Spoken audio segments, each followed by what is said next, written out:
Welcome.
Goodbye for now.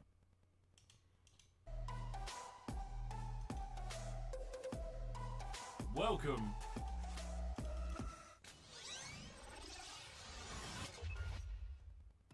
It is difficult to surprise gun connoisseurs with foldable weapons, but the Americans from Fold AR did exactly that.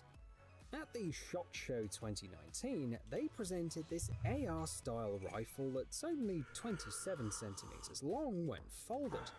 The trick is that not only the stock, but also the barrel can be folded, and the latter can also be replaced faster than the competitors. One version of the rifle shoots 5.56 by 45 Welcome to my NATO channel. ammo, weighs I'm 2.8 kilograms, and Welcome has a to my modular channel. forend. Commander However, Rude. buyers will have Welcome to to my fight channel. for every copy. Axe. Fold AR has Welcome no to my plans channel. to expand production Streamper. capacity and will continue Welcome to to my release their channel. products on a limited Vlad. basis. The price Welcome tag to is my about channel. $2,500. Alien Gathering. Welcome to my channel. Kata. Welcome to my channel. Stygian Sticks. Welcome to my channel. Drapsnat. One day, Welcome to my engineers at channel. an American company Ella. wondered how to Welcome to upgrade my the channel. weapons used by the police. Nightbot. Welcome to my channel. Stream Elements.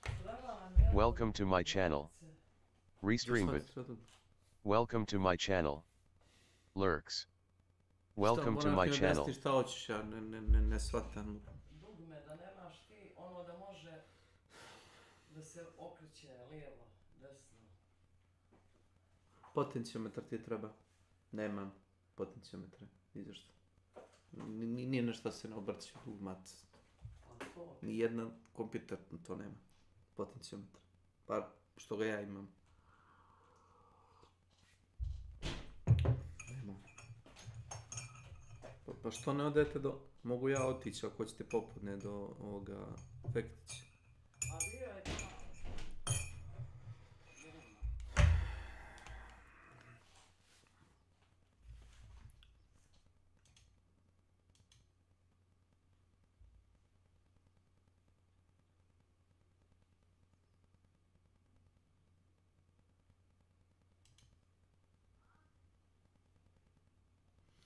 Yeah, sure.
try this.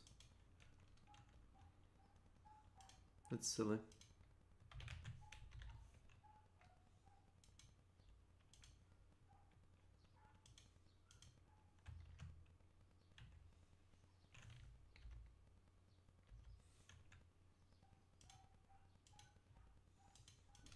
Special forces and other law enforcement officers to assault buildings and other similar tasks.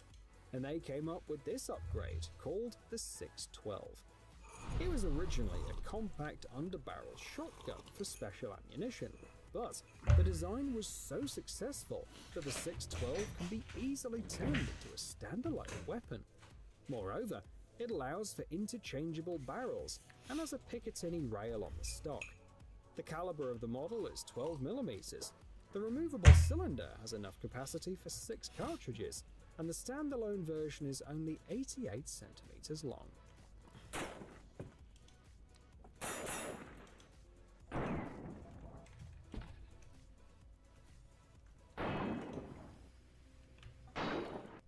Next up is a shotgun from South Africa. It was designed for urban combat in heavily built-up areas.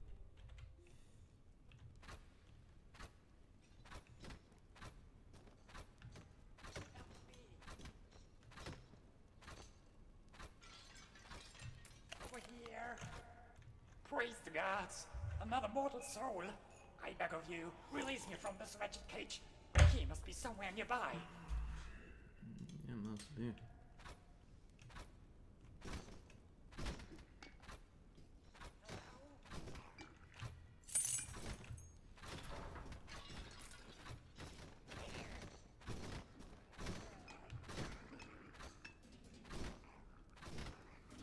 Help! You're back! Please, free me from this accursed place! Quick, the shadows are closing in.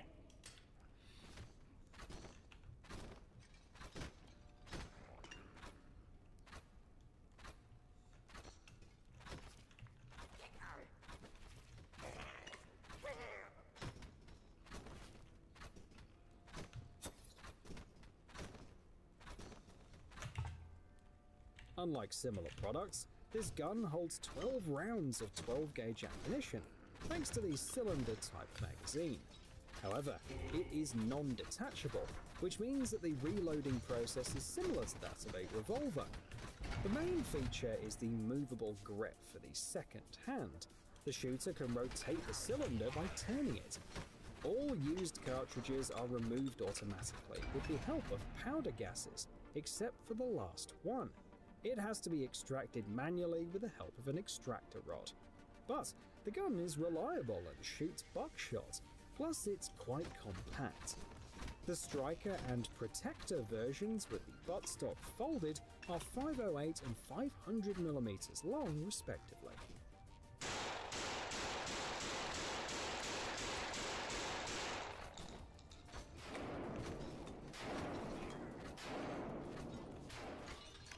The Halo universe began with video games, but it has been so successful that it's branched out into books, comics and movies.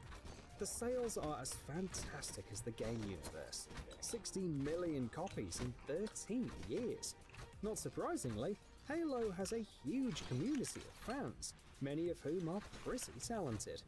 Of course, we're still a long way from energy swords and photon weapons, but the MA5 series assault rifle is ready and tested.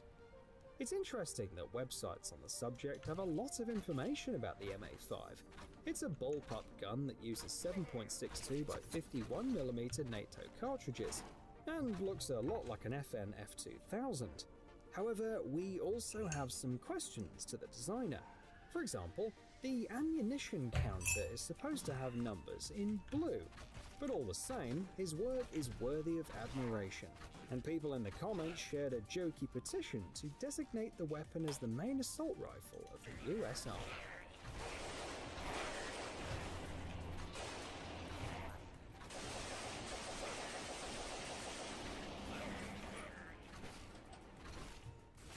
This product makes us think of action movie props. Where else would you need such a strange weapon?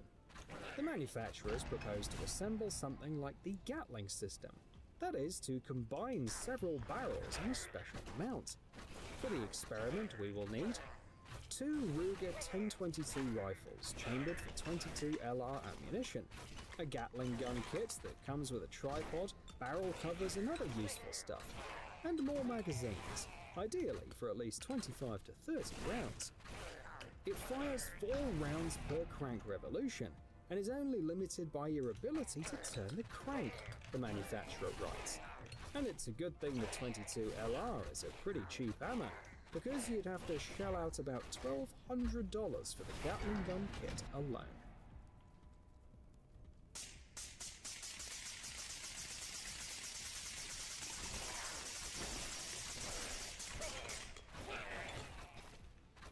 Glock pistols are a hit in the arms market. Over 20 million Glock 17s alone have been produced.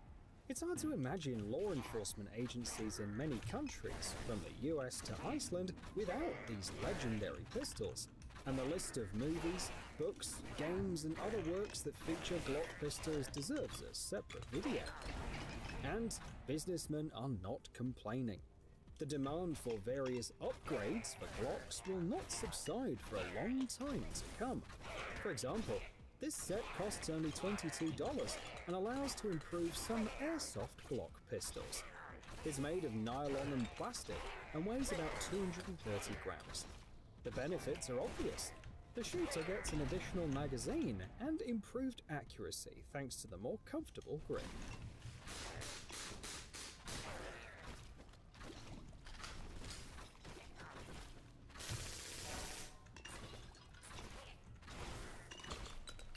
Not all firearms need to fit into categories such as hunting and home protection.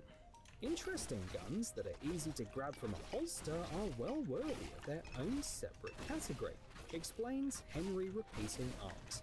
So, here's a shotgun that successfully combines fun and practicality. Measuring 66 centimeters in length and weighing 2.6 kilograms, this gun is easy to store in places where most classic models wouldn't fit. A 5-round 410 caliber tube magazine is at the shooter's disposal. This is a good option for shooting sports. Even if you have a packed gun safe with all bases covered, this shotgun is sure to put a smile on your face that won't leave until the magazine is empty. The manufacturer is confident. The price is around $1,100.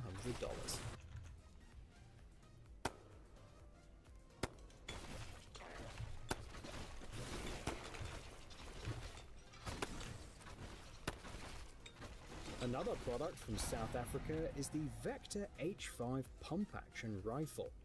Weapon connoisseurs probably recognize what it's based on. It's the famous Israeli Galil rifle.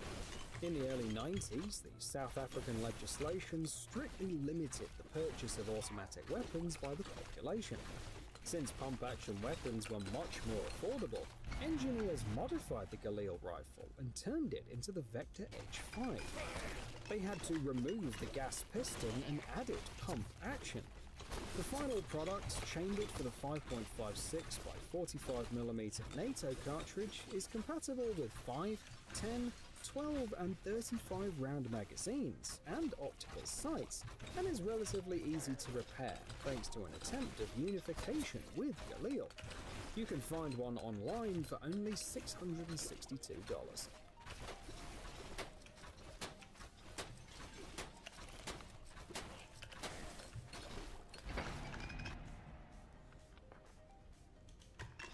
Back in the 1960s, the US developed the American 180 submachine gun.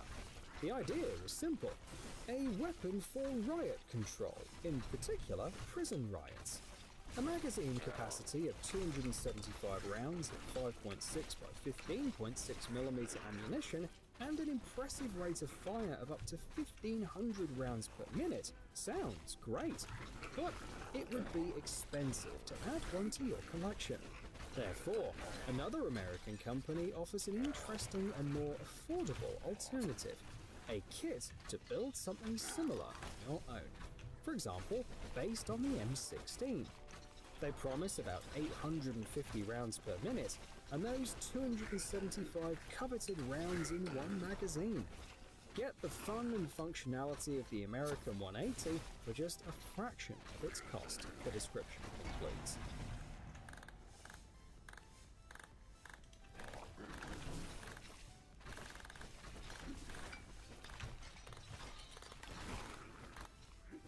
This model will please fans of steampunk. The designer posted his work on the website Renderosity and noted that when talking about the Victorian era, it's worth noting the practicality and at the same time elegance of the revolvers. Here's something a little less elegant, but real, an airsoft version of the Mauser pistol. The original was famous for having an enormous power for its time. So much so that the holster was used as a buttstock, and the shooting range was rated at about a kilometre. This airsoft model uses carbon dioxide for firing, has single and automatic fire modes, and uses 6mm pellets as ammunition. You'll have to pay $141 for your own Mauser.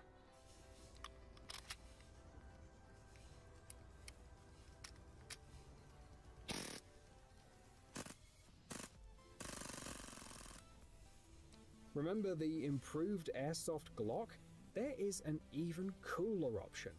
With the micro conversion kit, you can turn a Glock into a carbine. The manufacturers try to combine a reasonable price of $250 with simplicity, so there's no need to disassemble the gun. There are 4 options available on the manufacturer's website for different Glock models and 5 colors to choose from. Each option is customizable and adjustable, plus a flashlight is included. People in the comments compare the improved Glock with Nerf guns and recall the movie Deadpool. The red and black weapon would be a perfect match for the protagonist's costume. No recoil. It's awesome. Look at the group I've got.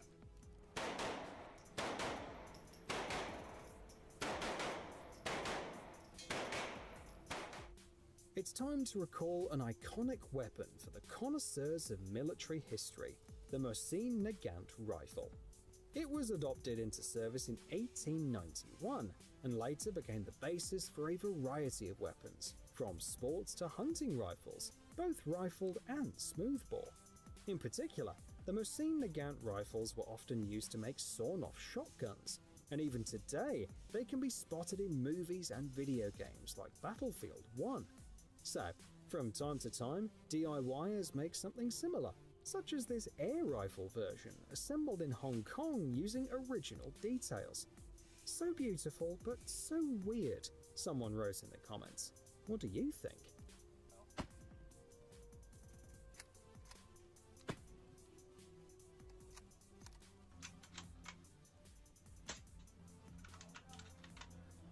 Watch an interesting movie in a few minutes without rewind?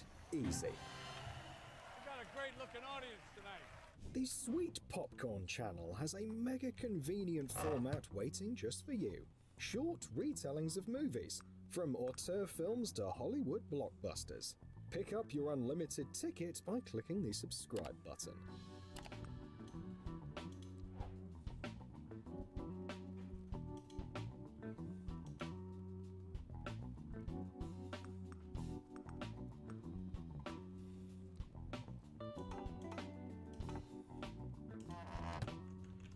You've earned my deepest gratitude.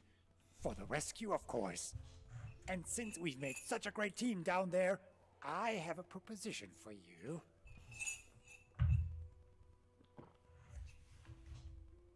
This well has dried up a long time ago. Now it leads to the very halls you helped me escape. But if you ever happen to find the other end, you might want to drop a trinket into the bucket. Then I hoist it up and make it available to you up here. What do you say?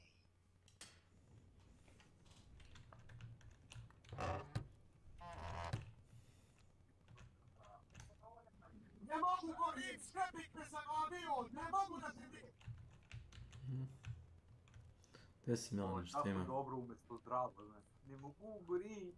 A ne, bolje ovo, čekaj. Gde si? Gde si Sandvort?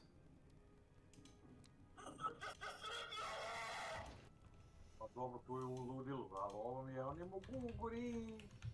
Eto, to je kad je smiren, kad još nije poradio adrenalin.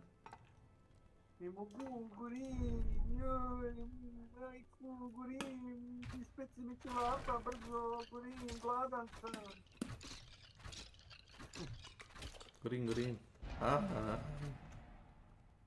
Gdje si? Ko sam?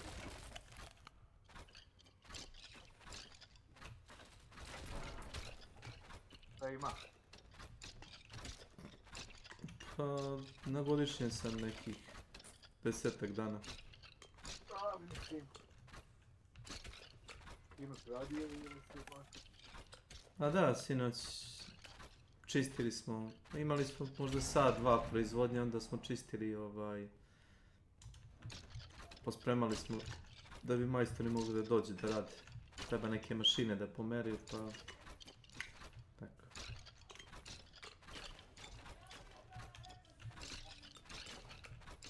Kad se skuplja društvo za hunt? Uveče samo ili?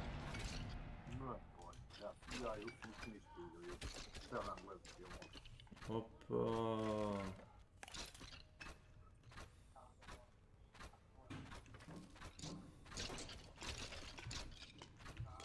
Nešto me mrzilo.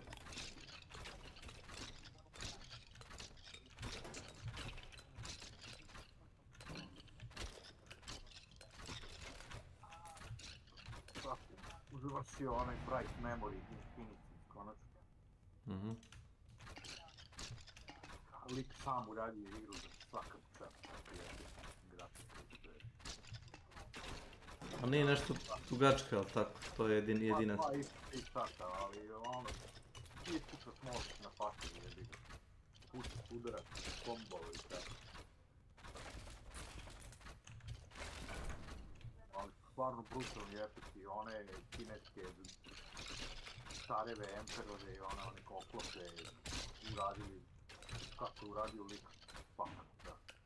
Fakat.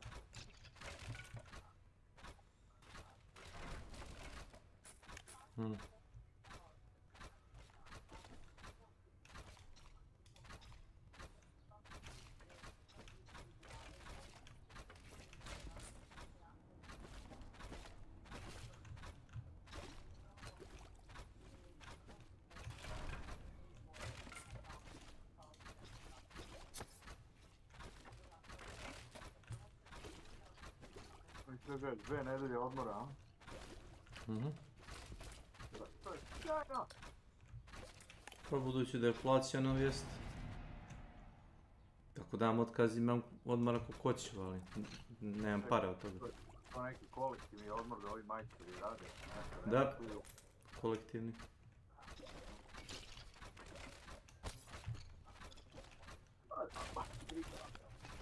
Ja si još ove nedelje da bolovanje. Moram u peti dim da ga zaporim. To me više mrzi od svega, što ne nema drugi kraj grada.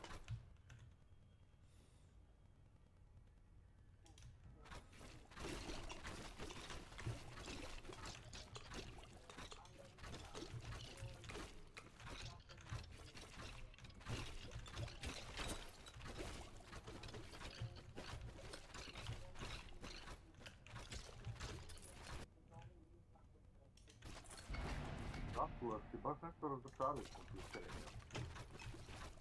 Izgora je previše. Hoće to od pretarane konzumacije. Evo ti mi klinac 25 godina i nekada na ne treba, ali vidim psihijatra i da kaže Zamisli da svaki dan radiš kokain i da preživiš narednih 5 godina da ne umreš od overdoze. Verovatno te više ne bi radio kokain, jel tako? Nemam pojma, verujem. Pretpostavljamo da ne bi. Zato što toliko si mozak navikao na to da jednostavno više nema pojma.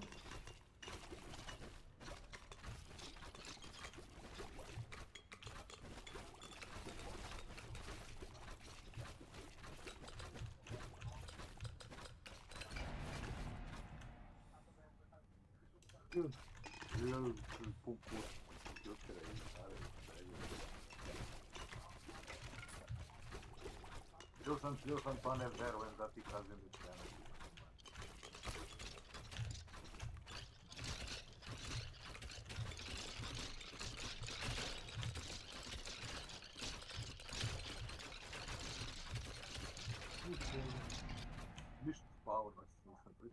toplo bilo.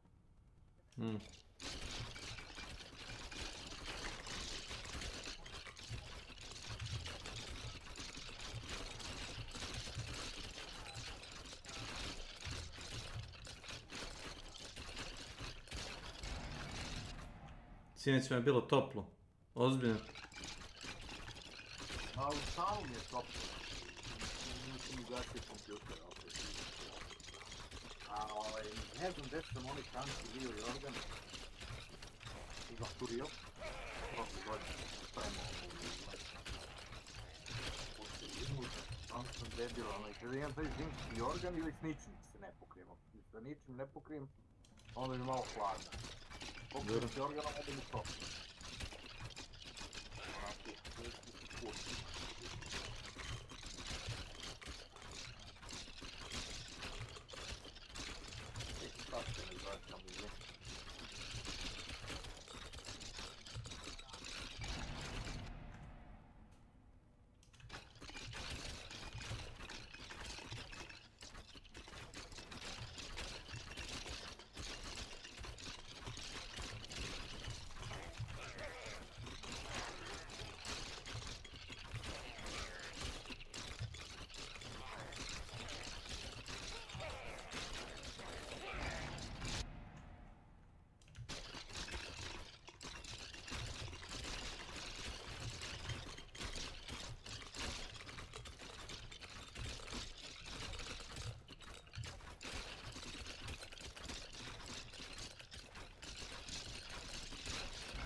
Of the dungeons are fucking garbage. Every single like more about. I'm on here in this. Okay. Spafa. Okay. Welcome to my channel. So like you need to have a way to welcome to my channel. Activities Yeah, stay it. The more shit's there, because that's what I stay at the ones that have good density, and I just leave the ones that aren't good density. And that's literally just an efficiency thing, right? Let's talk about suppressor. Suppressor sucks. Why is it that my whirlwind snapshots my location? Like, if I go inside of the suppressor, I should not have to recap. Suppressor doesn't suck. That's fucking whirlwinds. It sucks. That's a fucking oversight in the design of whirlwinds, right? That's whirlwind. I think Quinn's right. Yeah, I actually, yeah, I think Quinn's right with that. Yeah, it's not the mechanic that's the problem, it's the ability. Yeah, he's right. And if it's teleporting away, like, you know those mobs that the second that you engage them, they immediately teleport away? That's insanely...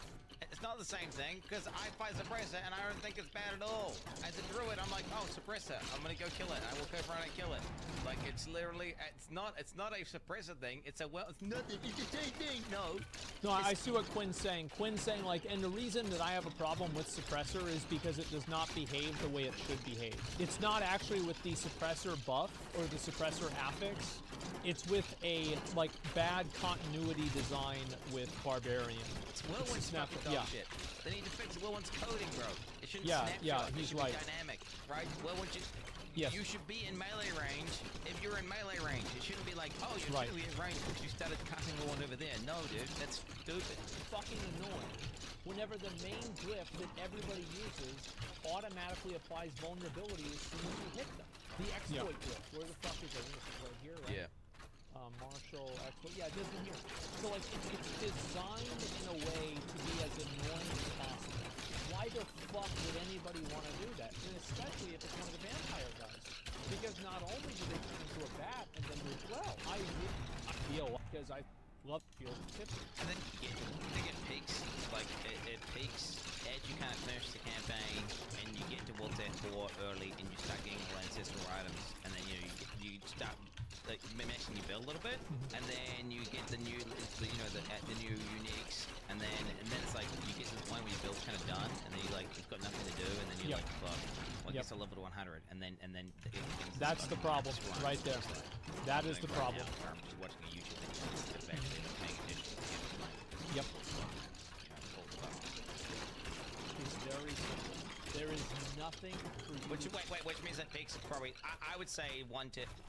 I'd say the game peaks at, like, I think that World Tier 3 doesn't last long enough, and I think that World Tier 4, like, I think Tier 3 should go until, like, 75 or 80. World Tier 4 should go until, like, level, like, I don't know, 80 or 90, and there should be a World Tier 5. I would say probably 1 to, like, so my thing would probably be, like, 1 to 65 is good, and then beyond 65 to 70. Maybe 70. You say 1 to 70. I'd say 1 to 70 is good, yeah. You say 1 to 70. To achieve past level 80, except for more Paragon levels and maybe getting the exact same piece of gear that you already have, where it says a 13 instead of a 12. Is this what they need? Is the weapon ability pool. So like 4 skill damage over time. Well, it's F5. I mean, because we already have GIs to scale up, right? What is it? Maybe he's saying he wants item power to continue scaling beyond 820? Yeah, I do. I think it's like you hit that peak too fast. Like, I think it should go up to 1,000, and you have to be like level 85 or level 90 to unlock 1,000 items. And they should be more rare than like 820 items. Right? I don't know. Why? Because like your gear acquisition effectively stops at level 60. Because the level 60 is the lowest level that you can equip an ancestral item on. So you could theoretically have a character that was level 62 that had best in slot gear. That shouldn't be possible. I just World Tier 5 fix things. I don't understand why, because the mobs scale up with you anyway. Scaling's lame. You're not wrong, I think scaling's trash. I think items edge is trash. I mean, I think there's a lot of things that are trash in this game. But I don't see how World Tier 5 fixes anything.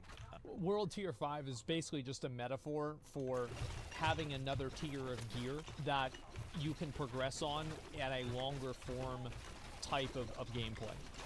Because like in PoE, you will have goals in that game that will span for a month.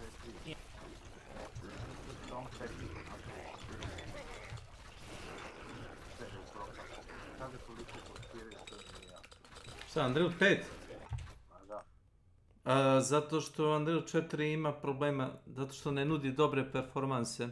A ako bi pogledao bilo koju igru koja je top, u vrhu igranosti koju pokreće Unreal 3, na primjer Unreal 3, to ti je Lost Ark koji je bio popularan jako u Koreji, a i u svetu, kao onaj RPG, jeli?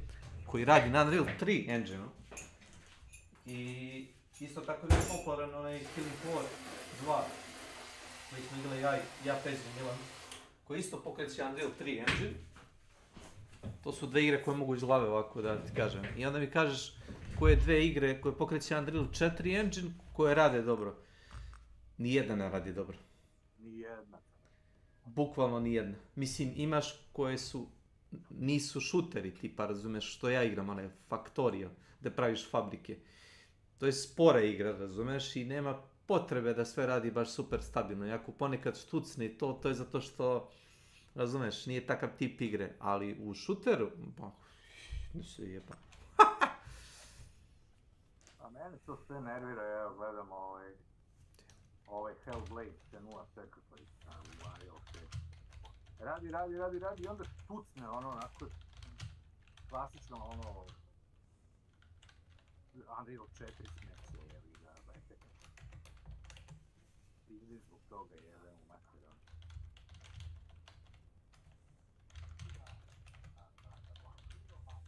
Fallout 76, to bilo džabe na nečemu.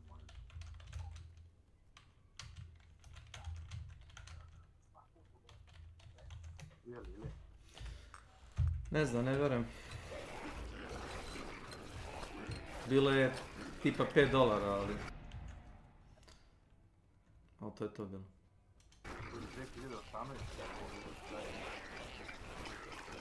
Ne znam je bilo džabe ikad. Bilo je... Možda.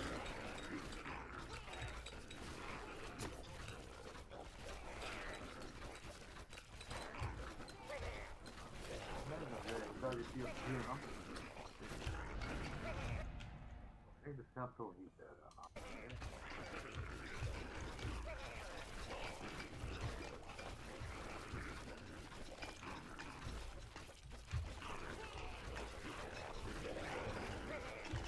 Na neki launcher sam ja to vidio. Bethesdin launcher. On ima svoj launcher.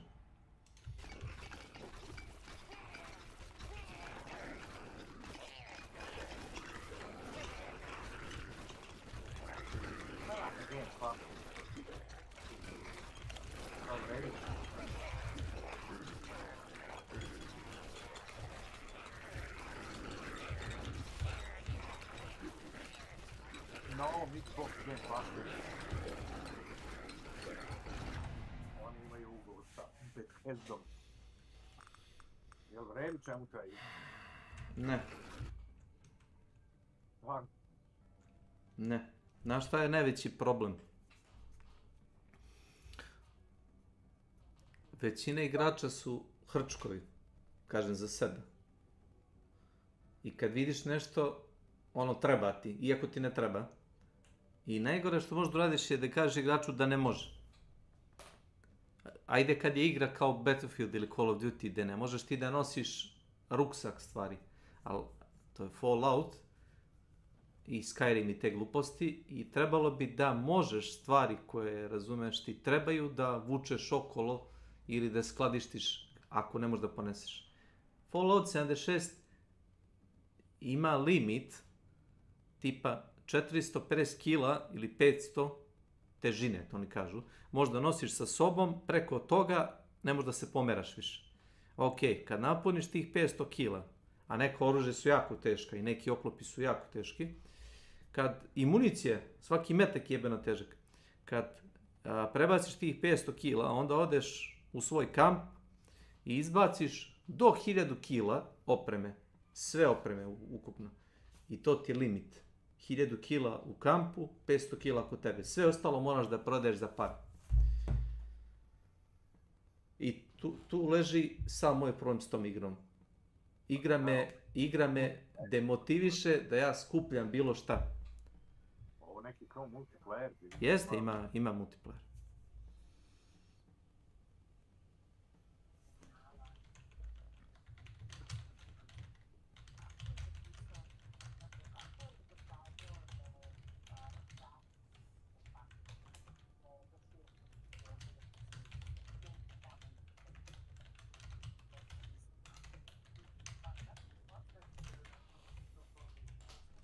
Oh, yeah.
Gigabajta igra, brate, ne, šta si vi stavili 100 gigabajta u to lavu?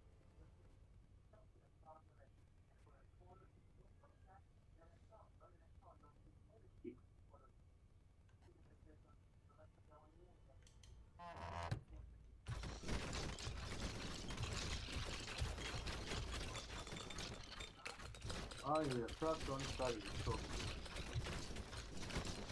A ima dosta kozmetike, isto ko Han Shodan jeben. Pitaš za Fallout 76? Da. Kozmetik.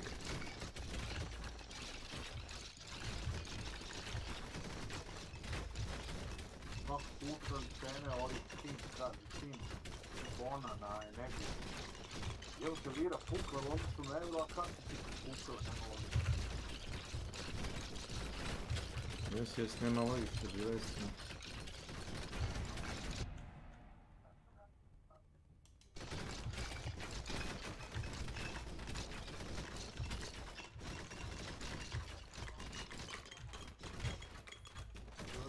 Taj Unreal 5 nešto da uradi, da ne spucali. Reći ti kad proverim, zadnji put kad sam igrao onaj Satisfactory na Unreal Engine 5, onako malo je bio neoptimizovan, da kažemo tako, blago. Neću kažem da je bio neigriv, ali ono... Onaj prvi horor uradio. Layers of Fear, ovaj novi, je urađen u Unreal, da, 5, to sam vidio. Krenuo da igram, zatražio prvi prak i vidim neku scenu na zidu i priđem scenu da pogledam i tu zašto se ušao s neku reći. Svaki put je to.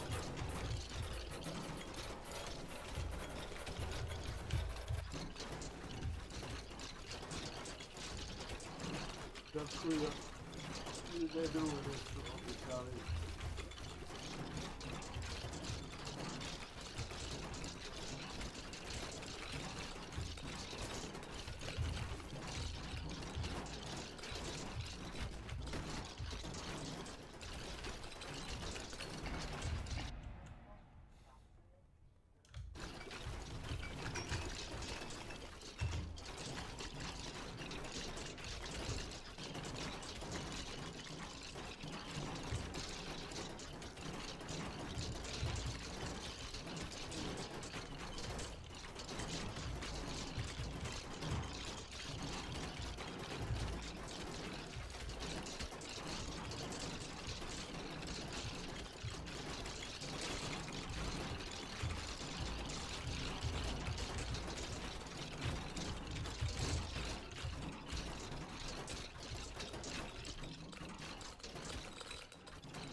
Odo malo da odremo. Ajde, spremamo kost.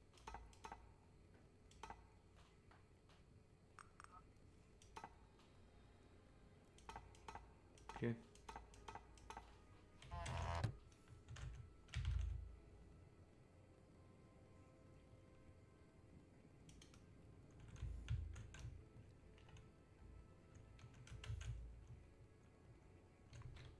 In Diablo, I don't really think that you have that same type of a thing.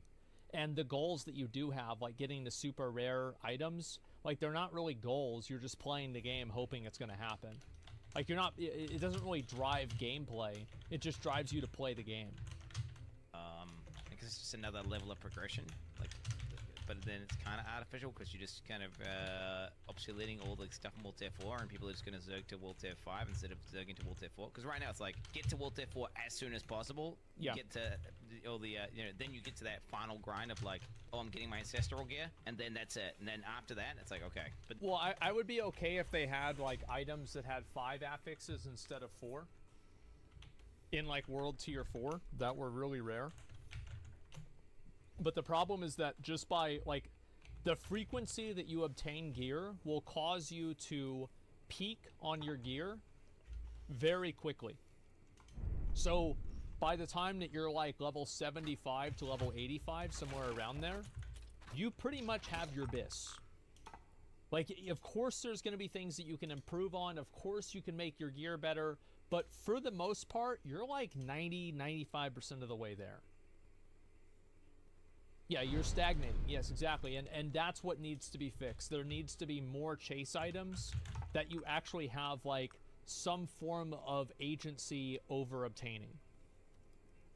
now all that's going to happen is you're just going to obsolete Ancestral, and you're going to replace it with World Tier 5, which is just going to have the next thing, which is like, I don't know, Primal, right? So it's Primal. Something and then like it's that. going to be the same exact thing, except just with one extra affix on your gear. I don't know. I just feel like it's lack of in-game content. If there was in-game content and there was ways of, you know, and then itemization was more interesting, Yeah. you could farm out far more specific things for specific builds. I think it's just a lack of in-game content and then just shit itemization, right? Because you can't really, there's not really that much build diversity because of the fact that the builds are so shoehorned by the developers. So then, you know, it's not like you can farm out super unique gear. It's like, you know, okay, it's very obvious what the best in slot is, and it's very obvious what the legendary powers you use. I don't know. I don't think World Tier 5. It's a very good point. I would fix it. I'm going to be honest. I don't see that. That's like, you understand? I'm coming from a D3 perspective of like people would go crazy. Like, oh my god, did you see they're adding a torment 7, 8, 9, and 10, bro? Holy, it's so crazy. It's like twice as much content. Well, no, it just shifts. You just shifts like, okay, instead of farming T6. Yeah, you're shifting the window from T6 to T9. I understand what he's saying. This is actually a good point that he's bringing up. I think that World Tier 5, I'm really just using it more as like a metaphor for another tier of gear that you can work towards with agency that takes longer than getting the current sets of gear that you have now, that also makes your character even more powerful and gives you even more abilities. So like whether it's World Tier 4 or 5 or whatever, or 6, doesn't really matter. But you need that extra level of gear because right now you just get your gear too fast, and the gear that you are getting is boring. I'm T10 now, you know, and then everything you just get more loot and XP. It's the same thing. Yeah. It's just like it's like what, you know. Time, damage to injured enemies, damage to healthy enemies, damage to bleeding enemies, damage to basic skills, damage over time. Like, all of these things are just not different interesting percentages that don't fucking matter, that don't change your gameplay in any sort of a meaningful way. It's just percentages that make the number go up. They don't feel better. Like, for example, if you compare it to character scaled a lot more longer. It feels so amazing as you get attack speed, critical strike chance, and lucky hit chance. It starts to get more and more crazy and cracked the higher you get. Like, once you start getting perfectly rolled attack speed crit, lucky hit chance gloves with like attack speed crit. Once you get crit lucky hit rings, and you guys starts going crazy with procs. It starts popping off. But yeah, no, all those other affixes are the same exact ones that I've been crying about because I think they're complete. I hate anything that is just like it's just damage to when X, damage when Y, damage when whatever. It's okay, just so shit. he agrees like, with me. Why are we working with these stats? And don't even start the attributes as well. Like why are the attributes so fucking boring and shit? Like they're literally like, I feel like attribute bonuses need to be completely redesigned. And the way your character played was better. So that's one big factor. I think that, yeah, I think attack speed and lucky hit kind of work well together because they scale off of each other, but other things don't. Just doesn't really feel any different. The mount system. So let's talk about the mount system. Fucking kidding? Don't advocate for that kind of pathing. That I fuck. Okay, here we go. Are you fucking kidding? No, I fucking hate that. What the fuck? No, that's bad. No, don't advocate for that kind of pathing. That. Wait, so it's bad if the horse can walk around the rock? Okay, why? That you lose control of your character. No, the shitty part is where it gets stuck on like nothing, and the shitty part is the weird acceleration deceleration thing. That's also want, like, bad. Advanced He's right. pathing, because that causes an issue where you're fighting a monster and you try to run down. Like I'll show you. Like so, you're fighting a monster, right? You're fighting some fucking guy here, and he does like a big one-shot attack or something, right? And you go to move against this cliff, right? To dodge the attack that's gonna kill you, right? And then as you click to this cliff, it actually paths to somewhere up there, and your character goes, wah, and runs right into the telegraph, dead, right? Because that happened to me in Lost Ark all the time, and I fucking hated it, dude. Well, just make it only happen whenever you're on a mount. Yeah. That's it. Yeah, he has a good point. And yeah, that's a good point. The birthing! Every two, I hate that. It should just hit the fucking wall, and then it should stop at the wall. It shouldn't try path around, dude. I fucking hate that Lost Ark pathing, bro. Don't even get me started on that, bro. I think Lost Ark pathing can be problematic in that way, but I think Diablo can be problematic in another way too. The part that I find shitty for mounts is just the fact that it gets caught on stupid little fucking things every 2 like a seconds. little rock. And the fact that you can't get over those little gaps where, you know, you're supposed to be able to jump over them, but your mount just doesn't do it. And then the thing where your fucking mount is running at like 1 mile per hour because your fucking mouse is like too close to your character, even though you're trying to drag it away. It's like just walking for some reason instead of actually fucking running. It doesn't make any sense. Look at the pathing. This is horrible. Why is the pathing so bad on the mount? It doesn't go around? I don't want to go around. I don't want that to go around. I don't what want the fuck is this? That's Lost Ark does it better. Lost Ark is trash. No, bro, Korean no. pay-to-win game does this better. Dude, I can't disagree more. I would say that Lost Ark probably has combat as good as or better than Diablo 4. I'll say it. I think Lost Ark's combat is as good as Diablo 4 or it is better. That's it a lot better. No, it's shit! They can do that, bro! They've got RTS games! It's not hard for it to make a path and go around, but it feels bad. It feels bad. It feels bad. I think it feels bad whenever you run into a wall, and the horse can't do an obvious walk around the wall. I think it feels pretty good in Lost Ark that you can just skip that stuff, and the horse can just run around. That's awesome to me. It feels terrible. Feels awful. I hate that feeling of you try and move somewhere and then your guy, like, you click to the left, but actually, do you know that part that you click that's technically in this other zone? And to get to that other zone, it has to like run up and around and do all this other shit. How does that ever happen in Lost Ark though? Because like every single arena is basically like a single story flat zone with no real like collision. When would that happen? Like maybe in Vaulton, Gate 2, like Phase 1? Goodbye for now. With like the pillars? I feel like that's the only time it would actually happen, because in Cockle Sadon, there's no collision anywhere. Maybe you could say there could be collision whenever you're running to collect the icons in the transition phase. But I don't know, I never did that. He fought the Turtle Guardian in Tier 1.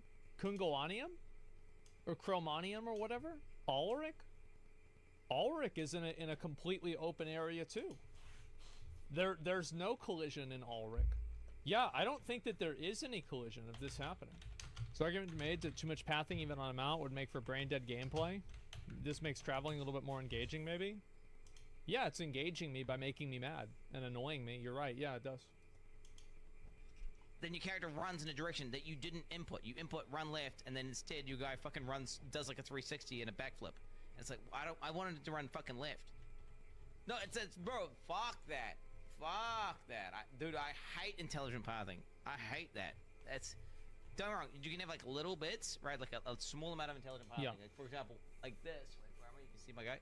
For example, like this is fine. Like your guy moves around the thing just a tiny bit, right? Like it's very small amount. But anything beyond that, nah, fuck that. Like if you click left and it goes right, there's a problem, in my opinion. Like if there's like a wall here, right? Let's say there's a big wall going like 180 degrees here. It's half the shit, right? You can draw like a semicircle. If you click left, and it doesn't just stop at the wall, and it actually goes. That's dog shit. I hate that. That's trash. That's trash. I don't think that's trash. I think that's great. Because then I don't have to keep clicking around. Yeah, I think that's great. There's no boss fight that happens in, though. Like, there's not even on Lilith, there's no wall. You're so lazy. Yeah, I don't want to have to work harder just to move my character around. Yeah, absolutely. Fuck that. I hate that. Okay, so that's like, I mean, that's obviously subjective. Now, maybe some people like the one where you press the button. I understand his point. No, I do understand his point. I just think that, like, I'm thinking through every boss fight in Lost Ark and every boss fight in Diablo 4, and I'm trying to think of actual instances where this would happen. And I feel like it's very uncommon. But I personally, as an ARPG Andy, I fucking hate that. That's like, I mean, anyone who wants me to play... Two morbid shrines awaited. Each of them demanded a sacrifice in exchange for a fragment of a powerful token. The token of pain, which betrayed its old master and would yield us the power to finally...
play Make it Lost Ark, toggleable? heard Yeah. me incessantly complain about the pathing. Now it's funny because he's complaining about the pathing that he's doing the literal reverse. Yeah. Which is like, I mean, maybe they tested with people and they said, and then I mean, how do they decide? Perhaps it could be an option where you can click like RTS pathing enabled, right? Sure. Like Yeah, auto pathing. that'd be fine. They could have there couldn't be an option that just says auto pathing. Because and then I would just disable that. That's smart. I feel like that's the only way that you could. I would be okay with. Yeah, let That's people who want fine. auto pathing have auto pathing, or you could maybe have auto pathing for horse and maybe have a separate one. I don't know. Not Yeah. even That's what I was saying. Yeah. Also, why is the mount on cooldown? Like if I get off the mount and I want to click on something, why is it a 6-second cooldown? Why is it not like a 2 or 3 second cooldown? I think it's that being annoying. able to make your mount run faster is really cool. I like that. I think that's.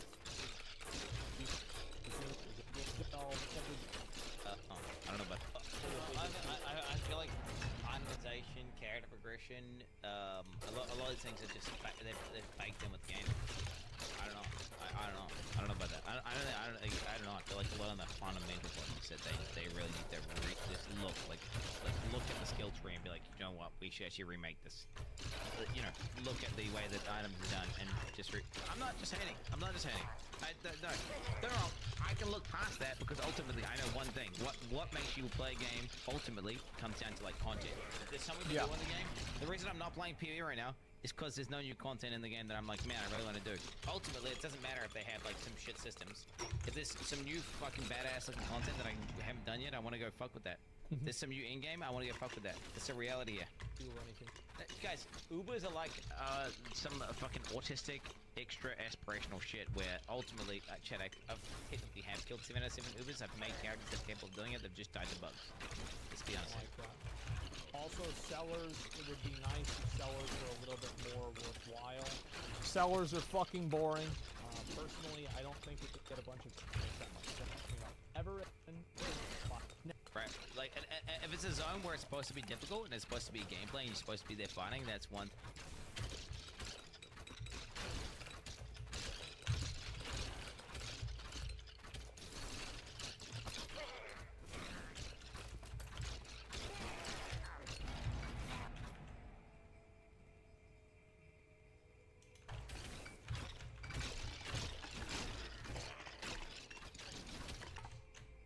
Thing. If it's like you just, you know, if it's just some place you're commuting between, I don't know. Doesn't make sense, especially when you're just gonna ignore it. No, it makes sense. Barricades do make sense. It's a way of it's a way of forcing you into a different type of gameplay, right? It's like okay, you have to dismount here, you have to do something. Okay, you're stuck, right? And then mobs can ambush you from the side. 100%. That's literally like it's like an ambush, dude. That's cool. Now, if it's happening frequently and often, I think it's shit. I feel like. Honestly, if it's going to be through areas that you're going to be just commuting through all the time, that's like, I don't know. Whereas if it's like a hell-tied area, I feel like that's a gameplay mechanic. 100%. No, 100%. If you do barricades properly, they're cool and interesting and unique. I agree with Quinn about this. Like, for example, you know, like the barricades that whenever you attack them or destroy them, you have like a bunch of guys spawn out of them. Like this happens a lot in the sand place. I think that's kind of cool. We did kill the Ubers. I have a character that's ready to go. Now, I don't think that they should want 7 elites to pop out. Yeah. I actually don't think so, but I think that whenever your horse is in the gallop motion like this, the horse should be able to break through the barricades. That would does that. If you're, that's like right now. Feedback on mounts. Yo, different horse types, bro. You get like a horse type that's like faster and can jump and do shit. Yeah, that one's gonna be on the store. You get like a horse that's got like a fucking charge ability that can like break down like barricades. And that one's also gonna be on the store. Oh shit! You get like different mounts that do different horse types. Dude. They're all on the shit. store. That'd be badass. Overall, I think the mounts are probably added into the game primarily to give players something else to spend money on. And that's it. Oh, and then I got. I mean, everybody knows that's a fucking fact. So, wait, Blizzard game in history, right? Wait, what? Wait, am I crazy? Wait, what? Blizzard game, right? Blizzard? I think you just forgot to qualify that with Blizzard. I don't think that's the case. Pretty sure, like, fucking. No, wait, is it actually ever? No shot. Oh, I was talking about how Diablo 4 is the fastest selling PC game ever. No shot, right? Really? Ads? People saying ads? Yeah, what about like GTA or like one of those COD games or some shit? Like, what about fucking Valorant? What about Valorant? Wait, is that free? I don't even know. To be honest. I feel like there's like other games. No shot. I feel like this is pretty fucking niche. Pretty sure it's fucking. This kind of fucking niche as fuck. Isn't this giga niche? I mean, I know it's the fastest selling Blizzard game of all time, right? But I don't know if that's even scaled for inflation and stuff. I'm not even sure if that's. I don't even know if it even scaled for inflation if it even beats T3. Like, it's obviously like, you know, there's a different money meant different things.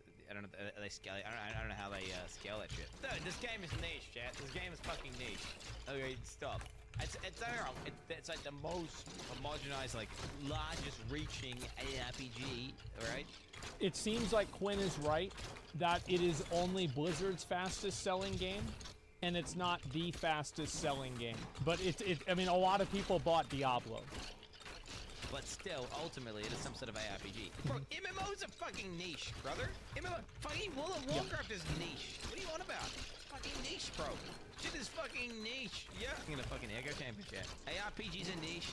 MMO's a niche. I mean, the mainstream games right now are FPS games and MOBA games. Those are the mainstream ones, in my opinion. I would not say anything else. I would say straight up. Maybe, I don't know. Maybe there's a mainstream as well. Maybe. I think it's Which is it? Stupid shit like this. Why? That's a good complaint. I totally. That's still like. I can't believe he's mentioning this now, and he went on about the pathing thing, which is, in my opinion, like literally, he's still gonna make the pathing worse. That's cursing thing is completely opposite. Why is it like this? What's the point of it? Overall, it's consoles, I think bro. Consoles. Stop making things in the game annoying. I think that's probably the main. Main complaint about that is that there are certain things in the game that add challenge, but they do it in a way that's not fun. So like while yes, technically this does make the game harder, it makes the game harder in a way that's not enjoyable to overcome.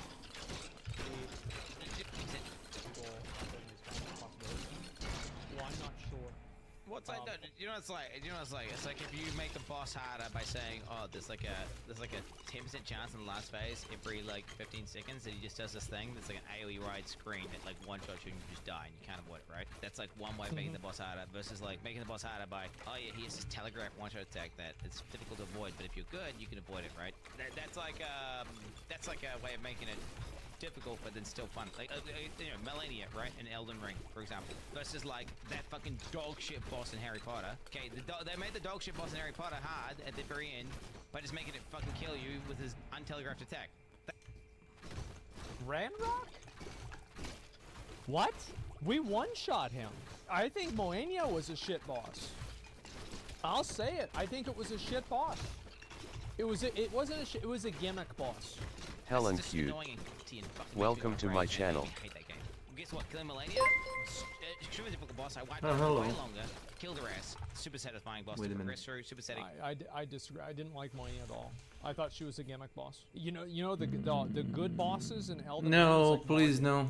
Margit was a really good boss. No, I'm a morally bankrupt person. Best designed boss ever. Satisfying boss to kill. I don't. and Thanks for the like follow and all of that, but also no. fun, which is true. But I mean, if your definition of like I'm in penniless. terms of best I design, cannot help you as with in the way you know, that the abilities work, with and the any way that the character purchases. interacts with the player. I said like, I'm not talking no. about like obviously I can't. is a better I can't boss, buy any channel. but I'm talking about Thank just you. the way that Margit No emojis. can Helen dynamically Q. change. No, I don't need Thanks bots. for following. Based So, off of how thank the you. player is doing inputs. of fun is to Thanks make for all of Park that, Mountain but complete dog shit ass. no, I disagree. no, I'm good. Right? Ishin only has one thing that he does that's based off of what the player does, and that is whenever he whenever you go to drink, he does a he'll like try to stab you. That's it. He doesn't do anything else. So, you know, my definition of fun is gonna be different to someone else's definition of fun, right? Shit. Overall, I just want to see, like, this is what I want to see happen. I want to see them add a tier 5 for level 80 plus players that has like new uniques, higher drop chances for the rare uniques like Shaco and Grandfather, and there's a few other ones. I'd like to see that happen. I don't think that it is great game design. Yeah, like this.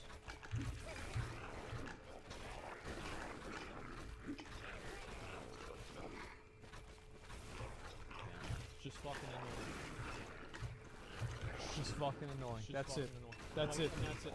I mean, it's designed to get you off your mount. That's the point of it, right? It's designed to change your But game. why would you want to do that? Why not just have your horse trip every like 30 seconds? Oh, it's designed to get you off your mount. Well, you trip. The horse tripped. Gameplay, it's designed. It's just like, if it's just doing that, but it's completely trivial and easy, and it's not like a typical encounter, and it's not rewarding, well then that's shit. Yeah, I would agree. Like, if it dismounts you for something really cool, then I would be okay with it. That's shit. Right, well imagine if this barricade, imagine if actually when the barricade does that, then bang, a bunch of mobs spawn from each side, and they fucking, and they have a very high chance of killing you because they're dangerous, and also the mobs are very rewarding, and they are far more rewarding than something like in a dungeon, but obviously you can't, it's just random, right? And you can't like farm them, whatever. That's now. He's right. Yeah, that would be way cooler. A cool thing that just happened. It was interesting, dynamic, and forced you to change your gameplay up. Yeah. And now you just got a bunch of density, a bunch of monsters, and you got a bunch of loot and XP. Right? Now, but they don't do that, so it's annoying. It's bad. Right? Exactly. It's just like, yeah. oh, there's like two yeah, mobs. he brings up a very good point that, yes, it would be better if there was like an actual incentive into it. Like, at least like, you know, like for example, whenever you get enclosed in like the big circle and like all the skeletons spawn around you, that never annoys me because it feels good blowing all of them up. Now you can't get it. You can make it fun. Like, the intended mechanic is there. I feel like that, you know, removing barricades entirely would just be a hell. Fucking completely. Making barricades more interesting and compelling and fun, that's a whole nother thing altogether. I want to see them add more stuff. Yeah, this kind of stuff is really good, and just giving people a reason to go out into the world is positive. Like the S.W. Yeah, I even made like a list. I don't know if I can find the list right now of like all the things that I like to see happen with Diablo 4. But overall, I think the Blizzard has a great foundation for this game.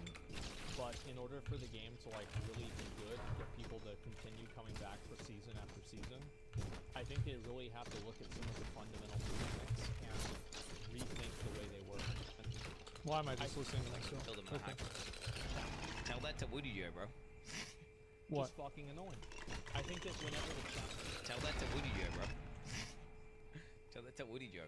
Like, I thought that Woody Joe guy was good. Yeah, he got that mechanic that's like not like as hard. It literally killed him in a hardcore character. So, you know, I don't know. I feel like that is a pretty different mechanic.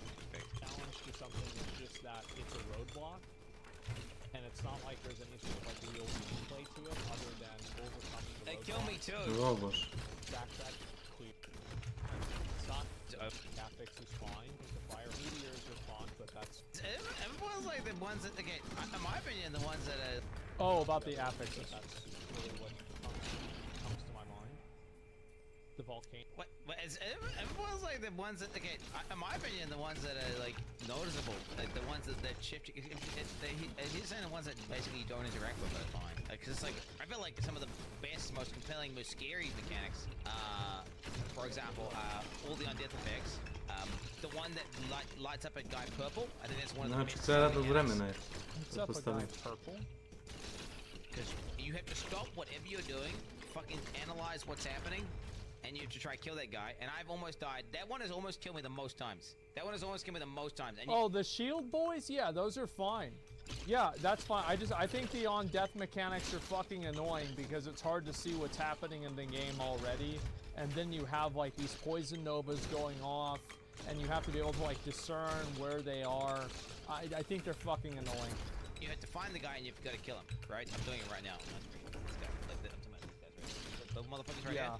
This is it. You have to immediately track them down, find them, and kill them. I mean, you just right? get their ass, Suppressor right? like that as well. I think like, and It's it's not like hard. It's funny because a lot of people want them to like engineer mechanics out of the game, which actually make them modify the gameplay. And then what they're saying is they just want to have a bunch of loot pinata mobs that do nothing and then just die, which is not at all what people want. That's just like. Yeah, I agree with that. I think that really what I would want to have is I'd want to have mechanics that are like, let me think of a way to put it. Like have mechanics that are actually, they actually change the way that you play. Because most of them you're just going in and one-shotting the mob, or the mob's going in and one-shotting you. I think that, for example, it's kind of bad design that some of the affixes are like 10x more powerful than the other ones.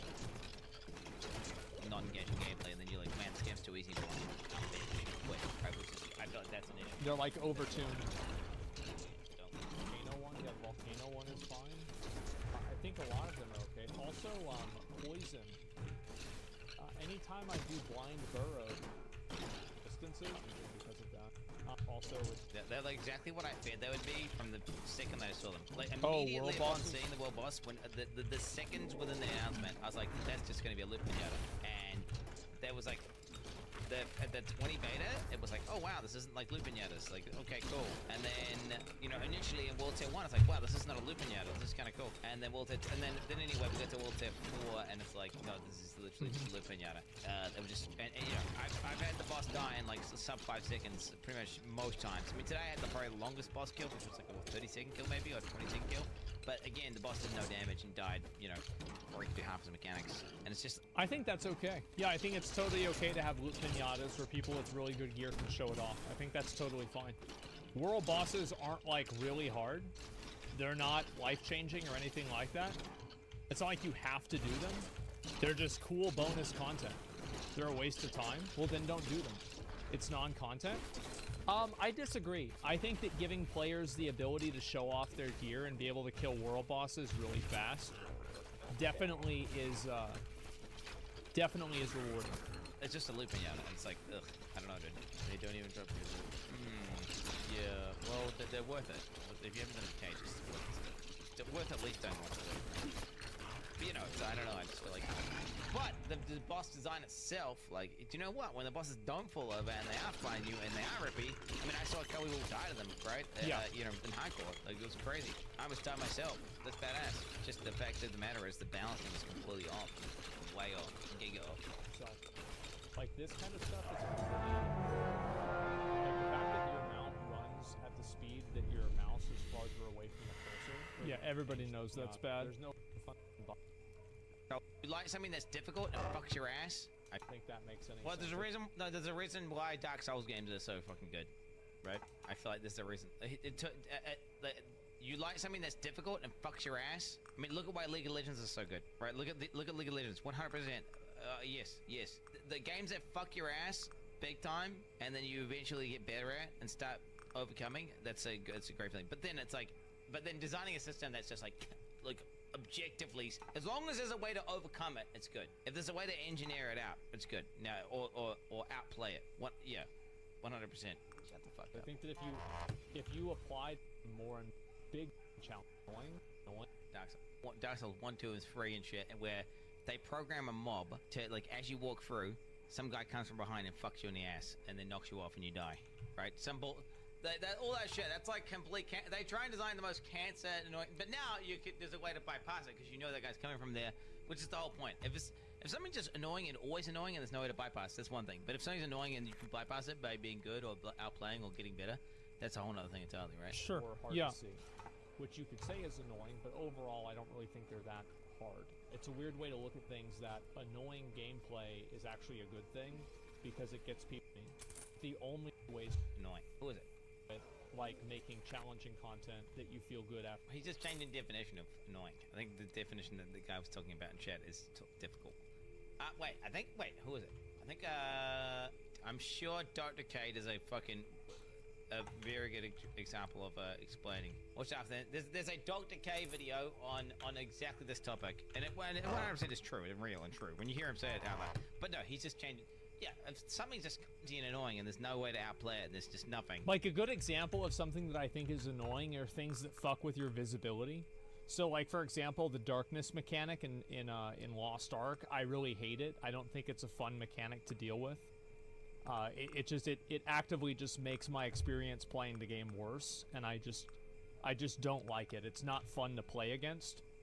I feel kind of the same way about things that CC you, or they make it hard for you to move your character. I also find those to be generally annoying, but it depends on why they happen. Like, if they happen because of a mistake, then I think sometimes it's okay, but other times it's not. But that's the point. Well, like everybody can agree that like what's a boss that does like darkness, Procol or like Dark Lagoros in Lost Ark. Like Procol was very hard, yes, but like Dark Lagoros is not the hardest boss in the game, right? He just has a mechanic that's annoying.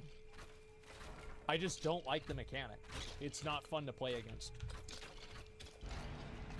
Then it's just annoying and no one's having a good time, right? Yeah, basically visual impairment is only fun as a stealth mechanic. Yeah, I don't like visual impairment as a mechanic.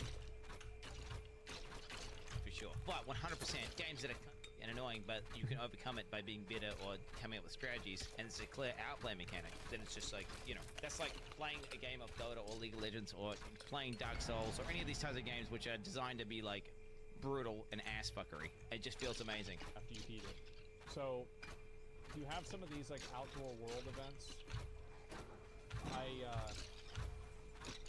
I personally find them pretty boring. How many of you guys go out and do these outdoor world events? Okay, let's see. In the open world, as you can see, fucking cool. Like, a couple that it's been a positive video so far. I feel like I don't know. To be fair, he has said a couple things that were like vegan, but no, I feel like he's overwhelmingly. But then again, maybe he's gonna switch it up right now. Level 8. Like I'm effectively just wasting my time right now. I go in, I do a dungeon. I know, like, I'm not even looking at... Yo boy to Yoshia. Welcome to my channel. Want some art? No, thank you. I could loot it just for gold, maybe, so I could re-roll an item that I already I mean, good bait. Like, really you know, nice try. Probably not. There's good uniques from 85 plus. Yeah, but like, how many of those uniques has Rob gotten, for example? And he's been leveled Why? I'm not professional. I'm a fucking amateur. Yep. Why would I need it? Odds get called out, and they all the art that I have is like one screenshot that I made, and 2 emojis that friend made, and one was made by professional artist for free. Still sit there and defend it like a bunch of moron, fucking clown, idiot. So, no, thanks. As soon as you think about it, you realize like how rare that really is. Bro, they said the lotto agencies explained it the best. Humans cannot interpret these really small odds very well at all. And they all think they're gonna win when they're not gonna win. Yeah, Quinn's definitely right about this. I don't think people understand what 1 in 5 million hours is.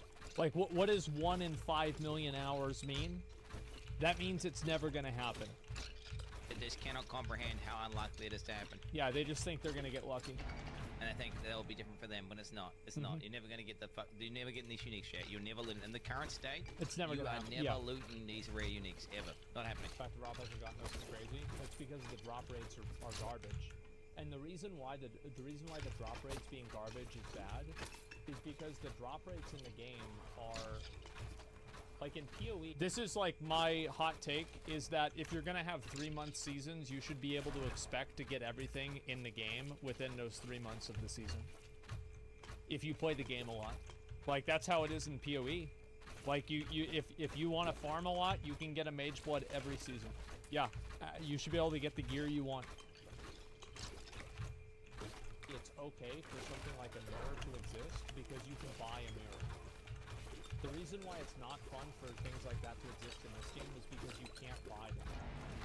Yeah, you just have to, like, lucky. It's like a mirror, but rarer, and you playing successfully lost. It's like, imagine trying to, like, you welcome to my channel. Welcome. And you can't use dip cards or anything. It just has to drop naturally, okay? It just has to drop naturally as you're playing the game. And, you know, you're gonna, how long are you gonna take? Like, how many natty mirrors has, like, Steel Mage drop in SSF? I don't know. Is it more than one? Is it even one? I'm not even sure. Like, natty mirror, 0? Yeah, there you go. It's fucking still. Fun. And this is lower than mirror drop rate. It's like dropping. It's like you're trying to farm a mirror in SSF, and then also it's actually you have to find 3 instead of just 1. Then going and actually working towards something over time. It's actually one of the reasons why I quit playing Diablo 3 Reaper of Souls. Is that I just comment something. Well, if you listen to what I was saying, you know that I'm actually asking for a hard mode. I literally want a hard mode. I want a hard mode that drops better gear with more interesting affixes, he was talking. What he's talking about, by the way, and what that take is he's talking about like the old D3 having alt counts and everything, having a deterministic way of farming out the gear after a certain amount of time, right? Versus, you know, the new version of D3 without alt counts, without the trading, where he has to just keep doing rifts and shit, and just hoping to get better gear. But I feel like the gear upgrades were very frequent, and you get a lot of them, at least for the first week to a week and a half. And then after that, yes, you are literally just running. You're actually not even farming for items, really. You're just farming for the gem levels. At that point, you're farming for main stat. Yeah. And you're farming for the chance of getting a primal, right? And but that's like, that's not very motivating. You're like, I can't. Trading ruins the game. Someone can just give you everything you want. So is PoE ruined then? Is Diablo 2 ruined? It's just such a stupid, like, oh. Where do people come up with these ideas? I like to farm out all my primals. Like, no, you're not doing that. You're gonna get your levels up, your paragon up, you're gonna open your gear, and then you're gonna push, and then you're gonna say, fuck this shit, this is cringe. I'm not gonna sit here farming out primals, fuck that. Yeah, it's stupid. Especially, it's doubly fucked that as well, considering that it was just inundated with bots.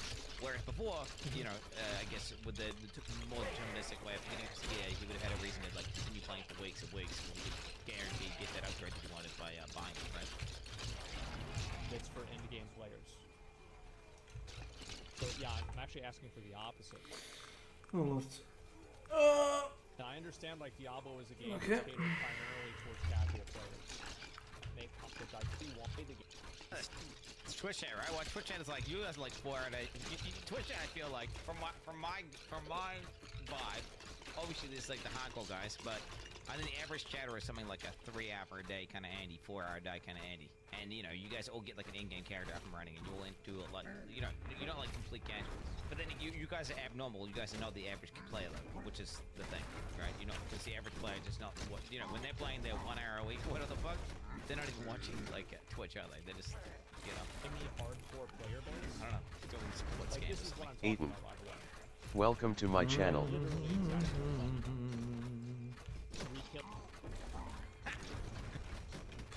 Betty.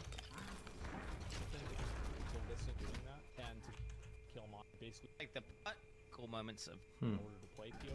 But what about compare like the pinnacle moments of playing PoE to the pinnacle moments of playing D4 though?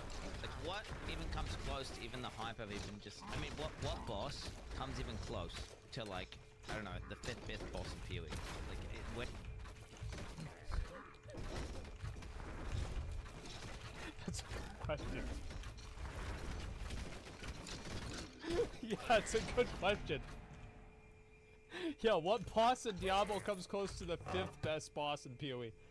Oh, wow. Oh, that really puts it into perspective, doesn't it? Oh, jeez. I think Uber Lilith is, it's okay. It's a cool boss. I don't know if it's as good as the PoE ones, though. Like, I would say Searing Exarch is like, I think that boss is incredible. Whether that be like Maven or Awakener or whatever boss it is. Whatever you think is the 5th boss is. Even if it's just Shaper. Just normal Shaper. What boss even comes close to like how cool Shaper is and how good that gameplay is compared to like what the fuck happened in D4? Because I don't think there's anything close to that. I feel like, yes, the moment-to-moment combat of farming in D4 is probably actually smoother and a little bit cleaner than you know, PoE. Actually, though, there's a bug. I have a big bug specifically with my with the fucking left click rebind bullshit, which, you know, I don't talk about, but it's super annoying. And that actually, which would probably make, honestly, just that bug alone probably puts it behind PoE in gameplay. But let's say that bug didn't exist. Then I'd say, do you know what? The fluidity of combat probably, and like the feeling of like just trying to hit a mob and then you hit the mob, it feels like there's less jank. It's funny that somebody in chat said Astaroth was a good boss whenever he just does a rotation of 3 abilities that are programmed to occur at the exact same time, and you can avoid 2 of them by standing behind him. It's a little bit smoother. Right, like, but that to me is like, that's just moment-to-moment farming. And when it comes down to it, the pinnacle moments of this game, the peaks, it's like this, right? Look cool, he did. If you're talking like, there's a fucking, it's like time playing the game. This is like, you know, combat and how good the combat is. And then, okay, red is, this is D4, okay? And then you've got PoE is this. Okay, like this, dude. You know, you've got D4, which is like pretty good. And then you fight like an ag boss, pretty good, whatever. You fight like another ag boss, whatever, pretty good. You know, you fight, let's say this is Lilith, right? This is Lilith, cool. And then, okay, now you don't get anything, okay, whatever, I guess it goes crazy. Is Uber Lilith like actually a good boss, or does it just do a lot of damage? Yeah, most people like Uber Lilith, so it's irrelevant. And PoE is like this, right? PoE is probably slightly shittier, right? I think it's slightly shittier. Right? But then, bang, you got like Kitava. Well, no, it's not Kitava. You get like, honestly, Dominus, dude. I think it easily shits on this. Brutus. Yeah, I think Brutus is a pretty good boss. Yeah. Brutus. Dominus. Leveil, you know, fucking Kitava. Kitava's great. These fights, right? Whatever. And each time you do one of those fights, like even Dominus, dude, shits on any. I think Dominus is cool. Unironically, mechanically more scary and interesting to me than which is like fucking ridiculous, right? And you get this, and then you start getting to the end game ones where it's like, you know, whatever, Shaper. It's like, you know, you can see how. Yeah. Yes, the average moment of combat Malachi is probably is awesome. slightly worse. I love but the Malachi. second you factor in the good boss fights and the pinnacle fights, which is stuff you're working towards, it just shits all over D4, which is like a massive L for D4 in my opinion in terms of gameplay, just because of how much they missed the mark with boss fights, right? Is Uber Lilith just gonna randomly change my mind on boss fights, and am I gonna be like, do you know what? That was totally worth it, dude, and I'm just gonna be like, boom! Uber Lilith is the best designed boss fight of my entire life, it's so fucking good! And then it cancels out everything that happened before it. I just don't think so. I doubt that. I just don't think that's good. But it could be. But I haven't got to that point, and guess what? 99.9% of fucking players in the game haven't got to that point. And they which never makes will. It kind of irrelevant and pointless to even talk about. Because you're talking about something that's like 0.1% of players are even going to engage with. Which is that's not like the, you know, what we're talking about. So like, that's kind of a big deal for me personally to think that. So I just like to see them continue improving the game. And as I said before, I am with art that's having like. It is defending that. I don't know who's defending that though. I don't know. Anything you just listed there, I don't think anyone is defending that. I don't think anyone is. The thing is though, you could also get a bad game. You could path the way to like wanting the game to be good by saying, make the game easier, do this, make more loot drop, buff XP from everything. And they listen to that. It's like you've got good intentions because you think that's what will make the game better, but you actually make the game dog shit. You actually make the game dog shit. Which is, you know, you can also have, you can be like, do all this stuff, you know, it's like, it's both ways, right? I don't know. Bad?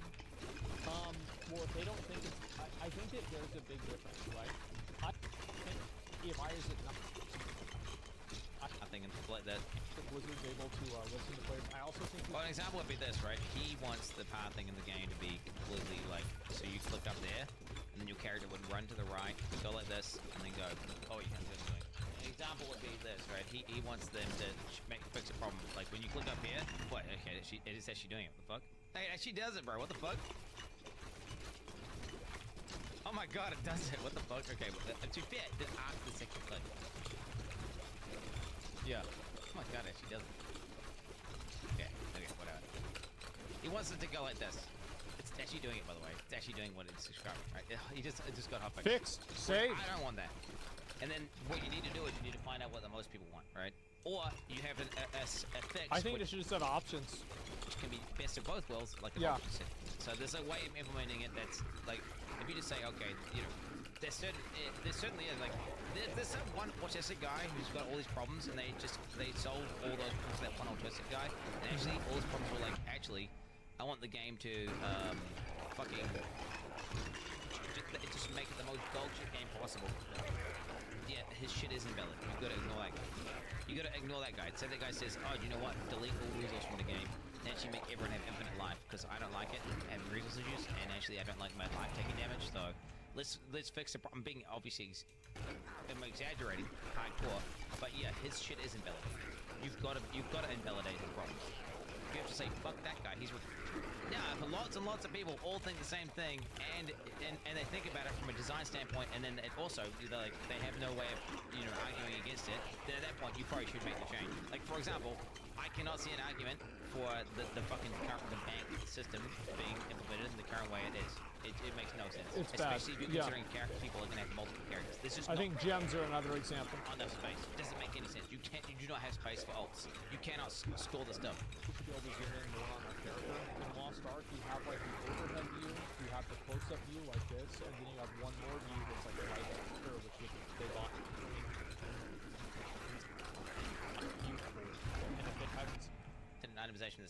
don't need to, like, literally, you don't need to fucking expertise. Fuck the expertise. Am I the only person who doesn't care about what Blizzard's internal rules are for developing content at a certain rate of time? I don't care if it's in the testing phase or not. It's not my job to care about their... And then they probably... Reality, right? There's a reality. And then that's the reality you're in. And the reality is, you know, they probably can do server-side changes, right? And then they probably just... I feel like they definitely can get shit in fast, though. Certainly, though. There's no way that if their work structure means that it's going to take over an entire season to add a gym tab, they need to hire better process engineers at Blizzard. This is outrageous. It's inexcusable. I'm sure there's a way of restructuring whatever bureaucratic system they've got going on in that fucking dog shit. Yeah, it's like it's not my problem to solve this. But yes, like these things should not take more than a month to get fixed. Product managers, not process engineers. It depends, right?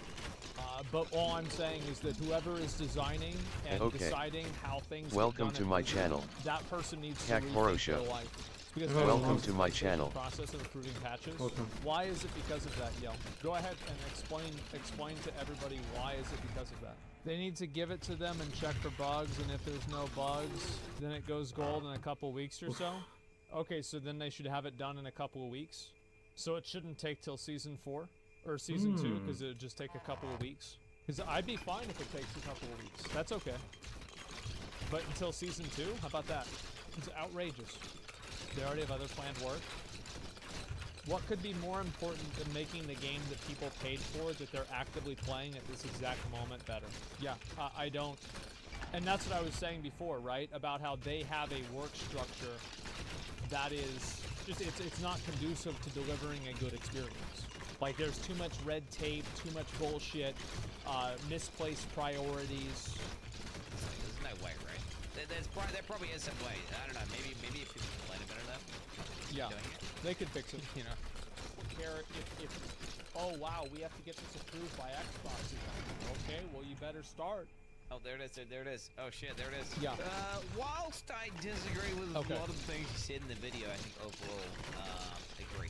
Overall agree. Like overarching, you know, ultimately philosophy. What he's saying is like make changes faster, make the game less dog shit, give us more shit to do, balance the game a little bit more, and you know, just do it, right? Just do it. And he thinks the just make the game good, which you know, but it's kind of like in a state right now, which is like kind of dog shit for hardcore players. Yeah, just make the game. I wouldn't disagree. Now, the way he goes about, like, what they should do, I don't think, you know, I don't know, the way he goes about it, not the way I would go about it. I don't think they should just have a reset dungeon thing in, for example. I don't think that, you know, I don't think it will tear. I think that they should add in a reset dungeon, but I also agree with Quinn that resetting dungeons over and over shouldn't be the meta for gameplay.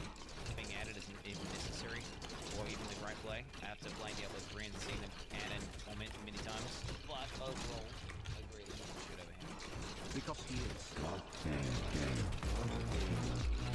God damn. Alright, well Quinn pretty much agreed with everything that I said, minus a handful of things, and things that he didn't really agree on. I think that there's like an obvious middle ground for like having a setting for pathing, stuff like that.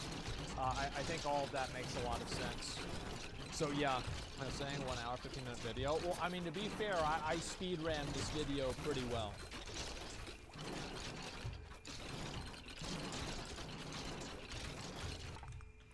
Whew.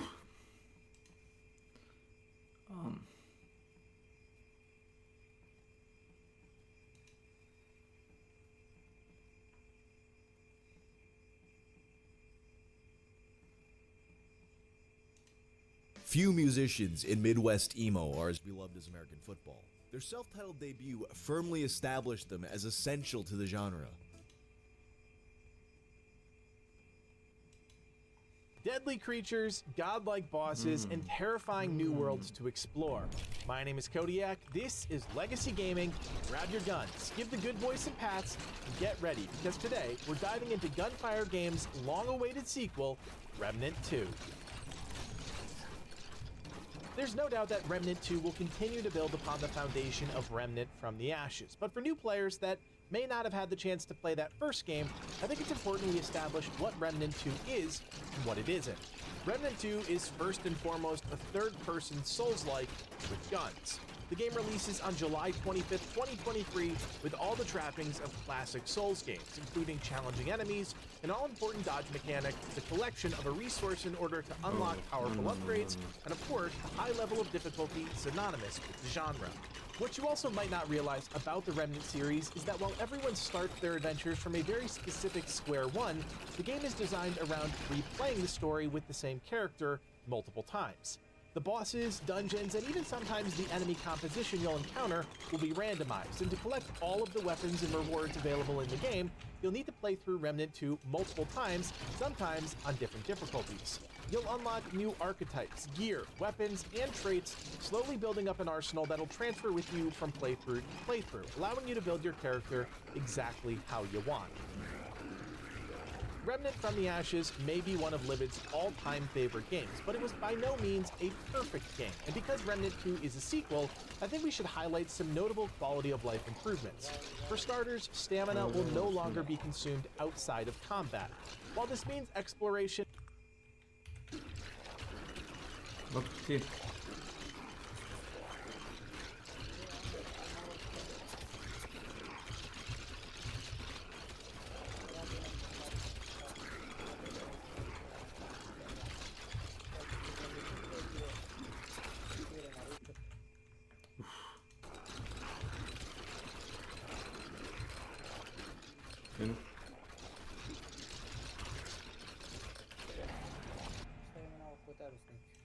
Pa ništa, na godišnje sa nekih 2 nedelje. Do sljedećeg petka, do sad ga sećam. Dakle, to je kolektivni godišnji za čitavu firmu. Ne loš. Planiram da kosim travu i malo radim u bašti, ali ono, koliko treba. Ništa preko toga. Ja isto tako svaki dan reže i jedan za drugi dan.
Kud sad?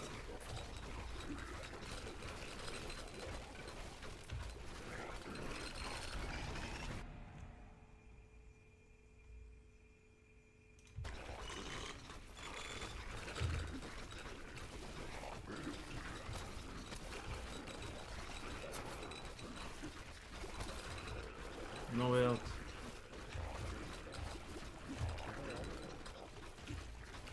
Poružen sam.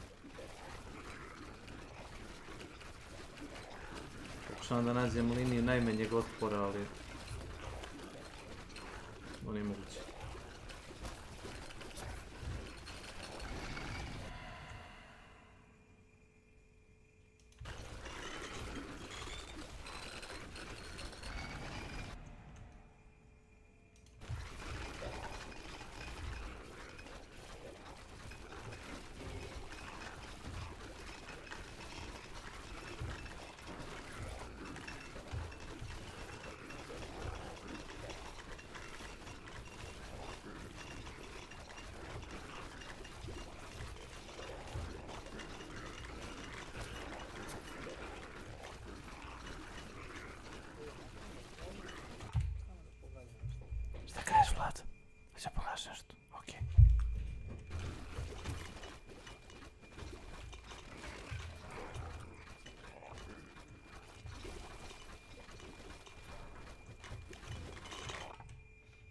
section won't feel like a complete slog when traversing the world and exploring secrets. Stamina will be a resource you need to more tightly manage within fights. Second, world generation has been ramped up and feeds into the game's overall replayability. In Remnant from the Ashes, there were only a handful of tile sets that could be strung together for some variation, but all enemies in that world, along with boss fights and secrets, would play out much the same way. Remnant 2 flips that on its head. The story is no longer one linear path, and while there is a common thread that runs through the entire game, each biome has multiple self-contained stories that can generate when you load in. This means you and your friends could all load into the game separately, all get placed in Yeisha for your first biome, but each one of you could end up with a completely different self-contained story. This even goes a step further with the introduction of something called injectables, special encounters or mini dungeon elements that can be generated onto any of the major or minor dungeons in the game. A breakable wall that opens up into an arena in one person's game might be a solid wall with nothing behind it in another's. Pathways, enemies, and more all get randomized with every playthrough, making no two runs play out in the same way. This level of depth means navigating the world becomes that much more important, and quite a few players found the map in Remnant from the Ashes to be unclear at times. The Remnant 2 map has been completely overhauled. It's now fully 3D and extremely clear on where terrain changes height, where an object in your vision can be collected, and even where objectives are located. Hovering over any of these icons on your map will also display important contextual information. The UI has also received a substantial facelift. Health, debuff, and buff information now displays prominently at the bottom center of the screen. If you're ever unsure of a particular effect, you'll be able to hover over these icons in the top left of your character screen to see exactly what is happening to your character. You might have also noticed that when you take damage in Remnant 2, 50% of that damage becomes gray health. This is now health that recovers slowly over time. The cool thing, there are now items, methods, and even full builds that can play into this gray health system, regenerating it more quickly or leveraging it for other benefits. In the same vein, you'll need to know if you're prepared or not for the environment you're entering, something that was a pain point for many players back in Remnant from the Ashes. Above your minimap, next to the name of the zone you're in, you'll see a number that tells you the power level of the enemies in the region. If your gear level is below that number, the challenges ahead will be significantly more difficult, and you'll need to upgrade your gear in order to keep progressing. Along with these major quality of life updates comes numerous system overhauls that aims to take build crafting and playstyles to entirely new levels, while also ensuring difficulty remains relevant. In Remnant from the Ashes, armor sets had distinct bonuses tied to them based on if you were utilizing 1, 2, or the full 3 pieces of gear. This largely restricted a player's decision when it came to build crafting for several reasons. These not only directly influenced how much damage they naturally mitigated in combat, but also had a direct impact on your dodge mechanic. Light and medium armor offered distinctly better iframes than heavy armor, with super heavy seeing your character flopping to the ground with what you could barely call a dodge. Because of this, the bonuses that were associated with these sets of armor often directly correlated with the weight and armor value, essentially pigeonholing players into specific progression playstyles. Armor weight coupled with rigid set bonuses restricted build crafting immensely. Sure, there were trinkets that allowed you to take advantage of mixing 2 sets, but most of the time a full set was vastly superior to a combination. This also meant you couldn't just wear what looked cool, as doing so would likely impact or even ruin your build. While weight classes are still a thing on each set of armor in Remnant 2, you'll be glad to know that set bonuses are not, and those cool effects didn't just vanish. Instead, the brand new archetype system aims to not only fill the void, but massively expand its horizons. Humans aren't magical in the world of Remnant, but they can do magical things when empowered with the right objects. The new archetype system showcased in this menu here allows you to equip magical objects on either the left, the prime archetype, or the right side, the sub-archetype. In this case, the iron cylinder is equipped on the left, granting Gunslinger. On the right, the steel Enswell is slotted, granting Challenger. These and many more items you collect during your various playthroughs will dictate which archetypes you'll have at your disposal, and each comes with its own unique trait, perks, and skills. While they can't be changed, they can be improved, but let's go over exactly what each of these things are. Let's start with signature archetype traits, indicated by these 2 sections just under the item slot. Every archetype has 1, and initially is only available when its specific item is equipped. You won't see these signature traits by default on the universal trait page, but luckily that won't always be the case. Each archetype in Remnant 2 can be leveled up through experience, and as you increase your item's level, these unique traits will automatically level up for free until you cap out at level 10. This is important for several reasons. Unlike the first game, Remnant 2 will have limited trait points to use. You won't be able to max out every single stat and become an unstoppable killing machine. Luckily, we were able to confirm with the developers that players will be able to respec their traits at any time to experiment with entirely different builds. This means a signature trait is effectively a free, fully leveled trait that your build can tap into for extremely potent effects. When your archetype item reaches max level, that trait then becomes unlocked for any archetype to use on that aforementioned trait page. The catch, signature traits being used via that trait page will require you to spend trait points to use. This means not only can signature trait builds become a thing if you put in the time and effort to unlock them, but the variety these traits can bring to other archetypes can be substantial. Traits aren't the only thing improved when you level up your archetypes, and this brings us to archetype perks. On the far left and far right side of this menu, beneath the traits, you'll see 4 fixed perk slots. Every single archetype will have unique, unchangeable perks that fill 4 different categories. Damage perks, as the name suggests, scale the damage output of your character. This includes individual augments to things like ranged buffs, melee buffs, mod power buffs, and skill damage buffs. The second slot, team perks, will affect all allies whether you're playing alone or in a group. This doesn't just mean player allies, but also any NPCs or summons you pick up along the way. You can expect to see buffs here to team defense, shared healing, or even increased ammo drops. The third slot, utility perks, is for quality of life effects.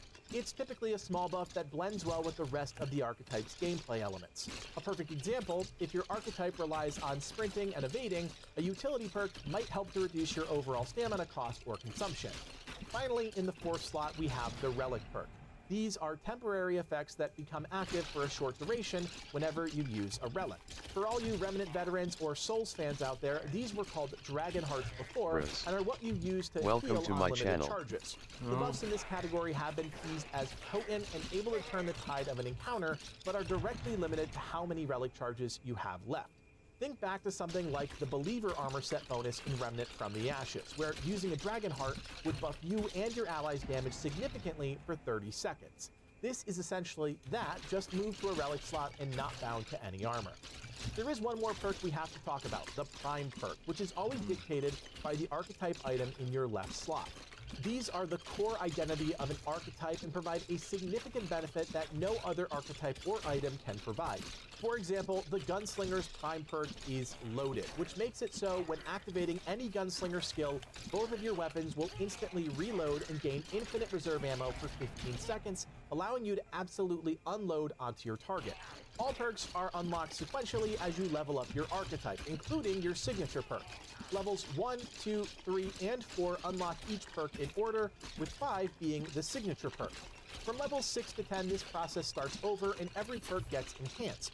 It's a really cool system that rewards time investment. Last up, let's talk archetype skills. These are the 3 dramatically illustrated icons directly beneath each item slot and are special abilities that can only be used by that archetype. While there are 3 skills per class, you can only have 1 active at a time.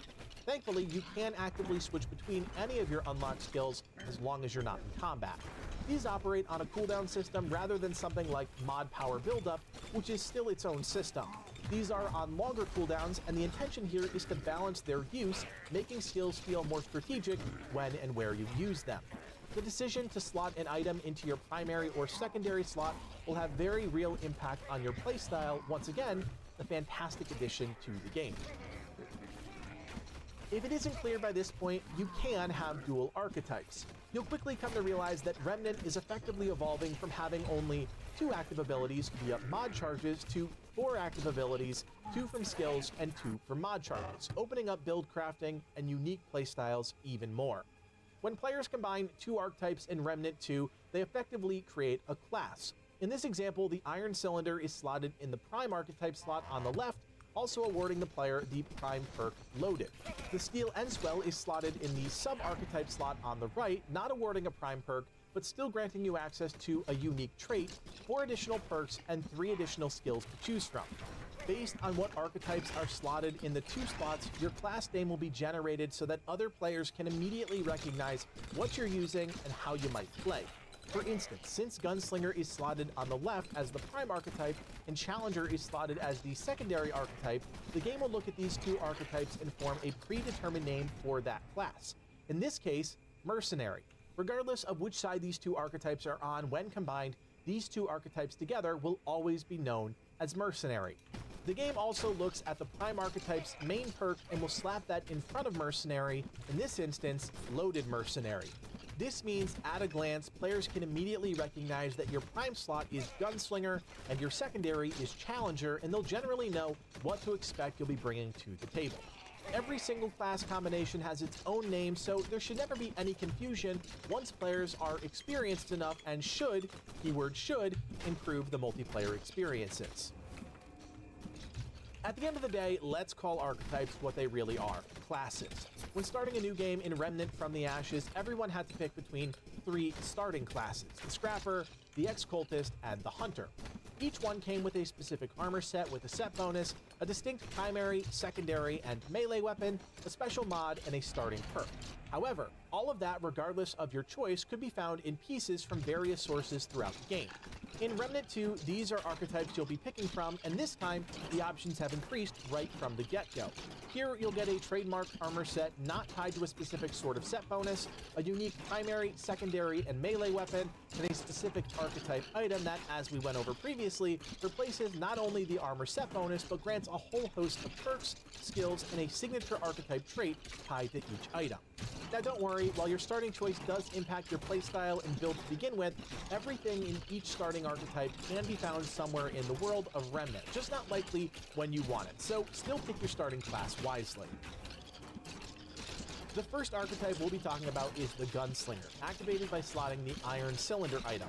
It's the ideal class to pick up if you're aiming for high fire rate, weapon handling, and overall ammo efficiency. This is the class that pure damage enthusiasts will likely gravitate to, and everything is geared towards maximizing DPS. The special archetype trait, Ammo Reserves, enables the class to increase ammo reserves up to 100%, ensuring that no combination of skills or weapons will leave you running dry. With this trait in mind, it's no surprise all the perks lean into maximizing overall DPS. Swift Shot increases fire rate, range damage, and crit chance for all firearms. Posse Up awards additional ammo per play and causes ammo boxes to drop additional ammo on the ground. Quick Hands increases firearm reload speed and doubles if the magazine is empty. Finally, Sleight of Hand increases your overall range damage and reloads your firearm whenever a relic is used. The class's prime perk, Loaded, reloads both of your weapons and grants you infinite ammo reserves for 15 seconds whenever you activate any Gunslinger skill, leaving your ammo economy untouched but keeping the lead flying. Finally, we have to talk about your 3 skills. Quick Draw pulls out your trusty side piece and unloads a certain amount of rounds, split evenly amongst all enemies in view. Holding and releasing the skill allows you to aim the weapon manually and turn into a super shot, guaranteeing a crit with 6x damage. This one is on a relatively short cooldown, and given its flexibility with hitting multiple targets or one large target, Quick Draw will be hard to pass up for any build. Next up is Sidewinder. When activated, it increases ADS movement speed and weapon draw swap speeds. Additionally, you'll fully reload weapons just by cycling between them, granting you ridiculous amounts of sustained damage. Finally, there's Bullet Storm, which makes every firearm fully automatic, boosts fire rate, and ramps up reload speed. And to top it off, it even grants special perks for bows and crossbows. If you do long for a DPS class that rains lead like no other, then the Gunslinger might just be the class for you. Next up, let's look at the Handler, who traverses the various worlds with none other than a trusty canine companion. This class is activated by equipping the Silent Whistle, and really, this is the ideal choice if you enjoy playing solo or to heavily augment your teammates within battle. I'm happy to report that your dog companion can never truly die. When incapacitated, he just needs a bit of encouragement to get back into the fight. If at any time during combat your dog is running low on health, just being near him will start health regen. Give him a few pats and the dog regens even faster. The archetype trait, Kinship, reduces friendly fire damage both dealt and received by up to 80%. It shouldn't take a lot of convincing to understand this will be critical to ensuring you, your pet, and your team are able to survive more difficult content, especially when it comes to explosive weapons. Now, the handler really is a jack of all trades, and that's increasingly apparent when we look at the wide variety of stat boosts provided by perks. The damage perk Pack Hunter grants a sizable boost to ranged and skill damage. This is further increased if you're within a certain range of your furry friend. Next, Spirit of the Wolf increases you and your allies' movement speed and also reduces the stamina cost of all allied actions. Teamwork boosts the handler and companion's revive speed by a massive amount, and when reviving, you'll take less damage and your companion is slightly more difficult to stagger. Finally, Best Friend will fully heal your companion and boost their damage and damage resistance whenever you consume a relic charge.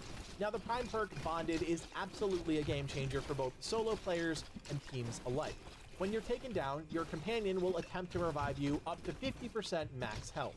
This can be used on allies as well, as long as they still have at least one relic charge remaining. Even if an ally is down out in the open, that trusty pooch will be there to help you out. In addition to all of the things your companion already does, you can issue commands like attack, heal to your side, or even guard an ally. I think we're starting to see who the real star of the show is here. In this case, the class skills are replaced by behaviors, which instead change the function of your companion and even grant them unique passive buffs. For all of these behaviors, single tapping will have your companion engage enemies at the targeted location, while double tapping will have the companion return to the handler's side.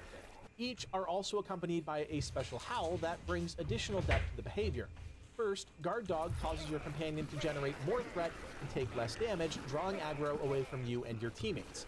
Holding the behavior will trigger a howl that generates increased threat and reduces the damage on all allies in a large AoE. Next, Support Dog will continuously heal allies near the companion in a small AoE. When held, the howl will rapidly heal and boost the movement speed of all allies in a larger AoE. And finally, Attack Dog will increase your companion's damage. When held, the howl will also massively boost the damage for you and all allies in a large AoE. The Handler really is an outstanding solo or party assist class. If you lean more towards support roles, then this may be right up your alley. And hey, having a furry friend is definitely an added bonus. The third archetype we'll be talking about is the Challenger, activated by slotting the Steel Endswell item. The Challenger allows players to make more efficient use of heavier armor sets, reducing stamina consumption and bolstering you and your team's damage and defenses. This is the class that's geared towards reducing enemy damage while amping your own stats based on the overall density of the threats in front of you. The special archetype trait, Strong Back, reduces your overall encumbrance by 1 per level, allowing armor sets to function like sets of lower weight classes. It's clear based on this trait alone you'll be taking advantage of the damage mitigation of heavier sets, so it's no surprise the perks all lean into that. Close Quarters boosts your ranged and melee damage based on how many enemies are within a set distance. Intimidating Presence reduces the damage all enemies deal within a fixed radius after using a Challenger skill, becoming more potent based on the number of enemies affected. Powerlifter reduces the stamina cost and stamina regen delay by 50% for all weight brackets. Finally, Face of Danger grants you stacks of Bulwark and increased damage whenever you use a relic within range of an enemy, allowing you to better fight off hordes that catch you off guard. Your Prime perk, Die Hard, gives the Challenger a second wind when receiving fatal damage, slamming the ground, becoming invulnerable for a short period of time, and regenerating max health. This is on a very long cooldown. Last up, we have to talk about the 3 Challenger skills. The first skill, War Stomp, creates a high impact tremor that deals damage and additionally staggers enemies in a frontal cone, but also deals damage in all directions at point blank range. The second skill, Juggernaut, makes the player become nearly unstoppable, gaining Bulwark, increasing movement and melee speed, and increasing melee damage. Stagger damage to the player is also reduced by 1 level. Finally, we have Rampage, where the Challenger enters a heightened state of battle, increasing fire rate, reload speed, and movement speed. Dealing high damage to enemies grants 1 stack of Rage, which increases range damage by a fixed amount per stack. Upon reaching 10 stacks, the Challenger goes berserk, reloading their current firearm and doubling the Rampage effect for a moderate duration. This is the class for players who like to be up in the face of enemy hordes, especially melee users, drawing their aggro and knocking them down, all while keeping your allies protected in the process. While not yet revealed, we do know that a medic-themed archetype and sharpshooter-themed archetype are coming. We've seen hints of both in recently released trailers and gameplay clips, but without official information, we chose not to speculate for the sake of this video. Now, if there's one new system overhaul that shocked us, it's relics. For those who played Remnant from the Ashes, you know these simply as Dragon Hearts, essentially your Dark Souls Estus Flask. You have a limited number of charges, and you leverage them to heal yourself. That was pretty much the limit of these items. That's not the case anymore in Remnant 2. These are now called relics, and they play a fundamental role in your build. Dragon Hearts still exist, but they're just one type of relic. There are many, many more you'll be able to find and use as you explore the various worlds, and they can range from burst heals and heals over time, all the way down to defensive and stat augmenting bonuses when activated. But that's not all. Your relic slot also has 3 relic fragment slots. These are items that can drop from various sources, such as challenging encounters, special enemies, and ornate chests. These can be added to your relics to apply a new effect whenever a relic is consumed, such as boosting your crit damage, applying shields, and more. And you can change out these fragments at any time, similar to the jewelry system. The last cool thing about this system, you'll never need to manually upgrade these. As you increase in gear level, same type fragments will begin dropping with more potent stats, and the game will automatically replace them with the highest stat value you've acquired, turning the old ones into relic dust, an item you can then use to roll 4 chances at higher stat fragments at a new vendor. As we mentioned before, traits have been overhauled. You can no longer fully level up every single trait and trivialize content that's meant to be challenging. You'll need to specifically invest a limited amount of trait points into your traits that matter the most to your build. If you want to be an absolute glass cannon, you're finally going to feel like glass when you get hit. To some, you might hate this change, but to us, we welcome it. For now, the limit is hanging around 85 total trait points that you can allocate, but that can and likely will change over time. The main reason this feels like the right move is because you'll be able to fully respec your trait points at any time. No hidden resource cost, no trophy system where you need to find incredibly rare items to do so. Simply pull out your points and reallocate them where you'd like. This makes builds much more meaningful for tackling the hardest difficulties, but also allows even the newest players to experiment with what feels best to them. Additionally, every player will start with the same 4 basic traits unlocked. Vigor to increase your max health, Endurance to increase your total stamina, Spirit to generate your mod power generation rate as you deal damage, and Expertise, a new trait that will aid in reducing your skill's cooldown. The developers have also mentioned that all flat damage perks have been removed from the game. These were boring, and in most cases, every single build in the game ran them. Instead,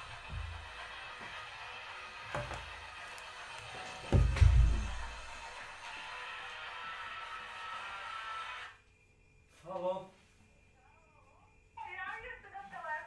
Da, jesam, izvoli. Da, jesam, hvala. Javio sam se. Šta ima?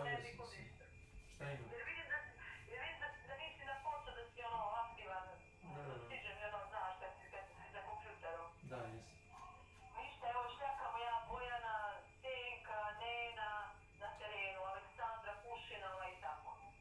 Na terenu? Na terenu. Svašta nešto radimo. Čupamo luk, beremo trešnje. Šta smo još radili? Kukuruze. Eto, tako se zove i svega. A znači više ne radite u... Ne, već ima 20 dana smo bili na terenu. Ja i Bojana barem. Pa dobro. I znaš kako je, ima dnevnice 2800 i odmah dobiješ pare. Čim završiš taj dan, odmah dobiješ u autobusu pare. Imali smo i sađenje paprike, tu smo imali 3000 dnevnicu. Jesi razmišljala da radiš kao krojač, da praviš obuć? A vidiš u cipelice? Pa ne znam. Pa nisam sad rekao, ajde ovo mi odgovara zato što su odmah pare, znaš na To ti je sad, kad je leto. A šta ćeš kad ne bude fino vreme? Pa planiramo nam neku finu, vidjet ću ne znam ti. Ovo se ne neću ukloniti za posao, nego nam to vi nisu odjavili još. Još nisu nam se odjavili.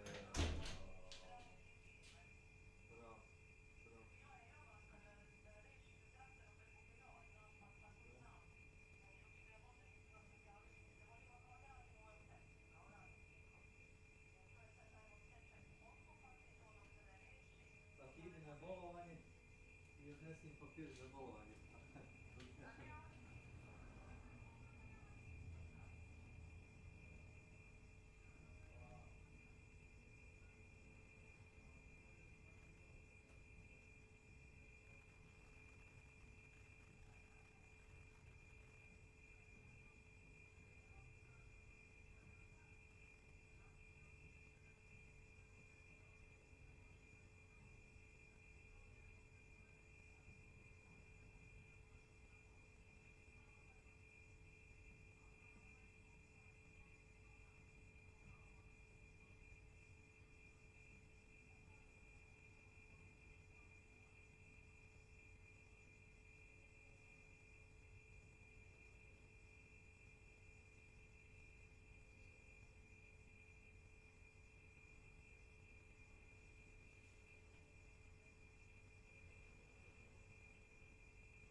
hladnom vodom da se ubriješ, aj. Simple. Simple as that.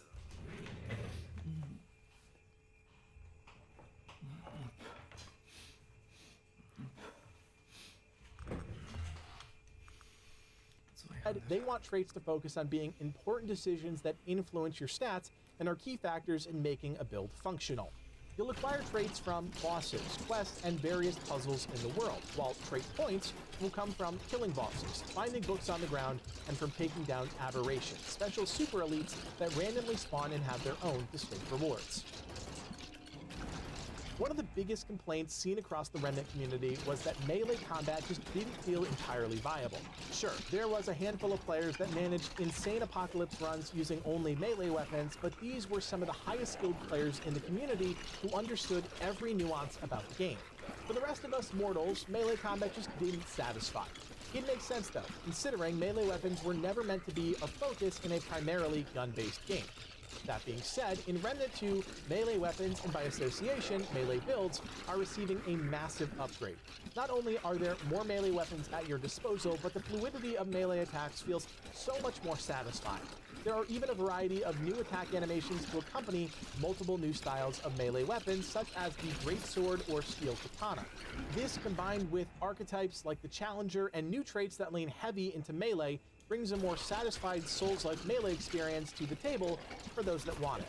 We've seen a ton of brand new weapons in the trailers and gameplay so far. Notable ones include the fully automatic drum-fed shotgun, the AS-10 Bulldog, used to devastating effect, a brand new XMG-57 Bonesaw light machine gun that takes forever to reload but has an insanely high-capacity magazine that gets more accurate the longer it fires, the introduction of the bow and arrow, marking a brand new weapon type, a new grenade launcher to explode some spirits, a much quicker firing Mosin-like rifle, the brand new iron greatsword that looks like it's made with a giant steel saw featuring an exceptional attack animation, and various other returning weapons like the SMG, hunting rifle, and more. We even got a look at the Twisted Arbalist, what is essentially a rework of the fan-favorite Ricochet rifle, whose attacks can bounce up to 5 enemies. The featured mod, Guardian's Call, can then be activated to call down high-damaging swords on all targets you mark. It's a seriously impressive weapon that'll sure to be a build staple for many. Brabus, the bandit boss from Remnant from the Ashes, is also now an arms dealer right from the start in Ward 13.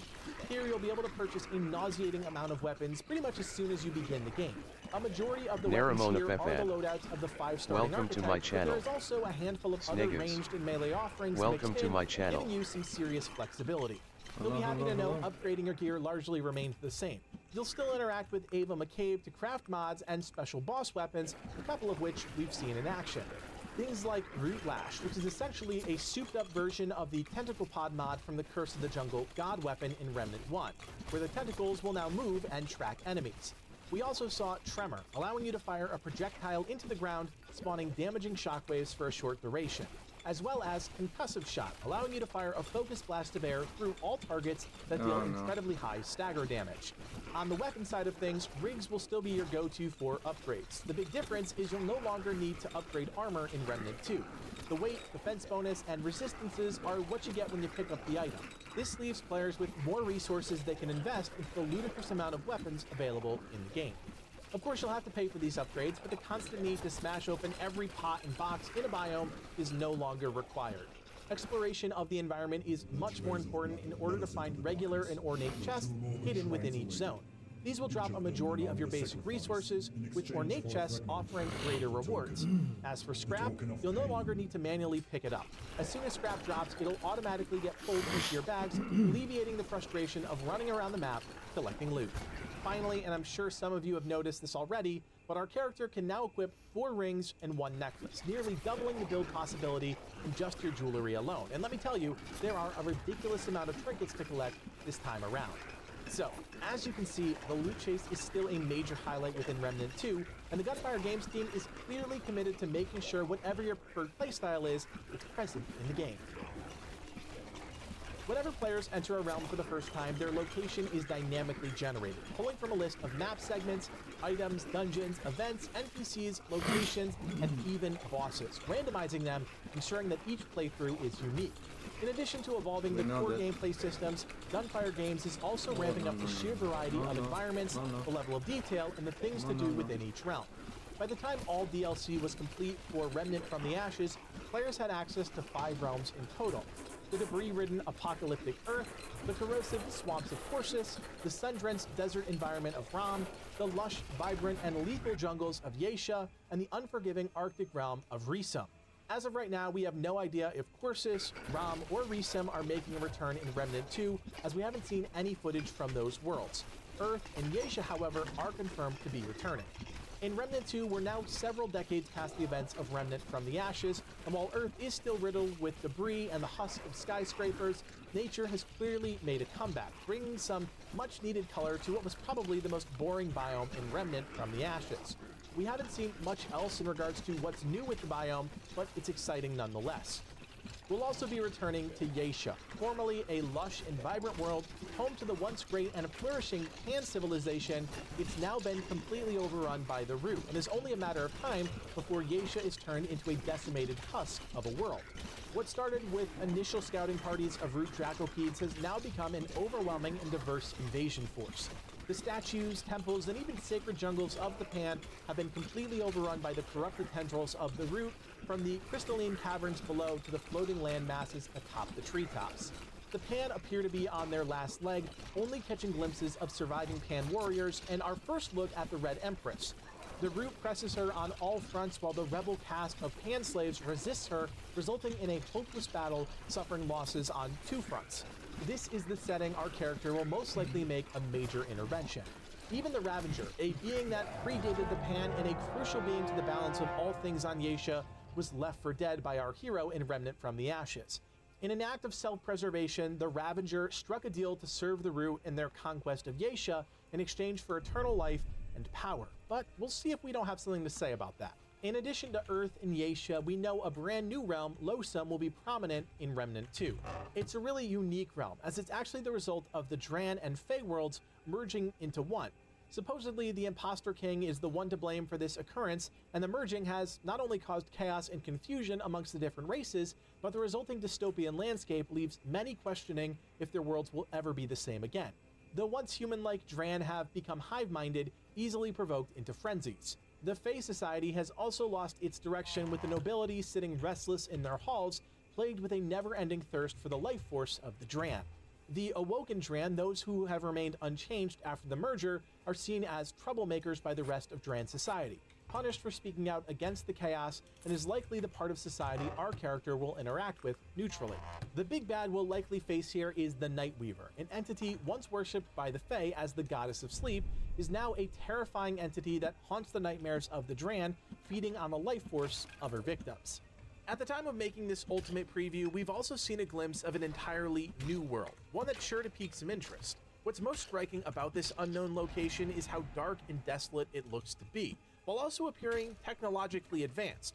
It gives off alien vibes in a way, and is clearly home to secrets galore. Judging by a recent trailer, it's also home to incredibly deadly enemies, scientific experiments, and larger-than-life boss fights. The last location we need to briefly talk about is the Labyrinth. We saw this briefly in the trailer, but we weren't sure if this was a whole new biome or just a link between worlds like in Remnant from the Ashes. There looks to be 5 locations in total, or those slivers could shrink as we discover more. We really have no way of knowing for sure at this point. One of the highlights that made Remnant from the Ashes so damn good is the enemy design. Everything had multiple attacks, distinct functions within a horde, and were recognizable not only from a silhouette perspective, but from unique sound cues and even the most chaotic fights. Remnant 2 is dramatically expanding on the variety of enemies that will seek to cause us harm at each and every turn. So let's take a look at a few of them as we come to the tail end of our ultimate preview. The Root don't seem to be slowing down when it comes to both taking over worlds and evolving their forces. So far, we've seen the following new enemy types. The Root Behemoth is a terrifying new elite monstrosity that transforms its arms into throwable, explosive axes. Yes, you heard me right.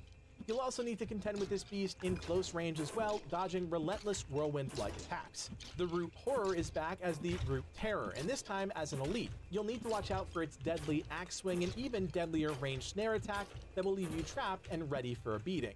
Given that the Root have all but taken over Yeisha, it's fitting that new elites would spring up looking like the Pan that they've consumed. Mimicking the Pan Impaler is the Root Grenadier, a nasty explosive-firing, rod-spreading ranged elite that seems to have no trouble bashing your head in if it gets too close. The Root Apostate seems to function a lot like either the Shock Wardens or Storm Wardens before Yeisha succumbed to the Root. It appears we'll be dealing with various ranged projectile attacks and targeted beam attacks, keeping us moving around amidst other enemies. It even appears to have the ability to resurrect Fallen Root, meaning this elite should be the absolute priority to focus down. We also got a detailed look at several of the rank and file enemies that will make up the bulk of the Root forces. A new version of the Root Flyer can be seen on Yeisha that charges up energy balls and sets itself up almost like a turret firing down upon our character. It also doesn't seem to mind getting more aggressive and melee focused, teleporting towards the player or just straight up rushing it with 2 large claws. There also seems to be a new pack-oriented variant of the Root Tumbler that rolls aggressively towards the player covered in red spikes. We also got to see new explosive Root that thankfully don't run at you like the annoying Rotwarts. These instead seem to shamble towards the player, but are much more resilient to damage, with their explosive effect happening with a bit of a delay after being knocked down.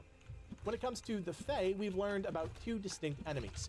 First up is the Fae Painless. What we initially thought was a boss is actually an extremely threatening elite mob.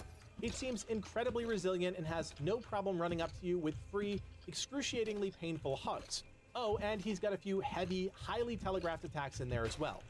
Now, the real highlight enemy thus far that made Livid and I sit forward in our chairs was the Fae Golden Knight. This elite enemy moves unlike anything we've really seen in Remnant, with quick teleport-like movements to close the gap, elegant wide sweeping attacks with its lethal longsword, and even throws deadly arcs of golden light when at range. I can already tell you right now, many a player will be caught off guard with this particular enemy. In terms of the Dran, at the time of making this video, we've seen really only 2 enemies in action from that area. The first is the Chainsaw Dran, clearly an elite that gives us serious Resident Evil vibes, and the second is the Bone Harvester, a supersized rat monstrosity that lurks in the shadows ready to pounce on you and your team. Keep in mind, this is just a fraction of the new general threats in Remnant 2, but it already has us extremely excited by how much the enemies seem to have evolved. Last up in our Ultimate Preview, let's talk about the known and potential bosses. Boss fights across the board received a hard look, and the notion that ads were too prevalent in boss arenas over actual boss mechanics was taken seriously. Boss fights, for the most part in Remnant 2, will focus heavily on mechanics and phases that shift how a boss engages the player. This means more attack patterns to learn, more immersive fights overall, and less death to random mobs that spawn outside your field of vision. We already know on Yeisha, in the floating landmass section, we'll have a run-in with the Mother Mine. It utilizes large sweeping attacks, trying to impale you with downward sweeping claws, and even charges up to break the platform beneath you, adding an element of time to the encounter before you run out of landmass. Let's also not forget the pools of damaging root rot it'll create across the entire arena. It seems like a solid boss fight that will reward you with the Cordyceps gland for some fun weapon mod experimentation. During the live stream, we also got to see the encounter with Keula's Shadow, a hulking root monstrosity that tries to drive you into deep water to remove your ability to dodge, making the arena and boss mechanics a bigger threat than any additional mobs ever could. We also know we'll face the Nightweaver at some point, an incredibly agile, spectral entity that is essentially the twisted manifestation of the Fae Goddess of Sleep. It's creepy and looks incredibly evasive, and even seems to have several ways to pick you up or pin you to the ground. The Ravager, as we explained earlier, will also be making a return, this time corrupted by the Root. He'll feature leaping and tail-based attacks, energy waves, and debilitating AoE howls, all while breaking apart the arena you desperately try to find cover in.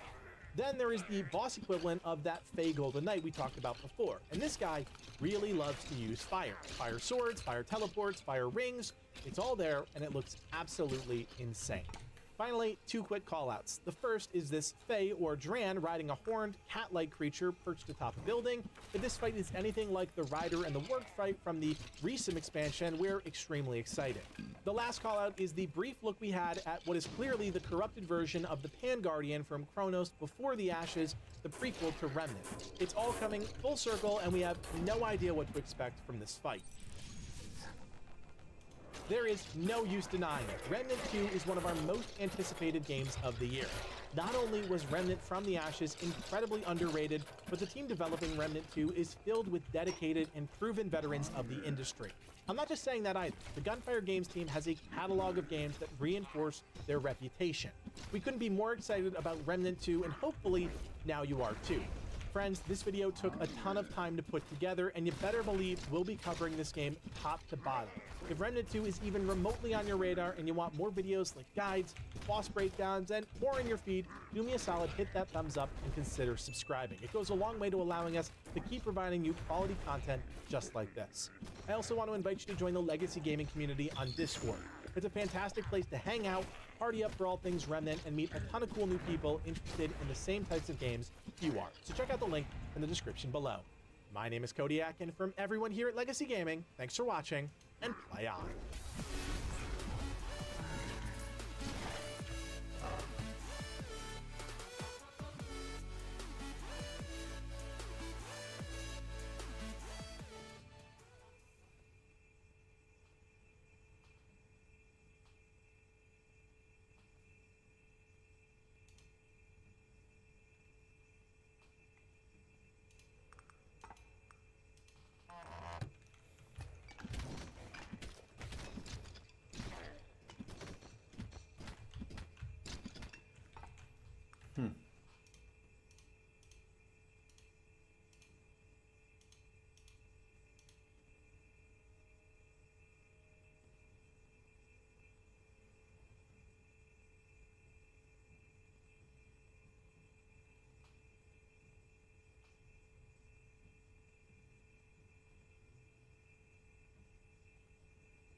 Welcome.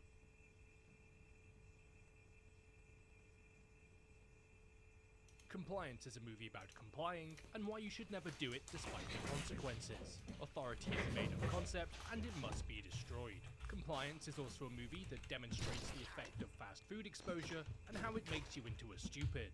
Based on the real-life script search phone call scams that spanned over a decade across 30 different states that saw a sick and depraved, slightly mentally unhinged individual somehow convincing managers of restaurants and grocery stores to do things to their employees that certainly wasn't stated in their employee handbook. Sick and depraved things that led to absolutely nobody serving time for these incidents because apparently McDonald's employees don't count as real people. The movie begins with a teenage girl named Becky arriving for her shift at the fast food restaurant Chickwich. It becomes apparently obvious that her manager Sandra seems to be somewhat jealous of the much younger Becky, who seems to have multiple men to choose from at any given moment, because it would seem that they swarm around her like flies. Yeah, sounds about right. Sandra then gets a phone call from an apparent Officer Daniels, claiming to be a police officer who's apparently far too lazy to be a police officer. He says that he's ringing because he currently has a person with him right now who's accusing Becky of stealing from her purse. As well as having the regional manager on the other line, he wants Sandra to deal with the situation internally because he can't be bothered. At first, Sandra seems genuinely confused at the prospect of Becky being a thief, but after being told that he's watching Becky as part of a bigger investigation, and that Sandra's cooperation with the issue would be of great service to the police, she decides to be a little snitch. She has Becky come into the back room, and after confronting her, she immediately denies any involvement with any theft whatsoever. The officer then tells her that he's got the surveillance to back it up, and by the surveillance to back it up, he means he's got absolutely nothing, and just hopes that it will scare her into cooperating. Which, funnily enough, is actually standard police procedure, which unfortunately does the job, as the supposed officer proceeds to ask Sandra to take all of Becky's belongings and search her.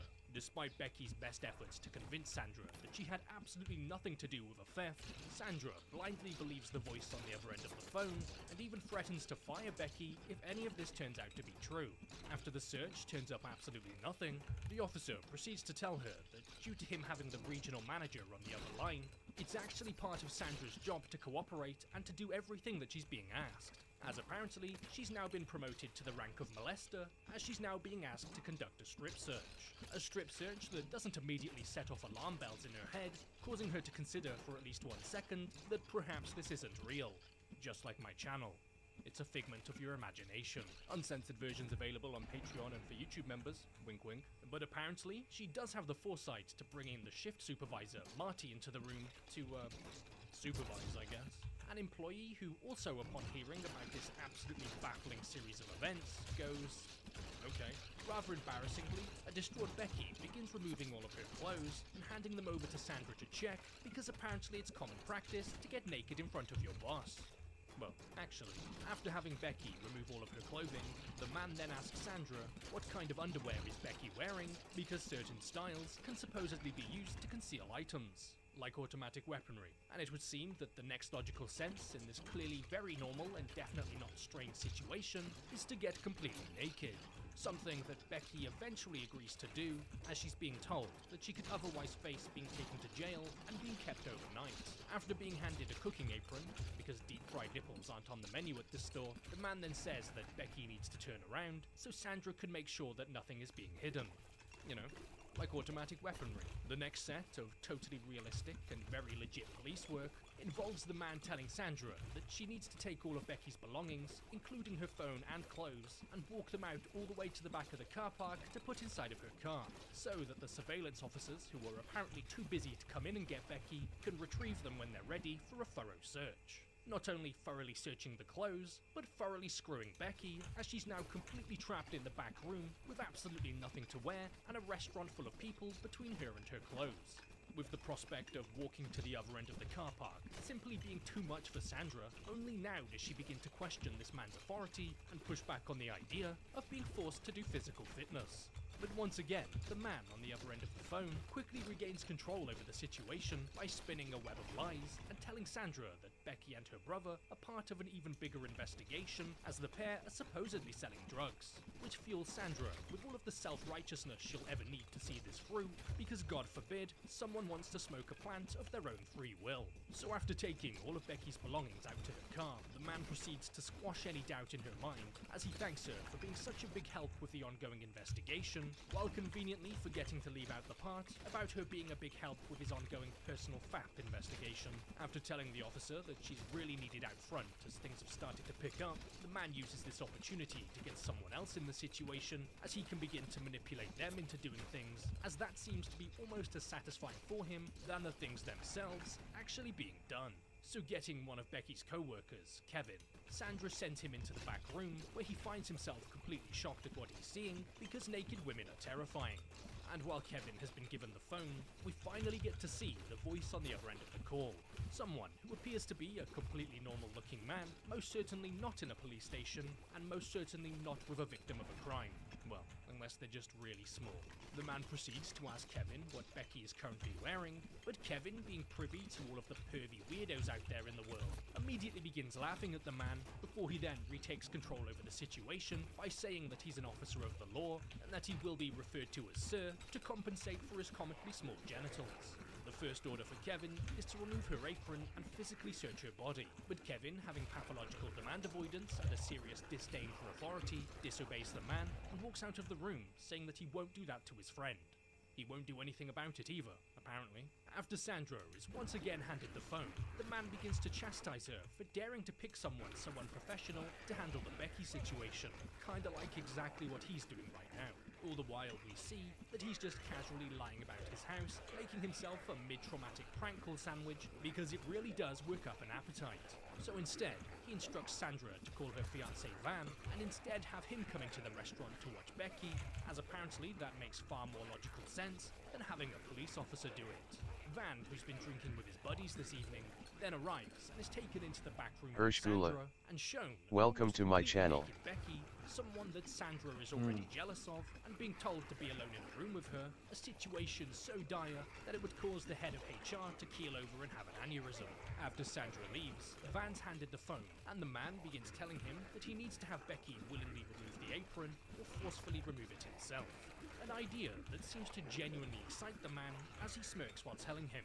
And the second that someone walks in here, who seems for the slightest second that maybe, potentially just ever so slightly, might just have the most minuscule amount of common sense, like the good girlfriend that she is, Sandra proceeds to look at Van like he's a complete and total idiot after he questions whether or not they should really be doing this. What do you mean, should we really have a naked, terrified 19-year-old girl tied up in the back room where we're subjecting her to all kind of perverted weirdness? What, are you stupid or something? Becky, little by little, slowly being broken down by the horrific situation, deciding that the best way to just get this over and done with is to comply. And eventually she gives in and allows this complete stranger to inspect her completely naked body. After she's removed the apron, the man on the phone begins asking Van inappropriate and completely unrelated questions about Becky's body, as apparently it's a pivotal part of the investigation to learn the size of someone's nipples, as it directly correlates to just how much of a thief you are. And as if Becky hasn't been brutally humiliated enough yet, the man then orders her to turn around and bend over in order for Van to describe what he's seeing. A prison sentence. That's what he's seeing. He then spontaneously decides that the best course of action right now is an impromptu PE class and has Van order her to do jumping jacks on the spot in order to dislodge anything that she's hiding in her flesh pocket. Like automatic weapon, assuming that she's just been getting in her regular Kegel exercises, Van reports back that nothing has been found. So gaslighting this already incredibly traumatized young woman into thinking that she's done something wrong, the man then has Van punish her for disobedience, like some kind of second-hand police brutality. Neither Van nor Becky seem to actually Welcome to my channel. The pair are just blindly agreeing to whatever this man tells them to do, as Van places Becky over his lap and begins to violently slap her, with the phone being placed in a way so that the man can hear everything. And once the man is satisfied that Becky has been sufficiently punished, he proceeds to punish her some more by somehow convincing both her and Van that she needs to perform fellatio on him because apparently sexual assault is standard police practice.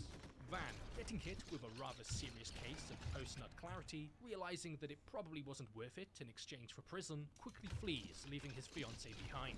Sandra, unaware of what's just occurred in the other room, tries to go after him when she notices Harold, the store's repairman, after he's just come in to try out the new milkshakes. Well, they do say the milkshakes bring the boys to the yard, well, or the chick witch. After taking him into the back room to be the one to supervise, Harold, being the only one with half a brain cell between his skull, immediately pushes back against the man on the phone and simply refuses to do anything that he's asked, with all of the other employees miraculously and simultaneously being hit with the thought of, maybe I shouldn't have done that. Sandra calls up her regional manager, the man who is supposedly on the other line with the officer, and the regional manager who hasn't the slightest idea what she's even on about.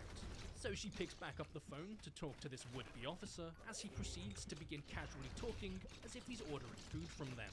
After realizing that they've all been played, she hangs up the phone and the real police then arrive.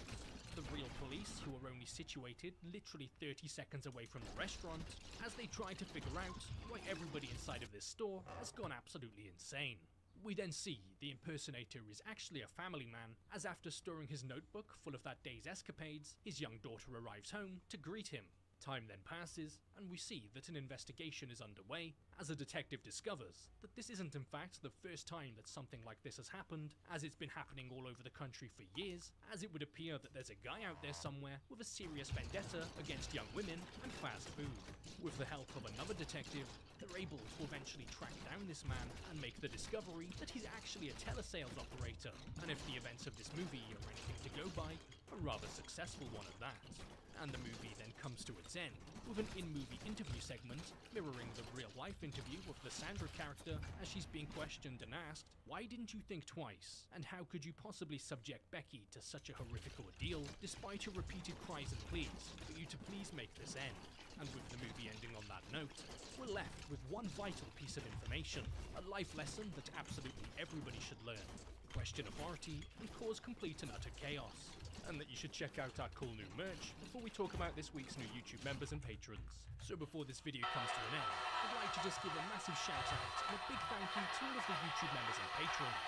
The people who every month continue to support the channel, despite YouTube making it incredibly clear that they're not very fond of the type of content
product I make. If you're interested in becoming a YouTube member or a patron yourself, not only are you just generally helping support the channel, but you also— Goodbye for now.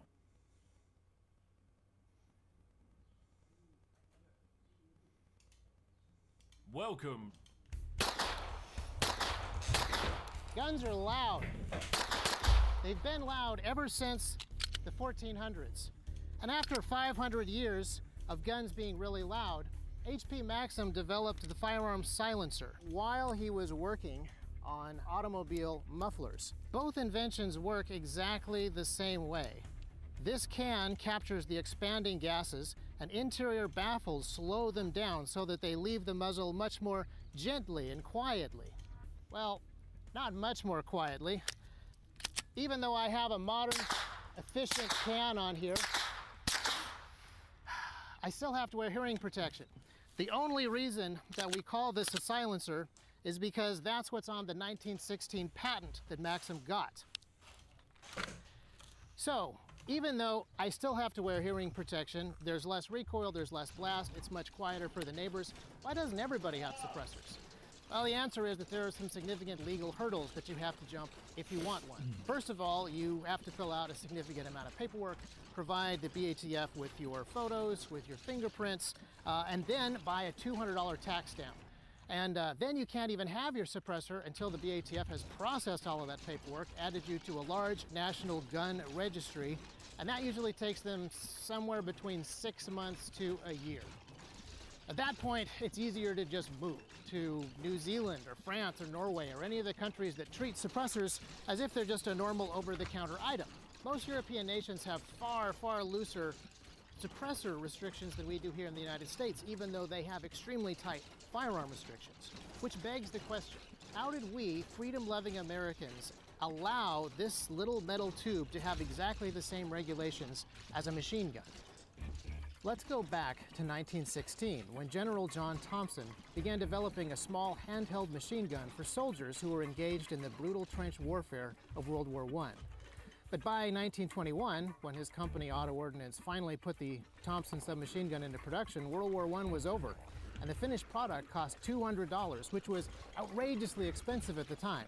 For context, pump-action shotguns and lever-action rifles cost $20 to $30, so it was very hard for them to find buyers, outside of Hollywood anyway. Hey, Johnny, look what I got. Look at Johnny, you can carry it around like a baby. The Tommy gun became ubiquitous on the silver screen. Gangster movies ruled the box office, and the Chicago typewriter ruled movie gangsters. There's only one thing that gets orders and gives orders, and this is it. In almost every film, cops and crooks engaged in long, drawn-out machine gun battles that wiped out almost entire neighborhoods. But in real life, the Thompson was just barely selling. 15,000 Thompsons had been made in 1921, and Auto Ordnance didn't sell through that stock until World War II is heating up, almost 2 decades later. But let's get back to the 20s, when movies were defined by the Tommy gun, and real life was defined by Prohibition. An entire decade of the federal government doubling down on bad laws that hurt private citizens and help criminals. It's not a question of whether or not it's a harmless drink. It may very well be, but it's against the law, gentlemen. And as we are going to enforce the law, we must do first by example. The war on booze helped criminals like Al Capone get so incredibly wealthy that his goons could actually afford Thompson submachine guns. And some of his gang definitely used them to commit crimes. Incredibly infamous crimes like the St. Valentine's Day Massacre, where they killed 7 members of a rival Chicago gang. And the Depression-era gangs that came after Prohibition were even more sensational. John Dillinger, Pretty Boy Floyd, Bonnie and Clyde, they all used automatic weapons to rob banks in the 30s. Well, not Pretty Boy Floyd, but they still sold hundreds of thousands of papers. The public loved and hated them, and the government decided that they had to do something. In April of 1934, FDR's Attorney General brought the National Firearms Act before Congress and urged its immediate passage. It was a drastic bill that claimed that it would prevent criminals from having or using dangerous guns. But of course, it was just a mess of red tape, oversight, and taxes that criminals would ignore, officials would misuse, and regular citizens would fear. For context, FDR's administration was creating new government agencies right and left at this point, and radically expanding the scope and authority of existing agencies, especially the Department of Justice. his Attorney General, Homer Cummings, had this gigantic vision for transforming the entire federal government. Fortunately, he was not able to get everything on his 12-point program accomplished, but his National Firearm Act did pass, and it added regulations to machine guns, sawed-off shotguns, short-barreled rifles, and silencers. It's a very short bill, but the discussion of that in the Congressional Committee is very interesting, and I'm linking to the transcript below so that you can read it for yourself. It actually sounds really familiar. There's 4 points in particular that remind me of modern gun control efforts. First, a false sense of urgency driven by media, misinformation, and horrific fringe cases. In this case, the murders committed by the Barrow Gang and the Dillinger Gang.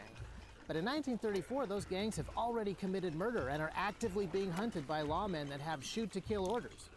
There was only one way to deal with such men, and that is hunt them down. This bill to make them more criminal had no effect on those cases whatsoever. And even if it had been passed years before, it still would have had no effect, since Dillinger stole his Thompson submachine guns from a police station and Barrow stole his Browning automatic rifles from a National Guard armory. But because those gangs were in the papers in the spring, new gun laws have to get pushed in the spring. And that resulted in some very hastily constructed legislation that was being very, very rushed at the time. Which brings me to the second point. Legislation which is enacted by technically ignorant legislators. The original bill, as brought by the Department of Justice, is a train wreck of firearm ignorance. For example, the bill's original definition of a machine gun is any gun that is fully automatic or semi-automatic that can hold more than 12 rounds. That's every gun on the table except for this one. None of the legislators questioned that language at all, but fortunately there were a few experts there to give testimony, and they caught some of those things. Now, to be fair, some of those legislators were born during the Civil War, but today's politicians have no excuse for not understanding basic 20th century weapons technology. Well, if it can fire a lot of bullets very quickly, that's a good place to start, okay? And then you would can say, argue what a lot is. Okay, let's pick it. Let's say 3. This right here has ability with a 30 caliber clip to disperse with 30 bullets within half a second. Pistols are different. You have to pull the trigger each time. An assault weapon, you basically hold it, goes... No, those are fully automatic weapons. Okay. The third thing the bill does is it removes rights on false pretenses and unproven associations.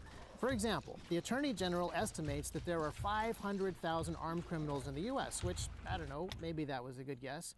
But he does so while talking about the Thompson submachine gun, and he implies that gangsters are predominantly armed with Thompson submachine guns. Have a look at that Thompson submachine gun.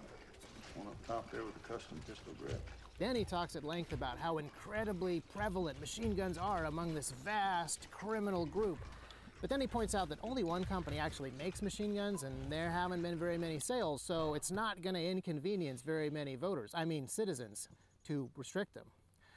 Also, this bill groups weapons together with no good definitions or reasons. For example, because some gangsters have murdered each other with sawed-off shotguns, the Department of Justice assumes that short-barreled rifles are equally likely to be used in crimes. Brings a knife to a gunfight. And because short shotguns have been used in crimes, they can't have legitimate uses? Which reminds me, we were talking about silencers. The legislators do not talk about silencers at all. There is no justification for including silencers on the list whatsoever. Now, I'd always read that the reason for silencer restrictions was poaching.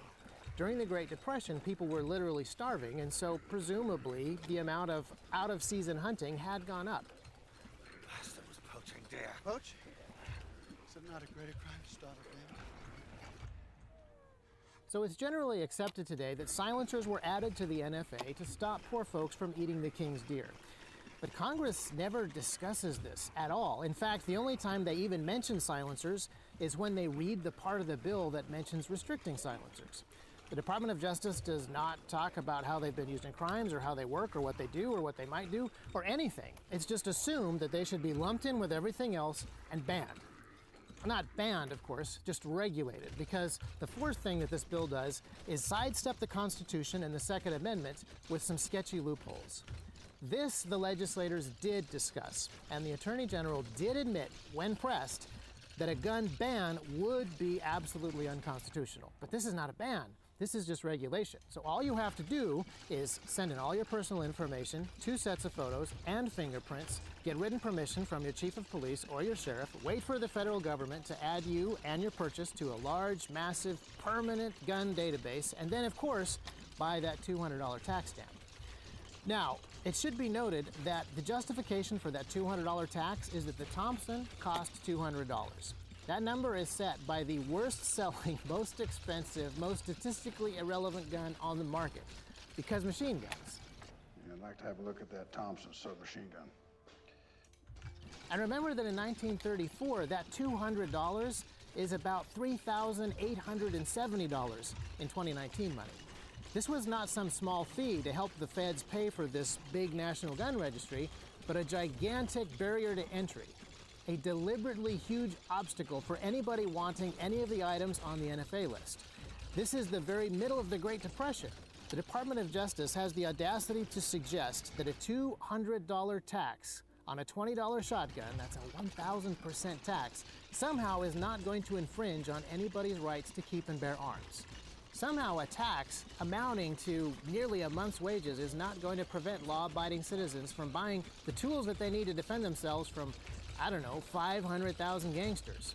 And ironically, the gangsters that started this machine gun panic, which produced this bill, were some of the very few Americans who could actually afford to pay this tax. One Tommy gun plus 1 tax stamp was about the cost of a brand new car, which was nothing to Al Capone. Yeah, because you got nothing. You don't got a thing. You got nothing. Nothing. And remember, this tax is supposedly being levied to prevent criminals from getting guns, because if the Department of Justice has learned anything from Capone, it's that gangsters are really, really good at following tax laws. Try a murder for not paying his taxes? Oh, it's better than nothing. But it's actually much worse. The original version of the National Firearms Act was written to regulate all handguns with the exact same restrictions as machine guns. At this point in the discussion, this tax is not just for incredibly rare weapons. It is for every single firearm on the market that is not a long-barreled rifle or a long-barreled shotgun. Oh. All of them? Yes, sir. We're talking about a $200 tax on a $5 revolver. And fortunately, that was a bridge too far for many of the legislators. They could see that this gigantic tax was ridiculously restrictive to the average citizen, and the idea of keeping people from getting the most common and most useful self-defense weapons, especially during a crime wave, would cost them a lot of votes, and possibly citizens. So they removed handguns from the list, but everything else stayed, and in June of 1934, the NFA became law, because machine guns. Yeah, I'd like to have a look at that Thompson submachine gun. 2 of them drums. Fast forward 85 years until today. The NFA is still on the books with a few minor changes over the decades, and it has definitely discouraged law-abiding citizens from buying the items that are on the list. But less so over time, since the American dollar has been significantly devalued. Today, that $200 tax stamp is, if I do the math right, only $200 in 2019 money. Adding that to a $400 suppressor is a little less financially debilitating. And so, BATF reports show that the purchases and registration of silencers has been on a pretty rapid increase over the last decade. I'm guessing there's at least 1.5 million NFA-registered suppressors on the books at the moment. For context, that means that there's more cans in America than electric cars, and they're louder, and they kill fewer people. The BATF has pursued an average of 44 silencer crimes per year for the last decade, and most of those are registration violations, not shootings. Even if all of those alleged crimes had been convictions, which the majority haven't been, and even if they all involved an NFA-registered silencer, which the majority don't, the conviction rate for silencer crimes would still be 0.003%. For context, 10 of our last 955 federal legislators have been convicted of felonies, so that's a conviction rate of almost 1%. Silencer owners are one of the most law-abiding demographics in the world, and silencers themselves are almost never involved in crimes. Even the BATF noticed this, and in early 2017, the Associate Deputy Director Ronald Turk urged Congress to deregulate silencers because they incur a considerable amount of paperwork and are, quote, very rarely used in criminal shootings, unquote. Republican legislators prepared the Hearing Protection Act to deregulate them, but then, in late 2017, a gunman murdered 58 people on the Vegas Strip. And the Republicans suddenly pretended like they'd never heard of the Hearing Protection Act. The shooter did not own or use a silencer, but that was still the end of the discussion on deregulating suppressors. Now, just a few weeks ago, a disgruntled city employee murdered 12 of his colleagues in their Virginia Beach building. Details on this shooting and the shooter are extremely sparse, but he allegedly had a silencer on one of his two guns. The official BATF report has not mentioned it, but the local police chief did. If there was a silencer, it was already banned in that entire city, also in that building. But never mind. Bob Menendez, the senior senator from New Jersey, has already introduced a bill that would ban suppressors nationwide. Oh, by the way, Bob Menendez is not one of the felons. I don't mean to imply that at all. The Department of Justice has dropped all the charges of fraud and bribery that he was indicted on, so not a criminal. He can keep making laws. Let's just focus on his bill. It's not a regulatory bill. It's an actual ban, plus a giant tax bill to cover the buyback and confiscation of almost all of those 1.5 million legally registered suppressors. I think cops and former cops could probably keep theirs, but it's not a very well thought out or well written bill. It's just being pushed fast and hard right now while Virginia Beach is still in the headlines. And remember how 1920s Hollywood made America believe that gangsters and G-men were just constantly shooting up neighborhoods with their infinite Tommy guns?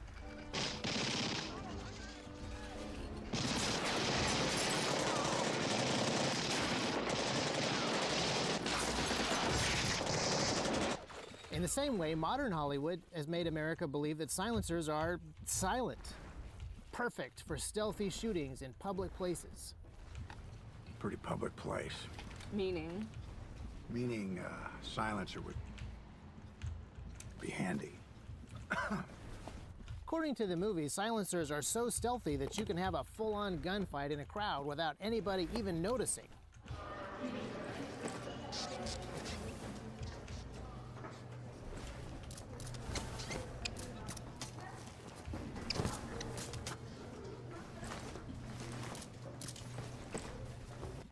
In reality, guns are really, really loud, and suppressors only bring them down to really loud. Out of all these very effective cans, this right here is the only one that I would ever use without hearing protection.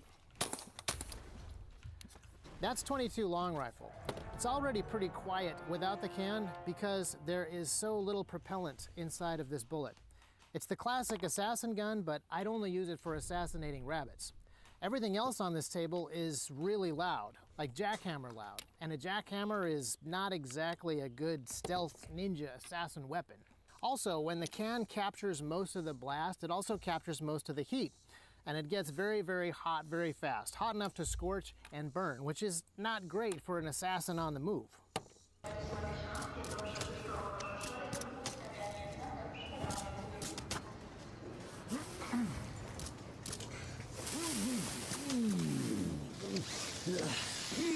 And ultimately, very few gun crimes actually benefit from being slightly quieter, as demonstrated by the fact that silencer crime is so incredibly rare. And don't tell anyone this, but DIY silencers are cheaper and easier to get than even Hollywood thinks. And criminals still almost never use them. But I guess legislators would rather watch movies than read crime reports, and Hollywood has made the silencer a magical tool of movie murderers for decades. Hey, Harry! Look at this! What's the matter with these cans?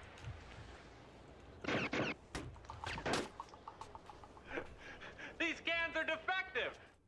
Doesn't matter what the actual statistics are, doesn't matter what reality is, doesn't matter that a deputy director of the BATF recommended deregulating silencers. One single event with an alleged suppressor can validate hundreds of fictional stereotypes and create a national emergency. There's just been another massacre in Virginia Beach where the shooter used a silencer. Yeah. What is your view I of don't silencers? like it. Would you like to see those back? Well, I'd like to think about it. I mean, nobody's talked about silencers very much. They did talk about the bump stock, and we had it banned. President Trump's administration has already stopped the Supreme Court from considering an important case on suppressor ownership. Kettler versus the United States had been appealed to the Supreme Court and was on its way to being heard this month. when the Department of Justice sent a letter making the case that the Second Amendment does not protect silencers. So don't even hear the case. I don't want to talk about this again. The reasons were primarily two preceding cases, United States versus Miller and District of Columbia versus Heller. U.S. Miller was a 1939 case involving short-barreled shotguns. The Supreme Court did uphold and affirm the right to keep and bear arms could not be infringed by the government, period.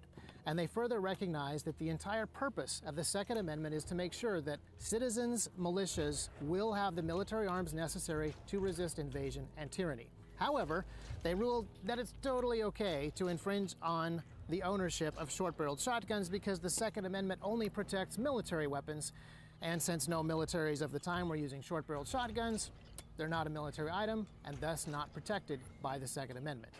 Now, I'm not a lawyer, but since suppressors are heavily used by many militaries, wouldn't a logical application of U.S. v. Miller mean that suppressors are protected by the Second Amendment? Then there's D.C. versus Heller, which also affirms the Second Amendment, but then states that the Second Amendment does not protect weapons not typically possessed by law-abiding citizens for law-abiding purposes. I don't recall seeing that caveat in the actual Bill of Rights, but anyhow, there's a whole bunch of suppressors possessed by military guys, plus another 1.5 million possessed by law-abiding citizens. And according to the BATF, 99.997% of the time, it's for lawful purposes. How many million suppressors do we the people need to own before they become typical? And with only 44 crimes per year, how are lawful purposes not typical? And remember, very, very few of those 44 prosecuted crimes are violence with silencer. Lots of them are just bad guy caught with unregistered silencer, or in the case of Kettler versus U.S., good guy arrested with unregistered silencer after paperwork misunderstanding. I want to do it. I'm in trouble. Big trouble, up to 15 years in prison trouble. How many of these alleged 44 crimes per year are paperwork mistakes that get good guys thrown in prison? We don't know, but we know that when it does happen, it's because 85 years ago, the Department of Justice added suppressors to the NFA with no justification whatsoever. And today, the fact that the NFA still gets innocent men classified as criminals is cited as a justification to keep it on the books. Does that sound familiar? It's not a question of whether or not it's a harmless drink. It may very well be, but it's against the law, gentlemen. Most of these silencers are crimes in the same way that Prohibition suddenly defined about 50% of Americans as criminals. Came an outlaw like you. But at least the government recognized that Prohibition had been a mistake. After 13 years of increased drinking, increased murder, increased taxes, skyrocketing corruption, incredible hypocrisy, and oh yeah, 10,000 deaths caused by deliberate federal poisoning efforts. You been to Chicago? Was it wonderful? No. So Prohibition was ended. The NFA, on the other hand, apparently cannot be rescinded or even questioned by the courts. Because regardless of reality, politicians just don't like cans. I don't love the idea of it. I don't like the idea of what's happening. He hates these cans! Stay away from the cans! Why? Why do our politicians seem hell-bent on demonizing silencers right now? I think H.L. Mencken figured it out. He lived through the 1920s and he had a front row seat to the entire Prohibition debacle, and he wrote that the entire aim of practical politics is to keep the populace alarmed and hence clamorous to be led to safety by menacing it with an endless series of hobgoblins, all of them imaginary. But if you let yourself be too scared, then you let the bad guys take over the country, don't you? Yeah. Then everybody gets scared. Now let's be honest, suppressors can make criminals more deadly. There absolutely are certain situations in which a slightly quieter weapon would give a murderer an advantage. And putting a can on a firearm reduces the recoil and makes the weapon more comfortable to shoot. It makes the gun more controllable, which criminals would benefit from, but only because everybody benefits from this. When SWAT teams breach houses with explosives and then they run in with their suppressed weapons, the cans are not for stealth. They make it easier for the cops to control their weapons and use them safely and maintain situational awareness in those enclosed spaces or darkness and communicate with each other better and just be more effective in their work. it's not just about quiet.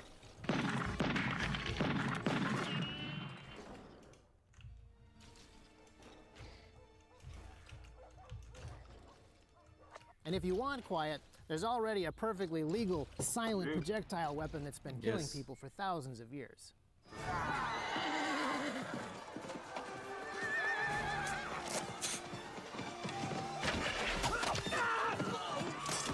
There's a whole bunch of upside to letting private citizens have suppressors. In a home defense situation, I want some of the same advantages that the SWAT guys want. And when you're on the range, they're great. They're not hearing safe, but they're far less damaging. I have to wear hearing protection to shoot these, but the people sitting over there don't have to. And things are much quieter for the neighbors. This thing even captures a bunch of carbon fiber and lead so that it can be disposed of properly. Everybody benefits. And there's a lot of upsides to letting private companies develop suppressors for a wider market. This is the CGS Siren, a 22 suppressor that is made out of carbon fiber with aluminum baffles. This is a very specialized new carbon weave and resin that makes it incredibly light, and it handles heat incredibly well. Also, it doesn't have the same resonance as a metallic can, which is cool. It's only in the last few years that the market for cans has grown enough to support some new R&D, like 3D printers making things out of titanium, or new materials from the aerospace industry like Inconel. But it's happening in very small and very slow steps, partly because the market is forcibly kept small, and partly because it takes so incredibly long to actually get your own can. Would you buy a cutting-edge piece of tech like this if you knew that you couldn't have it for 6 months or a year?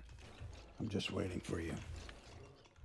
The NFA tax and the BATF waiting list put a big damper on research and development that could benefit not just suppressors, but could help bring new manufacturing technologies and new material sciences to a whole bunch of new areas. Scientific progress and technical achievement are always driven by cross-pollination and overlap. When someone takes a piece of tech from one area and brings it over to another area or to a wider market, or mixes two inventions together. Remember that the original Maxim silencer was invented in conjunction with car mufflers, and Maxim's research on these two separate products benefited each other. And this is the Maxim 9. It's a Silencer Co. product, which is a pistol and suppressor that have been designed around one another. This is a very interesting platform. It could be the stepping stone to the handgun of the future, but it was also an incredibly expensive and risky move that at this point is just as likely to kill Silencer Co. as a company. The small businesses that make cans today have gone out on a limb to bring innovations to this 100-year-old invention, and it's frustrating to have all of this research and experimentation in high-tech materials or fluid dynamic innovations just being artificially limited by completely arbitrary rules and regulation. It's difficult to accept this. But the real impact of these arbitrary rules is far more sinister. When politicians debate silencers and they do this hypothetical cost-benefit analysis where an unknown percentage of criminals have slightly quieter weapons, and does that outweigh the unknown percentage of gun owners that have hearing loss, that completely misses the point. This conflict or argument is not about imaginary assassins having magic weapons versus firearm hobbyists having fun toys. It's about control. And before you say, think of the children, let me tell you, I'm not making this video because I just got a new suppressor. I'm making this video because my wife and I just had our third child. And we only had to wait 9 months, which is faster than a lot of the BATF paperwork. But we are very much thinking about our children and about protecting our children's future. The real cost-benefit analysis is this. Do we want our kids to live in a world where criminals might find it easier to obtain suppressors, or in a world where the government will arbitrarily punish law-abiding citizens for having them? Where our representatives increase the power of the state and decrease the power of their constituents on a whim? Where freedoms get randomly and erratically banned because politicians just personally don't like them? It's already been decided in Washington. And remember that we're not talking about a weapon, we're talking about an accessory, specifically the accessory that has been used in fewer crimes than any other firearm accessory in the history of gunpowder. We're talking about banning the accessory that offers the least useful benefit to violent criminals and a significant health benefit to lawful users. We're talking about a ban that will inconvenience the most law-abiding group of people in the country and have no effect on actual murderers whatsoever.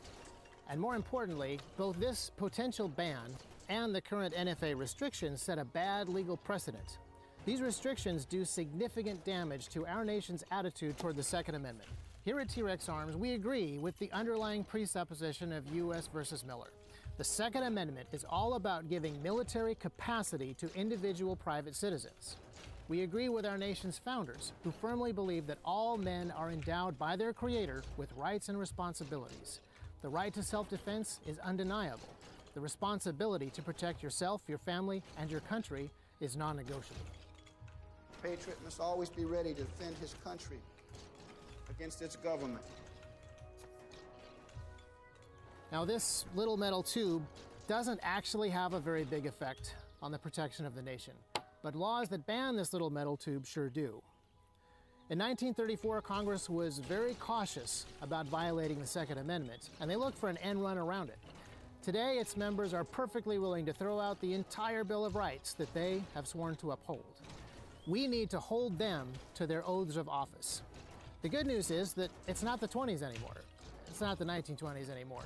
We don't have to be educated by Hollywood anymore. We don't have to wait for the newspapers to tell us what's going on. We don't have to let our elected officials tell us what to think. We have more access to data, more access to truth, and a greater ability to proclaim the truth, even in long, boring videos like this one. We can push back against lies, quislings, and traitors, and we have to. We have to push back against efforts to hobble, cripple, and diminish the power and freedom of the people.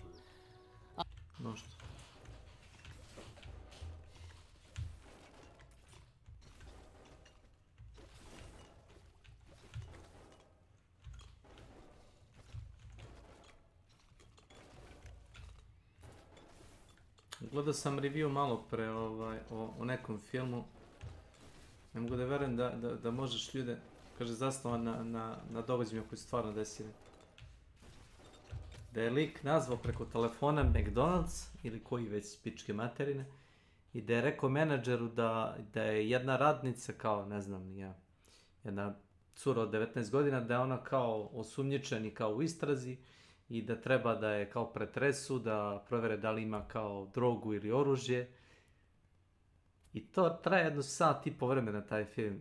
I tokom tog filma ovaj lik preko telefona ubedi menadžera, tu neku babu 45 godina, ubedi je da skine ovu,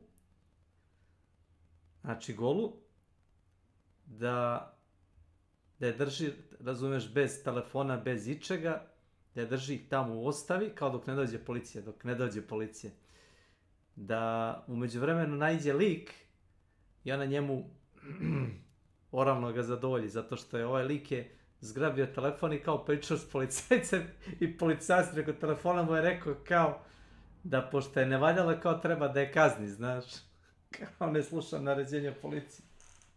I lik je izlupa po goloj guzici i ona mu kao, znaš, ona ga kao seksualno olakša, znaš. Lik pobegne glavom bez obzira. Dođe menadžer, ta ženska, ta baba, skonta šta se desilo i onda se, znaš, prekine vezu. Kao, ne zovu pravu policiju, znaš.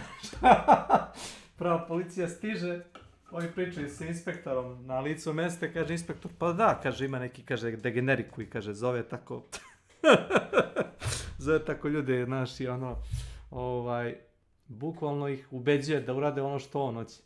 A film se zove, ja tačno bi ga pogledao, znaš, ne budem da je ljudska glupost toliko velika, Compliance. Compliance ti je kao poslušnost. Jel' tako? Kad kao sarađuješ sa vojskom, s policijom, nebitno, sa doktorom, kad ti on kaže skini se, ti skineš, kad ti kaže daj ličnu kartu, im daš ličnu kartu. Ali ovo je bilo na konto toga što je on njih preko telefona ubedio da urade stvari koje, možda samo da pekineš, kažeš ko ti jebe mater, pošalji policijska kola ili ne znam ja, dođi vamo pa mi reci u lice. Znači na reč ono. I to se stvarno desilo što je najjača fora, razumiješ, što su ljudi degenerici, što tu i ko razmišlja svojim mozgom. Evo ti pogledaj film Bandit, Ivesi, George Buchanan i Mel Gibson. Da. Sad ovaj novi, pa zasnovan je na istinitim događajima. Lik je opljačkao ne znam koliko kanadskih banaka i koliko puta iste banke.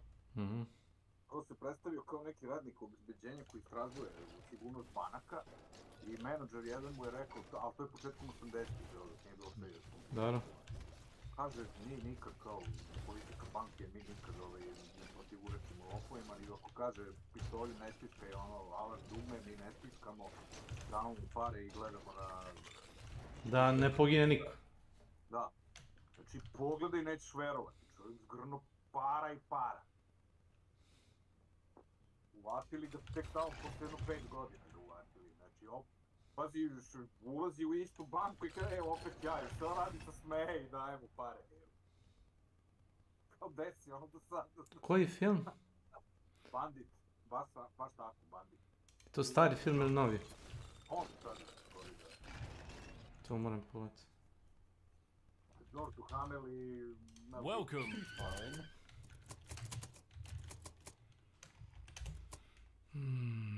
Toga verovatno nikad ne bi ni uhvatili da ovaj saradnik Mel Gibsona, pošto Mel Gibson neki opasni kriminalac zelena, njegov dugogodišnji saradnik nije bio ljubomoran. Goodbye for now.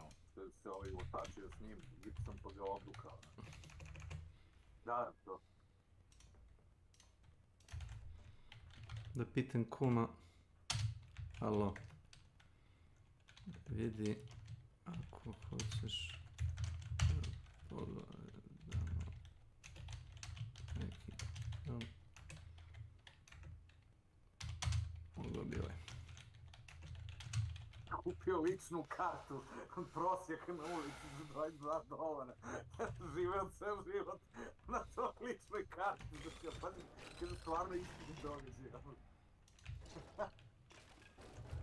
Koliko je to retardiran taj zapad, baš su retardirani do bola.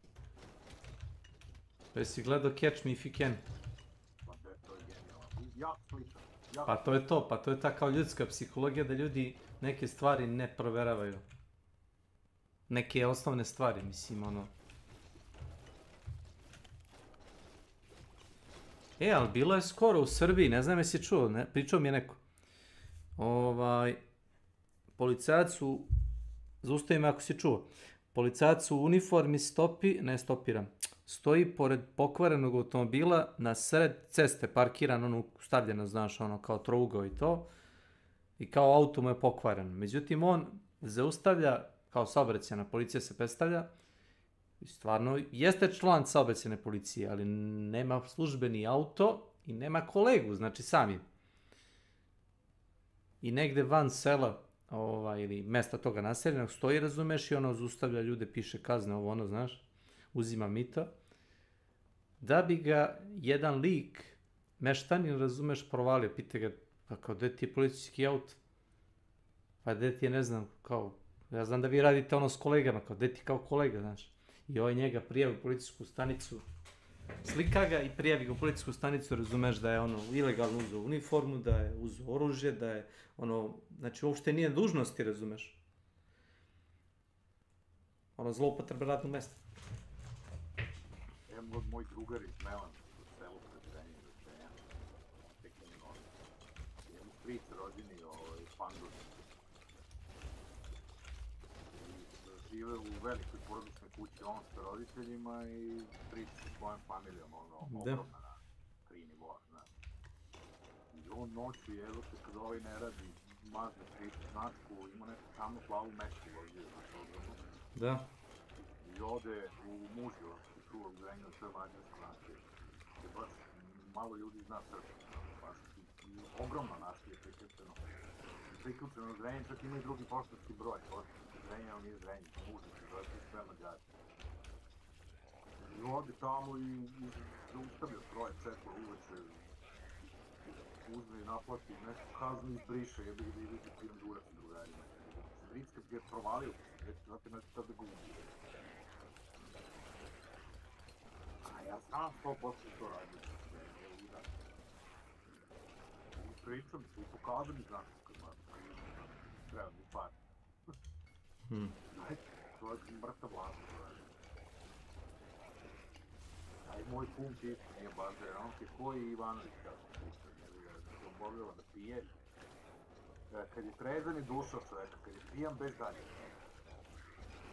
A radi na carini i ima značku vrlo sličnu španjolskoj, na kojoj piše Savezna uprava carina, Ministarstvo financija Republike Srbije.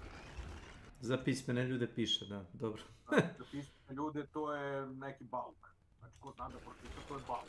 Znači, ja samo razmislim, Savezna uprava carina, Ministarstvo financija Republike Srbije. Dobro, ali šta tražiš mimo carine?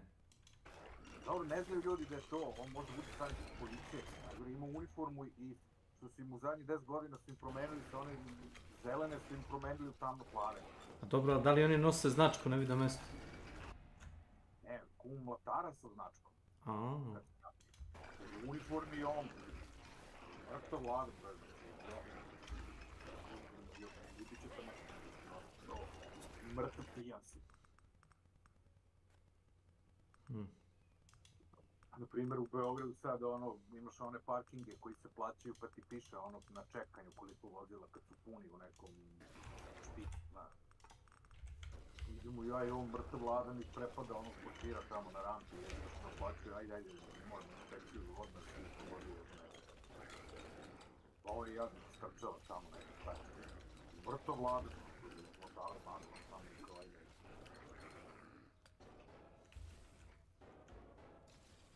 Nisu ga još, ja znam da to radi 15 godina. Još ga nije niko prijavio, ali...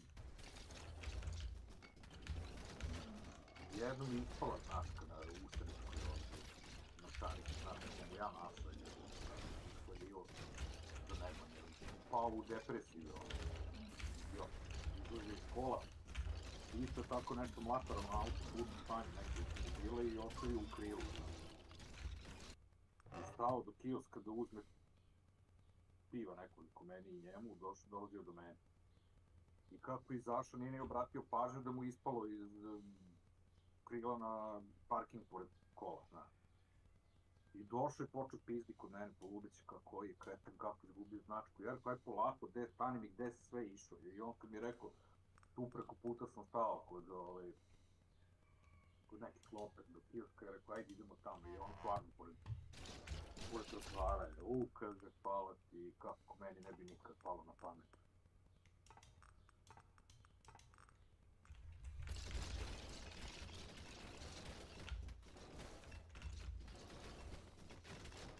Kažem ti isto, koji Ivanović?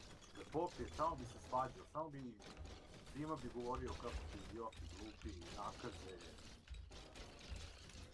Prekopio sam. Prepostavljam takav mentalitet. Bez uvrede. A kad prezam, totalno drugi čovjek, znači. Da. Sad to... Dva stanovnika u glavi. Ja kad se napijem, ja mogu da podjebavam ljude, ali u smislu zebanci da se svi smejemo i ja gledam uđe. Da, nije zloćudno da razumeš, ne... Ne svađam, nikad se ne bijam s nikim, znači razumem. Ovaj zlo, samo beš dalje. Ja sam jedini koji mogu da ga podnesem pijan, da smo odrasli zajedno. Svi kuće, znam se, roditelji ne radim zajedno. I ja ga ispratim za što mogu da ti radim. I ga mrze.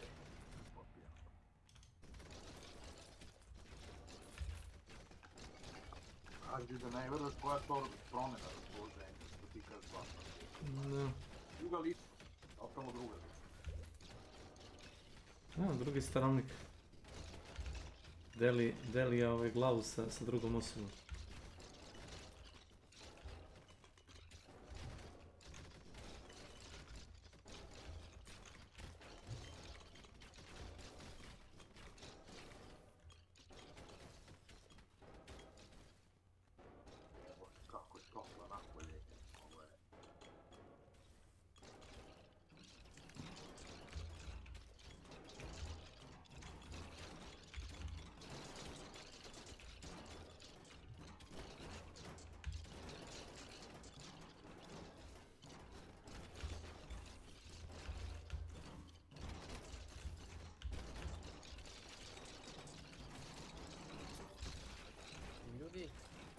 Zdravo, Vlado, Terminator. Jesi AFK Vlado. Jeste vidjeli Ne. ovaj video snimak što se kači ovdje? U vezi. Kad su ženu gađali sa harpunom, a kad su ovoga nesrećnika i sepali za batačnim pošto na mene. Je to stvarno bilo ili si gledao film neki? Stvarno, brate, imaš i tekst i ovdje video snimak, može se gledati. Pa dobro, ima i onaj snimak kad se čovjek otkinu glavu nožem, znaš. To znaš. Pa ne, taj video snimak. Mislim, ima snimak, ali stvarno, znaš, radije ću pogledam dobar film koji znam da je fikcija, nego da gledam realno nasilje. Nemam potrebe. Ima dovoljno nasilje bez da ga posmatram. Verujem ti na reč, Vlado. I nisam, mislim, mi igramo horror igre, razumeš, gdje ljudi gube glave, ruke, noge i... Ali to je nasilje virtualno. A ne, stvarno me, kako da ti objasnim, ne fascinira me nasilje koje se stvarno dešava. Niti ga reklamiram. Stvarno, Vlada. A ovamo mi igramo nasilne igre, mi smo nasilni. Viš ti to, Boris? Viš ti to, Vlada je prikriven i sad iste. Rante je bilo. Samo banuli na 7 dana. Ma neću ja da ga reportim. Njegova savest... Rekao sam mu da se samo banuli. Njegova savest treba da mu je kočnica. Odmah mi se ovdje kažem banulom na 7 dana. Reci, Vlada. Primično, brutalno, ali na sreću nije se rado ništa. Imaš ono kad je čovjek ugrizu ajkulu. Ne. Je li tako bilo? Da čovjek ugrizu ajkulu? Samo da vidim, mislim da je ajkula isplivala s nekom poplavom, neki đavo, nekoj priobalnoj zoni Amerike. Man bites... Dobro, to znam da je čovjek ujeo psa, to znam. To znam. Ima i ovo.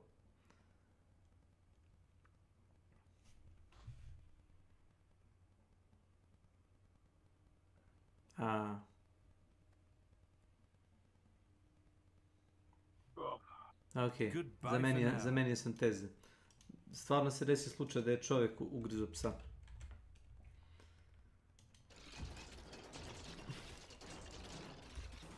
Dva odvojene slučaja. Dva greška. Moskog psa ili... Ne, regularnog psa. Regularnog agresivnog psa. Vjerojatno u fazonu, ako hoće već onda ugrize mene, mogu ja njega. Nedostaje mi galandija u piću. A imaš one likove ekstremne što uzmu pa odu kod ovoga specijaliste da im hiruški da im zašilji zube kao predatorima. To si gledao? Ne. Pa on implanta, ima zube kao ajkula, onako šiljete. Kao što predator imaju šiljate zube za kidanje mesa. Samo ljudi nemaju takvu vilicu, to je problem. Možda imaš zube, a naš vilicu, zato. Koji je predator kad zaključa aligator, ja mislim, kad zaključa vilicu, ne pušta. Zaboravio si, ima neki grč u vilici ili tako nekako mu se kosti zaklope kad te ugrize, ako sam ne pusti, ali aligator.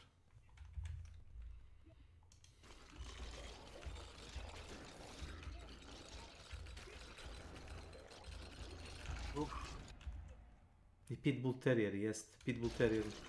Za njih znam sigurno.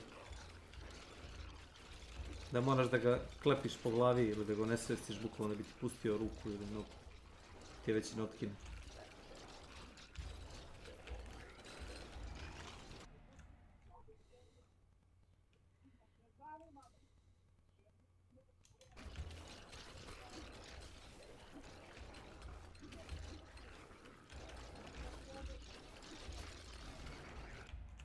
Gledaj kako je ovo brutalno, Snake.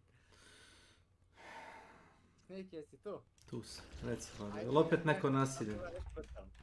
Jel opet neko nasilje? Opet neka bljuvotina. Dobre nasilje. To neko ima, a ne, piše da je udarena cenzura na taj video zbog godina. Mora da je nasilno. YouTube ga je proglasio kao nasilnu scenu, stvarno. Ne. Hvala Vlad, ne. Ne. Beši tu ko jadne.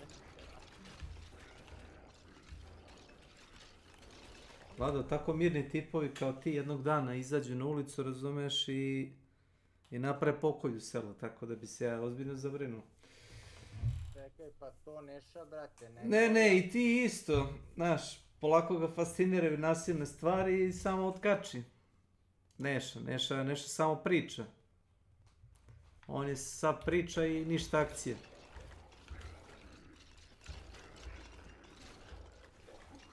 Jesi ti čuo za onu pasku i lajne ujede?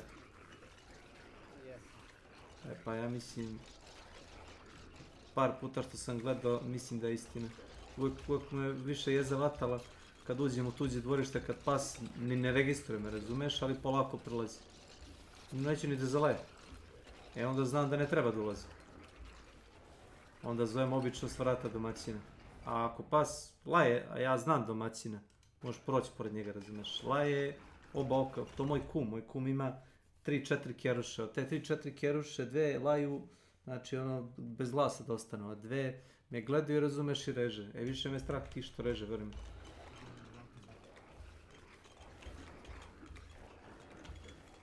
Pa po toj logici Nenad je sad priča, ništa akcije, dok stvarno ne ubije nekog, onda je već bit kasno. Pa ne znam znaš šta, gledaj, meni je Takimir ovdje najsumnjiviji od svih. Zato što on stalno priča da će ubije ljude, ja nikad nisam pričao. Nikad nisi pričao sa nekom njegovom žrtvom, na to? Ne, da nikad nisam pričao da ću da ubijem ljude, tako da je mnogo veća šansa. Pa nisi, a te fascinira nasilje, a to meni...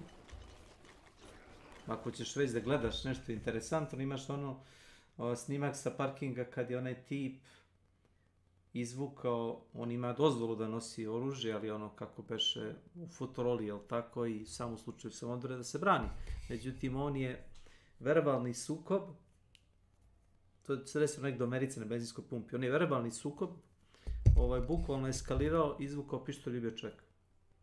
I posle on pričao kao da je taj čovjek njemu pretio, da je krenuo da ga udari, da ovo, da ono. Ovo je ga upucao bio, veriš? Ovo je nešto, ne znam, sa ženom mu se svađa. Čovjek je vjerojatno teo da ga ili zastraši, ili da ga, razumeš, makne od svoje porodice i ovaj ga upucali kad boli. Neka budala možda nosi oružje. Absolutely not.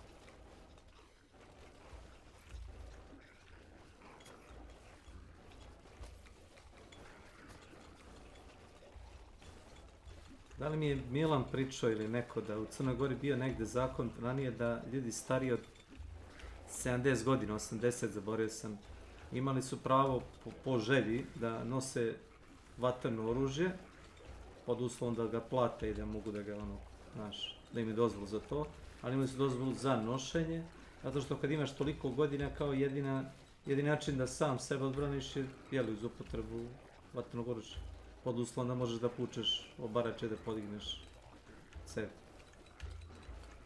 Što je malo, ne znam kad je bio takav zakon, ali kao što rekao, mislim da nije Milan pričao tu nebuloznu priču.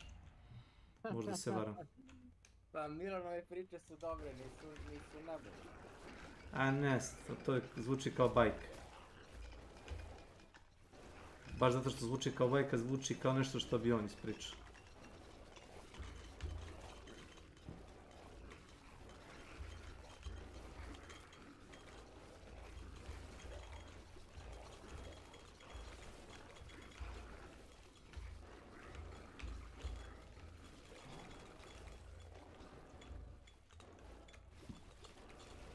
Ходи ко мне.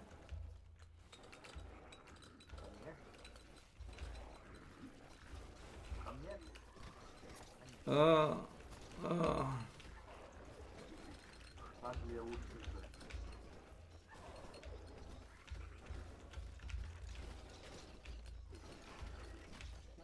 je YouTube za pičke, mnogo je bolji TikTok i ovo gdje nema ni cenzure, nema ni čega. Jesi ti ozbiljan kad si to rekao? Znaš šta bi se desilo da nemaš cenzure? Ne. Ne. Znači, ja bi mogao da odem kod Nenada da mu, ne znam, otkinem nogu i pojedem, razumiješ, to sve snimam kamerom i okačem na YouTube. Pod uslovom da se maskiram, znaš, da ne mogu da provale koji sam ja. Ili mogo bi da sam klinec, recimo, da ponesem mobilni u školu, da odvučem sa 2-3 drugara, da odvučem curu, razumeš, iz razreda, da odvučem u WC i da je, razumeš, izređamo se nas 3-4, to snimim i to stavim na Facebook. Ili na YouTube, da nemaš cenzure. Na YouTube etu, a? Da nema bar neki vid cenzure. Okej, te stvari ne bi trebalo u startu da se dešavaju. Tako da cenzura ne bi ni trebalo da bude, da postoji, razumeš. Isto kao što sam malo pregledao zakon u Americi koji kao ne smeš da nosiš prigušivač na vatrnom oružju zato što postoji tako neki zakon kod njih i ako želiš da ga koristiš na strelištu ili već kako, zašto već koristiš vatreno oružje, možeš da podneseš molbu, ta molba se obrađuje od 6 mjeseci do godinu dana da budeš registrovani korisnik prigušivača. Zato što kad su donosili nekakve dekrete kao o regulaciji kao vatrenog oružja, neko je palo na pamet kao da je kao korišćenje prigušivača kao vodi ka kriminalnim radnjama.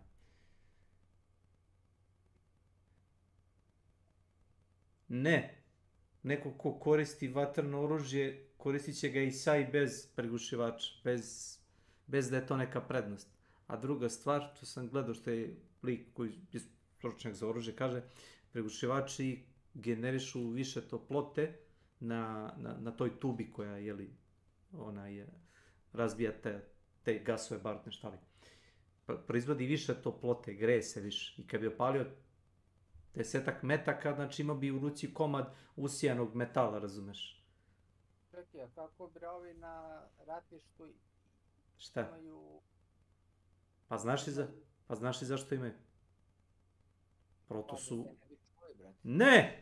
Jel ti znaš kako zvuči zvuk neprigušenog oružja i prigušenog? Isto.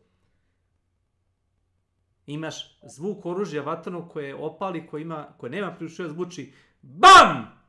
Zvuk oružja koji ima prigušivač zvuči BAM! Oba su glasna, samo što postoji ta gornja granica, razumeš, jačine zvuka. Tipa, jedan zvuk se čuje na kilometar, drugi se čuje na 100-200 metara. To je razlika. A to što mi gledamo filmove, pa Magir, da, izvoli. Ali sa prigušivačem nikad nisam pucao. Ja sam pucao sa CZ999 na strelištu kad sam polagao za posao noćnog čuvara. I glasno je. A koliko sam gledao testove, ako nemaš municiju, imaš specifičnu municiju koja se zove hladno punjenje, prevedeno na srpski, neću da objašnjam kako se zove na engleskom. To ti je kad umjesto normalne količine baruta smanjiš količinu baruta na pola ili manje. I dobiješ metak koji je sporiji i ima slabije balističke sposobnosti, ali pošto ne gura tokom snagom metak, ne pravi toliko jak prasak. I kad se koristi sa prigušivačem, skoro se ne čuje. Ali takav metak je nešto što plaćeni ubica koristi, ne vojnik. Ti kad si na ratištu nećeš da ga pucaš sa municijom koja je 50% slabija nego normalna, da se ne bi čulo. Oni koriste prigušivače ne da se ne bi čulo, nego zato što je trzaj podnošljiviji oružje kad pucaš, kad imaš prigušivač. Nauštrb toga što se, kažem ti, posle određenog broja ispadnjih metaka zagreje, više nego što bi, recimo, normalna cev. Eto, ja koji sam neko ko ima ograničeno korišćenje vatrenog oružja i koji sam, onako, kažem, fanatik za te stvari, to je tako. A filmovi su glupost, da se ne čuje. Sve se čuje.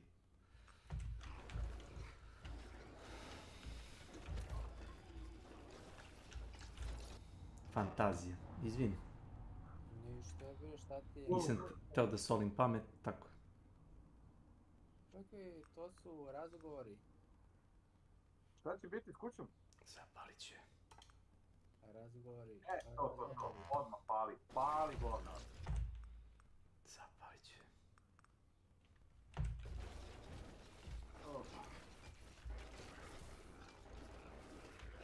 Kao što niste svađan sa Vladom. Ne, to postoje razlozi za...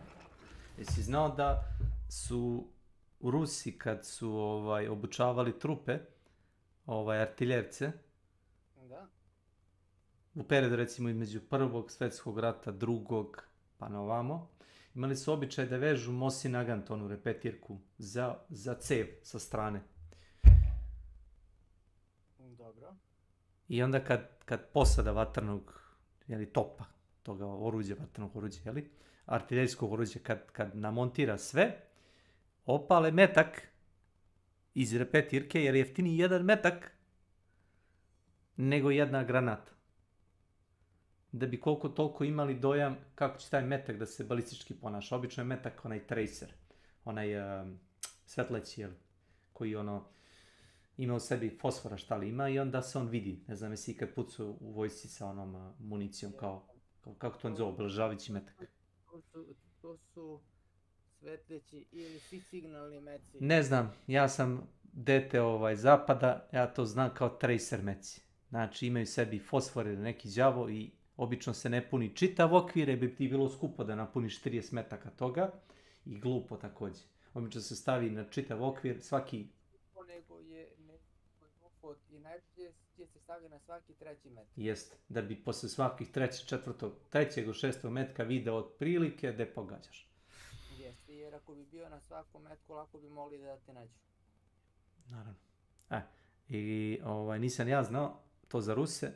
Uglavnom, kažem ti, iz Mosin Naganta, taj kao svetleći metak obično opale da vide balistički gde bi završila granata. Od prilike, naravno, nije to tačno, zato što nije ista masa projektila, nije ista daljina i sve to, ali od prilike da bi neki, jer im je jeftinije to da urade nego da opale granatu stvarno.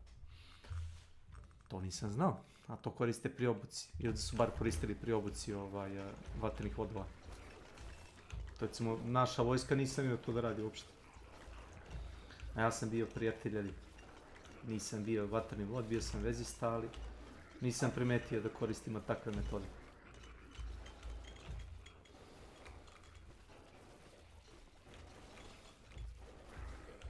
Isto kao što kažem, to ti je, ili ono što kažu, prigušivači na oružju, tako je u većini modernih igara napravljeno, prigušivači na vatrenom oružju znači da oružje je slabije.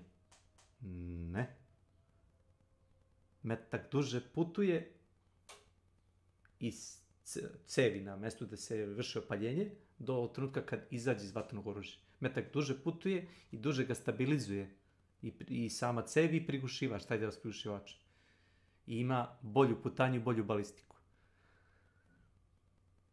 Pod uslovom da je metak regularan, da nije taj metak koji ima oslabljeno bardo punjenje koji se koristi koje koriste ubice, jel tako? To je ono što ti gledaš filmove pa kao se ne čuje. Ne čuje se jer se koristi specifična municija za kad si plaćeni ubica, želiš da ubiješ nekoga da se to kao slabije čuje ili skoro ne čuje.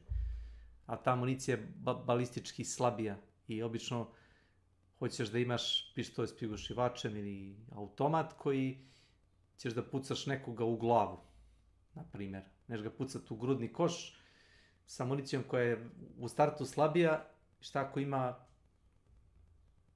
balistički kevar. Šta onda? Ništa. Trt.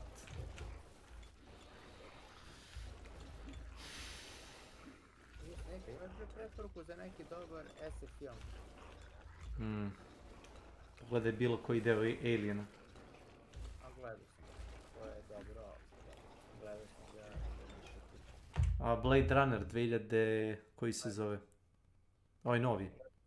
I taj novi i onaj stari. Stari sam gledao davno, novi sam gledao skoro. Sam ja jedan i skoro. Rekao bi ti Robocop novi, ali bolje nemoj to da gledaš, bolje gledaj stari Robocop ako ćeš da gledaš dobar film. Kad si gledao taj film? Novog nisam gledao, ali... Imaš Sudija Dredd. Si gledao Sudiju Dredd? Jesam i to isto lepo. Ne sa Stalloneom, ne. Šta? Welcome. Ha, oni gleda sve sa Stallone. Čitava poenta sa sudijom Dreddom je što niko ne zna kako on izgleda. Tako je bilo barem u originalnom stripu. Jer deo toga, da kažemo, šarme, tako je bilo u stripu originalnom, što niko ne zna kako on izgleda i uvijek vidiš samo donji deo njegovog lica ispod maske i sa svim njegovim grimasama. A Stallone je samim tim minirao čitavu stvar zato što je on egoista veliki i kao klasičan hollywoodski glumac i moralo je da se vidi njegovo lice, razumeš. A u tom filmu iz 2012, koji se zove, ne zove se Sudija Dredd, zove se Dredd. Dredd 2012. Ako nisi gledao, molim te pogledaj. Taj glumac je toliko bio primljen na tu teoriju o tom filmu. Čitav film je snimio bez da skine jednom kacigu.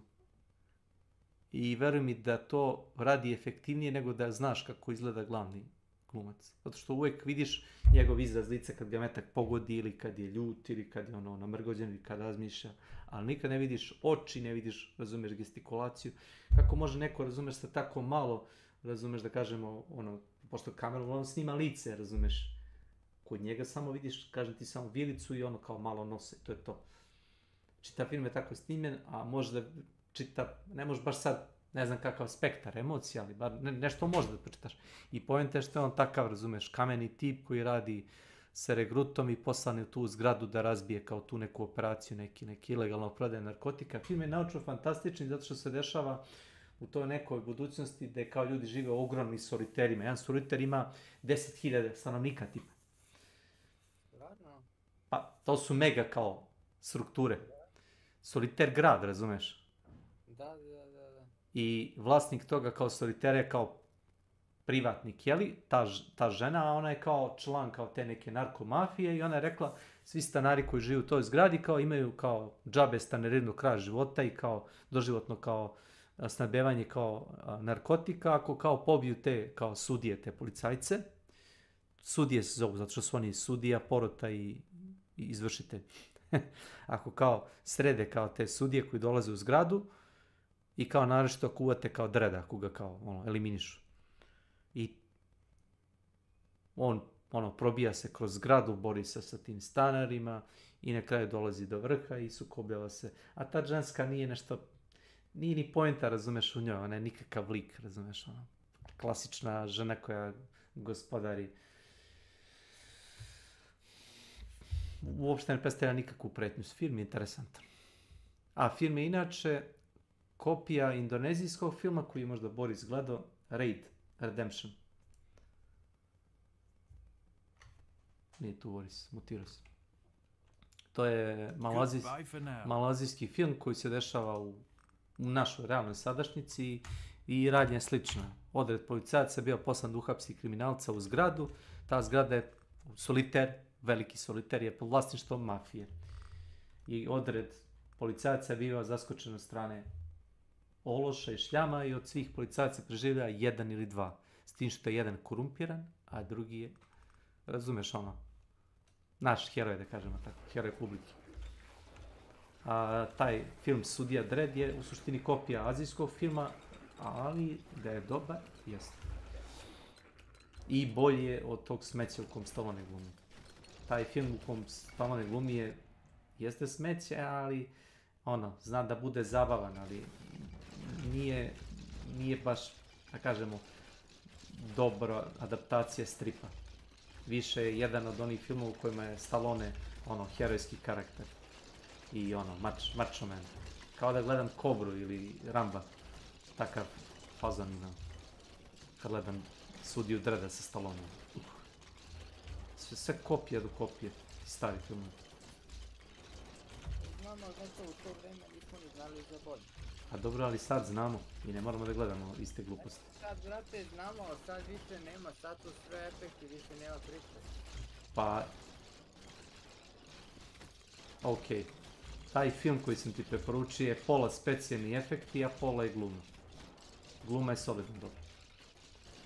I efekti nisu ništa preterano. Ima samo jedan efekt kao usporene kamere, kao ti kriminalci kad uzmu u sebe taj narkotik im stvara kao ono stanje neko euforije u mozgu i kao ubrzano, stanje usporene svesti, kao svi događaji koji se odvijaju se jako, kao puž varijanta, razumeš, dok te radi ta droga. I imaš scene da recimo ovi uzmu drogu i krenu da pucaju po tim sudijama i vidiš jako fine efekte da je, ne znam, ovi iskaču iz zaklona pa pucaju, pa ne znam, ovaj bio pogođen pa pada, tipa dok je pod dejstvom narkotika, razumeš, tipa umire čovjek, razumeš, 30 sekundi umire, razumeš, ne shvata da ga je, ne znam, razneo sa pištoljem, pada i još uvijek, razumeš, taj narkotik mu kola, razumeš, mozgom i ta supstancija. Jezivo. Film radi na više nivoa, u suštini je kao, razumeš, borba policije protiv tih narkokartela, s druge strane kao anti-narkomanska poruka neka, onda pokušava da vrati duh toga originalnog stripa na filmsko platno. I također kažem kako zove taj Karl Urban, taj što je glumio glavnog sudiju Dreda, dosta je dobar u to ulozi. To je moje lično mišljenje. Hteo si film? Eto ti film iz 2012. A neš ni zna da je iz 2012. zato što računarska tehnologija od 1999. i do 2000. efekti su manje više isti kao i danas. Samo što se danas prave za manje para, a onda se pravi za mnogo više. Jer danas su računari toliko napredovali da ti ne treba ne znam koliko milijardi dolara da im napravi specijalne efekte i vidi se da su loši danas. A onda su koštali mnogo i bili su kvalitetni zašto su ljudi ulagali više. Da je staklo koje se lomi, koje je napravljeno za matricu. Da su morali da izmisli taj program kako se lomi staklo. Znaš kada je staklo? Kad puca staklo?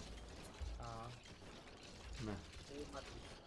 Znam da su za potrebe scena u filmu Gospodar prstenova, kad se bori hiljade onih vilenjaka i ljudi protiv orkova, da su za te potrebe izmislili tehnologiju gde se jedna scena borbe bukvalno kopira na više mesta na ekranu i deluje ti kao da je scena ogromna, da ima 100 glumaca, ali zapravo u suštini ima možda nekih 30 do 50 glumaca i sve ostalo što razumeš bukvalno kopije iste scene na drugim mestima iz druge perspektive, razumeš.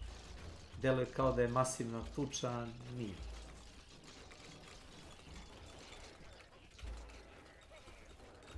Što je po meni okej, razumeš, ne moraš da plaćaš hiljade i hiljade ljudi, razumeš, da bi snimio nešto.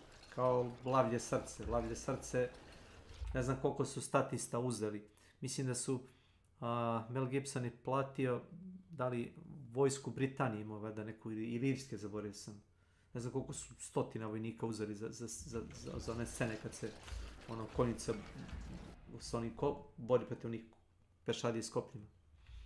Da imaš veliko polje, razumeš, da imaš s jedne strane veliku konjicu, s druge strane, razumeš, dosta pešadije. To je baš sa statistima, razumeš, snimljena ogromna cena. To iz moderne kinematografije, sigurno sam da ima mnogo većih istorijskih filmova. Čini mi se da su za potrebe filma Ben Hur isto potrošili dosta kinte i na statistima i na kulisama i na... Čini mi se da je bio među skupljim filmovima toga vremena.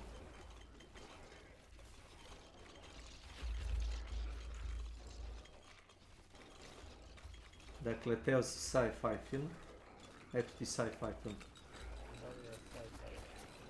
Mislim, možeš da pogledaš Ja, Robot, ali možda si ga gledao, možda nisi. Ali problem kod Ja, Robota je to što je to Will Smith. I što kaže neko, ja sam razmislio o tome što je rekao, Will Smith uvek glumi Will Smitha. Ne znam, jesam li dobro objasnio. Yes. To je uvek jedan te isti tip, razumeš? Uvek isti karakter, samo u drugačije sceni. Evo ga Will Smith sam u Njujorku, jedini čovjek, bori se protiv bande mutanata vampira i kao pokušava da nađe lek. I on je tu neki herojski karakter, uvek isti. Isti glumac, ista gluma, isto sve. Sve uvek isto. Evo ga u filmu Ja, robot, on je nekakav depresivni detektiv koji ima bioničku ruku, koji pokuša da razotkrije zaveru, a iako je poludeo, koji je držao svog tvorca zatvornog i onda je taj tvorac napravio robota koji je samosvestan i ubedio ga je da ga baci kroz prozor, da bi policija i kao javno shvatili da kao postoji taj odmetnuti AI koji pokušava da zatuče čovječanstvo. I s te strane je film ok, po priči. A priča je inače po romanu Isaka Asimova, nema veze. Ali nema veze. Znaš šta, gledaj, retko mogu da nabiju cijelu knjigu u film. Gospodar prstena. Iako su i tu dosta stvari izbacili, dosta stvari je ostalo. Također, ako pogledaš poduženu verziju Petera Jacksona, ima mnogo više scena, kao imaš scena, da li si gledao možda scenu kad se družina prstenova, kada se bore sa gusarima, sa plaćenicima, s gusarima, kad ukradu od njih brodove i sa brodovima dođu do ovoga Minas Tirita, mislim da se dobro rekao Minas Tirita, Belograda. E pa nisi ni mogu gledati, jer je to produžena verzija filma. To je zadnji deo filma, onih 5-40 bonus minuta, razumeš, koji su izbačeni iz glavne, koje daje, razumeš, ili recimo imaš scenu, to isto nisam znao, spasanje Redoa Ryana, po kom je inače rađen Company of Heroes 1, ne znam da si to znao. Ne, nisam. Tematski dosta scena, razumeš, u Company of Heroes 1 kampanji su bukvalno preslikane jedan na jedan u igru iz filma Spasanje Redoa Ryana. I imaš scenu na početku filma kad dobije naređenje taj narednik kapetan Štali da nađu toga vojnika Ryana kome su braća poginula i oni dobiju džip i kreću džipom da idu, razumeš, u taj deo teritorije da je kao taj redov i sljedeća scena oni idu peški. Gde je džip? I neko je našao da je ta scena koštala ne znam koliko $1000 da se snimi, gde oni njih zaskoče, nemački vojnici ih zaskoče iz nekog rova, kanala pored ceste, pošto je to onaj deo, valjda okupirane Francuske bio, još uvijek pod nemačkom kontrolom, da su ih zaskočili neki nemački vojnici iz nekog rova i da je, ne znam, džip se isprevrto i da su bili prinuđeni da nastave peške, razumeš, jer je relativno sigurnije ići peške nego da te, razumeš, neko sa haubicom dekne skrivenom, razumeš, jer voziš auto koji je bučan i uočljiv.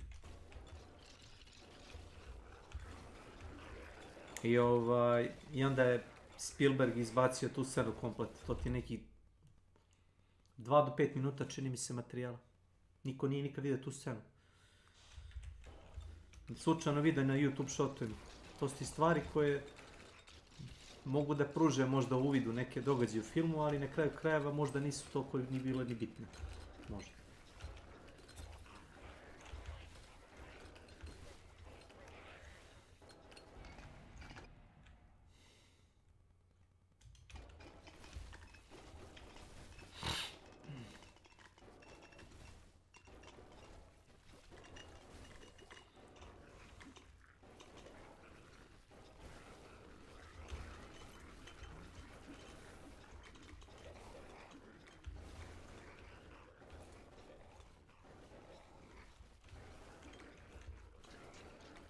Šta sam kažeš, bili jutro s ovdje naši ljudi, a?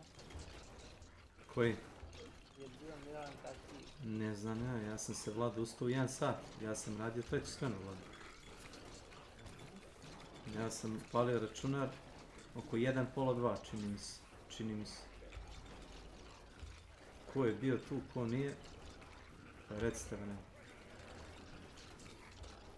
Nenad se ubacio negde oko 2-3, nisam siguran. 2:30 mislim da je bilo. Mislim.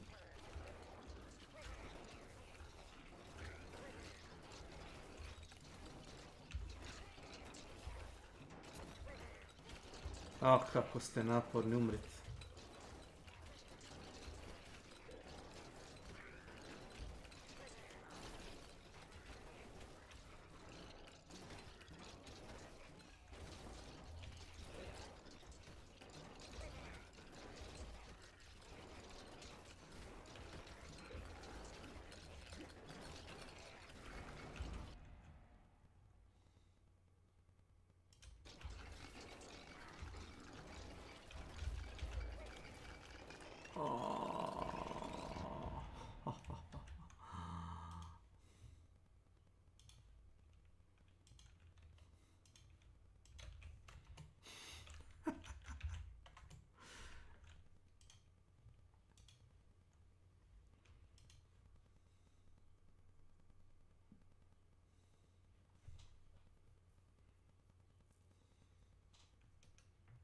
Kako ste prošli? Welcome. A kad će da se This daje item is ti- rarer te than a stvari? mirror and isn't tradable. Good Bill luck. Crabtree. I love how Welcome to my Quinn's, channel. Editors do the exact same things that my editors do. They Blitz just make up Crabtree. tweets, and then that's the thumbnail. And then Ludwig started doing it too, or not Ludwig, the Mogul Mail guy.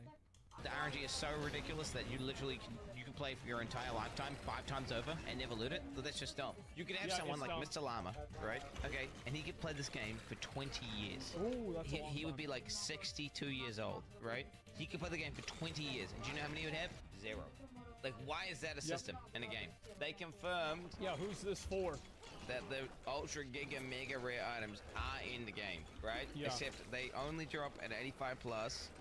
They and, only drop from level 85 plus monsters. That's my understanding. Not that they're only from level 85.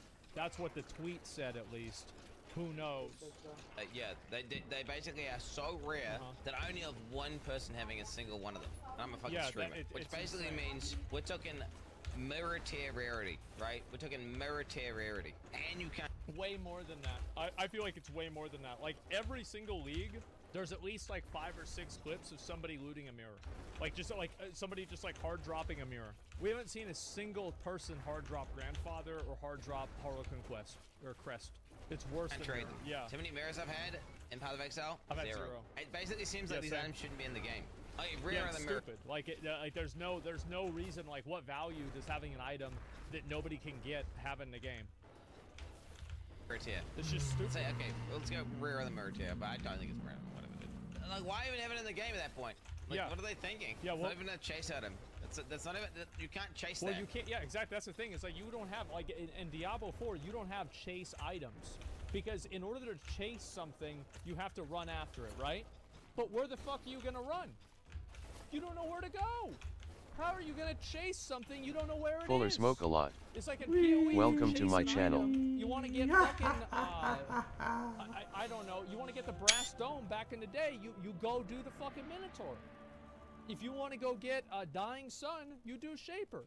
If you want bottled faith, you go to Cortex. If you want this item, you go to God. It's not going to happen Hello and naturally. welcome. Hey, I'm gonna randomly kill Yeah, monsters, right. and then there's like a one and. You're not supposed to get it. That's the point. Hmm. If you're fully equipped and you get bored and quit, that way you always have something to go after to get the addicted players playing. Bro, nobody's gonna fucking play the game trying to get a 1 in 5 million hour thing. Like, it's not gonna happen. Like, what the fuck are you talking about? Somebody's gonna get addicted to this shit. Like, they're gonna get addicted. No, they're fucking not. They're gonna do it because here's how you get people addicted to shit. Is you get people addicted by variable reinforcement. That's the fucking Sigmund Freud method. That's the technique. That's the shit that is in the book. And the way that it works is you have to get people where other people, like, you get a little bit of a reward. You get a little bit of a reward. And you don't give it to them all the time. It's Skinner box. Yeah, it's Skinner box. That's it. Or was it Skinner? You know what? I think you're right. I don't think it was Freud. It was Skinner. Yeah, no, I think you are right. I'm wrong. Either way, point is the same. This is the most addictive method. That's why every gambling system works this way. They all work this way because that's the most effective way. So this is not an effective addiction technique because they never get it. Fucking 500 million chance of getting it. That's just stupid. Like, if it's solo self, if you can't trade them, make it more common. So then you can realistically get one. I think it should be weighted in such a way that maybe, like, you get one item, like one of the Giga Rare items by the time you hit 100, or maybe half. Maybe you need to level up to. I think no, bro. Like, just let people get it. Like, what the fuck are we talking about? This is a game with 3-month seasons. We want to have these super fucking rare items. Why? What the fuck? Like, why? Just get Viruseek. people for killing Uber Lilith. Welcome Or to why my is it gotta channel. be some kind of fucking Aiden. stupid ass lottery. Welcome to my Why channel. don't you make it a meritocracy where if you kill Lilith solo on hardcore mode, not hardcore, on hard mode with like a level 100 Lilith, you get a really good item. You get a fucking Grandfather. You get the fucking Shako. You get something cool. Like, that's actually fun. There's nothing fucking fun about playing the game and just, well, I hope I get it. I hope I get it.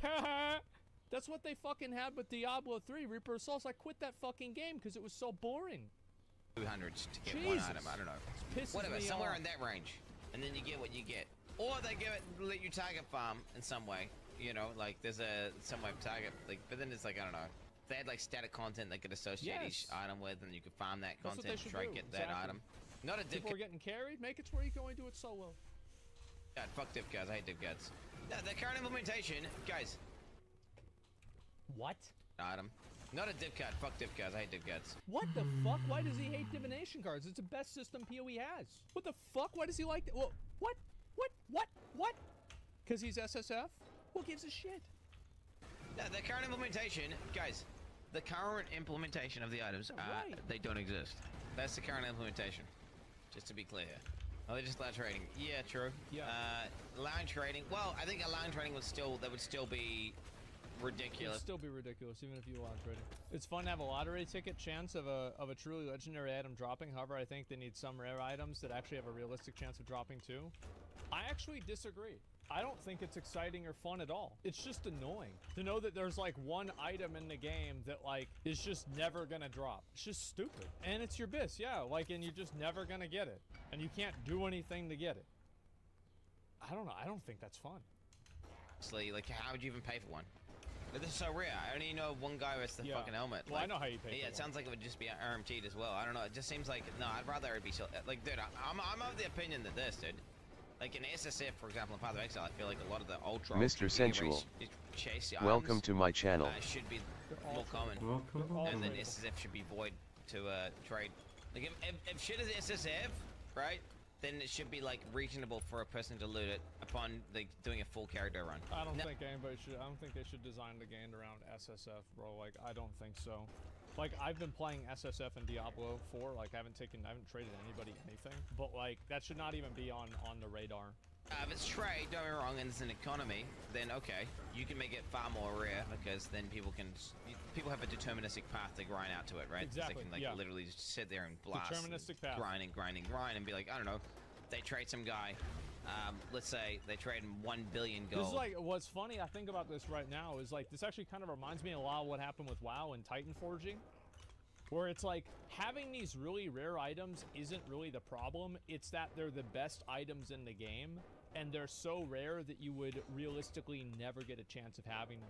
I don't think those items are really needed. They're luxury. Well, if nobody needs the items and nobody's ever going to see them, what value do they add to the game? Because, like, to me, something like that is demotivational. Because I know that no matter what I do, I will never have a chance of getting it. So, like, I go in and I engage the game knowing that I will never win.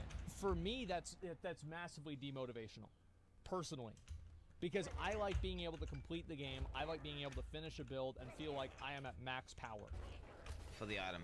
Well, the guy's like, okay, I'll have infinite gold. Thing is, I don't even think I would sell, if I had one of those things, I wouldn't even sell it for 1 billion gold. Big time L take, no, you're an L gamer, brother. Chooses the challenge mode and wants it to be easier.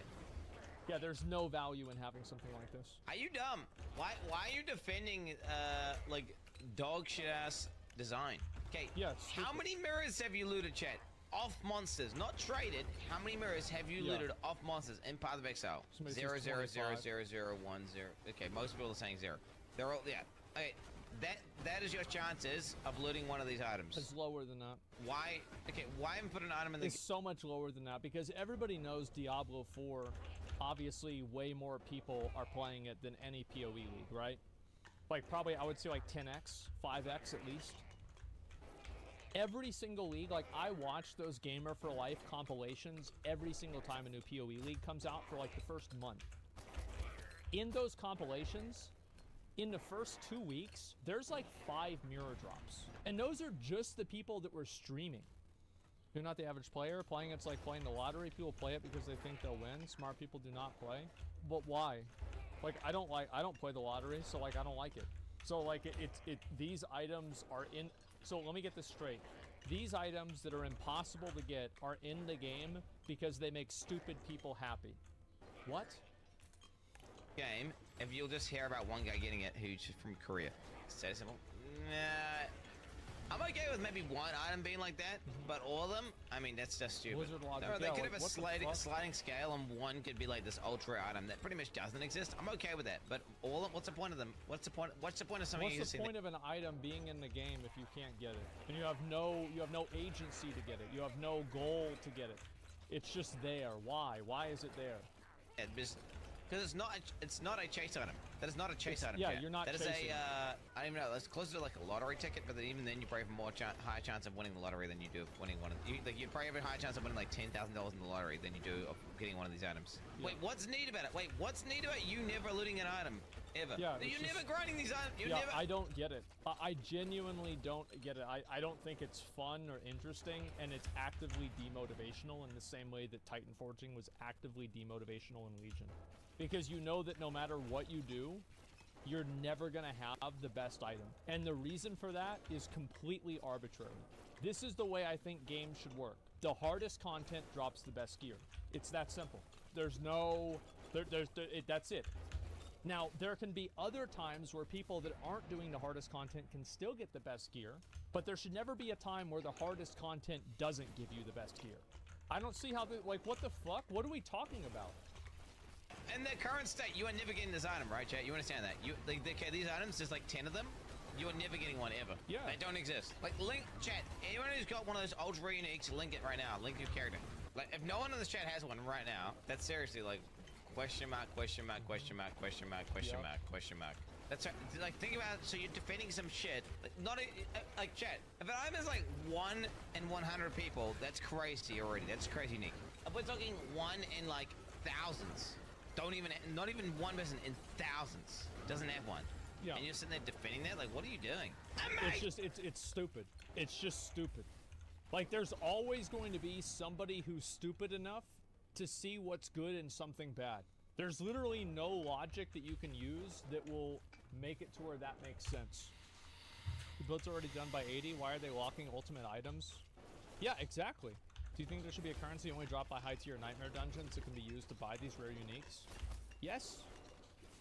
So, I mean, like, maybe. Like, yes, in terms of, like, the idea of it. Of, like, you can work towards the item. You should be able to work towards the best gear in the game, rather than just being expected to mindlessly grind for some unknown period of time that is in the millions of hours to maybe get to, like, I don't understand, like, how anybody could think that's fun. It's insane. Blood is far more common! Mage blood is far more common! What are you on about? And you can get them in other ways. Okay, if I said, hey, if I was 3 weeks into a Diablo, a fucking PvE league, and I was like, how many of you guys have mage blood?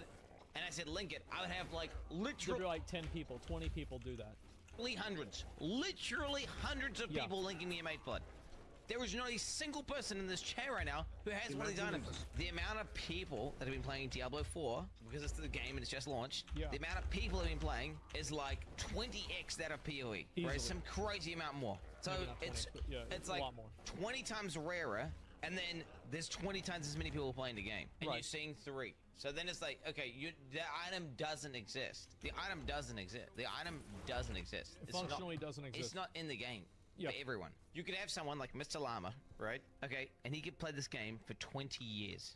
He would be like 62 years old, right? He could play the game for 20 years, and do you know how many he would have? 0.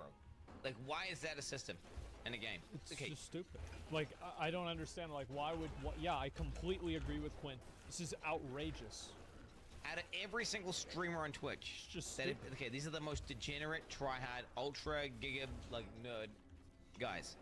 Not a single person, not a single one, not a single clip. There's not one clip on the entirety of everyone streaming Diablo. Not even one of those people have looted one of these items. Okay, there's 1, 2, 3, 4, 5, 6. That's 6, yes. Not a single person on all of Twitch has looted one of these items. Yeah. Okay, so the ring is common. Okay, wait. The ring is common. So the ring, so it sounds like a lot of people have the ring. The ring sounds like it's not the same. It sounds like the ring rarity is different. Can you rip through the game with a build that doesn't use these items? Like a cool thing. Maybe one like a mirror. Yeah, well, that's the thing though, right? I'm totally fine with that. I'm saying, yeah, okay, one of these items is a mirror, right? But the items aren't even a mirror. The items aren't even a mirror. The items are like, you have to drop a stack of 15 mirrors. I think Shaco has got to be at least 10 to 20 times. I think it's probably closer to like 20x rarer than a mirror. And the game is solo self-found. And the game is solo self. Like, you cannot trade these items. Okay, think about the amount of people playing Diablo 3, and think about the amount of blasting, the amount of monsters getting killed per hour. Now, don't get me wrong, there is a requirement of being 85, right? But regardless, there's still literally like tens of thousands of nerds on softcore that are all just blasting monsters at level 100 right now. And so yeah, you got to remember that a lot of these nightmare dungeons are pretty low. You don't have to go super high to be 85 mobs. Because often people complain about items they can't obtain because they're near impossible to obtain. It's epic. Of course, streamers haven't looted them because they're reserved for 10 people in the world, not a paywall. This sounds like you have a problem with streamers. This is about you and streamers. Whoever banned you in chat, like, I don't know who it was, but like, yeah, I do. Like, it's not even that like I'm entitled to the item because I bought the game. I'm giving my feedback on how items like this make me feel. Like, if Blizzard doesn't change it, I'm not going to quit the game over this. I'm just not going to enjoy it as much. Does that make sense? Yeah, I'm just not going to enjoy the game as much as if I had items to work towards with real goals. It's common sense. Thousands of people doing 85 dungeons and that no one knows. How do we know that if they have the items? Because people would probably post it, man. If somebody is grinding that hard, doing that much stuff, they would have posted a picture. Maybe. I mean, maybe not. Maybe there is some of them out there. But I bet there's probably not. I bet most people probably would have posted something. Somewhere, somebody would know. Of course. They're all just like literally, like right now, there's like a dungeons are being cleared like this. Every time I click my fingers, a dungeon is being full cleared by a level 100. I can't even do it, bro. I can't even click fast enough. They're clearing the dungeons this so fast that I can't even click my fingers fast enough. And there's 3 confirmed drops. And I think, okay, and let me tell you, there's one. Somebody says in chat, they go like this. They say this. I feel like it's a good thing because it enables people who get them to know and feel like they're a big deal. But it's not a big deal. They just got lucky. There's nothing that's impressive about it at all. Wow, somebody got lucky. Who cares? Like, you think that's gonna make the game better? Okay, so like, let's have 2 universes, right? One universe where you have these stupid fucking lottery drops that nobody can obtain except for like one random person each season. And then the other world where you have these drops that you get from beating the hardest bosses in the game. Which world do you want to live in? Well, personally, I want to be in the one where you kill the hardest bosses and you get the best loot. That's where I want to be. If you want to have lottery drops and bullshit like this that takes no skill, no effort, and it's just garbage, then you can go ahead. But personally, I think that the best gear should drop from the hardest bosses. It's not complicated. And you know what? I think they could even keep the lottery drop component and have it to where, you know what? The lottery drop chance for you getting one of these outside of Uber Lilith or outside of, like, you know, if they make Duriel or Mephisto or something like that, I think that, yeah, you could add that too. But there should be a way that you can actually farm it. What value does it add whenever nobody can get an item except for one person? In Vanilla WoW, not everyone had Thunder Fury or the Legendary Mace for Rag, same with the mounts. The reason why things were exciting and special in Vanilla WoW is because most of us were stupid kids that had no context of what getting the items mean. That's why Thunder Fury doesn't mean shit in Vanilla WoW anymore. It's because now everybody knows how to get it. They know, like, you see somebody who's Scarab-board, you're not impressed, you just assume they're a guild master. Just because you're naive, you didn't know shit, doesn't mean that it was a good system. You're looking at it from a lens of a person that doesn't exist anymore, in a world that doesn't exist anymore. Confirmed, you know, which is like, bro, if they were tradable and the game didn't reset, there was no such thing as seasons. Yeah, you know what? That drop rate may be appropriate, and then they'll probably sell for like, you know, $20,000 US dollars each, right? Or even more than that, right? They'll probably sell for like, I don't know, at the start of it, someone would buy one for like 100K plus. I bet. RMT take. That's how rare they are.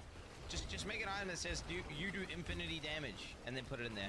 Well, guess what? It's the same because no one gets it ever, so it's irrelevant. Yeah, exactly. If you want to like reason expect to drop one of these if they dedicated the rest of their life strictly farming donuts. I should hit 80 plus. And I want to farm more. Find wonderful items, not stop because I know my only goal is to most careful lottery ever. Yeah, it's just there's no fun for that at all. Yeah, that's what Mathel's saying too. These guys been like playing PoE forever. Bro, yeah, I saw that actually tweet. good I totally tag, agree dude. with that. Oh wow, look.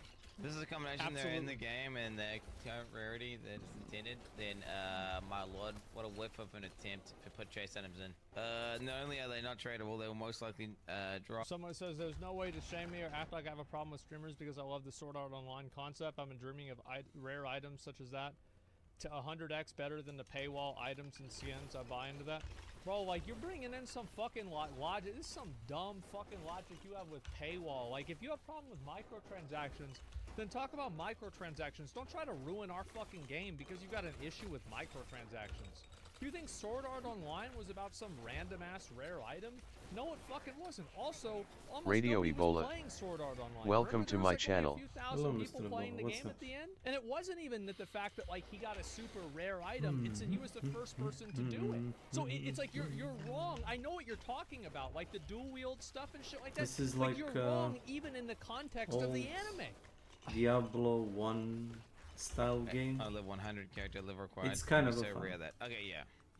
Jesus. True. No. Actual. This is like a reasonable person take, dude. Wow. It's almost like people who don't have brain deficiencies understand the reality of the And this is situation. the thing: the people that defend it, like the most dumb fucking logic ever. It's like, interesting My logic and is because relaxing. it's not Well, because I when you're don't not like dying. cash stores, and it's like an anime that I misremember. That's the mind of a person defending this garbage. I think what it is you guys are like, I'm gonna get it. No, that ain't gonna change anything. This is like the same people who fucking. The people who are sitting there defending it are the same people who go and buy lottery tickets. It's so stupid. You're literally like some pro lotto guy. I don't know if you've seen these biased tests they do. Wherever you ask a person how likely they think someone is to get cancer, the average is very accurate, right? It's very accurate. And then you ask the person, the same people. Okay, you ask like the same group of people. And by group, I mean randomly selected people. Whatever, how likely they are to get cancer, it's far lower. And it's just this people are massive just narcissistic. They think they're special. They'll be the one. Yeah, for sure. That's why they gamble too, I think. bias. And it's like, you think you're gonna be the guy who gets it? No, you're not getting it, ever. You're not getting it ever. Not happening. Don't design a cool unique, right? Don't design a cool unique, which I don't even think the Howler Quest is even a cool unique, by the way. I'm saying, don't design a cool unique, and then lock it behind some rarity that makes it never drop. Because then it's like, you spent time designing something, and then it doesn't even do it. You know, nobody gets to enjoy it. Like, I'm totally cool with them making items that the 1% can enjoy, right? Like, because you can reasonably become that just by commitment and time investment. But you make it the 0.000000001%, and then on top of that, it's literally not even merit-based. It's based on just a complete RNG. Like, fuck that.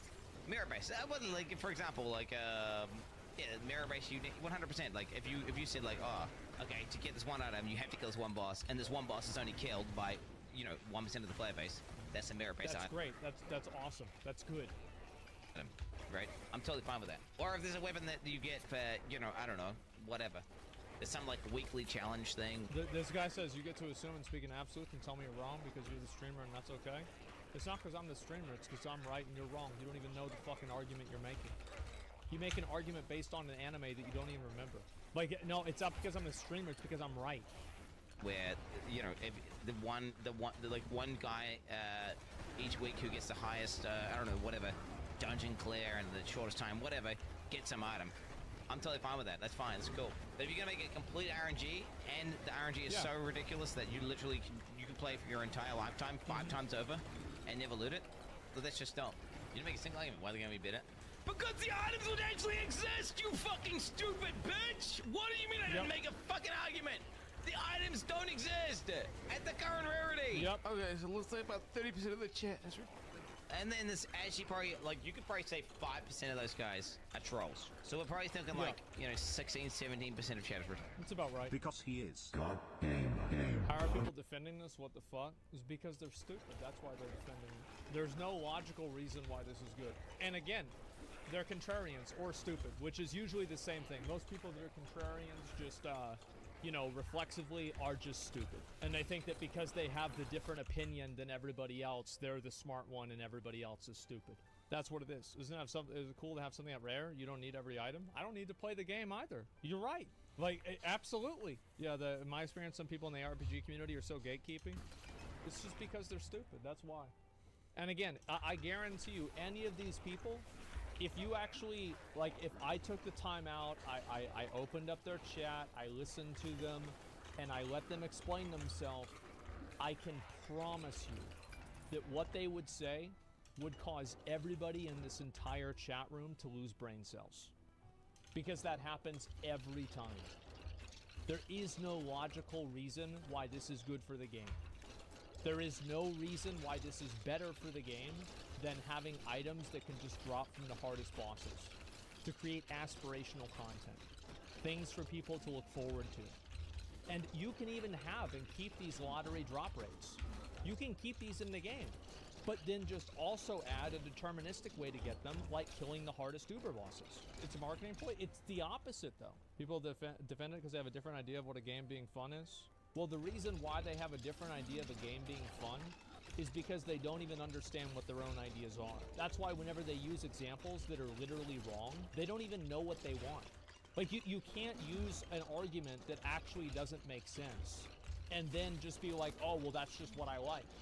Well, yeah, sure, that can be what you like, but you're a dumbass for thinking it. Yeah, I mean, I don't know what else there is to say. Of course, people can have the opinion, but that doesn't mean that people have to respect it or take it seriously. Do you think all Uber rare drops should be merit-based or more obtainable? I think that if you start playing the game, these are 3-month seasons, right? If you start playing the game and you play the 3-month season, you should be able to get everything that you want inside of that 3-month season. If you play the game a lot. Like, I'm talking like level 100, killing the Uber bosses. I see no value in making that not obtainable. Does that make sense? Baffling people defending an item they'll never get. Yeah, these guys are saying that the best content you can't even access in the game is fun somehow. It's fun because I'm not gonna get it. Oh my god. Hasman's qualified opinions, but not the game developers actually play to make the game. Bro. What do you think the developers, you think this is a good idea? You think that loot itemization and shit like that? You think this is good? What, the developers can't make mistakes? If that's a fact, then why did I say that the skeleton shit was too weak? Everybody said that shit was too weak about necromancers. Then you got them agreeing with us and they changed it before the game even comes out. Bro, like, just because somebody's a developer doesn't mean that they can't be questioned. Like, the reason why I say people are stupid is not because that I'm a streamer and they're not. It's that their logic doesn't make any fucking sense. There's no actual logic inside of it, because if you apply that same logic to any other situation, it wouldn't make any sense. Put things in perspective, as when you're playing Diablo for a week now, you already know what's best for the game. Do not make me get out my 2014 videos. Don't do it. Don't. I will not be baited into this. I was making guides for Diablo 3 whenever you were probably in middle school, and you're gonna talk shit and get mad. I'm trying to make the game better. Those aren't from developers. These kinds of things are from an engagement statistic analyst. They angle the carrot but never let the player get it. No, I don't agree with that either. I don't think that's true. Because I think it is true to an extent, but the thing is, like, let's use your carrot analogy, right? So, like, you put a carrot in front of a horse, the horse is going to try to eat the carrot. You put a carrot a mile in front of a horse, is the horse going to try to go after the carrot? Probably fucking not. They're not even going to know it's there. There has to be a distance that the player has to the item that they know that they can actually go and obtain it. Because if that distance is too far, then nobody is going to take the journey to begin with. And that's what I was saying before with chase items. In order to chase something, you have to go in a direction. You have to farm something specifically. Like everything in PoE, you can farm something specifically to get the item. That's just how it works. Okay, in your opinion, why did they decide this? Because they wanted to, the reason why is that they wanted to have like that same essence of like rarity that things like, you know, like Tyrael's Might had in Diablo 2. It's kind of like, a good example of this is how many Souls-like games have you guys played that understand, that learn the wrong lessons from Dark Souls? Like, you can clearly see they're trying to mimic Dark Souls, but they learned the wrong lesson. I think many of them, that is the case. And I think that's what happened with Blizzard. I think Blizzard saw these super rare items, and they learned the wrong lesson from them. What if their plan is to put the uniques behind a paywall? Thank God, then I'll finally get one.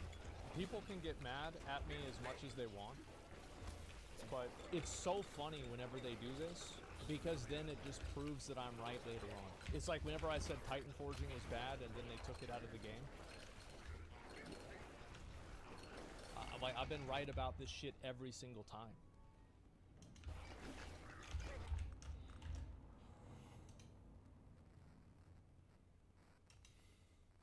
I've got some hot takes for this stream.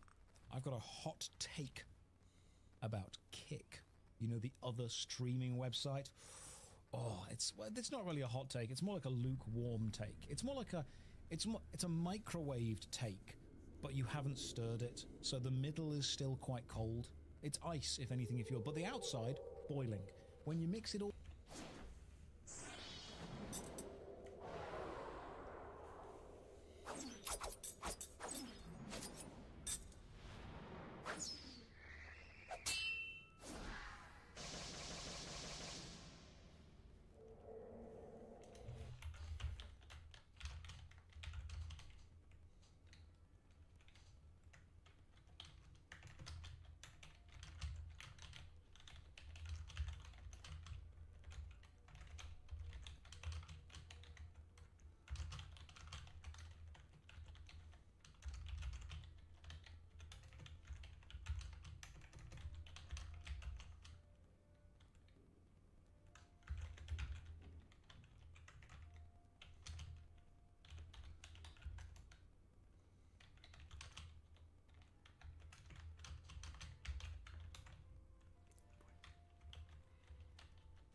Autoyum. Welcome to my channel.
Peđa!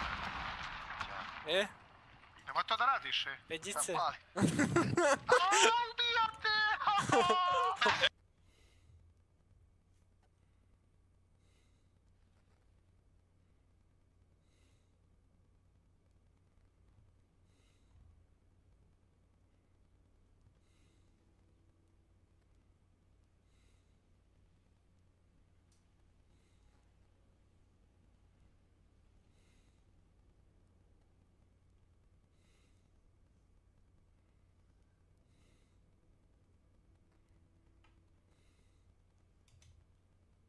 Welcome.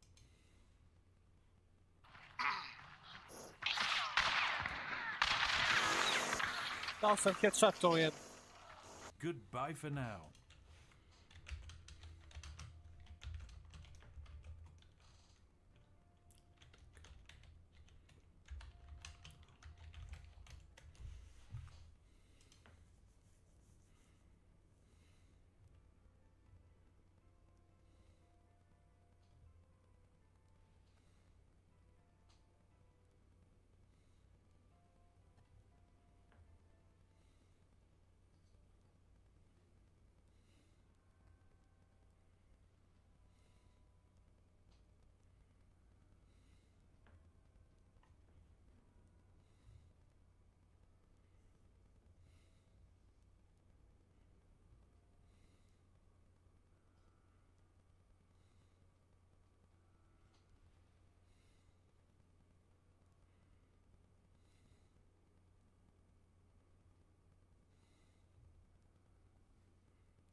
Mamu jebem štekanu. Čime silencer? Koji silencer? Šta? Puška. Koja puška, brate? Kažeš puška. Sad ću ti reći. Veterli. Winchesterka, Sparks, Veterli. Bez scope ili sa scope? Bez, znači veterli sa... Što ga bitiš? Nijedna nema optika. Mislim da nema pojma. Jebate mu.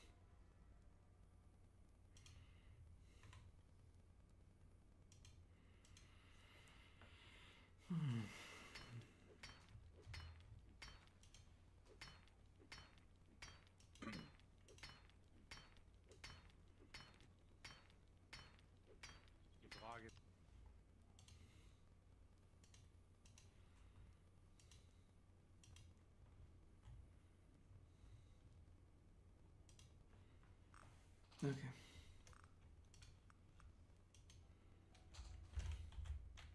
All together and you consider everything, it's probably a warm take. It's like a low energy take. I'm not going to say hot take. I don't want to excite you too much.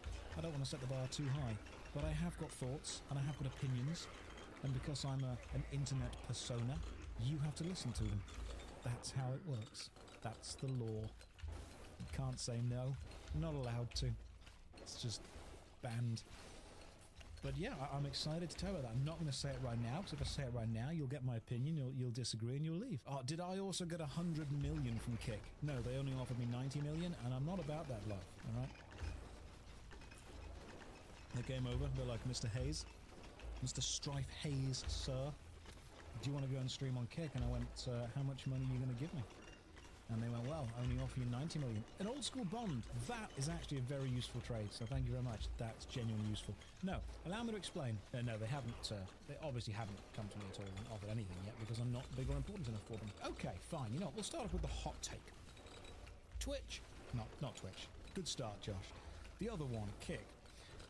Kick is owned when you go up the chain of corporations, I believe by Stake.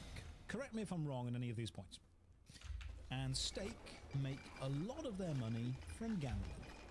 Now, gambling in some countries it's legal, in some it's illegal, in some online circles it's encouraged, in some it's discouraged, but I think we can all agree that uncontrolled gambling definitely has a negative effect on people's whose lives it tends to, you know, sink its filthy addictive claws into and ruin people.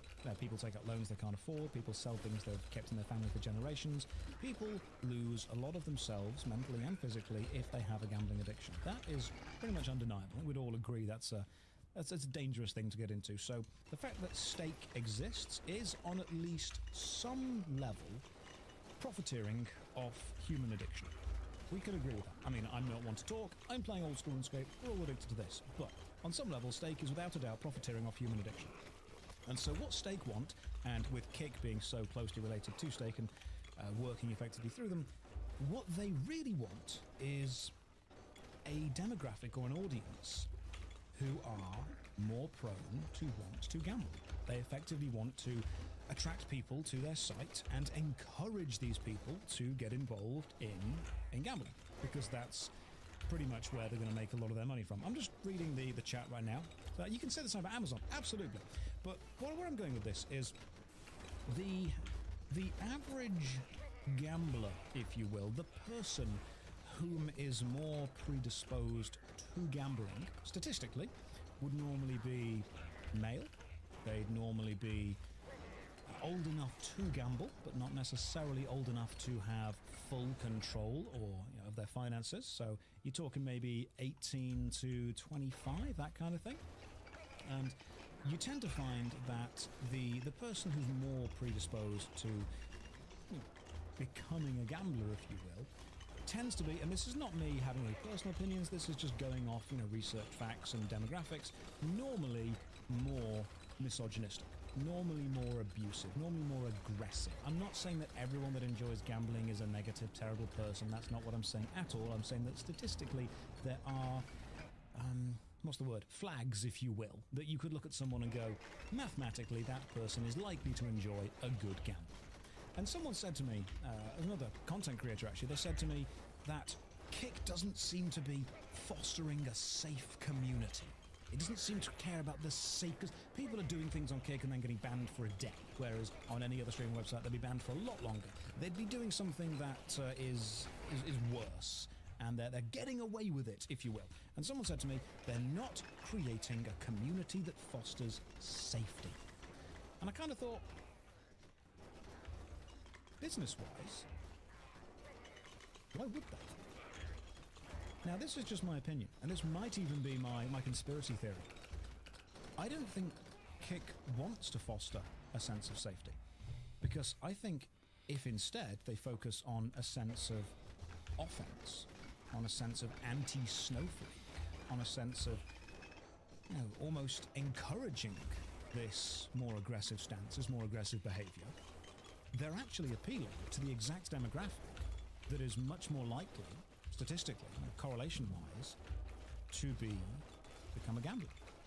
They don't want Kick to be a safe space for everyone. They don't want people to feel that it's absolutely 100% fully inclusive, because you would make a lot more money by appealing to people who are going to gamble, and you can do that by effectively ostracizing the people that want it to be safe, the people that want to feel included. It would make a lot of sense if Kick kept itself as a more harsh, offensive, dangerous, if you will, online experience, because that's the exact target demographic and target market that they are going for. I think that's an interesting one. Someone said, did stream die? Don't think so. Seems fine for me. I honestly think that a lot of the... Because this is one thing that people aren't talking about. And I was talking to Mr. Greggles about this, good friend of mine, and everyone was saying, oh, Kick is doing a better split for the streamer, Kick is giving more money to the streamer, more money to this, more money to that. Let's just stop. Let's forget the streamer for a second. Let's talk about the audience. Where do you feel comfortable? Where do you want to be? Some people feel much more comfortable in a Kick audience because they value the fact they can be a bit more edgy, they can be a little more offensive, they can be a bit more abusive, they can do stuff and get away with it quicker, if you will. Now, I think the safest, if you will, online split is probably YouTube, because it's often videos and not live streaming, and then Twitch after that. But everyone is talking about what's best for the streamer. What's best for you? As an audience member, where do you want to be? Because yes, Kick obviously has an infrastructure behind it to facilitate lots of streaming, but Twitch has had that for a long time. Now, I'm not saying that Twitch is blameless in all this or is in any way perfect. There are, of course, a lot of issues. We saw that with, I think it was RT Daniel asked, hey, to the CEO of Twitch, you know, why a 50-50 split? Why so difficult to hit the calling of cap? And he went, oh, Twitch's culture is different to YouTube, it's different to Kick, and when asked to expand on what exactly was different about the culture, he didn't. Couldn't really explain that. So where do you feel comfortable? Or does it matter to you at all? Some people will watch this and think, you know what, I really don't care what site I'm on, all I care about is the content. No. Some people do care about the politics or the behind-the-scenes elements of the site that they're on. But where do you go? And where would you feel more comfortable? Knowing the nature of Kick and where the money comes from gives me a bad taste. Okay, that's a way that some people would look at it. Twitch's culture is different. Some people don't care. Some people prefer YouTube. I only follow people on Twitch these days. I'd stay on Twitch. Yeah, that's a big element of the Kick discussion that is not being looked at. Twitch wants to set itself up as a safe space, inclusive for everyone. Kick would actually, if it tried to compete with Twitch in that way of saying everyone is welcome, it would be putting itself almost on an even playing field. The edge that Kick has is actually leaning into the fact that it is a bit more dangerous. It is a bit more abusive. It is a little bit more offensive, if you will, because that's who they're going for. That's the selling point to a lot of the people that are going over there. Yeah. I feel most comfortable in Discord. Yeah, that's fair. YouTube is good as well. But that's my general opinion. See, to me, I do Twitch for fun. It's not because I necessarily agree with all the politics behind it. It's because I like being able to chat to you guys in live stream. That's pretty much it. Someone says, I like to troll. I get banned here a lot. I would say that trolls get banned on Kick less, because that just seems to be something that we've seen. And I would say that Kick is definitely more lenient with behavior that on other streaming sites would probably be punished and penalized a little bit harsher. But no, that streamers make more money on Kick, though. That's probably true. However,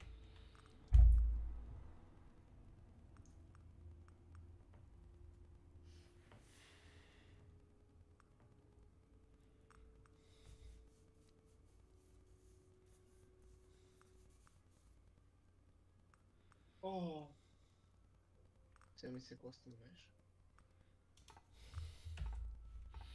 Ko možeš kupi ovu igru, svidjet će se. Htio sam jučer ti kažem jednu igru. Koju? Isto jako lepo. Na sličan način kao ta. Samo malo modernije. U beta fazi, ja mislim. Nekaj znaš.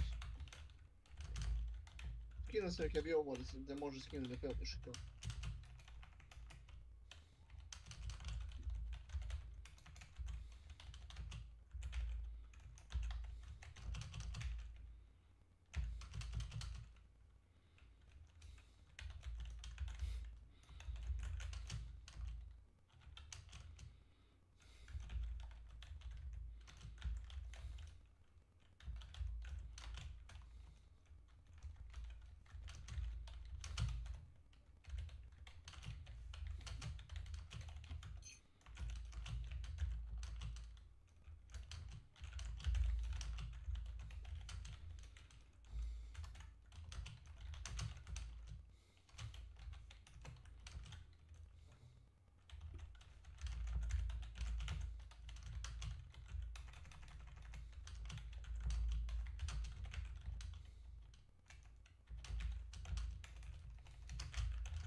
Yep.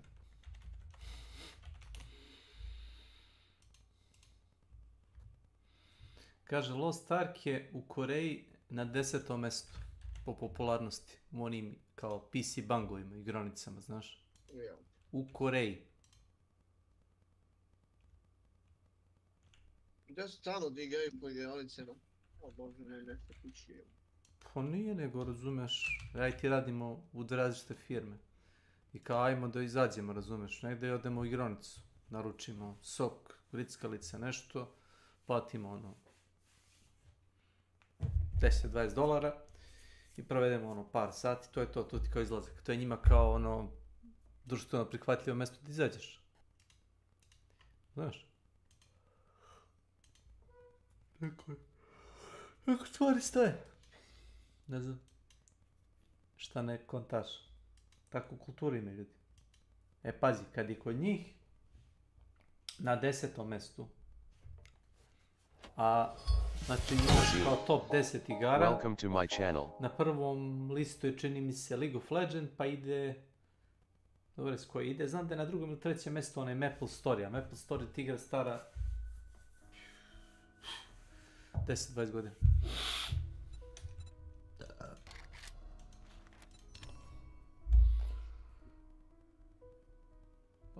Bukvalno developeri ono ne jebu 5% community,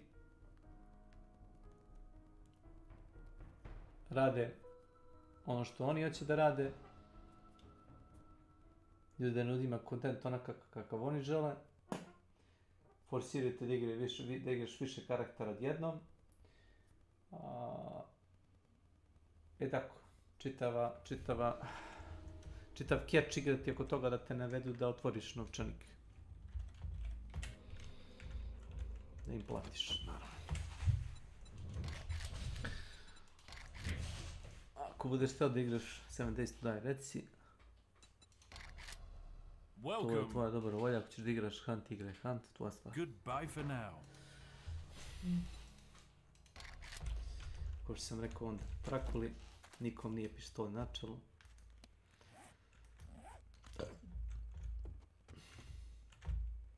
Op.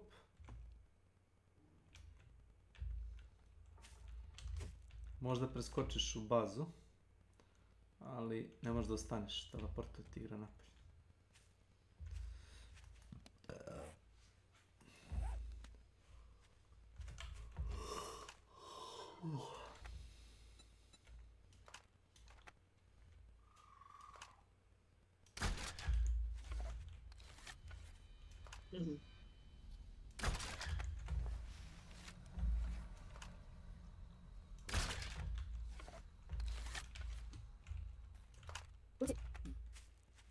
Živi si.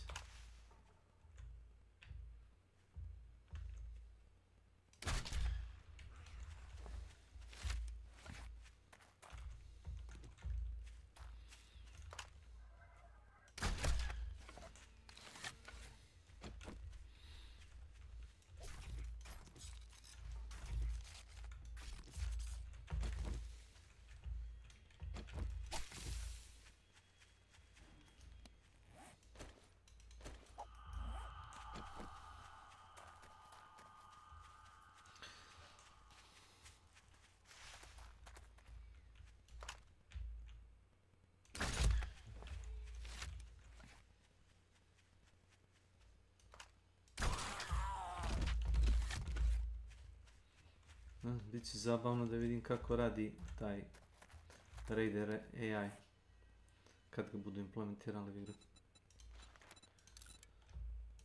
Ajde, ćeš. Ne mogu ništa. Ko te nervira, mačak? Mačak. Prazna plašica otkotanja umjesto ne ubacimo u ovdje. Dobro. U pojpu.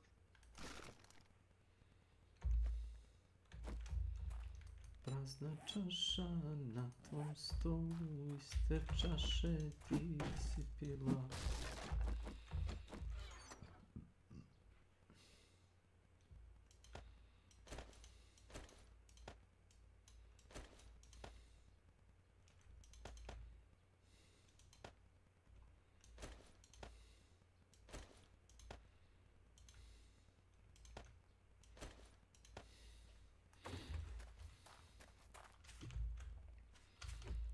Skoro ispred svake prodavnice imam par po jednu ispostavu svoju.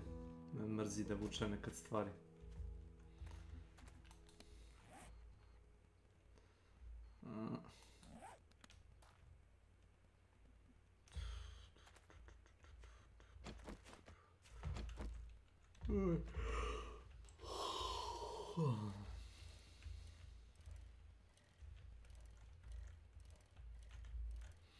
Ako ti je karakter stalno hladno ili vruće, gubiš brzo hranu ili vodu. Baš ono ubrzano. Kad sam onda igrao s tobom, znam da sam umjesto ovoga kožnog mantila nosio onu jaknu koleđ i čini mi se mi karakter stalno pada neko stanje da je ono umira vladi. Skroz brutalno.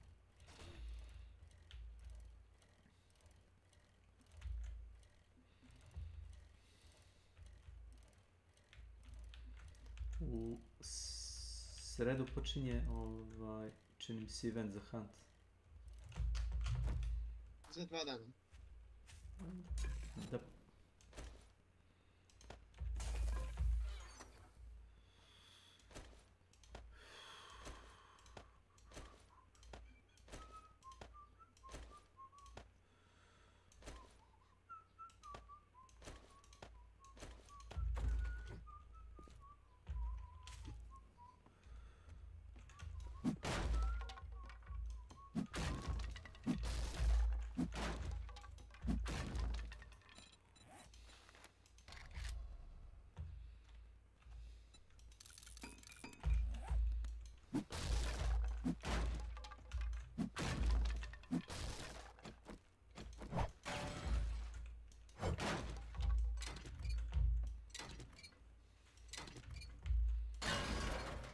Ako mi ne stane novca u igri, ja ću nešto da kupim. DTD cooldown commands are now active. Krenem da prodajem ove električne komponente.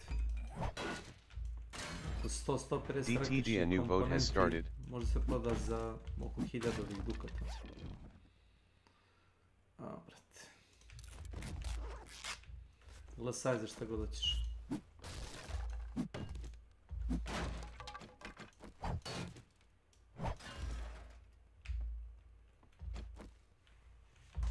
Možda B, ako baš hoćeš da mi ono učiniš uslugu. sebe, a? B. Nekako mislim da su prasad podnošljivija nego... B. Si.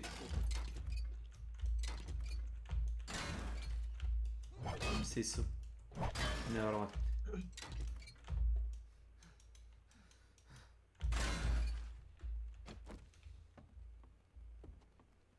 DTD voting is complete and the viewers have chosen Boar Attack. Ovo je kad bez ovog doktora, ovo se ne isplati uopšte. Imaš čitavu diskusiju o Dr. Traitu na Redditu.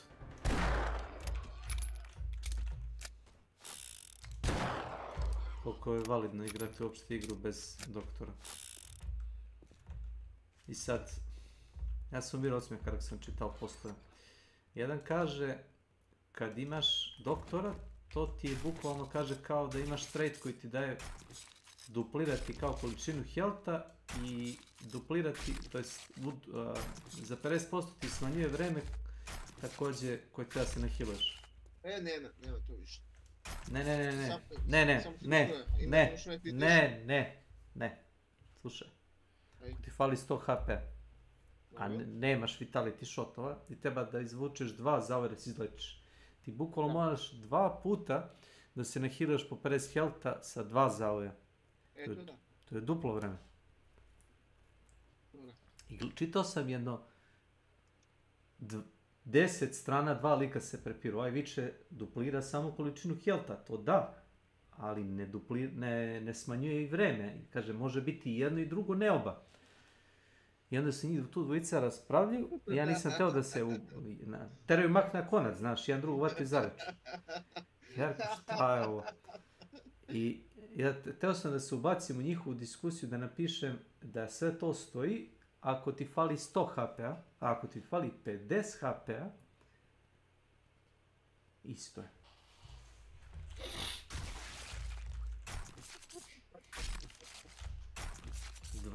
Neki naši, evo te, a? Ma nije, na ono, Hunt Reddit. Prelista malo zadnjih 10%, a vidiš. Ja, mislim, koliko su bili uporni da se... Ma možda i jesu, ko zna, napiše nešto srpsko, ništa će neko da se upece. Možda i jesu. Možda i jesu nenormalni.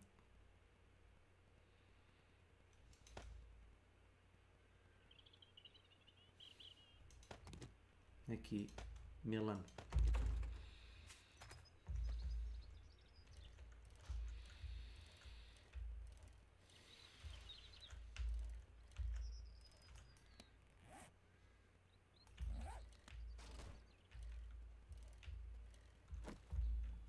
Te ovaj veli kao, ne, ja koristim samo vitality shotove da se healam. Osjećam da je to neki kontraš.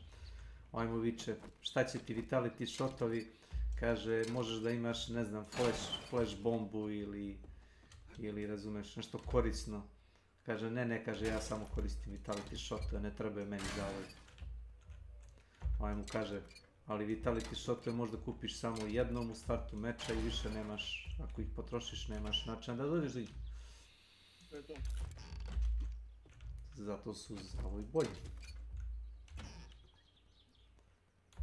Ja ponosim vitality shot, to čuvam samo za fight. Znači ne hinam se kad te zombi udaju. Da, zombi. Ili sad recimo puknem svakom i 25 healtham i ja neću da se ishealam zato što to nije 50. Nemaš ovo odmah, čim fali 25 ja se odmah healam. Ako si u borbi da se puca, ako nisi savijen.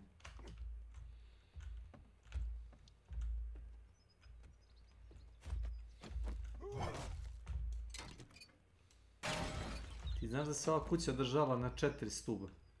Da sam sve i ti juče tukli kad sam sa zombima, kad si prvi put ušao na server.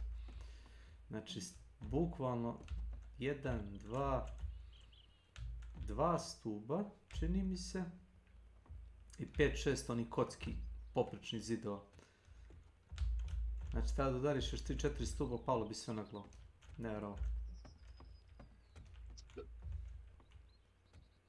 Dok smo se tukli s onim medicinskim sestrama, oni drogirani. Što ti rekao da pištolj ne radi? Ja ti rekao da radi, nego jednostavno taj damage koji oni rade i damage koji prime, pa nenormalan, razumeš?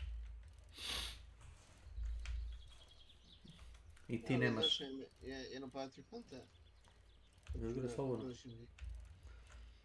Također imaš, mislim da beše treba ti jedan skill point, penetrator se zove, čita. Zlakni.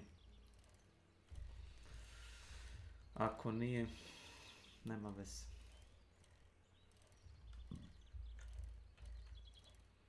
Mene ne rade regularni cache registry.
Bacio bombu sa sebe, ne mogu da radim. Ko boss? To mi se nije desilo da... Butcher ili pauk? Butcher. Kaže Boris. Butcher. Rekao sam Milanu pa on nije vezao. Šta da? Ne. Jednostavno se otrgne kontrole i ne interesuje. I kad se pro njemu desio par puta, kako?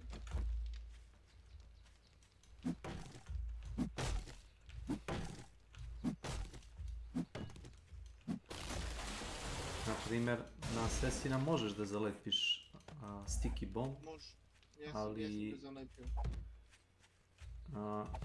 postoji tačno specifični trenutak kad može da eksplodira uopšte na njemu, zato što on beži dosta. Kad krene ono na... ali mora nekog da udarja. Jedan lik mi je objasnio da on ima više kao 2 ili 3 modela postoje njegova, znaš. Imaš valjda ono kad on stoji klonira se i onda imaš onu varijantu kad je on kao buba. Moraš da potrefiš ne znam koju formu i onda može... da se klonira, kao. Može biti da je to. Ali neko mora da mu radi minimal damage. Da. Ili gledao sam bace mu stiki ispod njega i puknu u stiki sa pištoljem ili puškom. A moraš odmah pukneš. I to ga ubije. Skoro ga ubije, razumeš, od uvom svaki odskoro. A to ti trebaju, ne znam. Ja nemam snage da to radim. Radije ću da uzmem lanternu, da se zapalim i da ga... Da palim i sebe i njega.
dosta ovih sa Reddita na Hunt Community ne sviđa se baš Krajtekova glupa ideja da novi taj lemat nazovu Uppermat. Tako, ono, low effort, trud nula, razumiješ. Uppermat. Ne znam ko je taj intelektualac koji smišlja to. Možda mali mezer. Ona pedečina. Pa, to si ti rekao. Jeste delo je ženska sta pomalo. Feminizam. Kad je nazvao na streamu onaj prigušeni vetar, znaš kako ga je nazvao? Betterly. Zato što je kao bolje mu je kao jeste, lepši su malo oni. Kad na prigušenom veteru imaš na kraju one konzerve što stoji na vrhu cevi, imaš onako fine mušice i jeste onako zgodnije su mušice za gađanje, sitnije su. I on ga je nazvao ne veterli nego betterli. Ja rekao, to idemo u zabavište, šta je ovo? Vrtić je meni.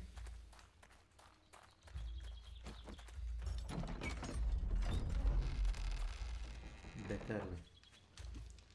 Tako da mislim, ne mora biti da je on, ali zvuči nešto glupo što bi on predložio. Malo je pedijski, ali je lijepo, a?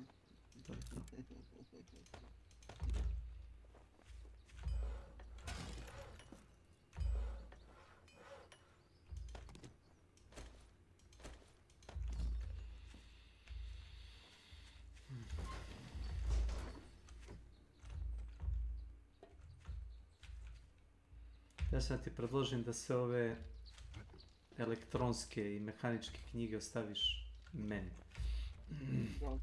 To što se, kako tako da objasnim da ne zvučim kao da sam pohlepan. Naprimjer, da bi napravio automobil treba da nađem 25 časopisa vehicles, tako se zovu. Mogu onda sam da konstruišem vozilo. A ako krenemo i ti da skupljamo u isto vreme te knjige, da ti čitaš, ti ćeš skupiti 10-20 knjiga i napravit ćeš mini bajk. A ako ti 25 knjiga ja pročitam, ja mogu da napravim recimo ovaj motorcikl level 2. Naprimjer. I jedino što sam ja maksovao, to su ovo seeds, to ti mogu dati to sve da pročitaš, to mi ne treba. I za hranu, to mogu da ti i food i medical, naprimjer. I armor, armor imam na maksu skoro. Fali mi jedna knjiga za armor, da mogu da pravim armor level 5. I heavy i light.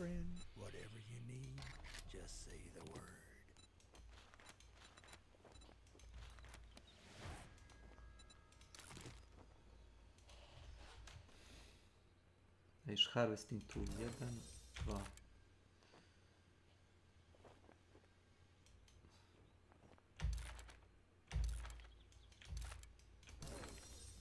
Kao što sam ti napravio MP5, onaj heckler, level 5. Zato što sam pročitao 70 nešto magazina za pištolje i mogu da pravim Magnum level 5 i SMG level 5. I kad nađem još koliko 2, koliko fali? Nije 2. Još 10-20 kad nađem časopisa mogu napravim Desert Eagle level 5. Što se sad uključio? Scrapping sam uključio, čini mi se. Ne, scrap, harvesting. Harvesting? Dobro. Ali dobro je što možda kupuješ to, dobiješ kao nagradu, uzmeš kod prodavca, ponovno ti uzmeš kutiju tih časopisa, dobiješ 2-3 bunta dobiješ tih, kao level up tih knjiga. I možda ih kupiš za pare. To mi je jako dobro.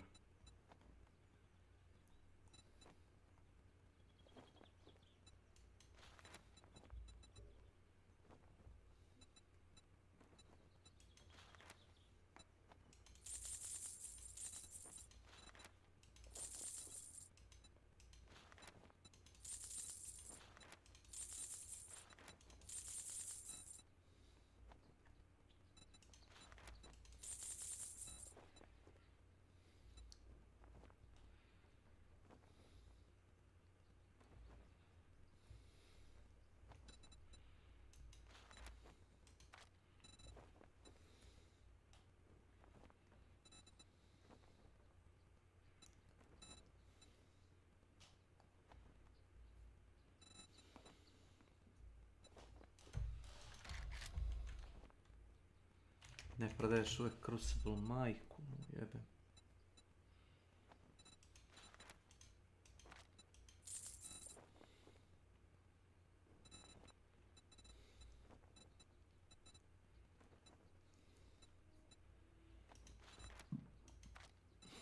Municija jako skupo, to sam skontao. Baš jako skupo. Do te tačke da ni ne kupuješ municiju, toliko je skupo, razumeš. Ono što kupuješ je perje da bi mogu da praviš strele, a metal topiš, praviš sam one šiljkove za strele. Naprimjer za 300 ili 500 ovih nočića uzeo sam 200 perje, to ti 200 strela. A strele možda vratiš nazad. Jedino što samostrel je sporija jači, a onaj luk, onaj compound bow što ti si koristio, on je brži, ali ono, za veći damage moraš da nategneš do kraja onu strunu. Ali je jako... Kako vas pobi? Koga? Saveznike? Čobani. Čobani, juriš.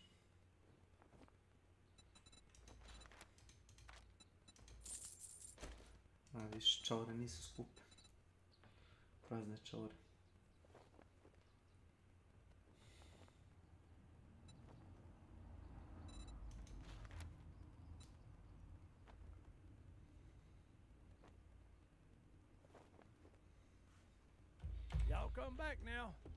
Možeš na...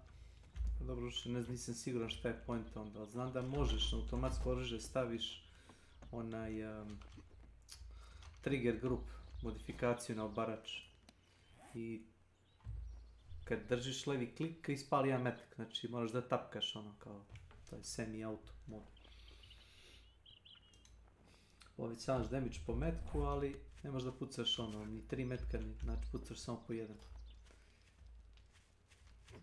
Ali opet radi više štete nego pištolj.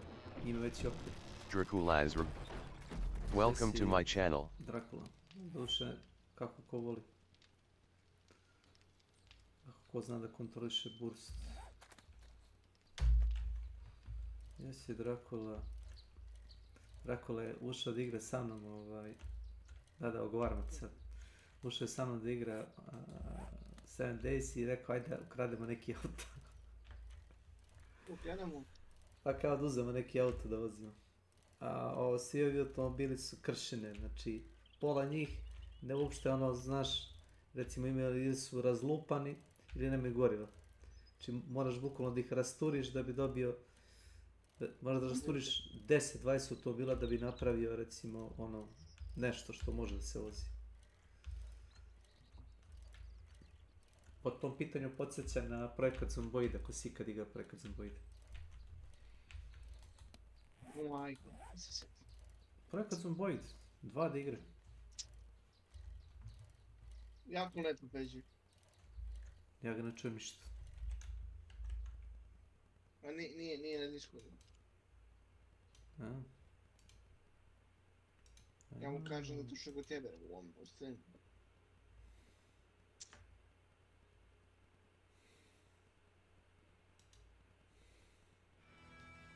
On top. One row is on top of the barn. Like, to the right, at the tower? But maybe they peek.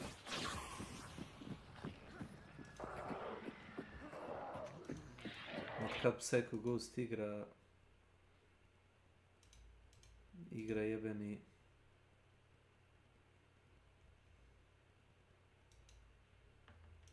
Mosi Nagant Sniper.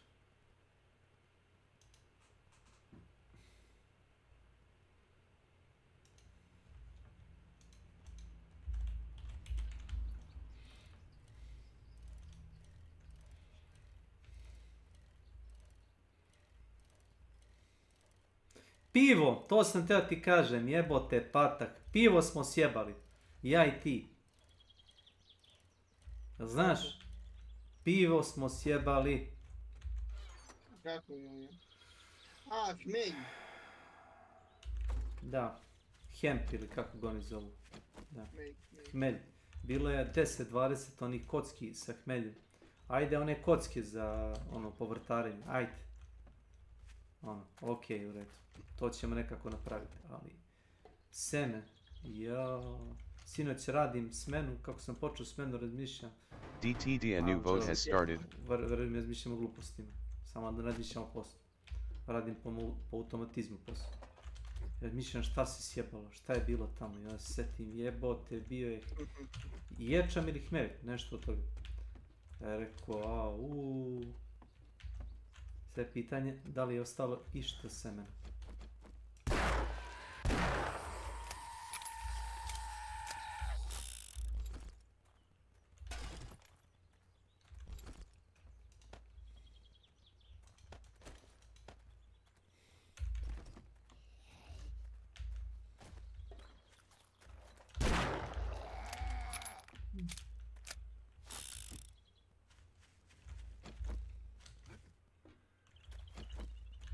A ove kako se zovu skill knjige, imaš ono kao, ti skupiš 7 časopisa recimo iz određenog toma. Recimo 7 knjiga... DTD voting is complete and the viewers have chosen bucket heads. 7 knjiga za snajper ti recimo daje opciju da praviš military stealth boots. Da... kako beše ono...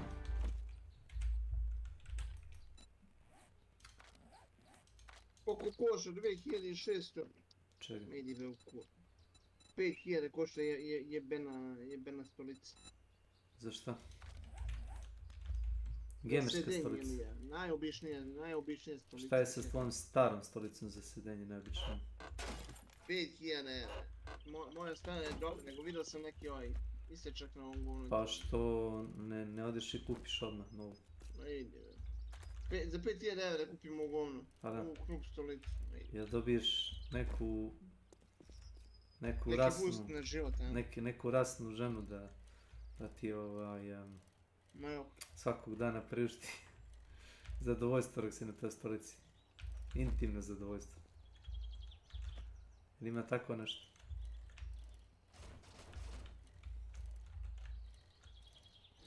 Ako to nema, onda ne znam.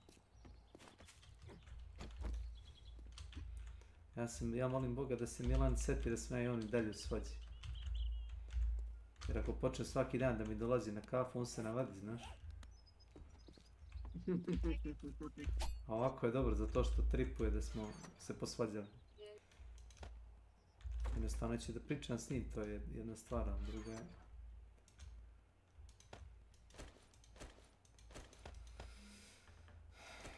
Evo ga. Prvi put sam pustio bradu duže od 3 dana. Čudan osjećaj. Duže od?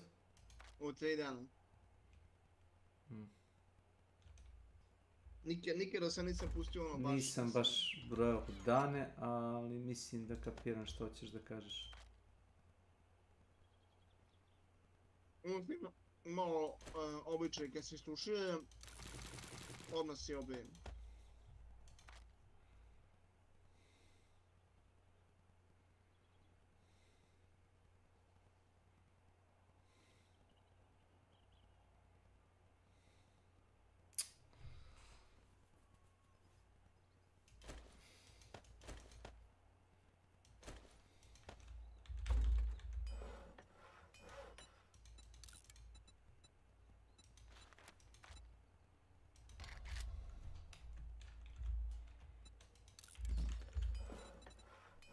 Msub.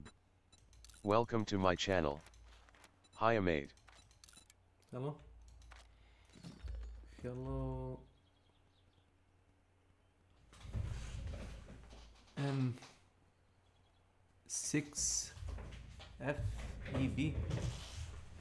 Hello. Привет. Used to watch a lot when you played Hunt. Oh, well. I might play it a bit like when the event starts. Wait, what did you watch? Did you watch me like a couple of years ago or recently?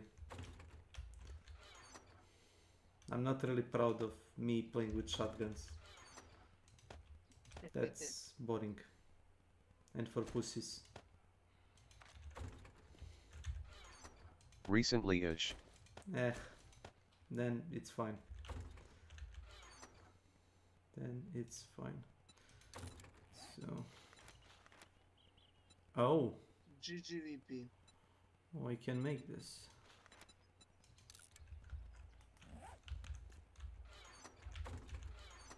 Nice.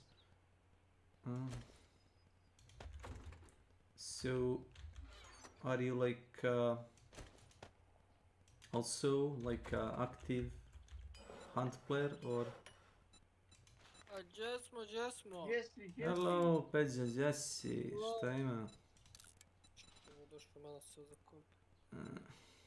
Evo prigušeno sa optikom, koliko staro jebate, ovo sobaka mi starija. Da. No, I'm Black Desert now. Oh, wow, that's nice. Oh. Is it worth buying Diablo? I don't think it is, but I'm just asking. Jeste, daj mi pare. Ne, nisu pare problem. Problem je ako kupim igru i onda skontam da je govno, onda ću sam sebe da grizem za jaja, znaš. To je problem. Ako skontam da igra ima više mana nego pozitivnih osobina, onda već je problem, veliki problem. Sam dao kintu za nešto što mrzim, znaš. Jer smatram da je puno bugova i govana. To je već... That's a problem. So I don't want to waste money on the game that I don't like. That's why I'm hesitant on buying Diablo. Ako ne možeš da ga digneš? Ne mogu Korin, skrepik me zaglavio, ne mogu da te dignem. Kako ne možeš da ga digneš? Šta ne možeš? Šta ne možeš? Aj, umiram. That's my Discord friends, they're crazy. Ko te zapalio? Je li on to rekao zapalija, tako? Ne znam, pusti. Čekaj, pusti opet da čujem. Zaglavio. Zaglavio? Nije rekao zapalio, znaš? Neko je zapalio, bre. A nek, to se njemu ne stane. Ne mogu Korin, skrepik me zaglavio, ne mogu da te dignem. Izgleda da je... Zapalio? Zapalio. Izgleda da je porota još uvijek napolju već. Čuvam da nije zvao danas. Si zvao tebe, Peđe? Jeste, da. To je čudo.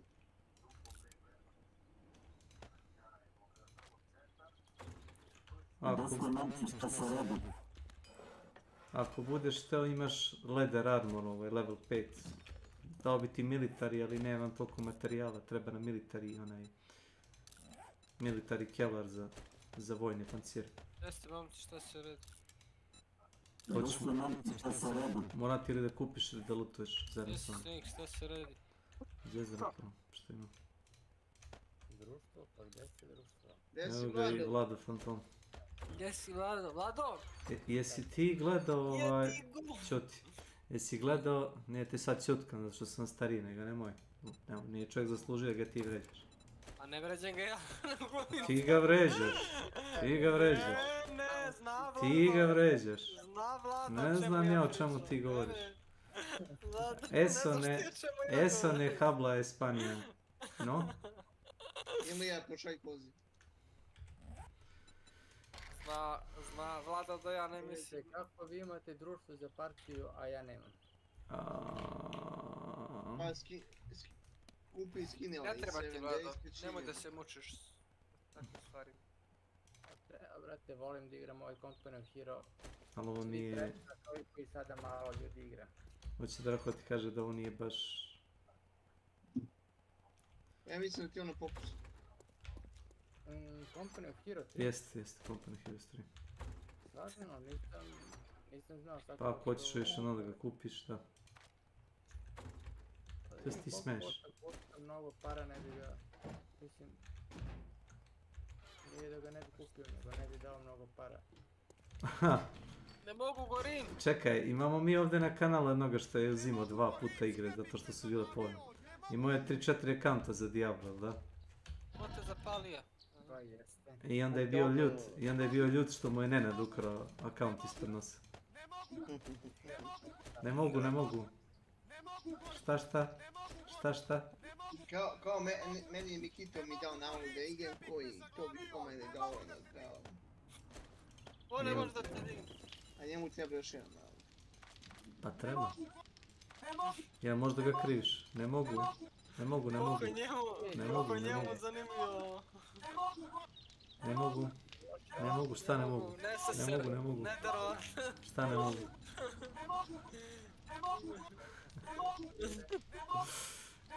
Pokvareni gramofon je vidim. Gdje se gasiš jebo? O, kokujla. A vidi ono! To. Jebate, sve si koliko on urla, be. Pa znam ja koliko urla. Si ti vidio kako se njemu lice Ne. izobličilo? Slušaj, on više voli pestove, znaš. Nije, nego voli vrati društvo da se dokaže. Voli da urla u društvu, što te kaže? Da je najljepšan. Čekaj, to nije pestova za nas. Pa jeste predstav, to me se radi. Pa jeste, kako nije. To je definicija predstave, suština. Imaš? Može i to.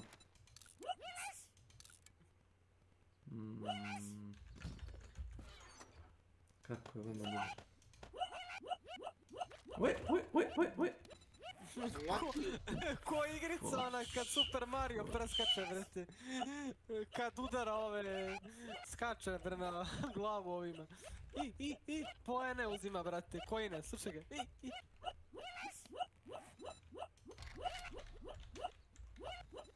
Whip. Jebate, moguće. Gdje nam je Vajlik radnik? A on stvarno Ko radi, rizgo? eno ga radi bre do 9 sati. Radi tu ko neki crnac. Radi od 9 pa do 9. Koji će 1000 i 1000 evara zaraditi u 3 mjeseca. Mount Employed, kako ide ono, mesečni. Employee of the month, šta? Da, Employee of the month, da, ima da mu stoji facanje, klike njegove tamo, na silusima. Jesi. Misliš lopao mjesec, šta? Zaradi 1000 i 1000 evara za 3 mjeseca. Ja se izvinjam, on je preduzetnik, jeste. Ilija, pošalji poziv ponovno za ove... Svi smo mi kurac. On je zajebo sve. Da vidiš gdje sam, ajde. Ajde da javim tamo da imam dojavu da ne meri dobro vlažnost žita iz kuruza, da mu provere to. Znaš kako se to prihvata, jel? Znam da... Zaglaš robiju iz kreteta. Zamisli, uhapse ga, brate, zatvore firmu. Ne bi se čudio ništa. Ali Robin Hood, kada on priča, nisam ja dikog po Lopina. kraju. Ja sam oštetio one koji su trebali da budu oštećeni, lopove, znaš. A čekaj, ko smo mi da mi odlučujemo koju pravu, ko ne pravu? On je Robin Hood, Jeste iz predgrađa. Vidiš da to Robin Hood Robin Hood is in the hood. Robin Hood iz Lovčenca zna sve to kako to ide.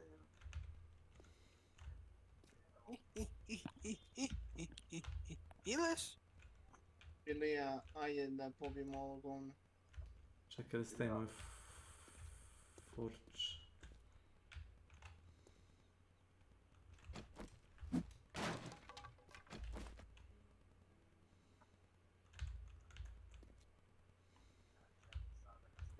Ne znam da je bezbedno da ga stavim, da ga neđe ne polome. Ideš? Ovo je pesma neka možda. Izvolite ga. Ništa. Ja trolim.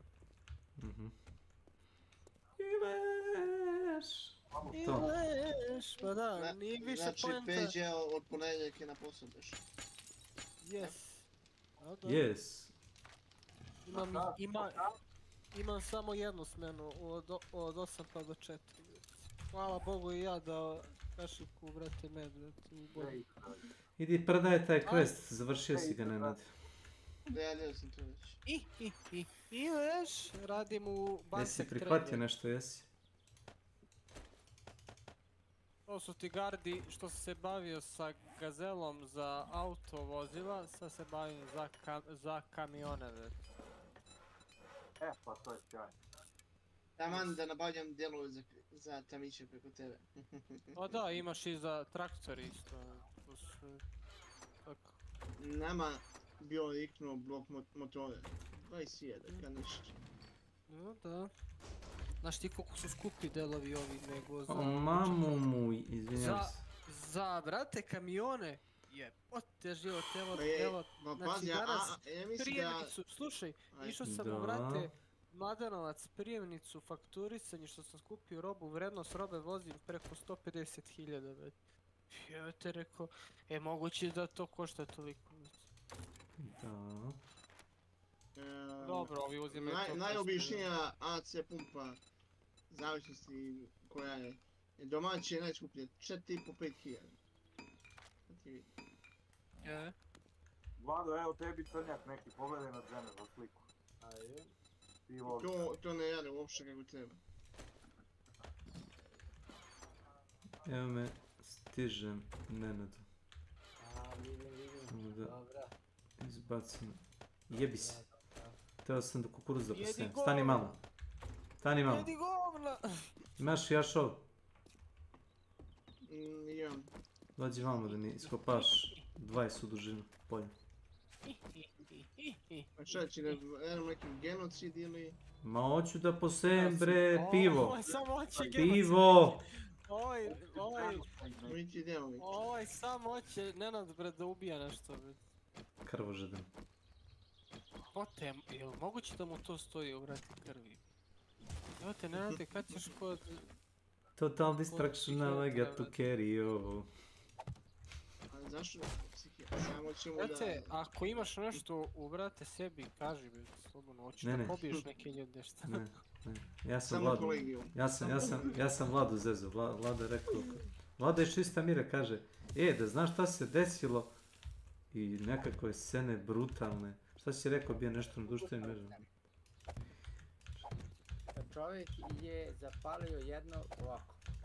Neki čovjek u Ukrajini je krao struju. Dobro. I komšija od kog je krao struju je otišao da vidi zašto mu krade struju i onda hteo da mu jebe mater. I ovaj je napravio batač plamena i kad je otvorio vrata, ovaj ga roknuo sa bacačem plamena. Znaš. A posle toga je krenula njegova žena i ovaj drugi tip je cepa sa harpunom u vrat čovjek. Kakav psiho. Ima bre, ja sam okačio snimak ovdje. Šta se radi? Taj je psiho baš. Ja sam okačio Ne, ja sam rekao, pazi ti danas. sama činjenica da Vlada deli te vesti zabrinjavajući. Pazite, baš smo bio poveli neku raspravu u osnovi Šta? toga. O krađi struje. I kaže tu jedna rođaka, njen sin tamo studira u Kragujevcu, neki kuća već. Da? Naravno da valja dop. Izvoli. I tamo da stanuje neke babe i stanuje još neke sa Kosova. I kad je stigao račun za struju, ona nije znala šta je to. Nije znala kako izgleda račun za struju, šta? Da, oni tamo ko ne dobijaju te račune. Pa dobro, pa šta ima veze ne dobijaju? Šta se desilo? Ne plaćaju račune za nikakve bando. Žive ko paraziti, goli su od cigana. Pa čekaj, Ciganče sam malo. ti hoćeš da kažeš da je loše plaćati struju, šta? Ne, struju treba da plaćaš i sve dačke ne. Ali Kosovari žive na grbači ove države. Koji Kosovari? I Srbi i ovi drugi, jel to? Jesi to teo da kažeš? To. Pa to sam teo čujem.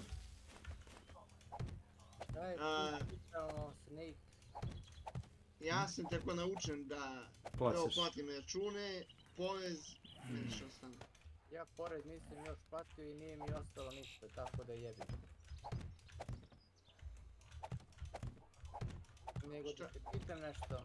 Ja sad, nema. Iskopaj mi 10 polja, znači odavde da ja stojim, do ovamo, to ti 10 polja, na vali. Šta je brutalno u toj priči? Jesi rekao ilaš? Šta je brutalno?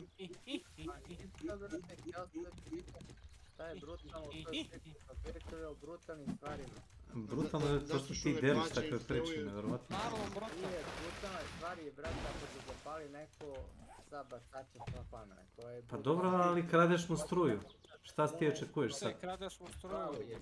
A, Vlado? Ti misliš da je u redu? To je odlično, ostaće živ, ovako biti ubijen. A, Vlado? A nemaš pojma? Jeli? Da ti se ja popnem na tavan da ti skinem 10 ovih šunki ili 10 kobasica, ti bi rekao samo izvoli, uđi još nešto. Bog je rekao, ne treba... Ne kradi kobasicu od bližnjeg svog, jel to? Ne to, nego čovjek... Gdje ćeš u dubinu, ej. Ako mu neko uđe, vrate, privatnost. U dubinu kopaš, čovječ. Nema tu braneš, tu napadaš, znači tu kolješ. Znači ako ti neko uđe da ti krade nešto i treba da ga, brate, zapali, treba je da ga ubije. Do ovdje.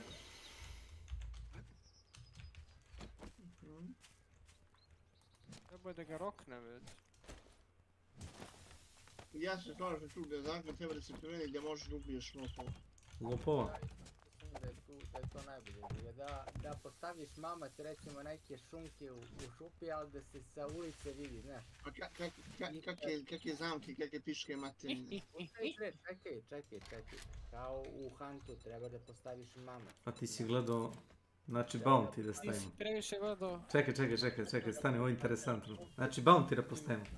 Čekaj, znači trebaš da recimo da Vlado prodaješ Trapper. šunke, znaš, pa onda trebaš da ostaviš vrata da se s ulice vidi, pa da staviš... Vlado A BC. ono ispod, Vlado BC je ono ispod trave kljuse, brat.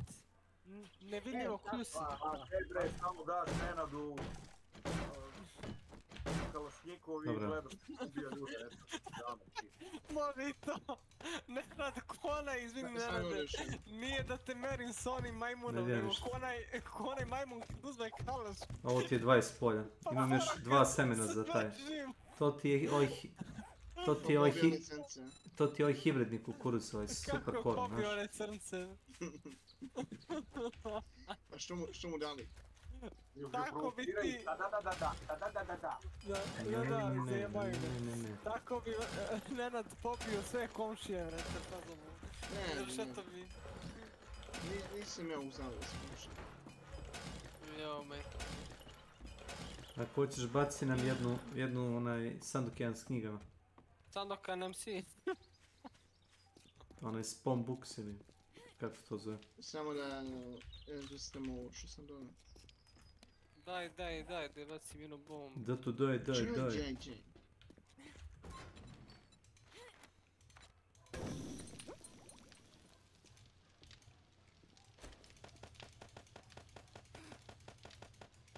Kažem si. Što si ti ovdje gradio, sine imija? Malo je skučeno. Kontam da ispod zemlje napravi malo šire. Malo je skučeno. Malo je skurčeno. Alo bre, ima omladine koji gleda ovaj kanal. Ko gleda? Mislim, ne gledaj sam. Volim da se tešim time da postoje. Tako isto neurotik, kaže, gluda me neko. Ko te gleda njih dvoje, brate, ortaci? Na AFK. Njih dvoje na AFK. Ma kaki. Ja sam zato prestao i da trijem. Šta ja streamam zbog, brate? Prazni zidovima. Boli me kurac. Ma nije to, i da me gleda neko. Zašto bi ja se streamovao nekom? Zašto bi ja nekom streamovao kako ja igram igricu? Sad si postao depresijan. Nego, okej, ti streamaš da bi eto imao, znaš, okej to. Ali neko zbog nekog da streama... I eto primjer Milan, on bi streamao da ga gleda neko, inače ovako neće... Da ga mi gledamo kako on streamuje. Da. I taj stream će da traje dok god ga neko gleda. Kad neko ode u WC, ne daj Bože, ne. Ne, troši To je se. nedozvoljeno radnje. Troši se kompjuter. Jesi troši? Otišao sam da se čujem sa bivšim kolegom. S bivšom? Dobro, idi. Tu sam za nekih 15 minuta, čisto da vidim šta se dešava u prošloj firmi.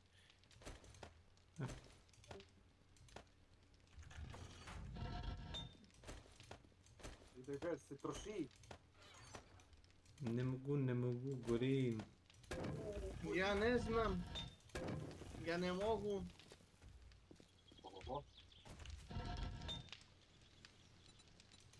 Evo, ubacio sam iPod Bytes. Ne znam da ga nosim.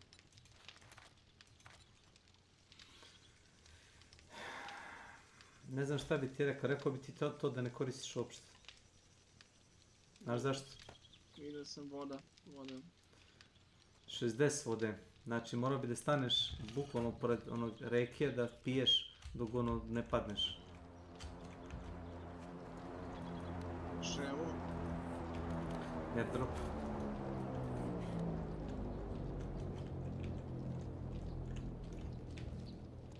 Da ga baci. Sad ću otići po njega.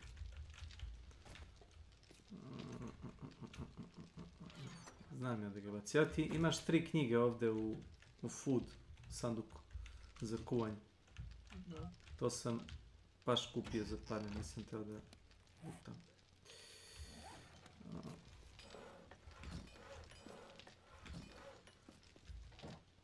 Ko ide tu?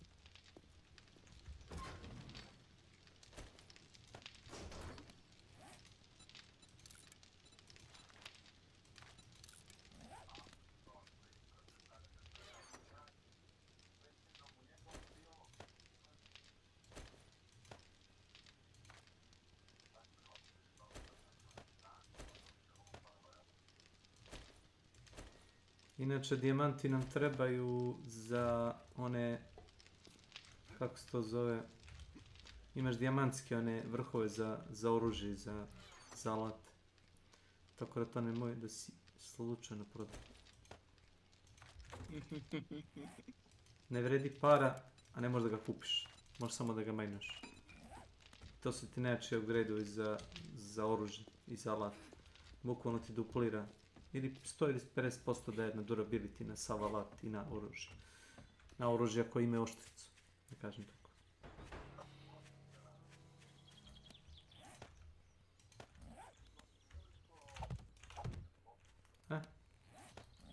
To je to. Mogu li da ti pozajmim motor? Probaj. Probat ću.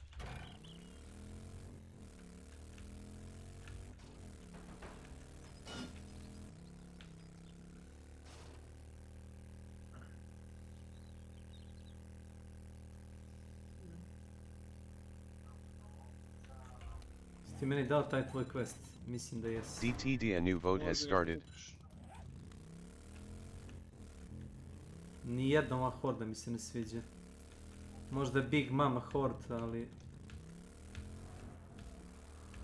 Možda. Gdje da ubacujem ove radijatore? Ma, najbolje da ih spawnem i da pobegnem. Drugo rješenje nema. Znaš? Jer potrošit ćemo tonu municije, a vide si koliko su naporni zubiti.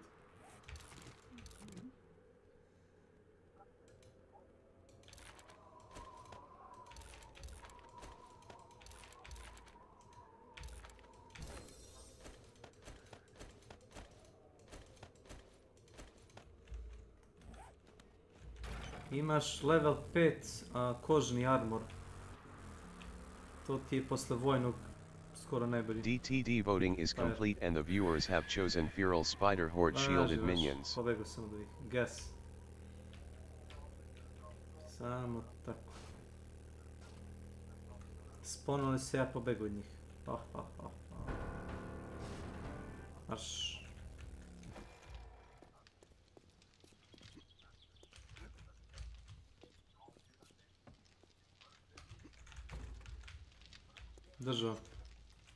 donosim ti nešto.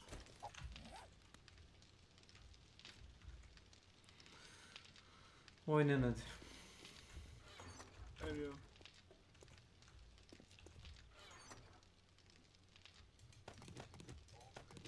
Kao što rekao... Moram uzim da jem nešto. Da jedeš? Stani malo. Evo ti vamo levo. Levo gore. Levo gore. Levo gore. Levo gore. Full ili... Search cupboard. Ne desni, ne desni. Ne desni. Levi. Našao sam. Ne konzerve hrane. Nego ovaj spam kao. Ma ne. Ne. Odavde sam uzeo. Ma ne to desno. Šam. Ne to ne. Ovo, brat, ovo je kuvana hrana ovdje. Prvo popij čaj crveni i onda uzmi. Jer ovo je kuvana hrana levo, a ovaj šem ti služi za pripremanje hrane, bukvalno. To ti je kao instant hrana u konzervi, ali može da se skuva u bolje. Drži ovom. Uzmi to.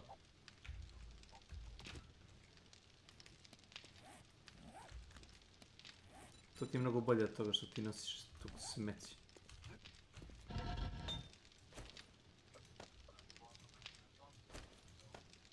Ovo je stamin. Ovo je zelene što nosim su za stamin. Da, ali to su samo za trčanje te patike, ništa drugo. To mi treba. Fazon je što na njih ne mogu nikakvi attachmenti. A na ove što ja nosim, ja imam kako se zovu te šok absorbere. Vidite kad padnem sa nekih 10 metara ne polomim nogu.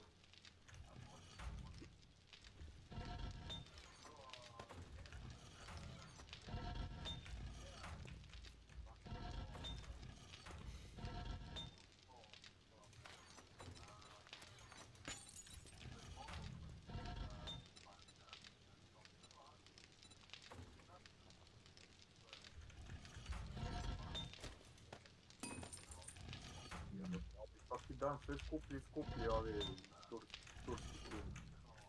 turski Steam kartice. Nije turski Steam problem je Steam koji pokušava da poravna cene svuda. Ne. Ja sam to objasnio već.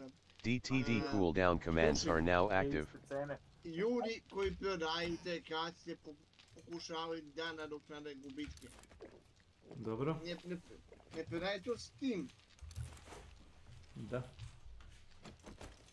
Nego tamo neki gadinovački.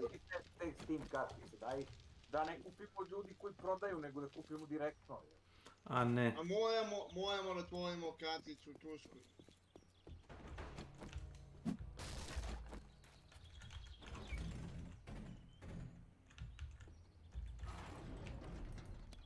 Treba ti kartica iz...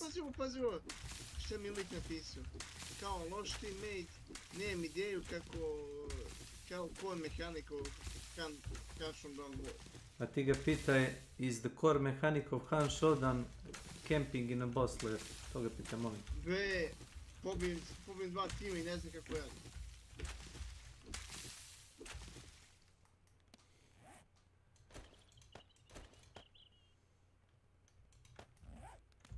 Ne, da noob.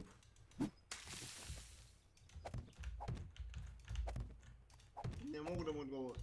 Nađem nekog u Turskoj, tamo da se loguje sa onim nalogom. Da. Ali on može tamo da doda direkt sa kartice sredstva na novčanik. Mora da bude turska kartica. Ako nađem Turčina, slušaj me. Može. Turci!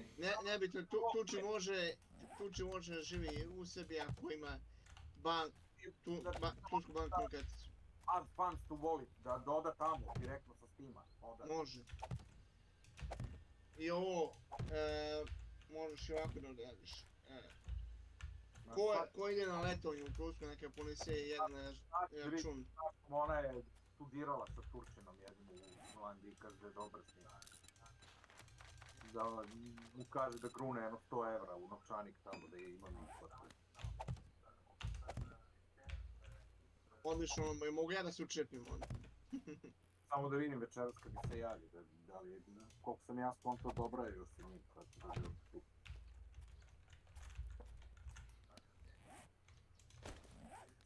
O, Turci! Samo stavim da se kuva čorba, mogu li? Pa idemo. Samo uzem da unapredim nešto. Juče nisam završio. Šta? Oružje? Oklop? Nije. Building materials.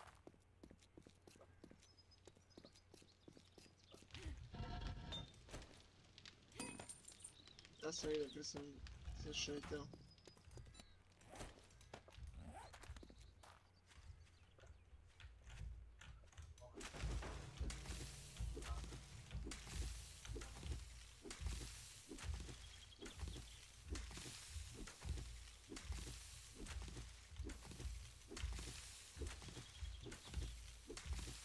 Ira!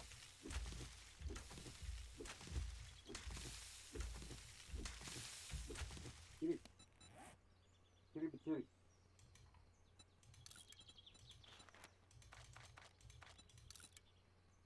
Kerušo, crna ti duša. Idem da pravim. Nisi ni ovo. Besove od salate. Treba ti level up na nekom skillu, jel? Mislio sam na njemu, dobro. Šta ti treba? Delazim. Welcome to my channel. Da, i percepciju. Mislio sam da si misleći na mene.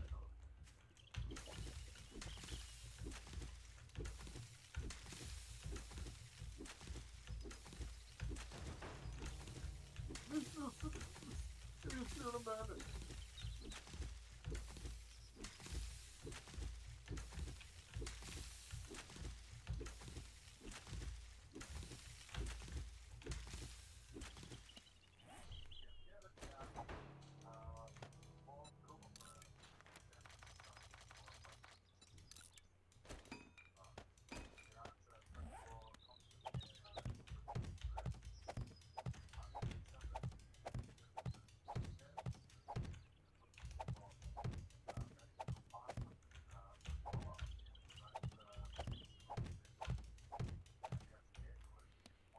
Kao što rekoh, stavio sam nivo težine zombija na maksimalni, ali sam zato stavio više XP-a i više luta kao kontrabalans. Da ne bi bilo da počistiš čitavu zgradu i nađeš, kao moj dobri prijatelj Mišel iz Hrvatske, kad igra projekat Zomboid, očisti čitavu zgradu zbog jednog ašova i 2 knjige koje mu ne trebaju. A pa dobro, ti si se s njim svađao, nisam ja. Ali ja ima... vidio sam ja mladu pustio da me zombije ubiju da bi me lutao. Ko on? A nije, nego si već... Ne bre, lik stoji bre i gledam, uopće ne pomogli. U sjebim se hodom. Mate, nemoj da mate. On... Ga usta metva. On to doživljava lično. Ne znam kako ti to objasnim. A, evo, lično jebem te usta, te jebem usta. Pa, dobro, može tako. Ne, nisam to... Ustaš kebaba, peljavi ustašu. Sad to već nije fair. Niti ja imam veze sa ovim, kako se zovu... Ti nemaš, ali on ima... Ravnogorcima, ne verujem, ne verujem. On je otvoreni ustaša. Ne verujem. Otvoreni ustaša. Ne verujem. Misliš da mrzi pripadnike druge nacionalnosti po tom pitanju? Mrzi sebe. Zašto? Zašto bi ja mrzeo Rumune, na primjer? Šta imam od toga? Lik mrzi sebe. Dobro. Ako nemam nikakvu benefit od nečega, ne vidim zašto bi se lično angažovao. To pokušavam ti kažem. Ne, jednostavno lik mrzi sebe. Da si bio ti, on bi ti pomogao pucati. Pošto sam ja zli i opak i sebi. A dobro, ti si eksponirani Srbi, ne znam kako to da ti objasnim. On je eksponirani Srbi. Problem Hrvata ću ja riješiti U sljedećem ratu. u sljedećem ratu. Koliko ti ratova želiš, čoveč? Samo jedan. Ne rade. One war to win them all. Samo jedan, ali riješit ćemo Jedan, problem ali vredan, i a? Cigana, i Židova, i Hrvata, i ovih Šiptera, sve probleme ćemo Gledaj ovo, riješiti Cigana. gledaj ovo. Dođi da vidiš nešto, ajde. Da vidiš šta... Čekaj. Bijem se trenutno. Stavio sam da se pravi, slušaj me sad. Stavio sam da se pravi 60 ovih, šta je ovo? Krompir, to mu dođe meso i krompiri, prženo meso i krompiri sa pečurkama i masnoći.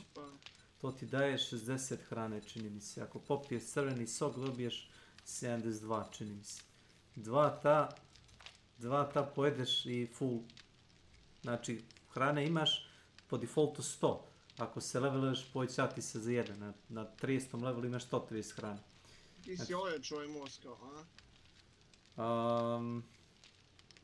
Jesam li? Čini mi se da su na nekom mjestu razbucali jednu stavku, pa sam ja malo dao materijal, da ne padne tako lako.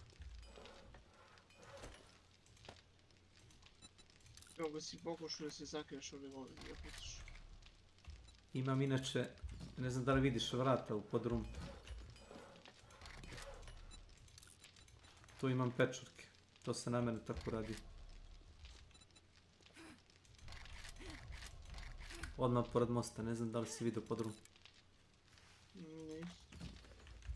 Levo, pored mosta.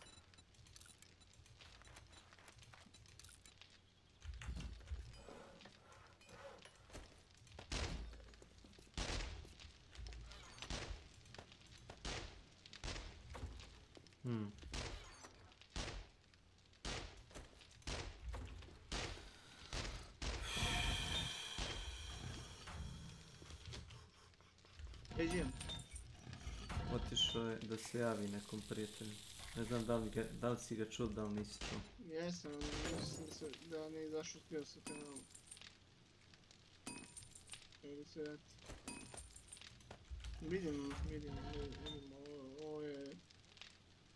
ovo je pojačan.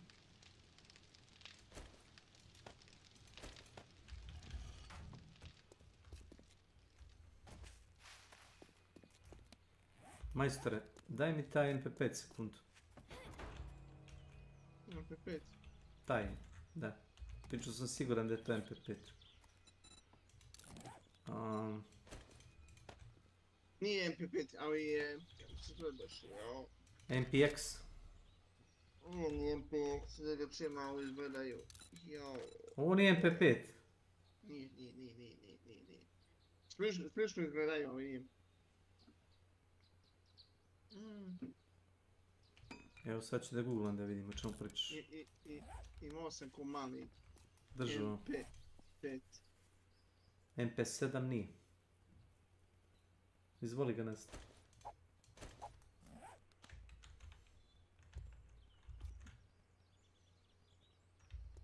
Probaj da pucaš full out. SMG5, ali... To je MP5. Prijatno. Ali nije. Važi.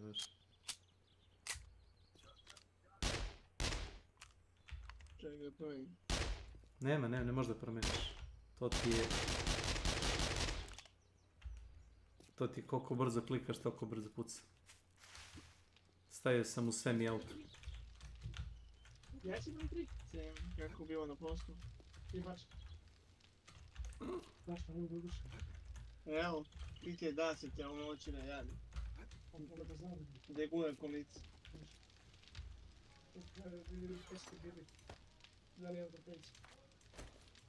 To je danas? Malo ne smaš. Sve blokom pokidam. Pa ću da ti dam na Amžast.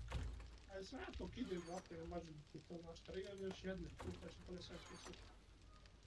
Kako si? Mogu da... Nije loš. Napredeš. Onak se kad ne je ova kaza nikakav. Što me uvijek da mu dobijem. Upali, molim. Da je dugo. Sam ugasio. Gdje si ti? Držao. Stavi to u jedan. Kako? Ne. Nisu palio. Ne gole, mladene. Pali ga ovdje ne gole.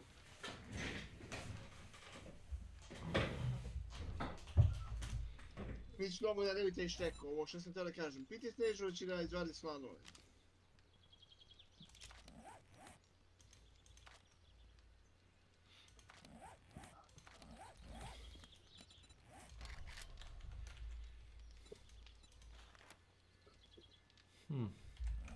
Trebalo bi nam kiselina za akumulator. Ajmo na taj tvoj quest.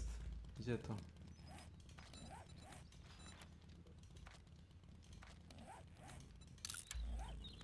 Ovamo.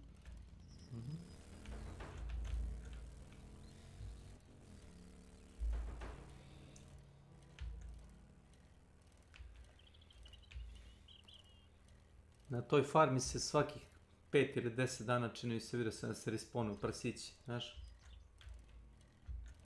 Šta je ovdje? Ima luta koji ćeš da viš.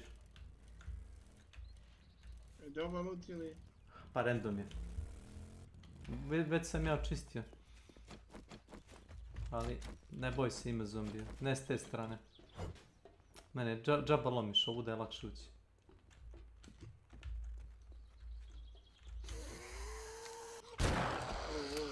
Ovo me zaključu.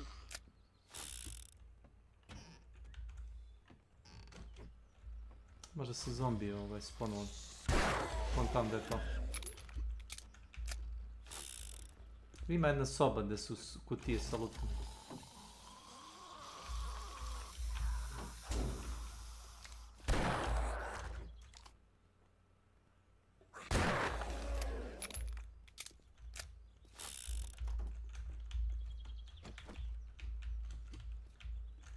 Nemoj da upadneš.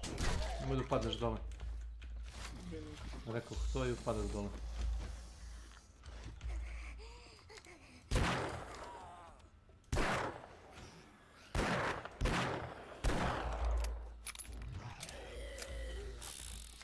O, evo ga. DTD, a new vote has started.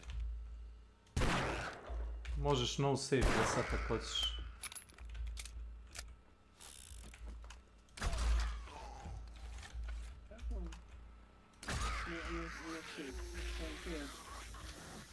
Šta? Si. Imaš opciju ono da si gluv, to mi se baš ne sviđa previše. Si. To ti je prva opcija, defan, da si gluv. Nije baš dobro.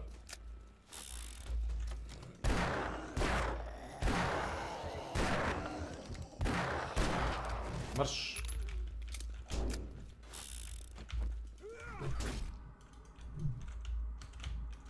Pičku materinu. Vidio. To ti ne uradi jednu povredu, nego te razbuca totalno, znaš. DTD voting is complete and the viewers have chosen no save. Bra. Samo naduzem antibiotik. Izvinjavam se, vraćam se odmah. Znači, mnogo mi je podcepao i pogledaj me zvekno. Sve u full. I zarazio me isto vreme.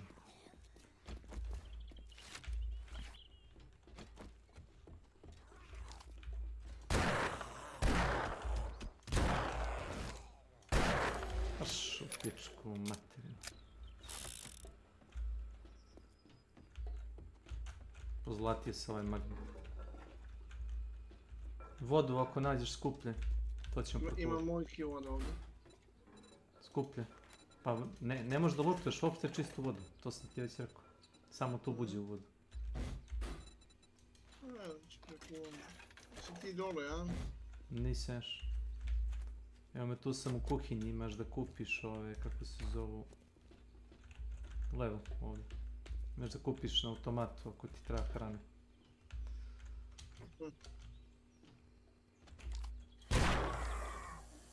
Ćeš da kupim nešto od ovih, a? Ovaj beef. Od graška možda se pravi kuvana hrana. Od graška... Ja mislim jagnjetine. Ako imaju konzerve jagnjetine. Jagnjetine i grašak, to znam da može se kuvati. Ima neki lamb cut i large beef ration. Da, ima i od toga isto.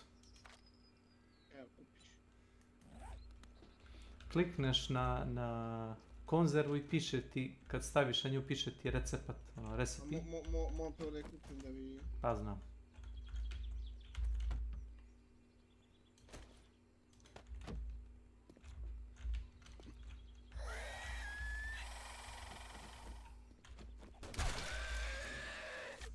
Ima je. Za grašak i za jagnjetinu znam, a za govedinu sam zaboravio. Mislim da je isto, ali... Popni se na krov, u krovu ćeš imati da uskočiš, nađi put gore na krov, imat ćeš da uskočiš u sobu jednu. Evo da je stavim generator. To, neš dobiti ništa. Ima 5000 health. Ne znam da li dobijaš... Trebao bi da dobijaš po nešto. Ako dobijaš samo metal, ne vredi da ga razbijaš. Dobije si XP. Koliko? Po 1, 2, koliko ti tiče? Po 1. Ne vredi. Razbit ćeš alat bez veze. Slobodno dostani. Imaš ovdje električne komponente da razbiješ. Ovo ti je mnogo bolje za XP. Popni se na krov i sad ćete reći da sam ja.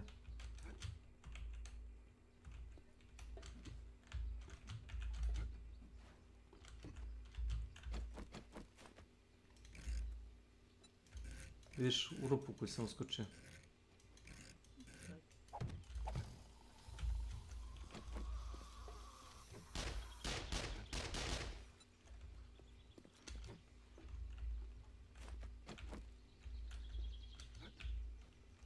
Si našao put ka gore? Imaš nešto što je nisi kupio. Ne verujem. Knjige. Evo našao sam pukuje s knjige. Gde je to?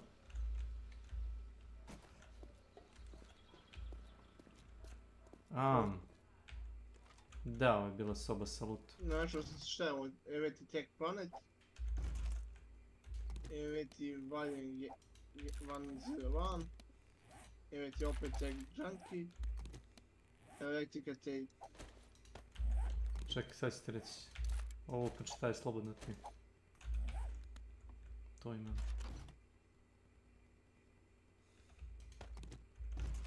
I evo ti gore levo, pogledaj. Imaš desnu knjigu, tu uzmi isto knjigu. Vidio sam, uzmi tu. Ima još nešto što nismo vidjeli. Imaš levo sanduk.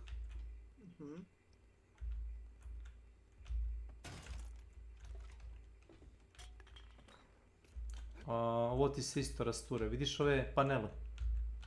Ovo se dobiješ electronic parts, a to možeš ili da koristiš za craftovanje ili da prodaš. Ne znam koliko imaš electronic parts, ali ako imaš barem 50, mislim da ti piše da vredi oko 1000-arku. Ne, 100 treba da ti gledam. Ovo je francuski ključ, nećeš dugo nekute. Evo ti repair kit, drži. Drži ovo. To je meni maksovano, zato ti dajem. Na 75 sam pojena, na cuku i sad mogu da pravim sve.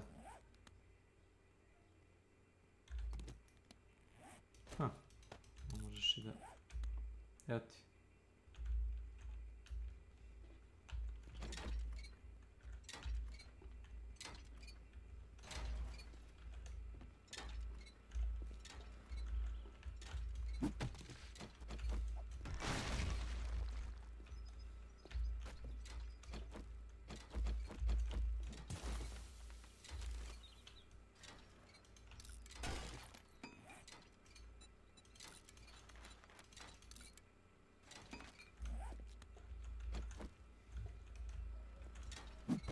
Ima li igre? Ima li igre? Šta si igra? Pa ne znam, ima li igre? Zavisi ko pita. Naj. Polikanta? Teško Nenad u vodu naterat. Neću.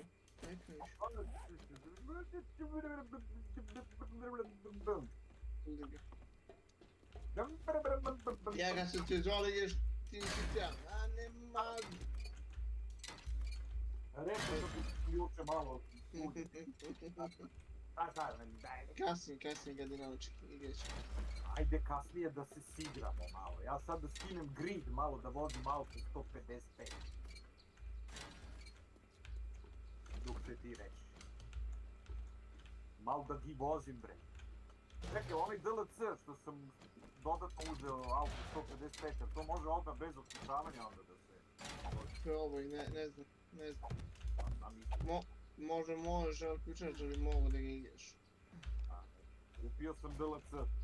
Nema to veze. Pa nije u redu, nije. Mislim, baš nije u redu. Treba da ga otkućavam! Nije u redu! Joj!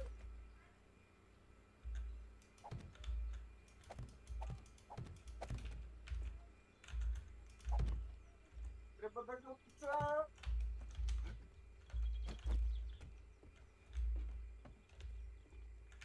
A šta je ovo ovdje? Ovdje nisam bio.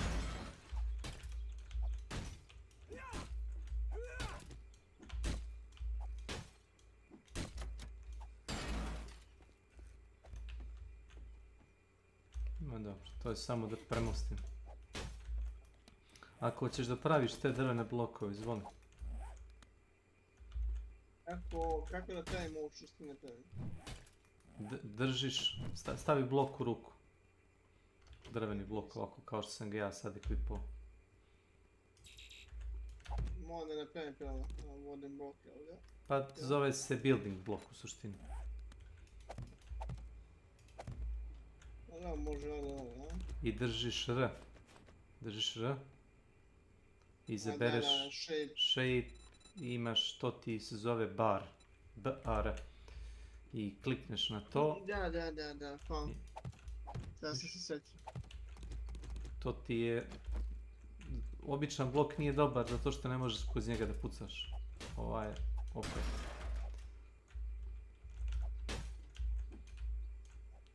Kad su stavili, kada možda pucaš kroz ove rupe u vratima, znaš. Dok god vrata imaju rupu, da su oštećena možda pucaš.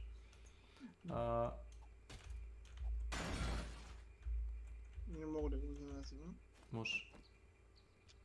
Da. Aha. Mogu da ga rotiram.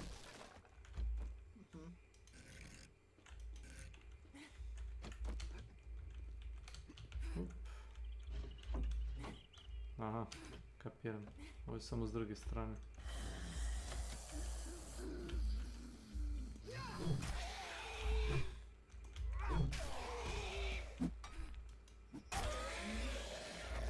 Ne mogu.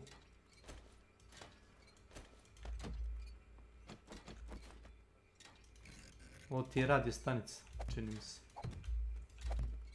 To više nije. A mislim bila neka.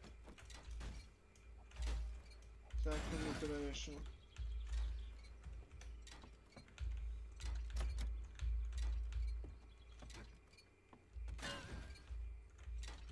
Nekad si im polupao sve panele.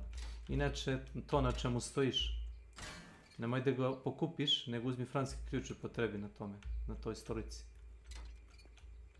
Dobiješ mechanical part, a mechanical part ti treba za sve što ima pomične delove.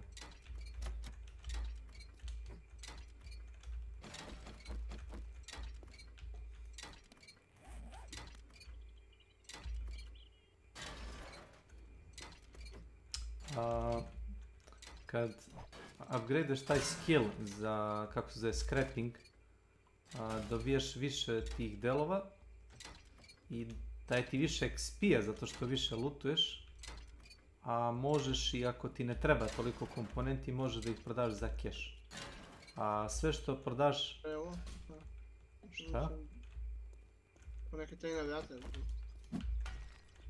Kao bug neki. Baš bug. Vidio sam ja na sekundu, ne, nije, zid. Sve što prodaš za keš, dobijaš XP. Ne verujem. Pa dođi vamo pa švijeti. Dođi iza. Bez veze lupaš. Viš, ne, fizički postoji iza.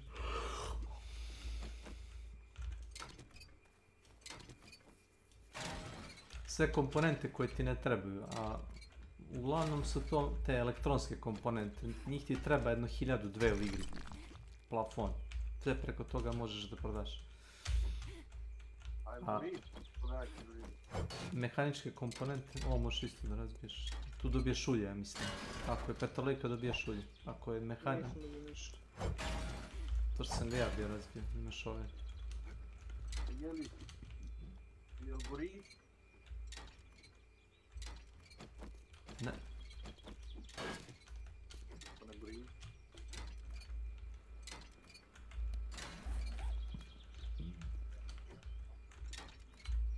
To ti je trafo ako sam dobro shvatio, nisam siguran. I imaš ovo su isto dodali. Čekaj ćemo to vidiš. Ovo ovdje. Vidiš klima uređaja. To možeš krampom da uništiš za metal, a ako imaš francuski ključ, ne, gore skoči gore. Imaš šupalj blok, to su dodali novo. Francuski ključem dobijaš, mislim da se može dobiti radijator. Opa. Radijatore topiš onaj mesing. Jebote bog. Pazi, leđa! Kako ti je?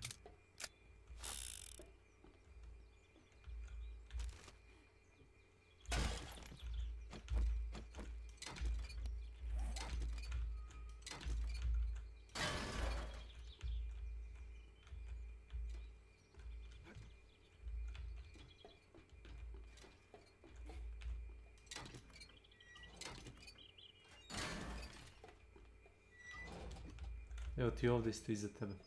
Skoči gore pa šviti. Imaš ovdje 2. Vidiš? I ovdje imaš 1.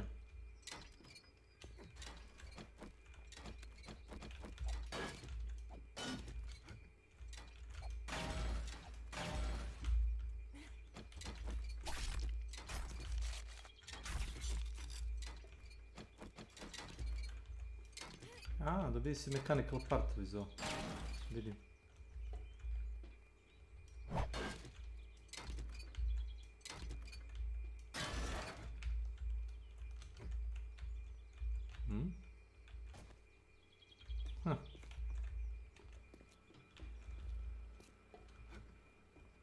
Jel imaš barem 100-200 ovih elektronskih komponenti? Nemam pojma. Otvori inventar i pogledaj.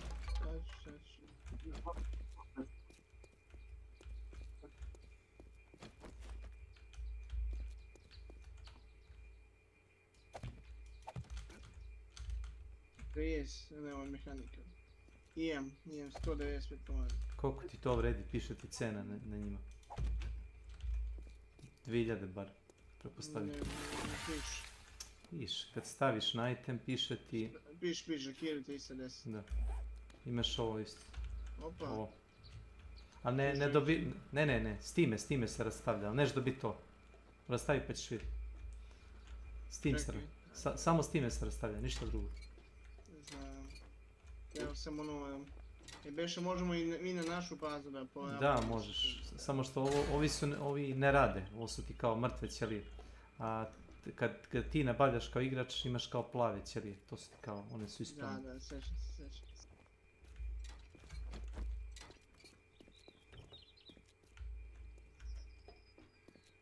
To ponesi za benzin.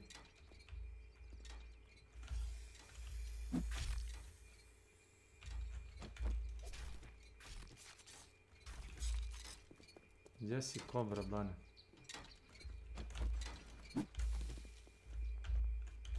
Inače si znao da imaš gepek na tome. Znam. I to malo manji gepek nego što imaš na džipu. A mobil nisi. Pa ne moraš stalno da ideš u bazu da vratiš stvari. Na biciklu stane recimo jedan red ovih stvarčica, na tome stanu 3, ja mislim 4.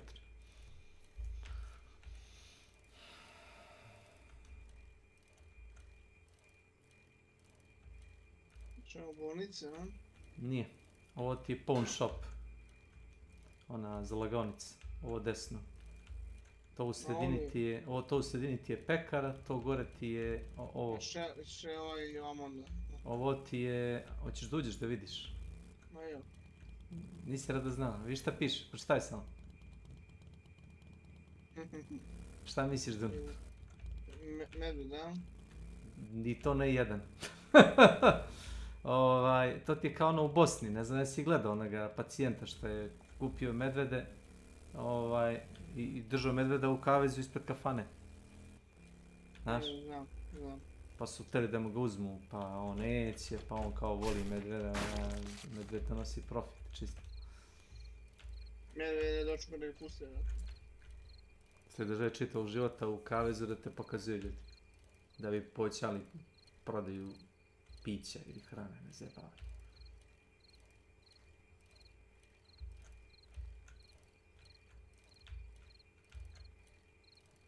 Cesta izgleda mnogo bolje. Ne znam da li si vidio. Ti si uglavnom vozio off-road, ali... Baš te radi da se voziš po toj šumi, a?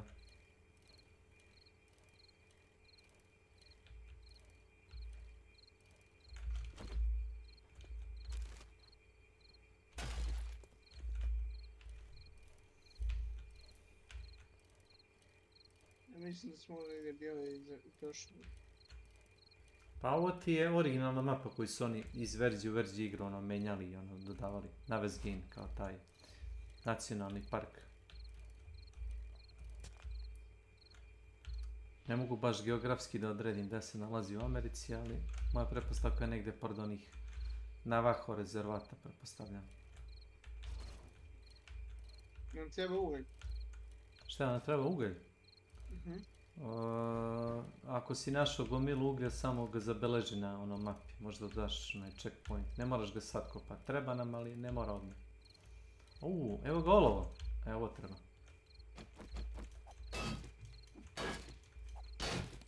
Ček, samo će ga obeležiti da je ovdje, samo će ga obeležiti. Led. Evo ga tu, ruda. To će se statusa pokupiti. Neće, zato što ne vata ga kuće. Ne možeš da startaš quest, čekaj da vidim. Si ja već lutao? Jas. Ne, pre. Ja sam malo područio. Pa si me ti zvao da dođem u tebi.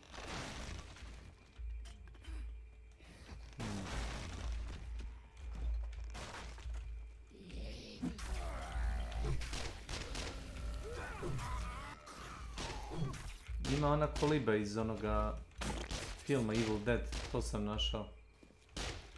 Znaš kako je fino urađene. Isto ono što ima u Hand Shotgun. Samo što ovdje malo veće. Ej, a si gledao novi Evil Dead? A koji za boga? Pravi zakon Evil Dead Rise. Kako? Evil Dead Rise. Evil Dead Rise? Ne. Rise, buđenje. Ne. Je li isto Bruce Campbell glumi? Bruce Campbell je režirao. Ozbiljno? Nije B produkcija, nego baš. Da, kapirno.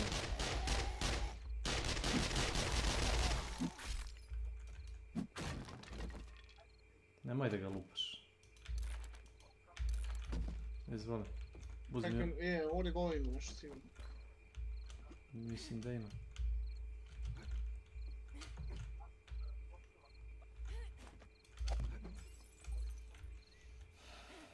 Čudi me, Sam Raimi je režirao prethodne delove. Čudi me da je dopalo Bruce Campbella da on režira. Duše, on je star, zna i on sam.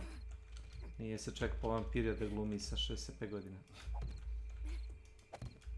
Ko može Arnold Schwarzenegger, može i Bruce Campbell. Smeć. Je li remake, ili nastavak, ili... Dođi vama da te zakrpim, gdje si? Stani, jel ti treba splint? Ma ne treba mi sprinte, samo mi heal obično treba. Dokačio sam se na ovu govnu benga. Na žicu si, ja? Na koncertinu si se na bucu.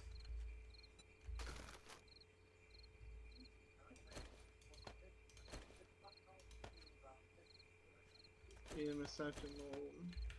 Ne znam ima Čekaj, je li ima leševa? Stani, je li ima leševa okolo? Pogledaj mi samo to. Kad nije remake, ovaj totalno novo. To smo pored nismo bili. Da, čujem. Ja sam da pogledao na tome. Pa pogledat ću definitivno.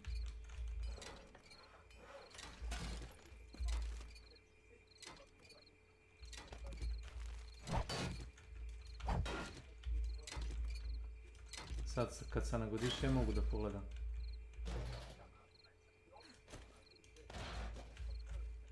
Plaćeno godišnje.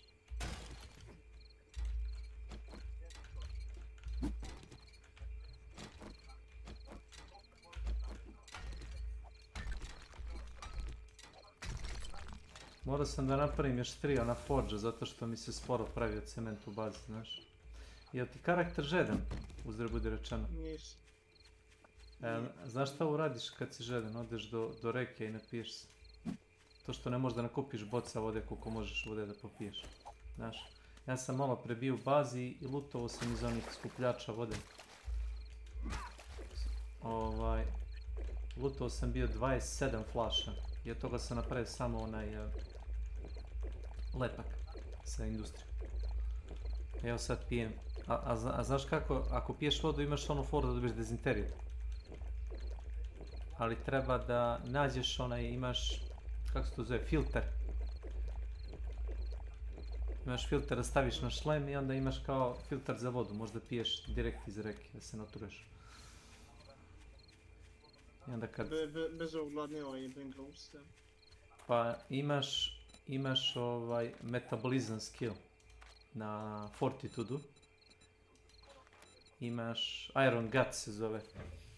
Želudac je nacrtan. Uzeni želudac. Jest. I on ti usporava metabolizam. Ili ti treba ti manje hrane. Procentualno ti treba manje hrane.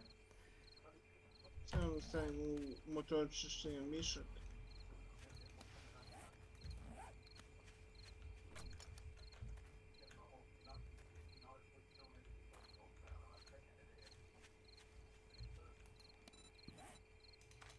Da sam ovo našu.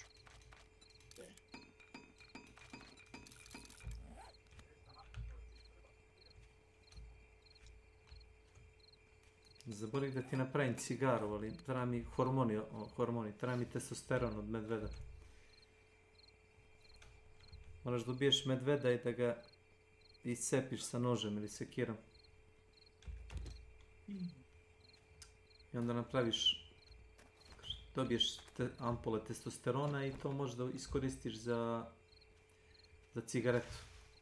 A cigareta ti poboljšava bartering za 10% i daje jedan snagu. Najbolji item u igri, definitivno.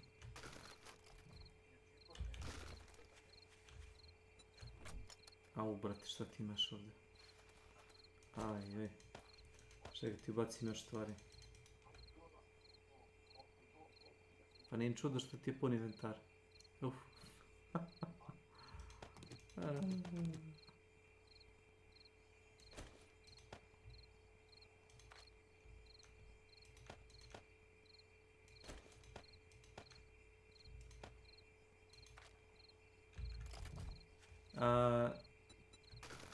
To sam teo ti kažem, to nisi morao ni da skupljaš, ali nema veze. Sad ću ti reći šta ne možeš da skupljaš. Ne možeš da skupljaš kukuruz, klipove kukuruza, kukuruzni griz, bundeve i to. Imamo seme od svake bitke. Znači, to uopšte ne moraš da nosiš po inventaru.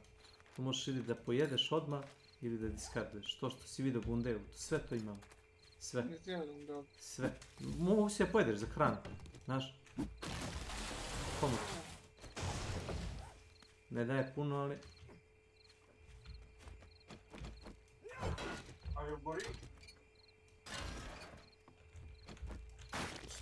Gorim.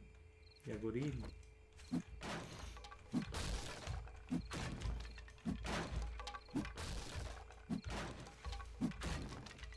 Pazi, sad čujem učinje zadatak.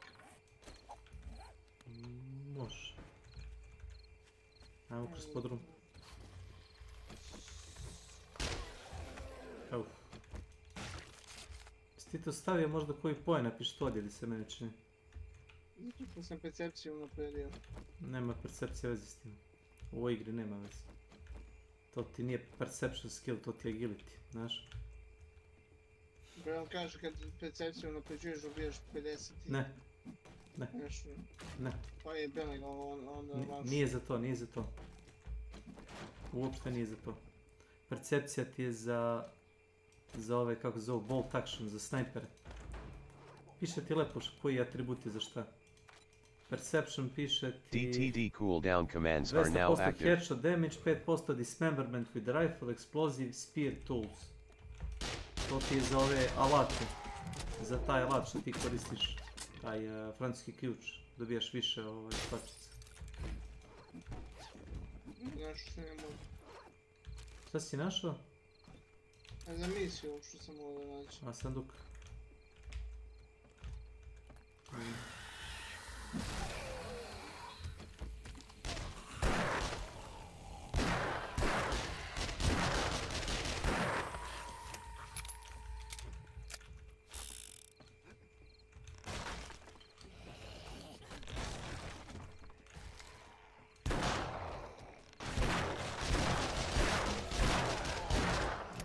Pazi.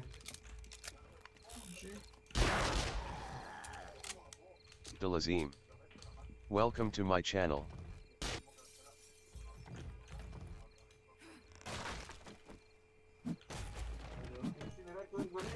Dobre. Obustavi.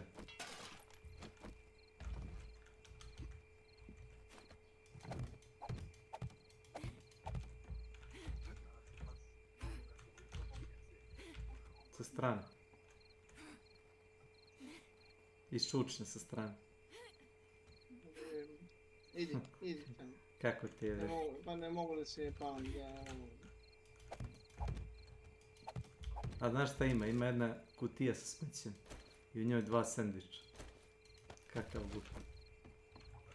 Ovo ti je quest level 2, za to je i ovakva nagrada malo, znaš, klimava. Gdje si? Stani. Stani. Ovo ti je, čini mi se, najbolju termoizolaciju. Samo prebaci džepove sa tih jeans pantalona što nosiš.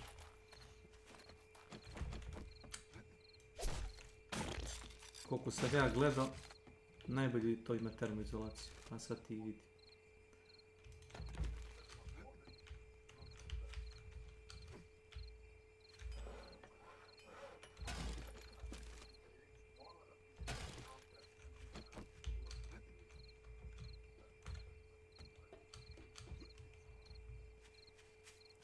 Opet nećemo stići prodavnicu.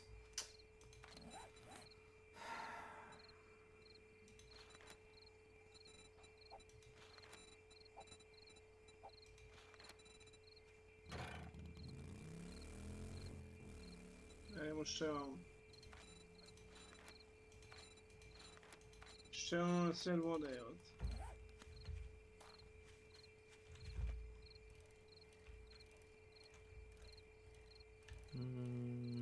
Nije to na sad vode. To je ona barža, čini mi se, znaš.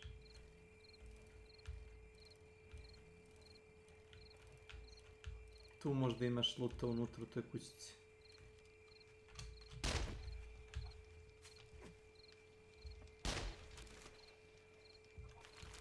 Kako nije sve vode kad jeste više. Imaš časopis s ovim policijima ovdje. Team Janitor Cut. Samo nam je ovaj Noge, noge. Ovo umre. Lezi.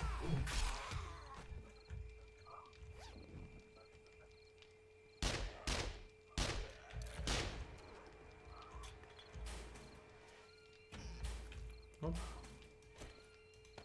Armor components.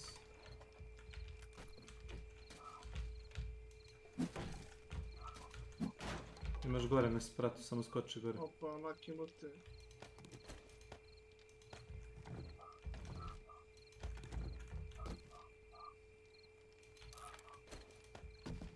Popni se gore.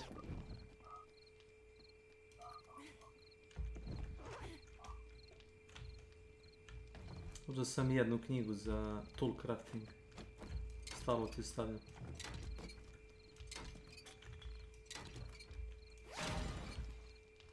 Evo, pipe rifle. To ti je sniper rifle napravljen od cevi. Imaš baš hunting rifle level 6 u bazi. Koji koristi 7.62 vojni kalibra. Ako hoćeš baš da koristiš. Radi dosta veliki DPS i može se montira optika. Sam pijela na čokoladu. Sad, sam napravio sve. Ne znaš? Nije crna preko nje. Ne znam, to je lijepo.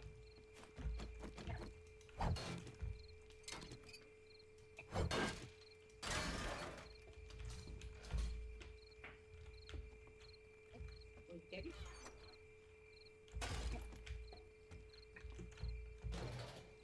Gledao si hranu? A pa vidim i više.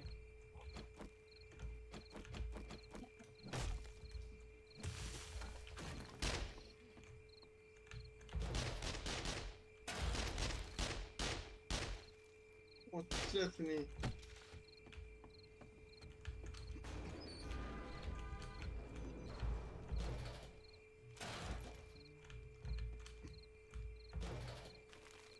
Da, mora da imaju benzin, ali pomalo. Ako imaš ključa, znam da imaš, razbije ovo. Bros. Welcome to my channel. Aparat, iza tebi. Imaš te stanice i ovaj aparat za to.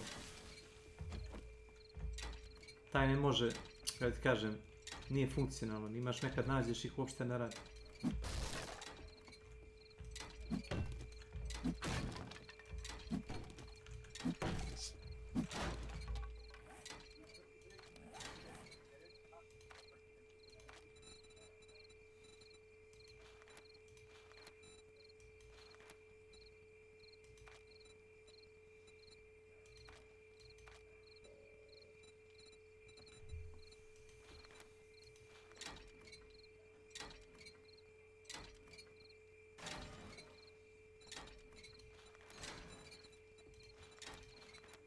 Radila baš, a?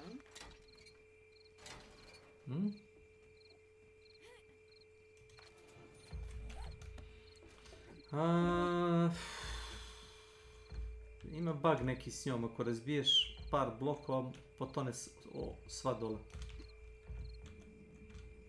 Vidi kako je osvjetljenje drugačije. Pogledaj majke. Da, isti bug. Uvijek isti bug. Da. Taj bug bio i Alpha 20. Htio bi neko da im kaže da to ne radi. I kako onda dođemo tamo? Pa sa baržom ne možeš. Vjerojatno ima put okolo.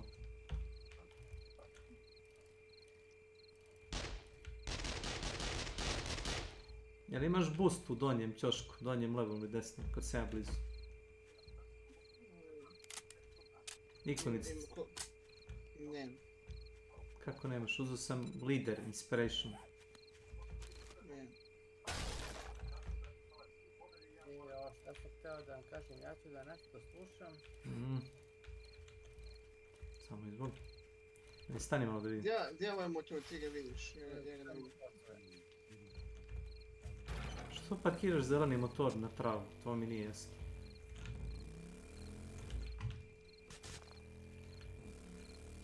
Pošto mi mjesto. Kiraj ga na sred livade, čovječ. Na sred ceste. Molim te da promenim boju. Ne znam, možeš da promeniš boju.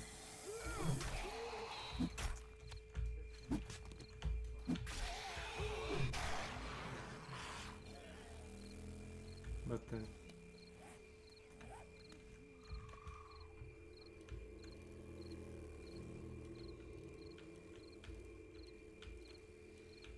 Si gubio majke. Nis. Ali znaš kako krv lije u potocima kad ih zvekneš. Znam. Mislim da je to ima pristup sa druge strane, ali ne vredi nam da je ništa da idemo. Probaj Jelena da dekneš. Mislim da njega možda ubiješ. Da.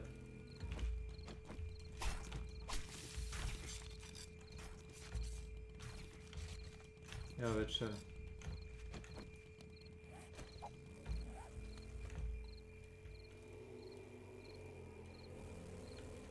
Smo već lutovali. Ja sam u ovoj kući imao bazu, čini mi se na prošlom Alpha 20. Tačno u ovoj kući sam imao. A mislim da smo bili ovdje.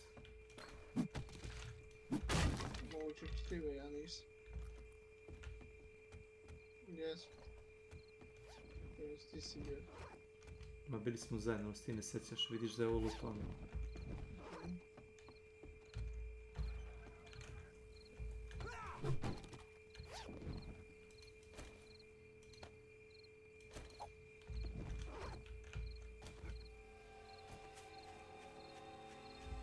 Ćeš da nađemo neki POI da ga opljačkamo okolo.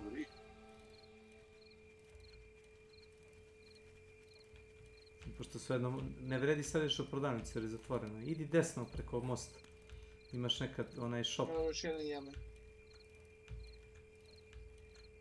Otići u vod, nemoj u vod. Otiš u vod. A možda probaš da iskočiš i da ga upucaš zato što je usporen kroz vodu kad pliva. Ne. Eno mi daš.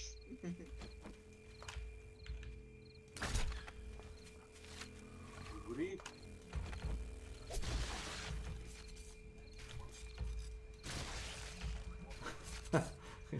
Maksimalno kasapljenje jelena. Šta je ovo? Ima je ono ovdje. Ovo brem ti buljani. Vamo nisam bio, na ovu stranu. Uopšte nemam pojma šta je. Čekaj, ako baš hoćeš možemo da napravimo krug oko jezera. Ovdje. Evo ovdje neka hacijenda.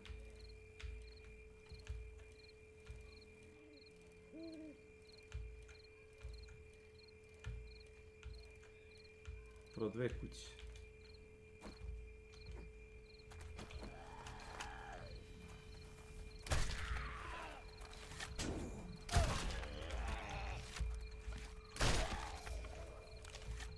Sam čuo zmiju, zmija.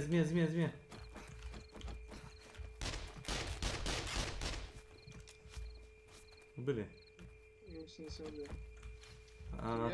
Ako radiš, ne, nego iskrvariti, onda moraš da bježiš da se healaš. Izvolite.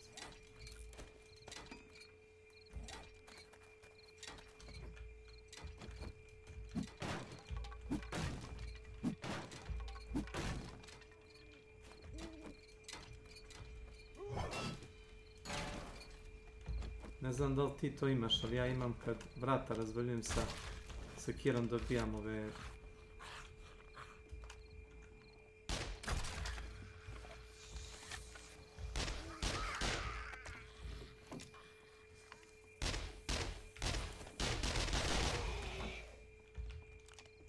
Leći.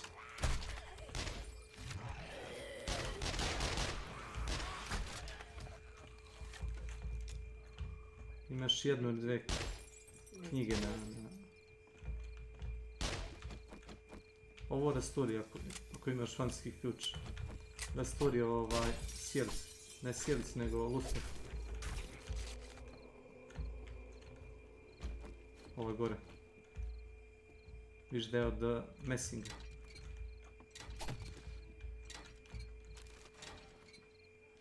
Zdobio Messing.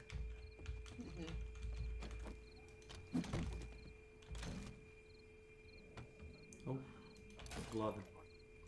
Jebote gladan.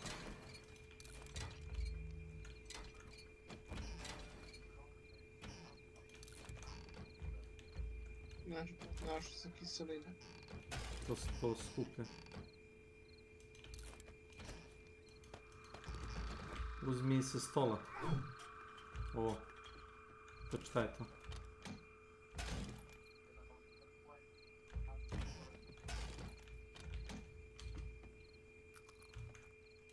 Nema hvat.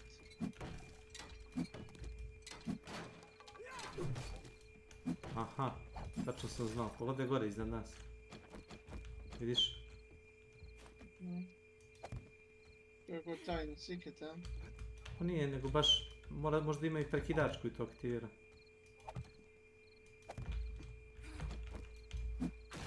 To su ti one, kako se zovu, ono što Amerikanci imaju po stanovima, to sam kod njih gledao. Oho. Algoriš.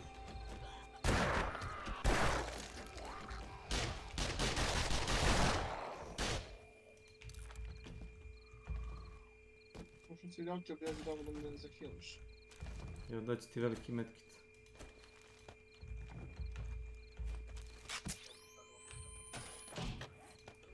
To ti je full heal.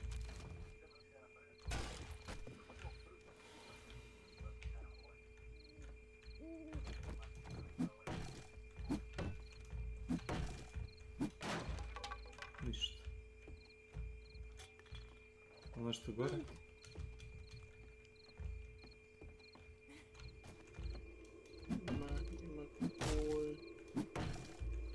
No, gledam to nema.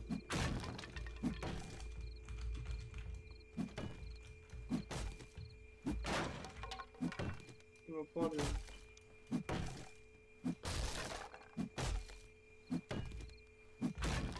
Može, može. Kako nisi idio konzerve s hranom?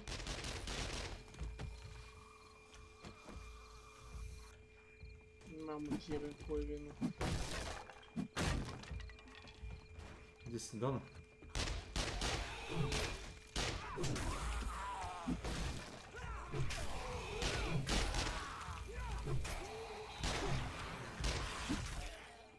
Evo ti ovo. Ne znam zašto, ali tih knjiga ima masa, baš masa. Tih za kuvanje, to prvo level upuješ. Baš prvo. Mislim, aj što sam ja stavio da se više toga sponuje nego što se to inače sponuje po 2 komada u steku, znaš? To je to. Kako ovako bilo ja vidim. Pa nije lako, jevi ga ide, i taj cooking skill ti ide na primjer do 75. I tek kad si na 75, to skoro maksimumu, onda ti otključa sve recepte za kuvanje. A želiš sve recepte za kuvanje, zato što imaš... Možda će isponovati, samo da izađe napad.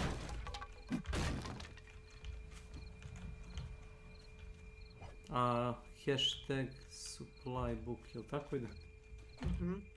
Samo da vidim. Supply ammo, supply books. Books, znaš, mažinu kucat. Sintaksa nije dobra, ali skoro se pologu. Supply books. DTD Delazim has activated supply books on S.W.Frost. Evo ti vehicle book. I trebalo bi da imaš ti jednu, ti pala nije? Nije misija. Pa da sam oko misije.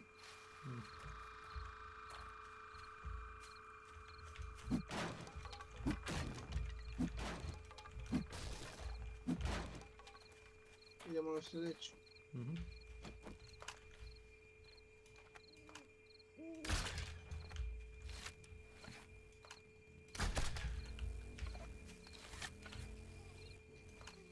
Misija pregazina u budućnosti.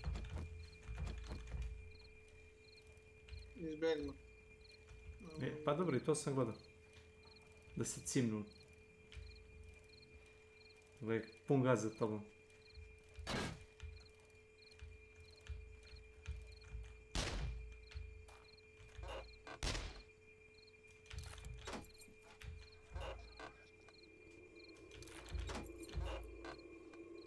Ej.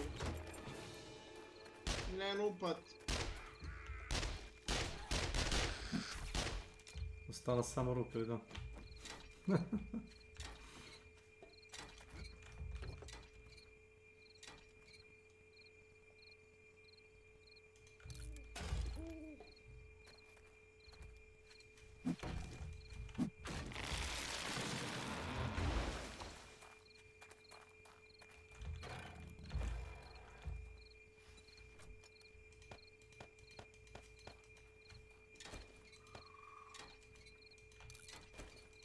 Nije mi jasno što nisi stavio u torbicu. Šta? Što ne uze to? Stavio sam. Level 3 torbu imaš ovdje. Znam, našao sam je. Pa ide ti na svaki deo armora ti ide ta torba, to znaš? Mislim, pa znam.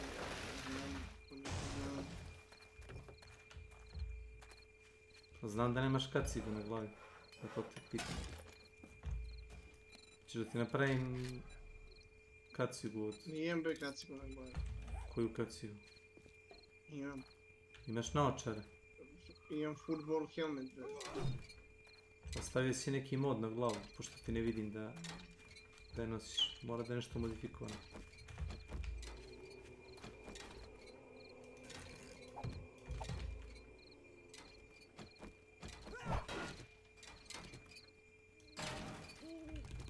Bandere inače daju čelik, znaš, tu isto dobijaš, ovo isto. Evo ga led, evo te, možemo li stopimo za vodu, a? Stavi recept da vidiš šta se prvi odgleda. Ma daj. Samo to, ništa drugo. Kakve gluposti. Kao led je kontaminiran, tako to u tom pogledu. Mislim, kao što rekao, to je dosta kontroverzna odluka developera, zato što je njihovo objašnjenje bilo sljedeće. Kao vode nije problem u igri, zato što ti treba jedan lonac, malo peska i forge. I napraviš 100 flaša vode, odeš do jezera, napuniš, skuvaš, imaš vode za narednih 10-20 sati igranja, razumiješ, bukvalno.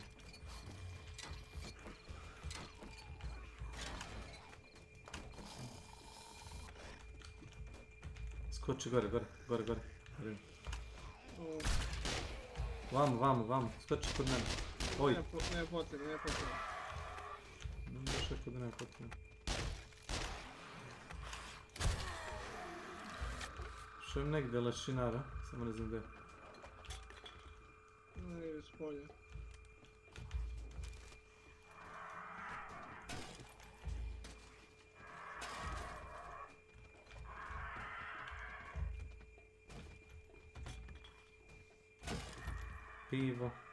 Pivo, odlično. Pivo nam treba za one pribore za prvu pomoć, znaš.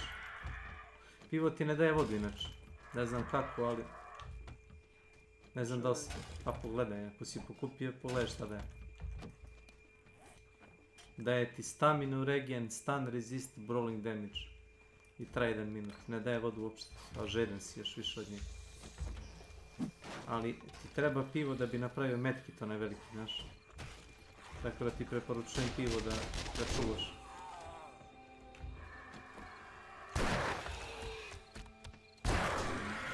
Vidi ga.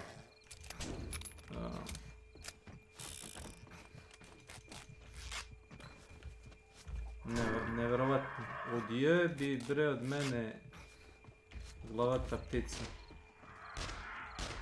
Pazi, lešinari ulete unutra. Ja sam govorio.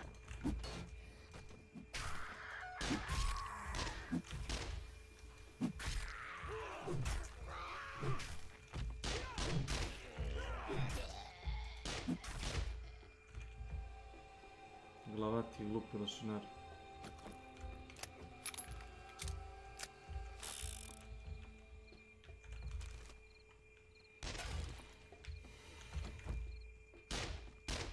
Ovo ne znam šta je, ovo dole kao neki supermarket s nekim sobama na rentu. Pazi da ne padneš ovo, ja sam po dole.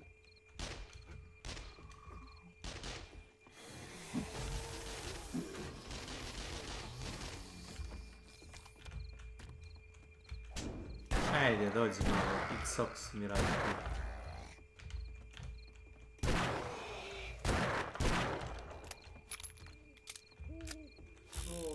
On je pomet.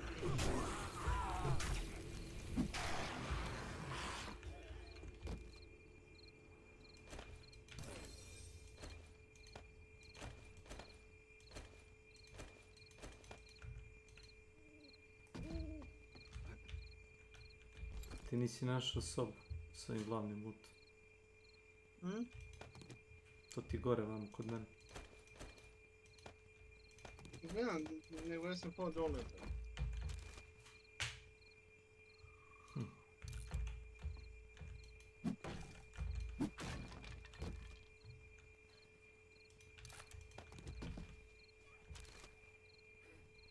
Te bio?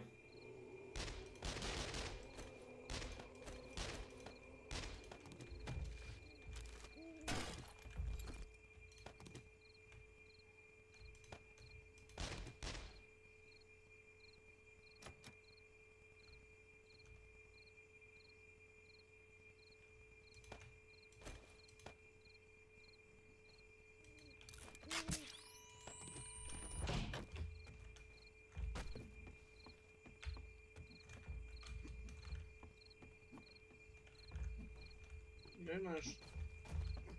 Evo da ti pokažem što ima. Drži.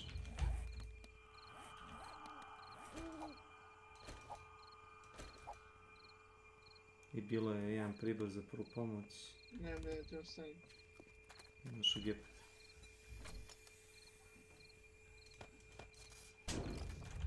Vidio.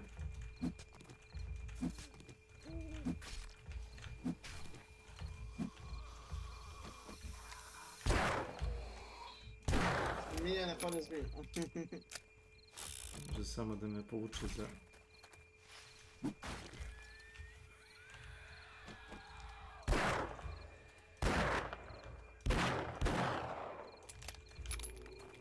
Čuje. Čuje.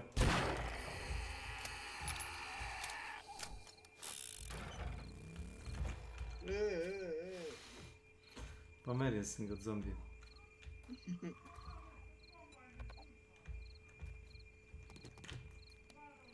Inače, sendviči ti trebaju ovi buđevi, ako nisi znao. Nisi im gledao recepte, ali tako? Za antibiotike. To što ti, ako se ja dobro sećam malo, buđ. Penicilin. Buđ, jeste buđ, da se služi za penicilin.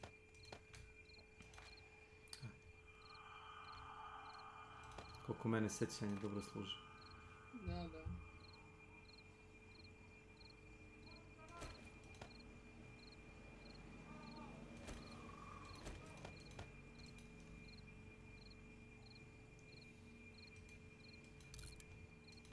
Ovo nisi ni trebao da skupljaš ovo, kako se zove, smeće.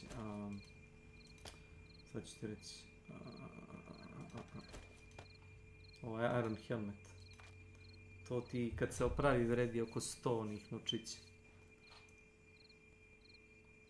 A ja mogu da ti craftujem level 4 ili 5. Toga. Znači? Heavy. To ti je Iron Helmet, level 5. A mi treba 100. Imaš AD 100 u blizini. To ti je Heavy Armor. S kojim si najsporiji.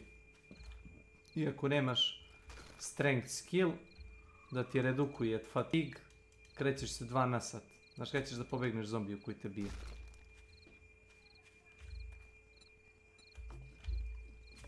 Sipao sam ti gorivo.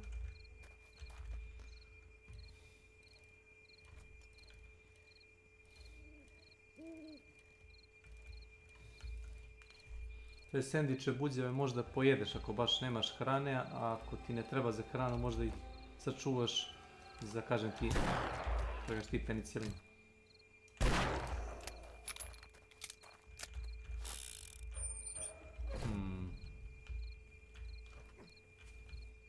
volio bi da sam ovo našao kad sam počeo da igram.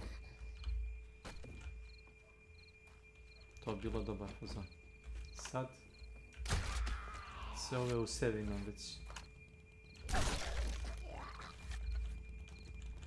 Ima kampi, kukuruz.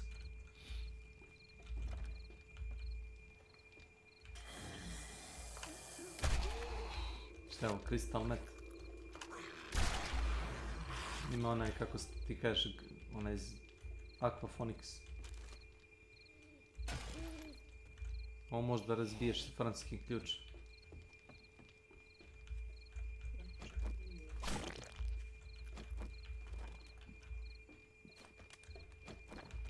Aquaphonics ili ne znam kako si ti rekao se zove, one zelene sa sistemom kap na kap.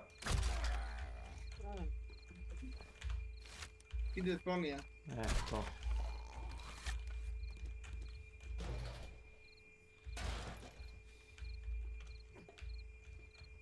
Imaš jedan Ford, čini mi se razbijeni.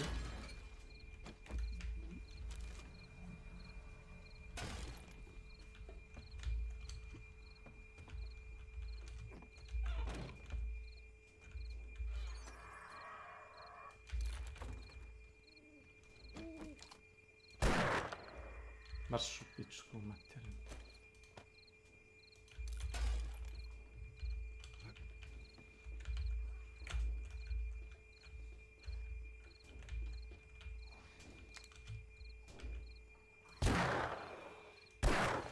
Vozi.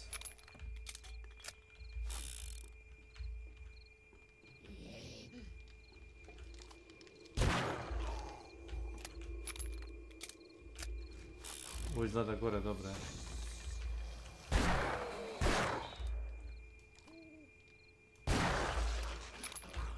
Kam kućica.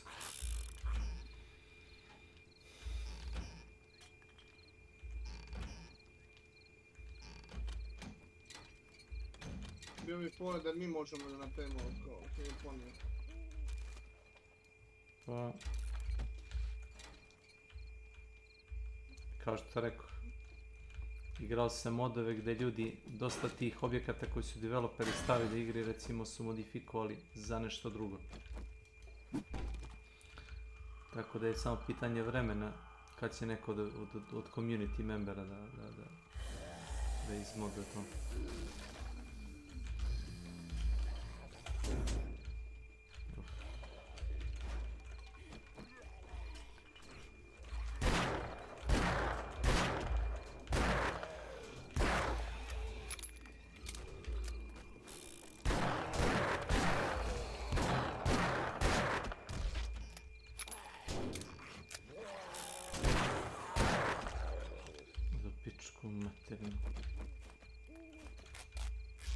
Kakao mišolovka ovdje.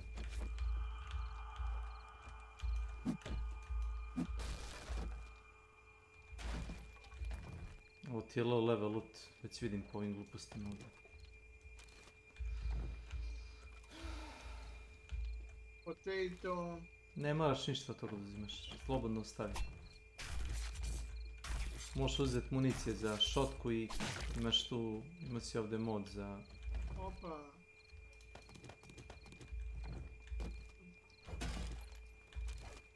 I ovo me što ne radi... A kakva glupost. Šta ne radi? DTD Delazim has received PP for being the top helper. Što se rove? Da bi si poen. Zašto? Si bi neće pomoći. Nisam da bi poen. Da si kanal poen. DTD Channel Point Event Mystery Supplies has been activated by Delazim. DTD Channel Point Event Channel Point PP has been activated by Delazim. Hrane.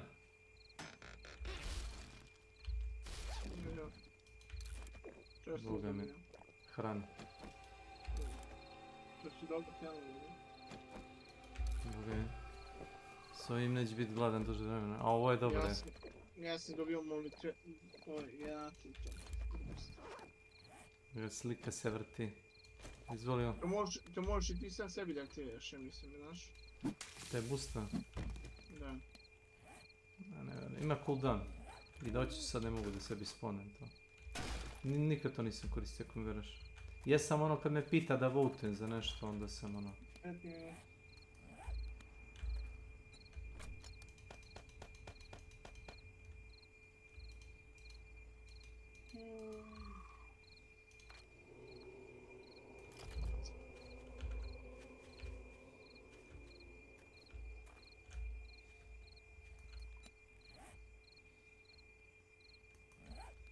Čudi me da nemaš ovaj buff. Reci mi, stvarno ne radi na tebi. Ima. Piše da regenerišeš health 50% brže kad sam ja pored tebe. A ima i onaj zadnji level toga ti je general. Da daješ +1 na sve osobine party memberima. Ali ne radi na tebi. Žetvuj se za ekipu. Da, hvala ti. Evo ti pogošta. Ne treba, imao meso kako ćeš.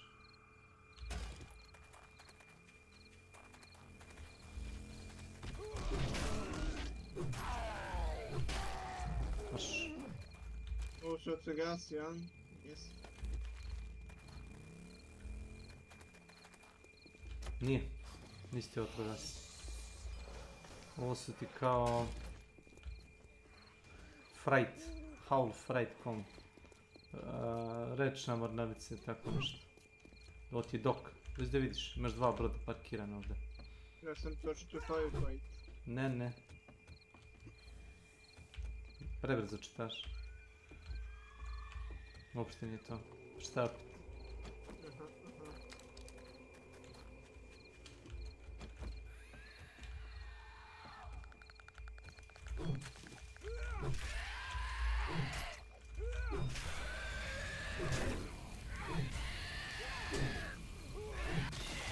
Mamu ti jedan, ti ćeš mene da biješ po nogama, udri me, pomudi me.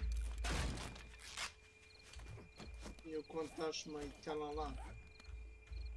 You touch my ding ding dong.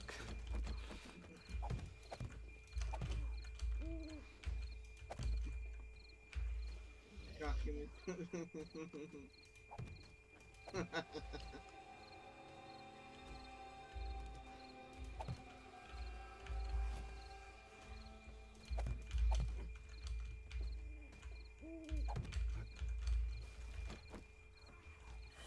Što sam piva našao.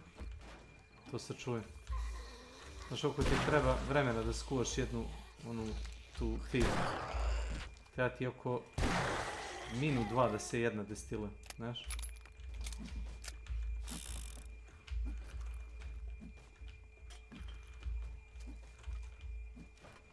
Ja sam ušao na drugi sprat.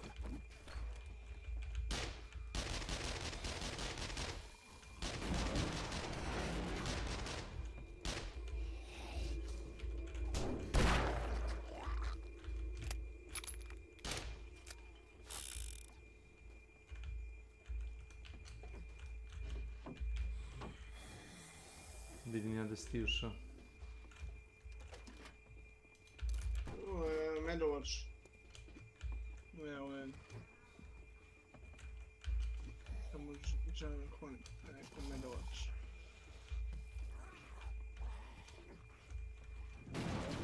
Med ti služi protiv infekcije, a ima i... Evo našao sam vodu. Opa. Čistu vodu. Da, što pisam. Mineralnu. Piše jar of water. To je retkost. Možda sam jednom našao vodu. Možda. Evo ima ovaj golden tea. To popi. Da kupim i to.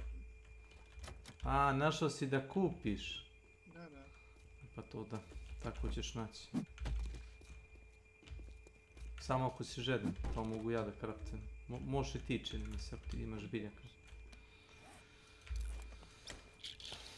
Zvuno trebam. Mnogo manje se sad cash nalazi, prije kad se srećem pes po cash nalazi Pa ne nalaziš puno keša, ali ako radiš questove, možeš da nađeš puno keša. Questovi daju dosta kinta.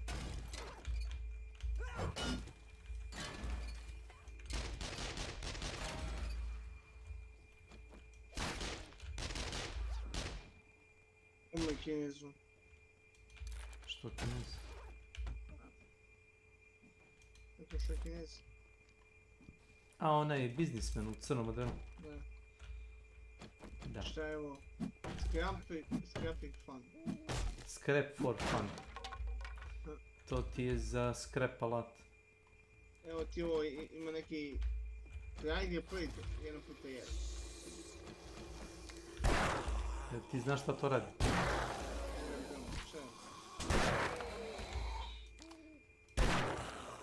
To je neko jačanje za auto. Ne, to ti je pressure plate. Staneš na to, aktivira se zamka, mitraljez, otvore se, zatvore vrata i tako. Aktivira event, znači aktivira to što poješ, pali se svetlo na kada treba. Poneo sam.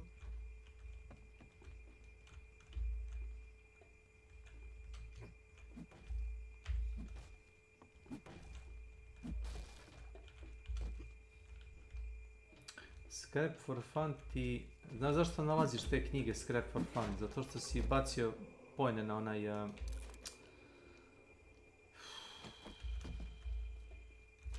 scrapping, onaj skill.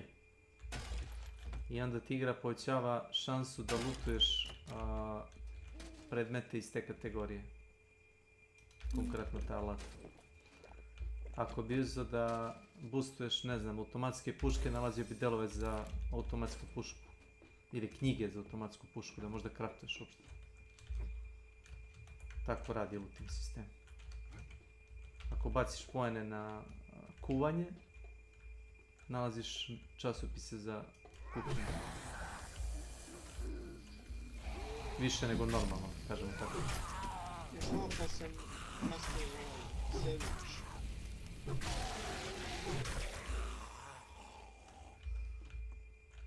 Master sandvič.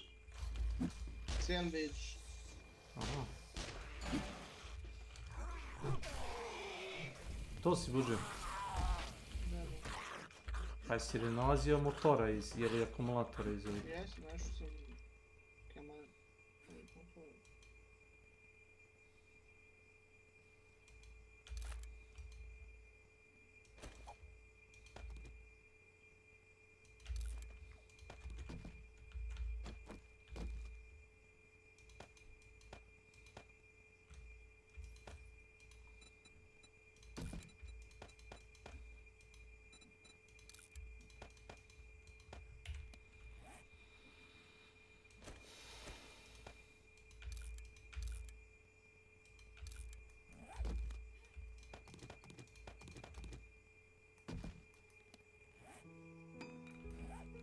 DTD, a new vote has started.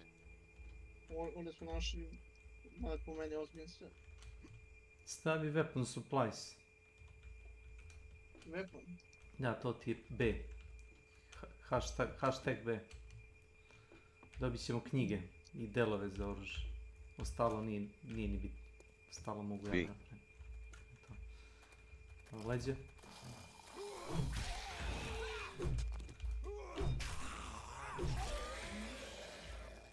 Izvoli ovo.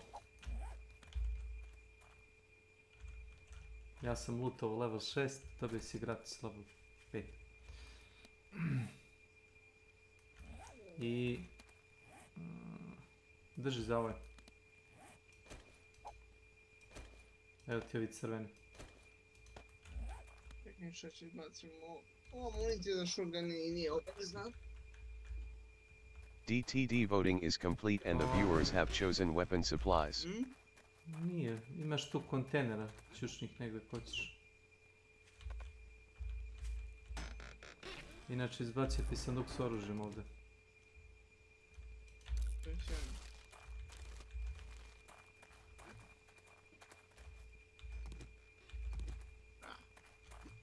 Imam level action gun i 6 metara. koji je level taj lever action? Dvojka. Može ga slobodno skrepati u delove. To ti je moj savjet. I skrapovat ćemo bolje. Znači idemo da predamo ovaj quest i da... Može, može.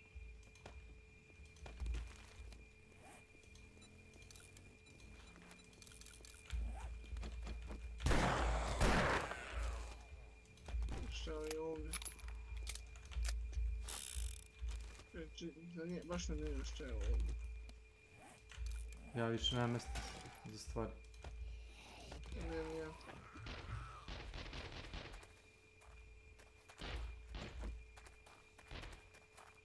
Je to Savage Country ili? Ne znam Nije, šta je. nije, to je neka rezidencija.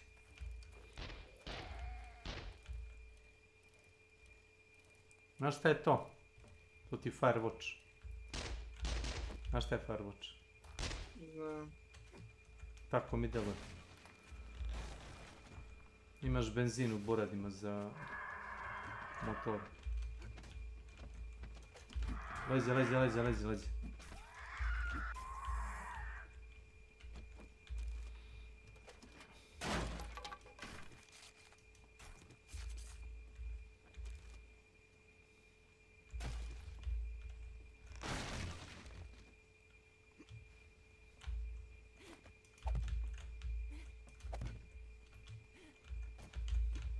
DTD new actions are available spawn cop.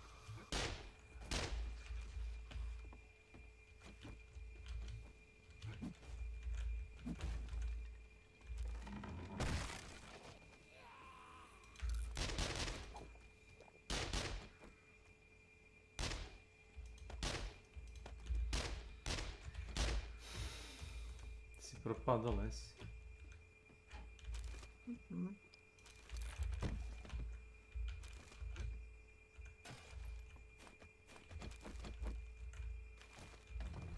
Nema ništa ima korist. Pokupi to iz toga sanduka gore.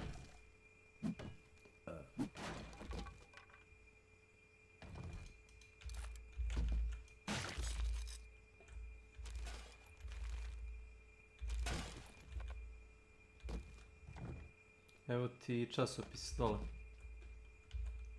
U donjem sanduku.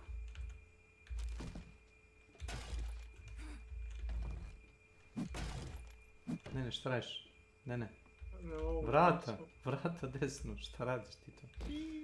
Imaš na zidu prekidače, to su dodali, to su ti kao triggeri. Kao privezak s ključima. Tapneš i on uzme i otvori vrat.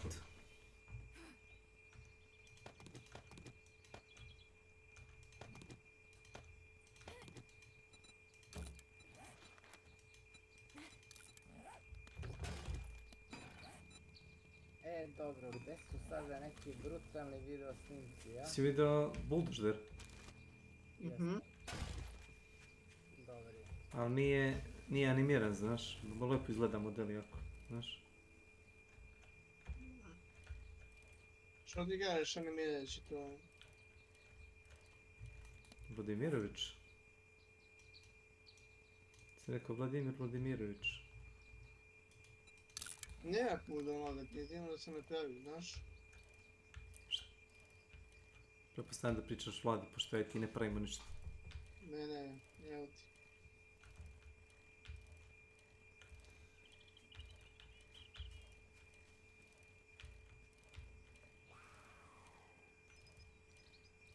Šta, most? Treba mora da se ne pravi do mnogo. Možda plivaš ako hoćeš. Ja idem malo napolje, mnogo ličo. Dobro smo se sudarili. A mislim da smo pokupili. Ideš napolje, Vlada.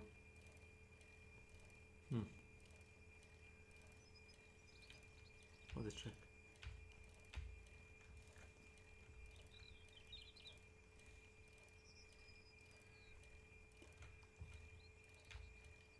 Razmišljao sam se da uzmem taj Diablo 4, ali onda gledam taj endgame. Znaš kakav je endgame? Posle levela 60 ili 65 imaš taj neki dungeon ili par neki dungeona kao na tom tire 3 koji se radi i on kao daje najbolji loot i sad se vodi debata oko toga da li developeri da ubace dugme da bukvalno kad završiš dungeon da kao klikneš da resetuješ ga, znaš. A ovako igrači šta rade, recimo aj ti se napravimo party i ti kad se joineš u moj dungeon se resetuje automatski. I tako ljudi sa partijem eksploituju dungeon i ono resetuju ga kad ono završi. Bože. Pa zato što Blizzard, znaš Su ono... manji, jel manje bombe? Nije nego ono kao immersion, znaš, kao... Ono, isto kao za mapu što su rekli. Mada ti tvrdiš da su oni sjebali stvar za tu mapu, da imaju neki frame drop ili nešto kad se kao mapu uključi overlay. Da se igrao neke performanse. Oni tvrde lično Blizzard da kao kvari estetiku igre, narušava moj mir. Kad ti kao otvoriš overlay mapu i kao pogledaš gdje si tačno. Kao kvari doživljaj, kao ono, izvučete iz igre. Nemo da pričaš. Pa mislim, nije to kvantna mehanika. Kad otvorim tu mini mapu, znaš, u overlayu, možda stvarno želim samo da znam gde sam, znaš, ne želim oko toga doktorsku disertaciju. Jedu komu, performanse išlo i to ti je to.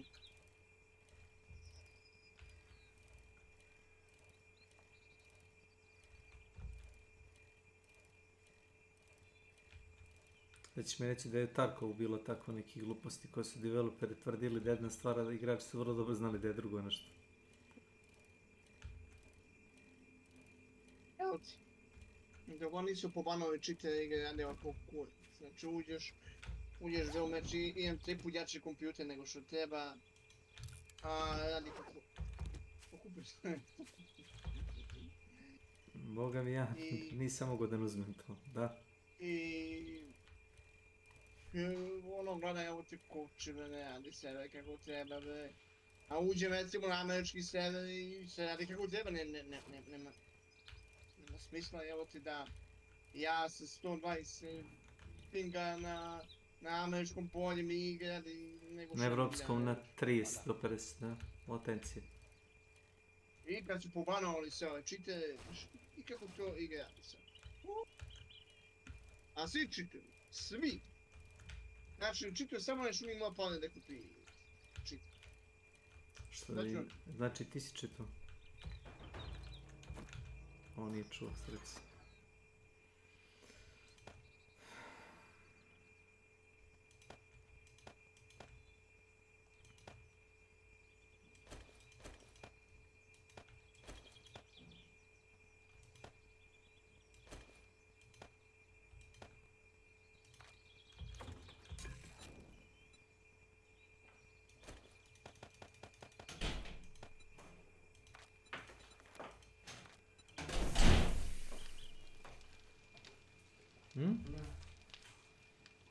Malo kako ideš tu? Imaš tu valjda i nož i iđo uzmi. Evo ima i ovaj. Kad si uzem? A juče. Najviše ne vidiš te čitove zapravo prave onda.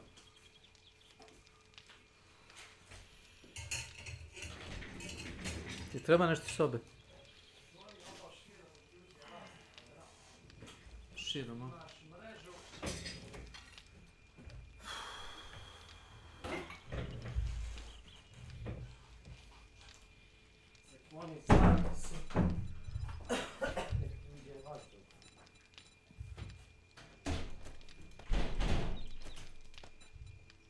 Tu?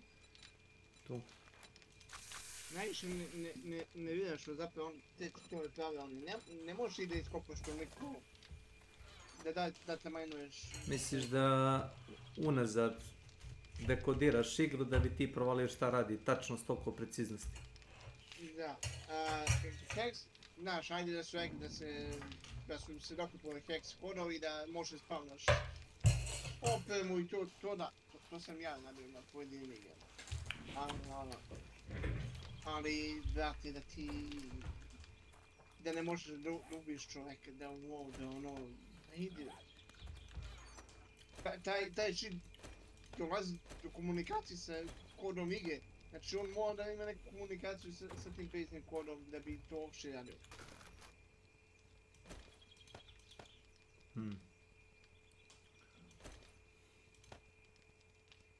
I to ne može da ne ostavi neki trag.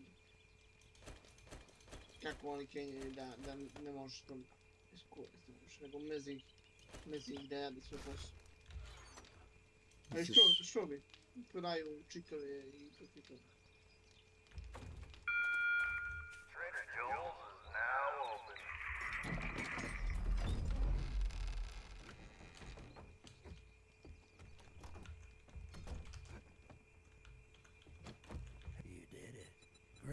Šta mi nudi?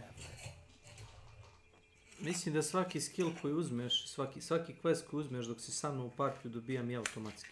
Mislim da sam u pravu kad tvrdim da su to promenio. Jer gledam svoje stare svoje stare questove ne mogu da delim s tobom, ali svaki koji ti uzmeš dobijem i automatski. Jako dobro rađeno.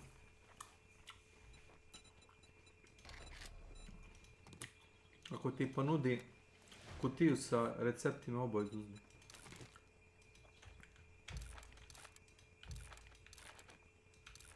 Nikakva količina para ne vredi toliko kao skill bookovi.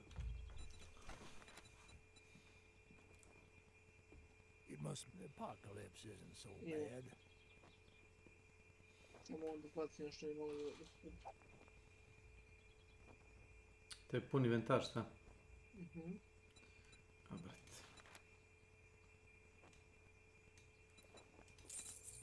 Izvolim. Ček. Vidio sam čelik. Moment samo. Evo ga. Izvolim.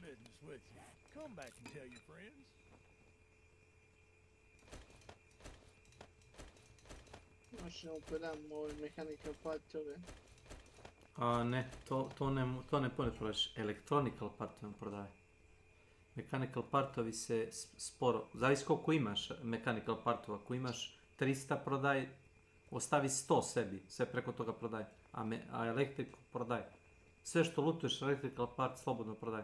Ima u bazi 1002.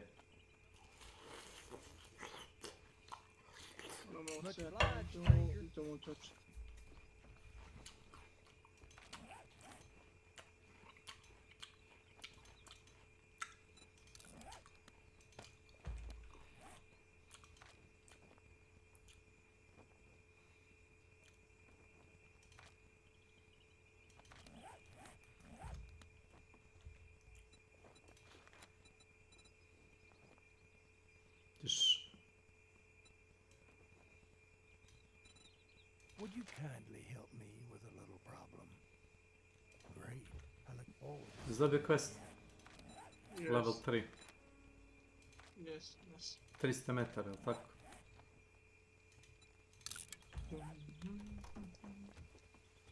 Ne možem da spredajmo ovaj dopust. Dobro si me podsjetio, imamo 1000 imamo, $860. Ne znam šta mu prodaješ. A ovo je still spirit part... Ne, to mi daj. Najbolji alat se pravi od toga, to mi daj.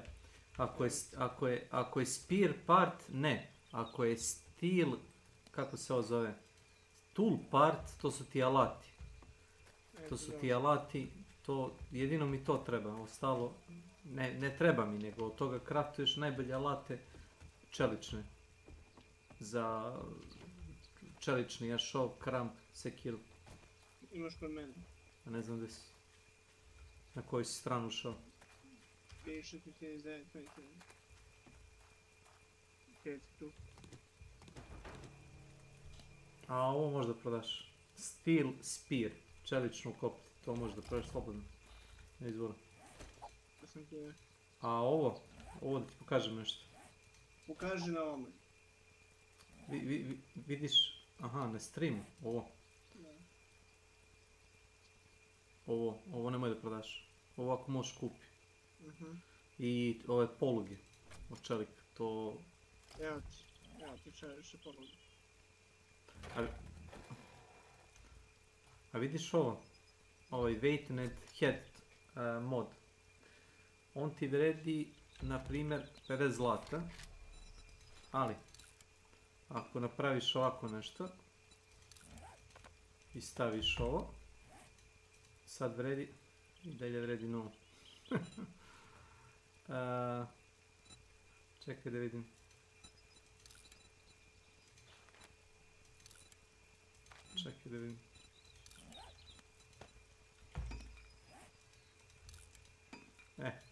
Gledaj sad ovo. Samo pogledaj ovo nema logike. Pogledaj pendrk na podu. Vidim, 670 vredi se. Ali znaš koliko vredi jedno i drugo po komad? Gledaj vrednost. Mislim ti se razumiješ na matematiku, gledaj ovo. Vidi? I gledaj ovo. Zato što ti računa delove, prodaj ovo da dobiš više para. Zato što ti računa cene pojedinačnih komponenti, mora da, predmet vredi više od 0. Naprimjer, mogu da napravim, šta mogu da napravim?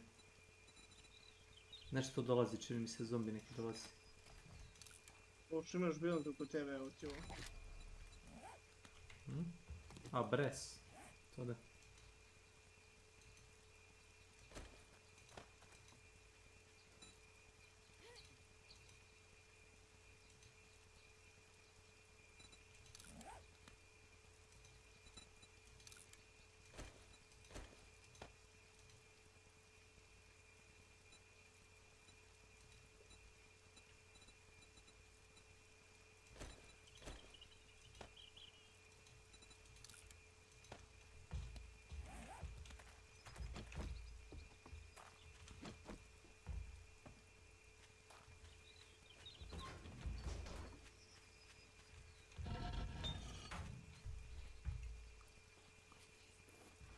Nisi bio skinuo ovaj mod Koje? samo... Čega? Samo pendreke. Ma ne, ostavi ga, više vredi para čovječe. Ne treba mi taj mod. Dao sam ti ga da možda prodaš pendrek za 670, da ga ne prodaš za 150. Zato sam ga craftovao pendrek. Kako si ti čudan tip. Namjerno sam ti ga craftovao da možda prodaš pendrek za 600.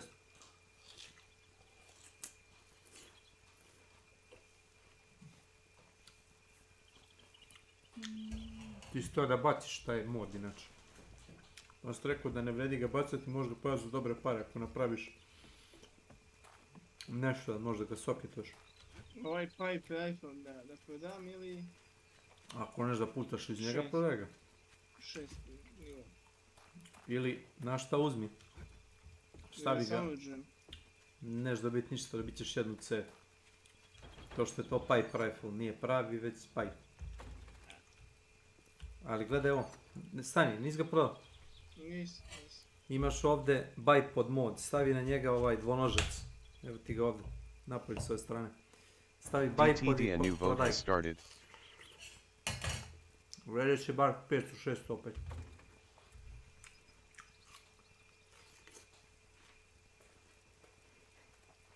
Tu.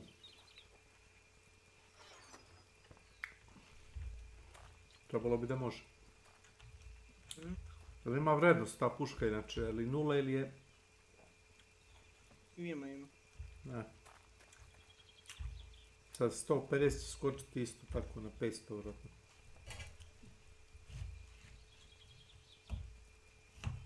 Možda ga repereš. Evo da bacim i kad stavi ovdje.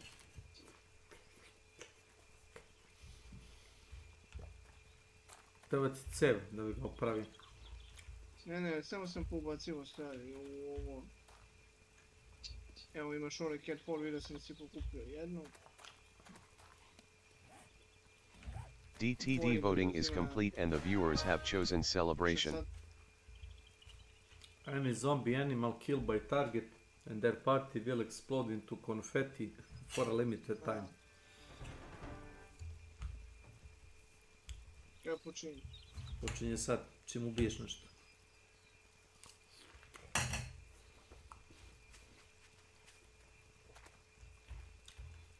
To ti je više kao specijalni efekt.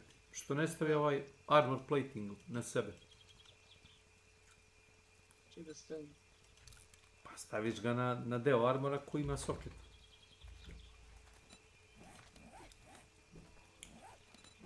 Čudan tip.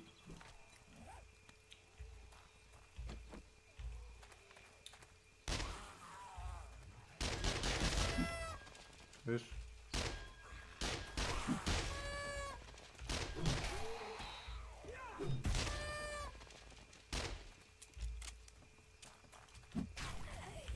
Znaš, ne bi te ništa koštalo da si uzao bar jedan melee skill.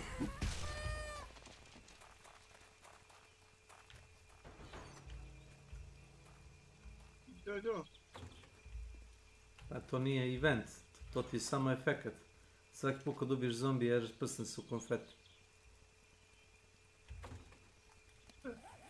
Ček da iskoristim ovaj zavoj na tebi, stani, dobijem XP. 1 2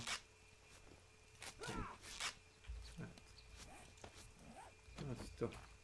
Mislim, nije da sam teo samo da dobijem XP, naravno.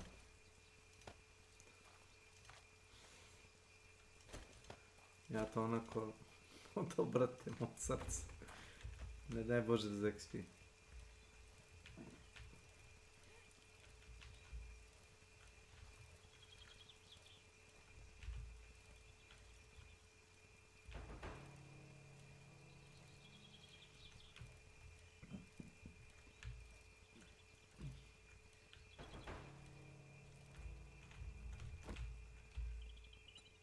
Ove bombe ne predam i ne čuvam. Kako hoćeš. Nema efekta ako ne uzmeš explosive skill. Ili ima, ali slabije mnogo. I to je ovaj molotov. A ovo možeš isto da baciš na oružje, ovaj, kako se zove, radiation mode, ne znam da li si vidio. Ako ga staviš na oružje, zombi koga gađaš, budemo disablovano. Svi zombi, oni zeleni, radioaktivni, imaju regeneraciju health. Ako imaju jak armor ili damage reduction, dešava se da ga gađaš po pola sata, da možeš da umre. Mu se health regeneriš. Ako već... Ne. Si uzeo ili? Ne, tu ti je. Zove se rad remover.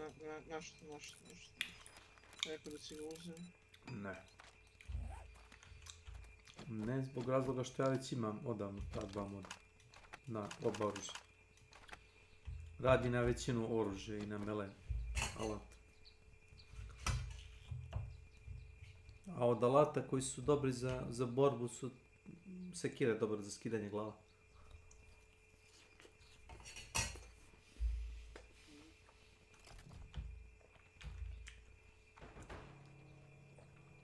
Sve što ja imam... šta je ovo? Miner 69. Piše increase tool damage by 100... koliko je ovo? 90%. Ne, 40%. Block damage 120%. Supply books. DTD Delazine has activated supply books on S.W.Frost. Ja mogu da pravim 9 mm municiju. Izvoli. AP. Evo ti ovo.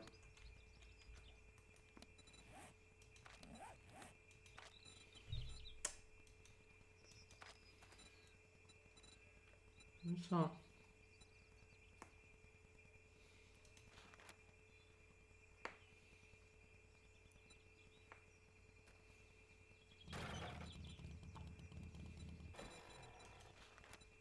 Evo neke velike cijene.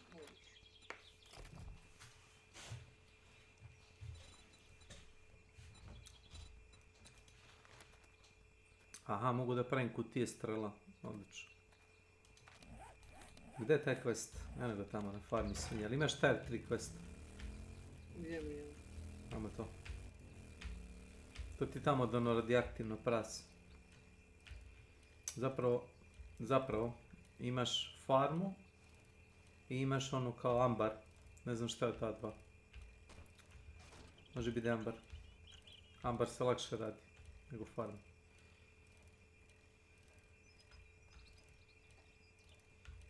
To ti ono da imaš mutirani kukuruz. Možda možemo uzeti još semena od onoga super kukuruza. Praći mi. Ovo je glavna kuća, odlično. Možemo uzeti još kukuruz.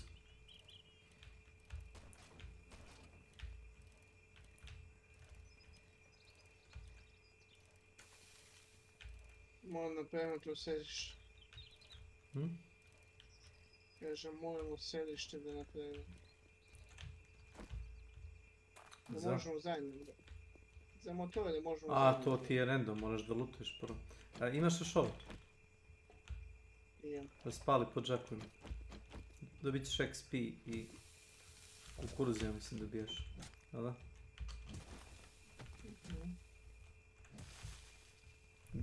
Kukuruzni griz ili seme, nisam siguran što se dobija.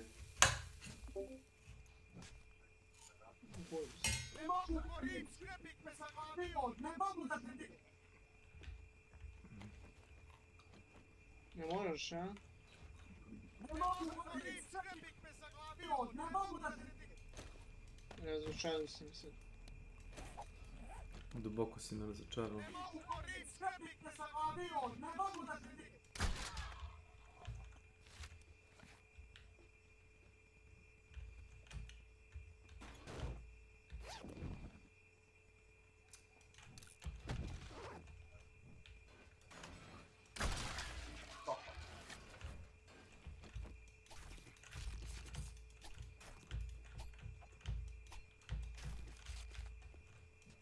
Suka.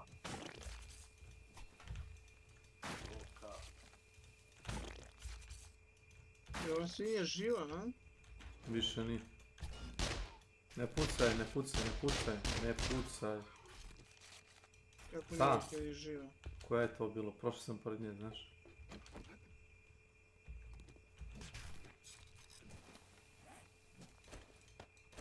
Glavno sam prošao pored nje.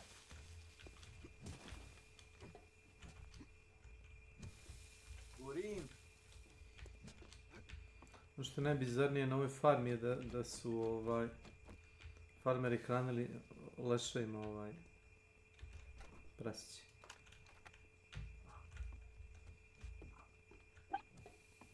Nazad ako si kinuo. Bilo je toliko glasno na ti mikrofon. Zatil to, znaš?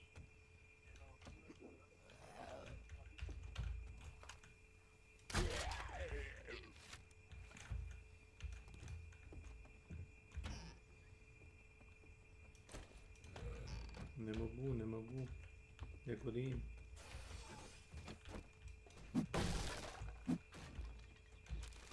A ne mogu, gorim. Joj, gorim. Aj, gorim.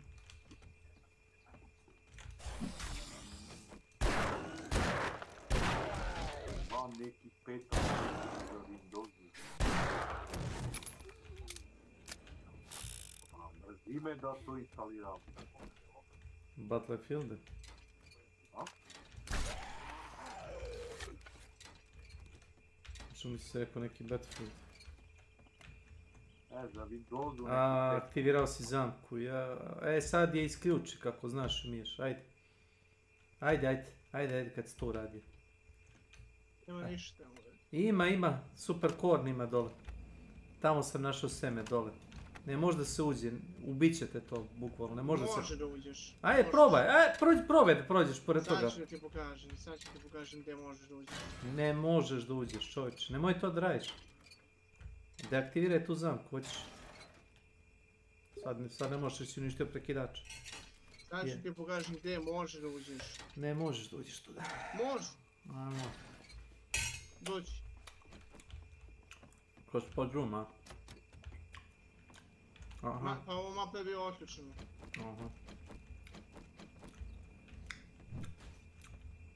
Aha. Vidiš koliko to health ima. Bravo.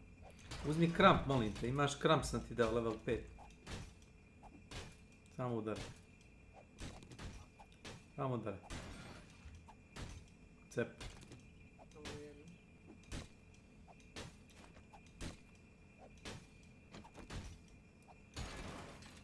Mislim, ako imaš kramp, ne moraš da rešavaš zagonetku. Ovdje ti stoji, tu ti stoji inače seme od super kukuruza i recept. Evo ti ovo za XP. Uzime ovu elektroniku svu odavde. Evo neku pegnu. Šta je?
Te će si poskidati sve što se mogu poskidati. Ovdje je bilo dosta loše, ovo sam ja već iscepio, znaš. Znači da je statio, znači da je ko hoću.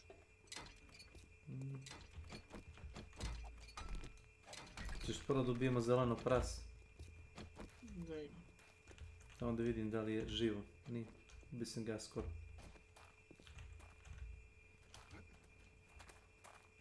Ali glavni luk ti je ovdje, znaš. Tu.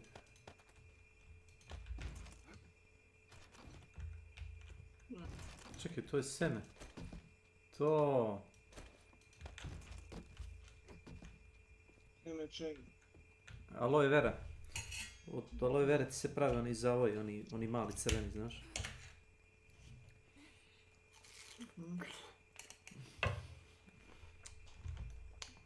To si cepi onda kad si pritisnuo prekidač za onu zgradu.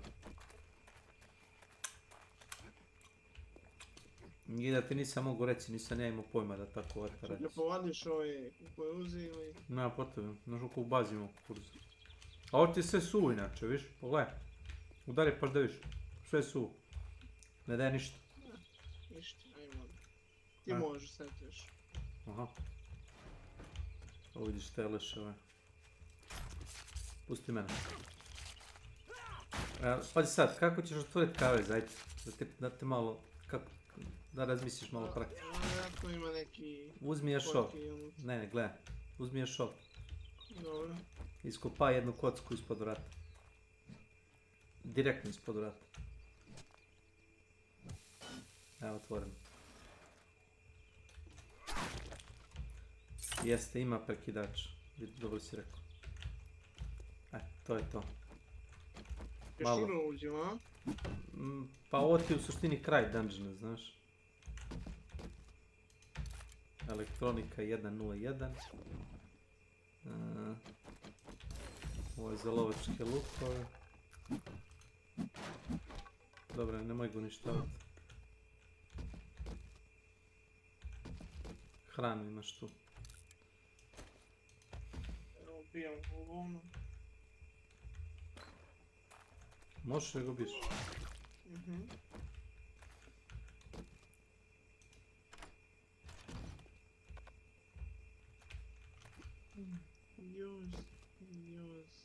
Evo prigušivač.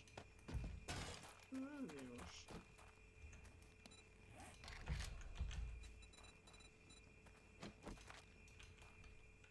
Gledao stan. Tvoj zeleno pes. Aiden. Welcome to my channel. Tiže gubim. Ček sekundu, stani samo da vidiš ovo. Gledao.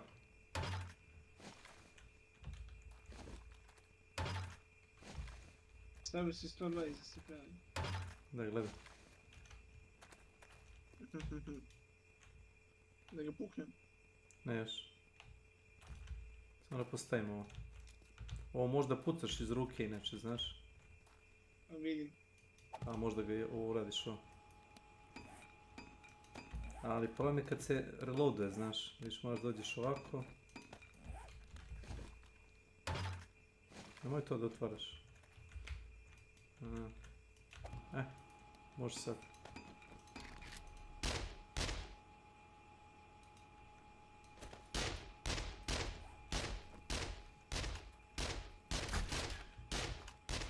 U glavi jesi? Udri po njemu. Kad vidiš da je umro, prestani da pucaš, da bit ćeš ništa mesa. Dobro, to je to, gotovo.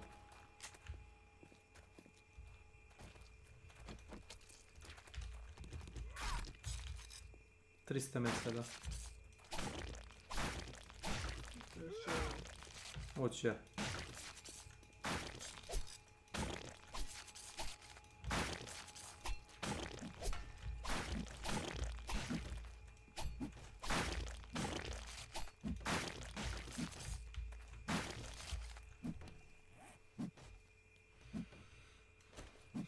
Kao da su malo nerfali ovo, dobro.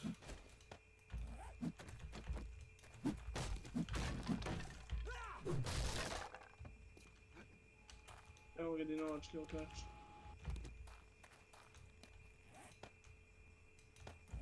One more boys.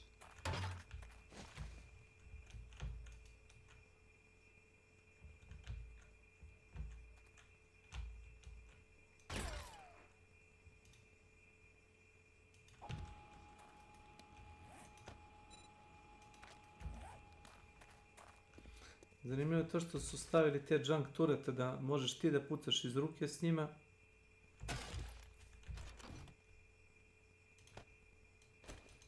Ko je bris?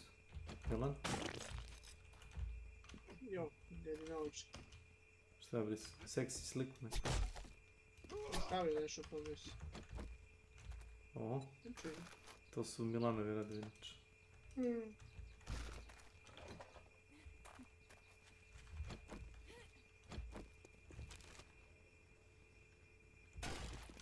Inače, ovdje dođi vam.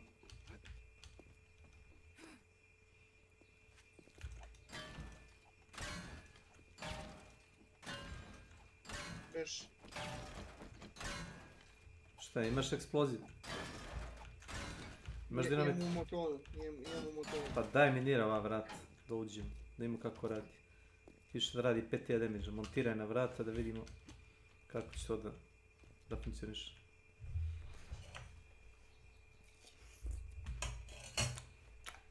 Piše ti upust uz upotrebu na eksplozivu, čini mi se. Na levi klik se aktivira, na desni bacaj, tako nešto. Piše fino. Ovo su zeber, su biješ.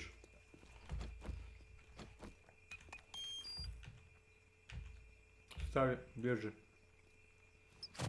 Bježi. Bježi.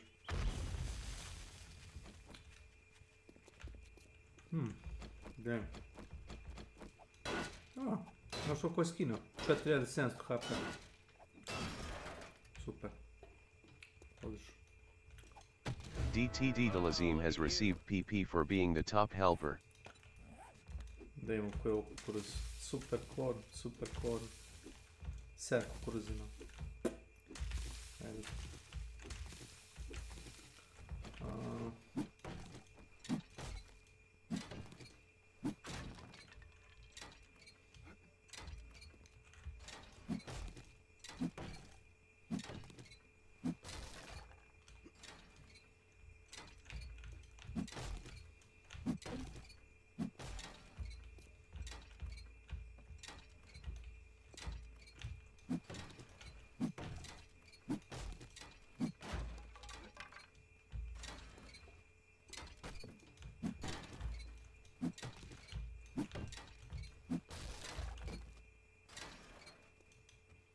Evo ti ovdje knjiga za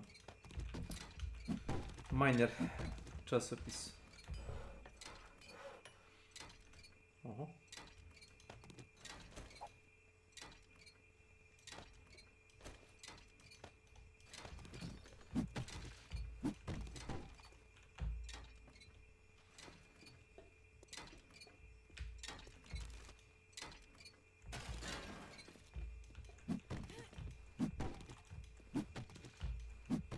A nama je misija da pobijemo sve što mrde ovdje.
Umije, majko.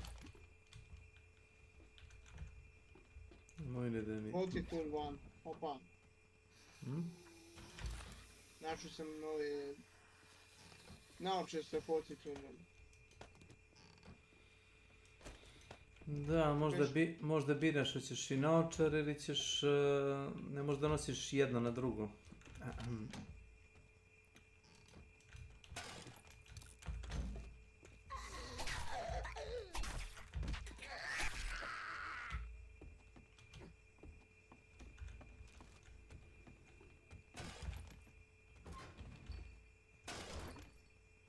Izvoli, stani. Hemičar. Staj. Bravo, nemoj pucat, uzmi to. Ludak. Oho. Pokupio sam testosteron. Treba mi 250 plant fibera da ti napravimo ovaj...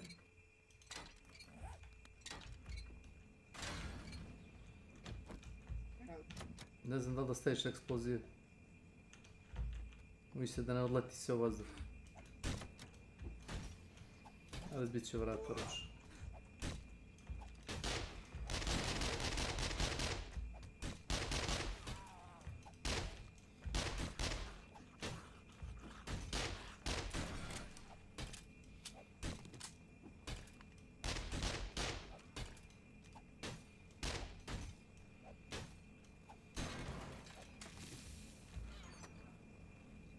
Evo ti početaj recepta, dođi.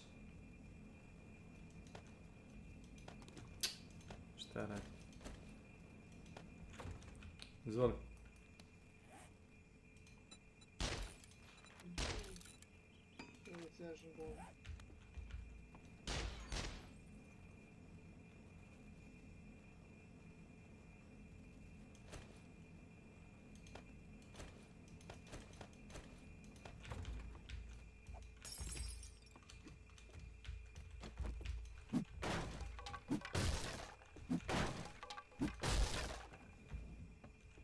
To možda razbiješ za elektronske delove. To ti nije nužno da pogodiš tu zagonetku. Možeš, ali... možeš isto iz radoznalosti ako te zanima kako se rešava. Ima neka kombinacija koja gasi i pali to sve.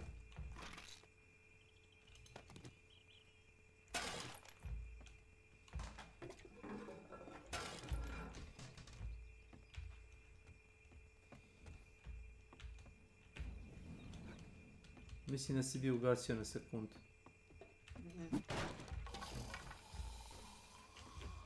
Da.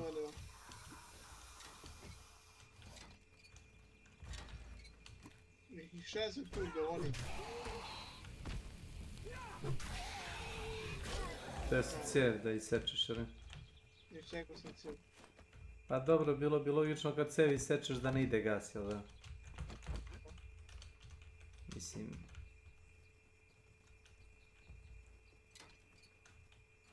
Znaš da taj plamen razvaljuje zapravo. Bukvalno se vučeš toliko sporo kroz to da te ono help ti se dezintegriš. Kažem samo nas dvoje da ćemo. Prazna čaša na tvom stolu. Krenuo let.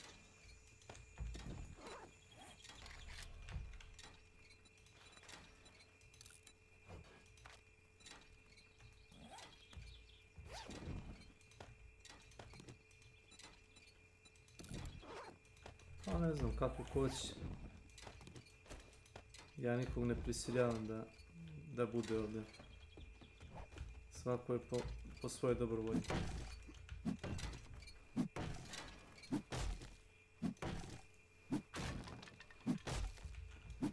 Meni ako se bude negdje išao, ja ću otići. Nije niko zadužen za to da ne zabavlja.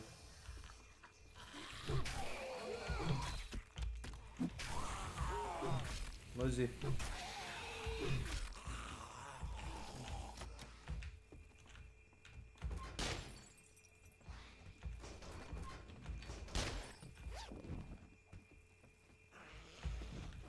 Ko baš hoćeš imaš ovdje kukuruznog griza, ali nisam siguran šta će nam. Imamo kukuruze kako hoćeš. Nemamo super korne, ali korne imamo.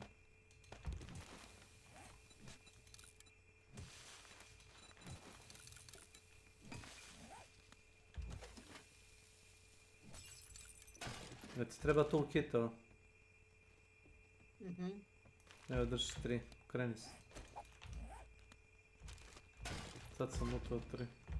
To možda razbiješ tu stanicu, hoćeš. Sa ključem. Dobiju se komponenti, čini mi se.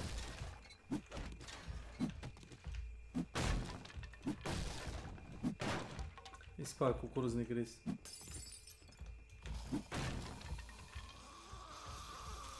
Leđa.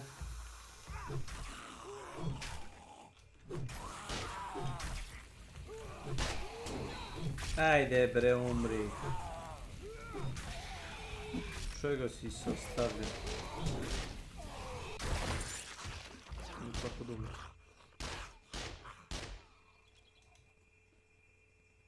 Tu je bot. Ubio sam ti svinje ovdje. Vidim. Uzmi, imaš ovdje pickaxe level 6. Pokupi dok se nije dezintegrisao. Gdje? Eto ga tu u sanduku. Levo. Evo ga. Ovdje, brate. Nije to sanduk, nego backpack. Idu ti 4 moda u taj backpack, u taj pickaxe.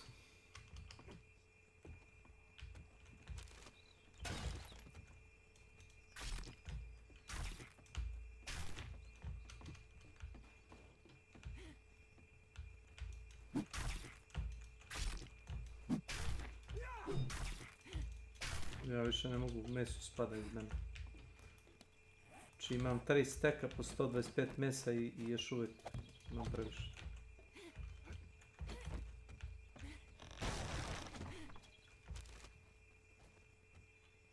Malo još šta da se ubije? Ne, još nismo očistili sve. Samo da vidim da se rektujemo 5 kosta. Pa bit će tu na radar gdje su zombi, znaš? Ok, ne ide.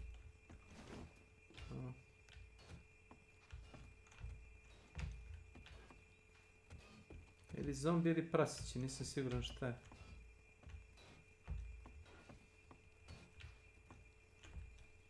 Da nisu vrane negdje, a?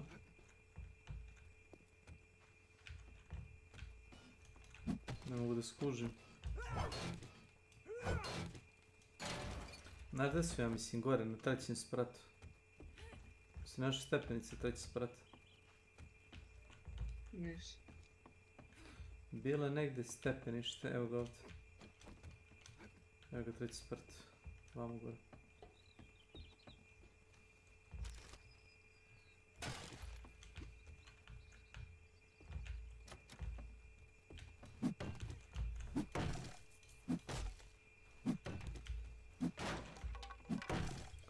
Si ih našao?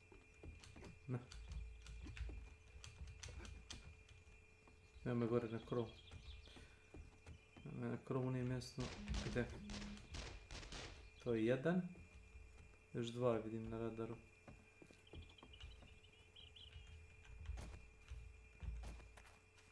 Da nisu prasići. Prasići ubili. Stali samo dugmići.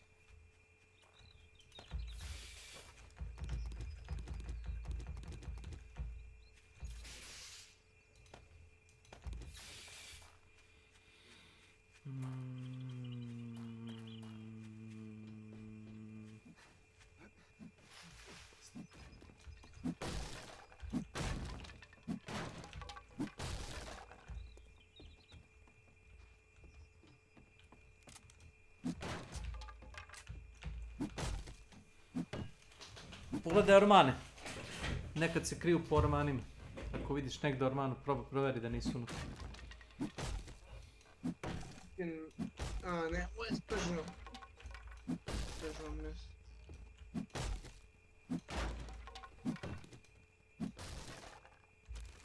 To sam ja iscepao.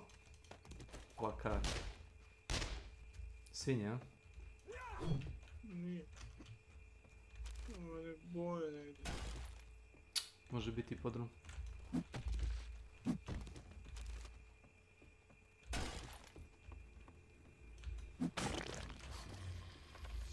Nešto se aktiviralo. Evo ga zombi iz ormana iskočio. Ovo je maj.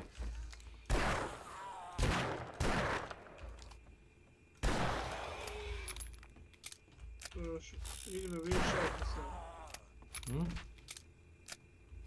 Iz ormana iskočio. Taj orman se polomi iskočio napolje.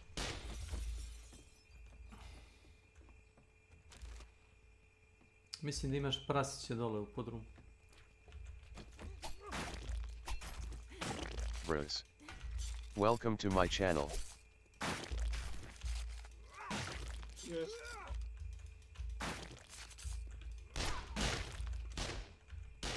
Samo ih pobiti.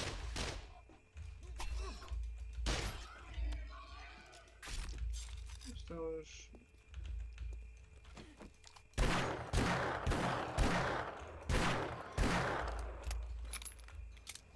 Još jedno.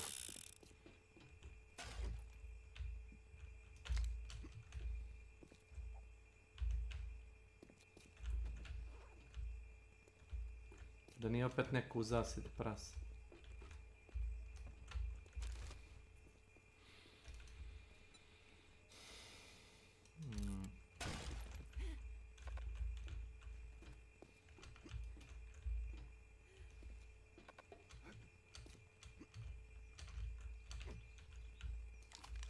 Našli se. To je to. Što da DTD cooldown commands are now active. Da odnesemo ovu bazu, ja stvarno mi pun inventar ne mogu više ni da ponesemo i gluposti doći. Baze od nas. DTD a new vote has started. Kilometar. Nije, 300 metara. Koji kilometar? 300 metara niz cestu. Znam po farmi. Niz cestu prema severu. Ispred ove farme, izađeš napolje na cestu, voziš gore na sever 300 metara, tu ti je baza. Slučajno sam izabrao kuću tu i vidim da je farma bila blizu.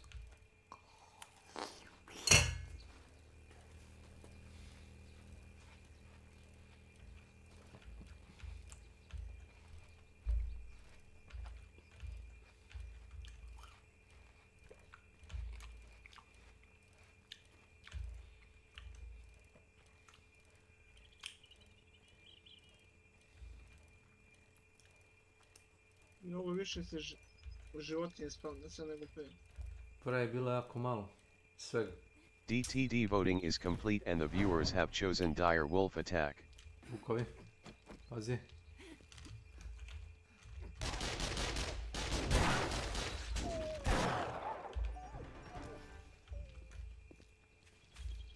Ima se kako hoćeš.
fina količina čaura.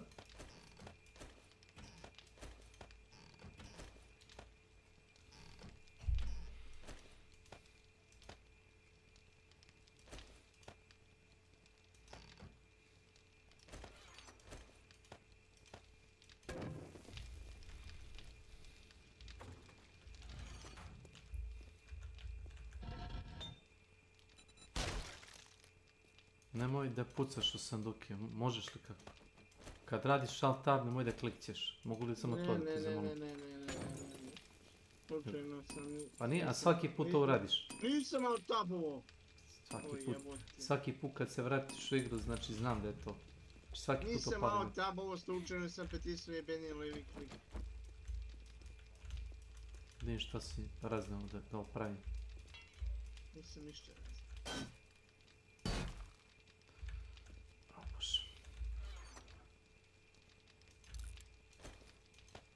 Nemoj ti odmah da se braniš. Pusti da te jednom kritikujem. Kako ja te kritikujem kad se braniš tamo?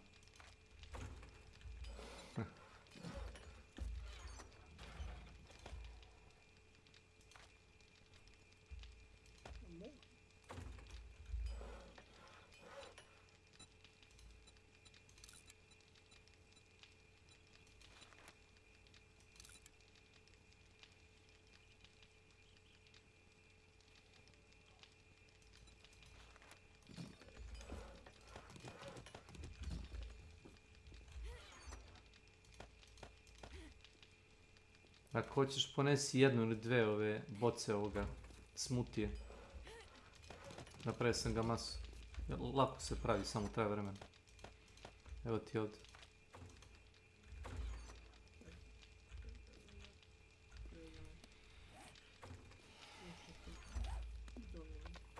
Hoćeš cigaru da ti napravim? Ubacio sam ti akumulator, a?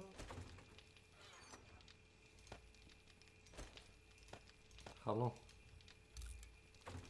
Može. Znaš zašto služi cigara? Za trgovanje. Jeste. Nije da radim testove ovdje, ali ono samo pitanje. To Milan voli da radi testove.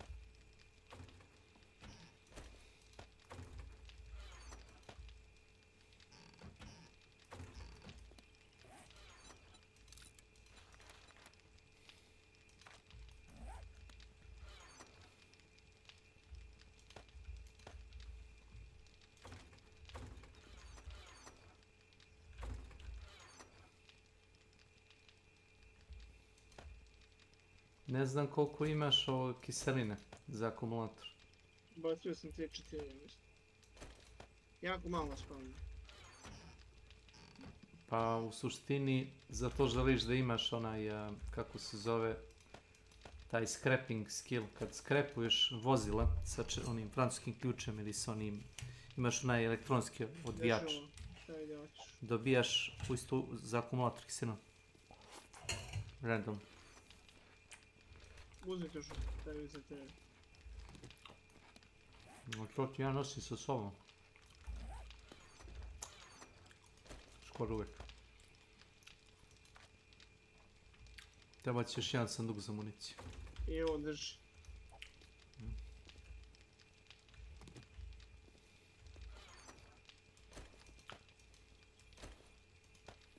Čekaj da stavim još jednu kutiju.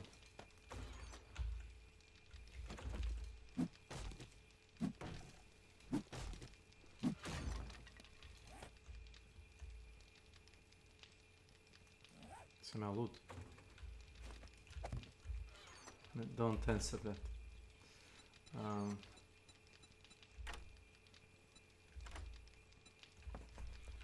Emo. Ako te ne brzi prebaci nešto municije u ovaj gore desno. Iz toga levo sanduka. Baš municije. Bez oružja i alata.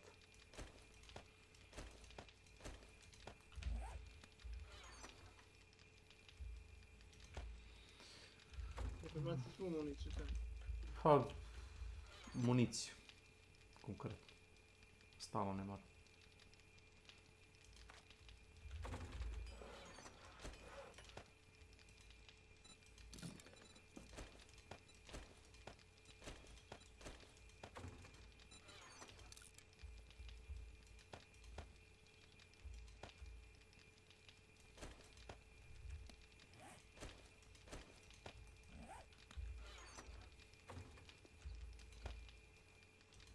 Imaš ovdje za kramp, ako hoćeš da staviš 2 moda. Evo, samo ne spotkaljamo ovo sad više.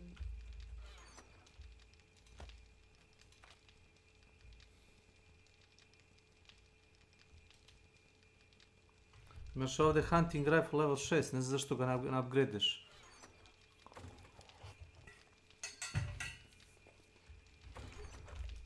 Šta je uzeti za kamp? Aha, ovaj... Imaš dva, imaš oba moda su ti za mine. Ali uzmi odavde, imaš kramp moj, level 6. Ovo je sam gore. Onaj što sam pokupio malo prije, ali level 6. Jel? Aha. Da. Ja sam imao čelika da napravim ovaj. Evo ti geš. O, znači ja sam trgovac ekipa. Da.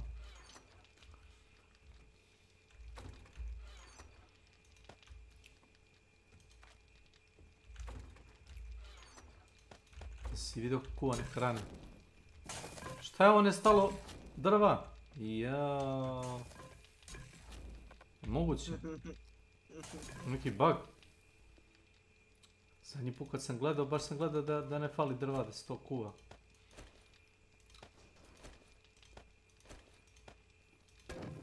Evo 2 sata. Skuvalo se 6 krompira. Pogledaj koliko hrane tu ima.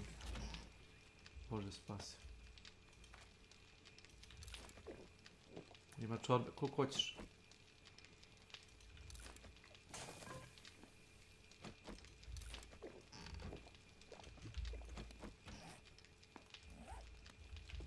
Ja sam tu. Ubacio sam ti vodu ovdje. 3 vode. Ja mogu si vodu da baciš. Znaš šta sam trebao da kupim onaj ledomac za vodu? Ima to da se kupi kod trgovca, znaš.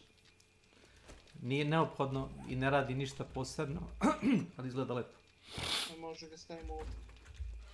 Možda ga stavimo negdje da pijemo vodu iz njega. Ćeš da polupamo ovdje? Ne, zašto? Ovo je WC kako ja znam. Izlazi naprijed. Šta ćeš? Ubacimo ledomat. Samo ledomat da ubacimo unutra. I ništa drugo. Wow. To je baš svrsishodno, ono, žrći. I ovaj, gledaj. Ne znam će ti bi pao ovaj kill. Ilija, dođi vam. Šta da se ušao u taj deo tu. Nemoj da prebacimo u područje. Nemoj da rušiš i nemoj da... Neću da prebacam čovječe ništa, nek stoji ovo ovako i kopat ću ispod zemlje ako ću bazu da iskopam. Ako hoću to da radim, znači ovdje je strukturalni integritet ozbiljna stvar. Jedan blok može da polomi čitavu zgradu. Da bi igramo bilo šta drugo, rekao bi ti da može. A najgluplje moguće stvari sam gledao da se urušavaju čitave kuće ovdje. Gdje je taj quest koji ćeš da radiš? Čekaj. Krompir. Ne krompir, kukuruz. Ovdje predamo.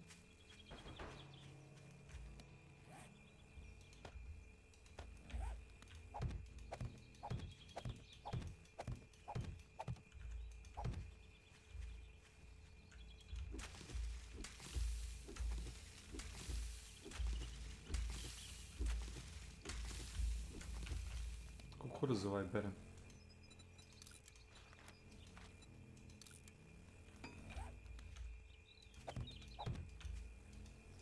Čekaj, kako to da nisam dobio sema od ovoga? Kako je malo ih? Uopšte ne malo ih. Možda ga ne vadiš nego te. Vadim ga odlično. Možda sam ga ubrao pre vremena. Ima ta varijanta. Delazim. Welcome to my channel. Supply books.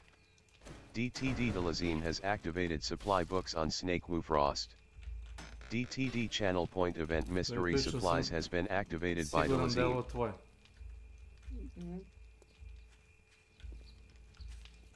Možeš i ti da aktiviraš samo sebi.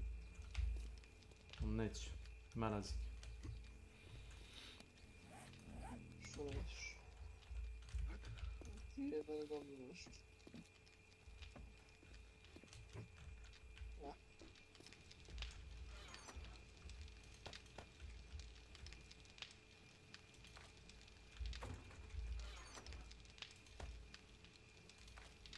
Evo ti ovo dođi. Moment samo. Da napravim ove semena.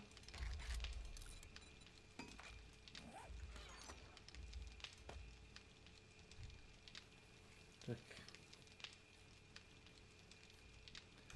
Da se ne dispone to 12, 13. Evo ti i cigare. Već pa sam se setio.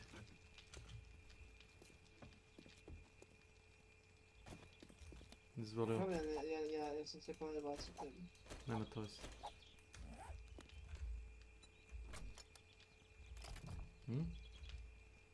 A wiring. Aha. Hvala. 57 od 100.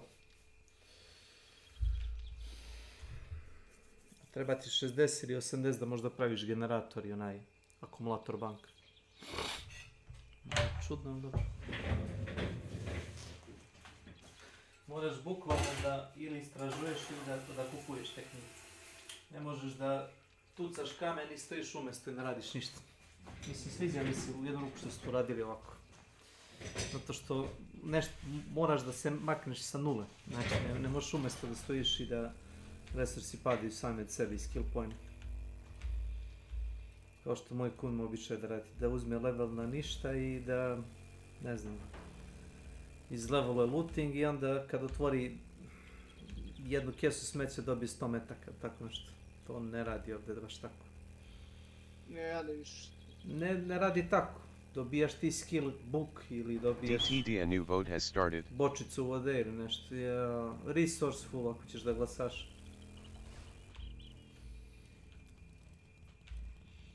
Što no time? Nemoj to da radiš. No time ti je, pomeri na vreme sa koliko je sad, 16.06 na nepoznato i 5 minuta nemamo pojma koliko je sati. Možda ti zjebe da ti ubrza vreme na noć horde, znaš. A nemaš pojma koliko je sati. Mislim, vidiš vizualno ono, da li se smračilo i to na serveru, tako vidiš ono. Kao moramo da budemo da tešemo resurse koje treba, a? Resourceful ti daje, sad ću pisat će ti, mislim da će ti pisati. Piše ti da duplo harvestuješ sve resurse. Na primjer, ako uzmeš francuski ključ da rastaviš nešto, DTD voting is complete and the viewers have chosen resourceful. Duplo cepaš drva, dobiješ duplo uglja, kamena, svega. Doduše vidiš, ima timer, 5 minuta traje. Samo obično mi to da kad ne idem ništa od toga da radim, nego da mi ga ovako kad radim questa, na primjer.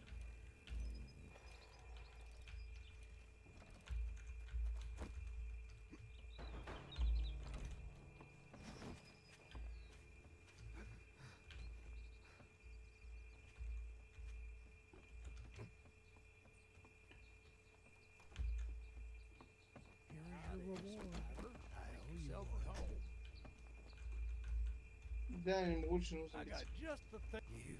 I water filter, šta da uzem? Vodeni filter.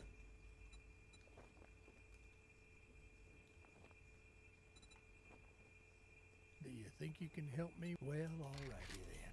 Let's get the ball rolling.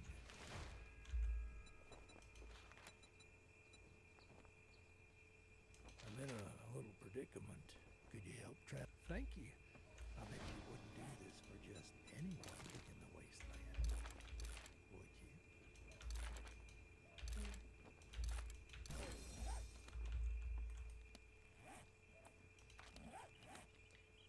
Hajde select ovaj, da prvo radimo taj. Level 3.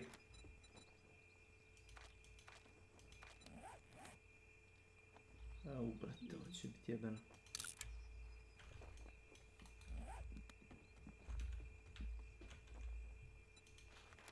Čekaj, da prodaje ovaj... Ne. Od vodenog filtera praviš onaj... Stavi na recepte pa švijet.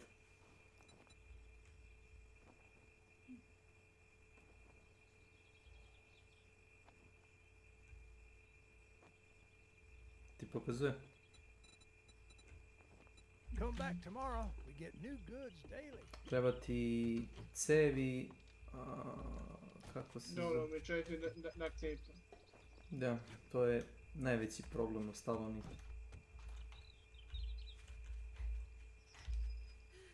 Ja još uvijek mislim da nemam sedište.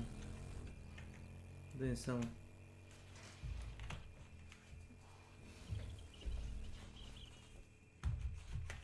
Jebena lubenica. Kako se to zove? Seating, vehicle expanded sitting mod, nemam. Zato treba da odemo na benzinsku pumpu neku i da lutujemo ove sanduke. Imaš one, kako se zovu, gas and go, one pumpe. Tamo imaš one sanduke sa tom kao opremom. Možda nađeš par tih recepata. Random. V Ladder. Welcome to my channel.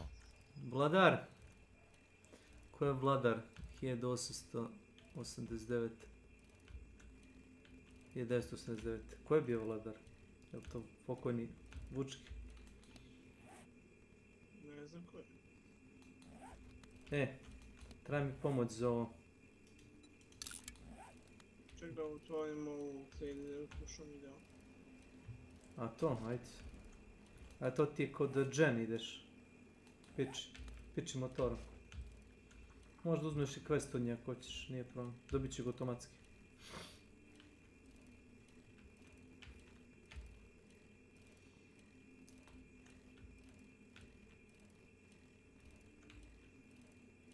To nije Vladin alt account.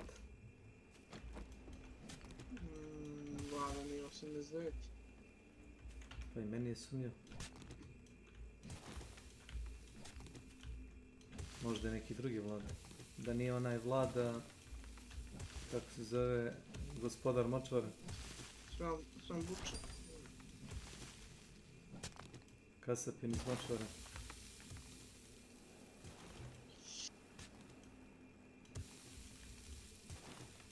Počuo sam i motor mi se ništa nije oštetio.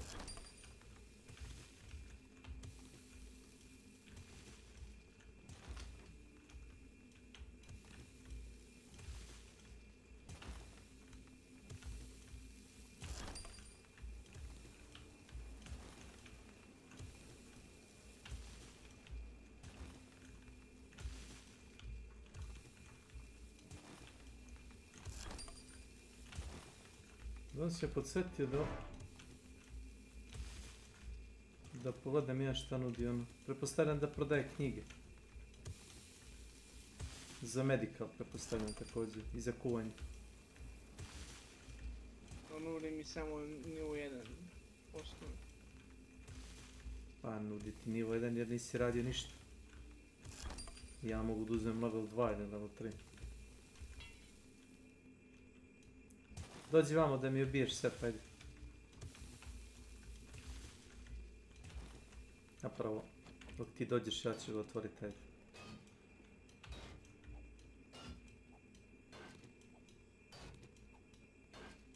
O, po 250-300 HP skidam sa udarcem krampom. Fino.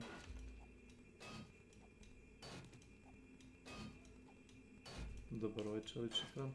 Ima stjoli ga ja nemam još. Pa pogledaj unutra što ima.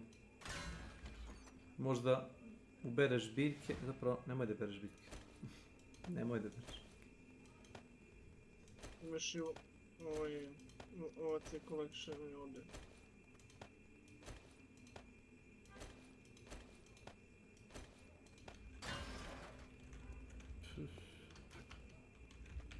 Stižem.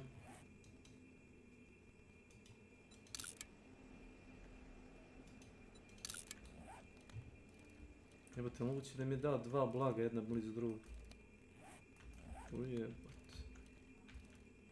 Našao sam bio 280 metaka za pištolj, tih 9 mm, znaš? To je sjajno. Pa, pošto ja ne koristim... Da, za tebe je sjajno.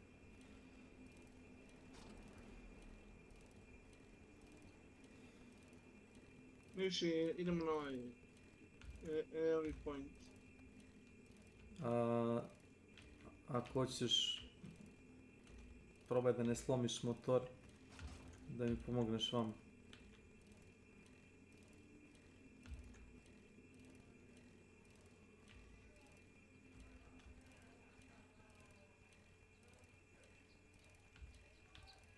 Našao sam bio jednom 2-3 mape za blago. Samo skontao sam foru za mape za blago. Ne vredi ih uzimat ako i otvarat, ono da ih kao iskoristiš jer ti on generiše blago u odnosu na tvoju lokaciju s mesta gdje si ga aktivirao. Ako si blizu kraja mape i otvoriš, meni je 2-3 puta generisao mapu sa blagom u ono radioaktivnu zonu. Pošto originalna mapa, ona je ima limit, ne znam, 3000 sa 3000 ili tako nešto smiješno. Ili 4 sa 4. I sve preko toga nije neigriva zona, kao to je radioaktivna zona. I par puta mi je generisalo blago u toj radioaktivnoj zoni. Nisam mogu da ga uzmem u tomu.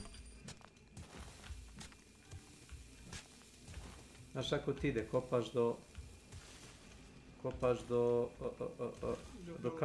kamena i onda ideš samo levo i desno i to ti to.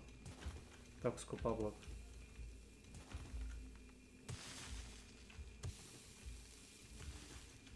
Imaš li lockpickova?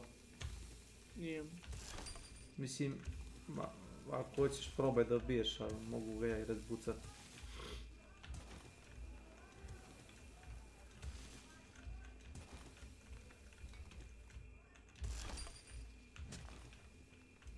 Mislim imao zombi iza nas.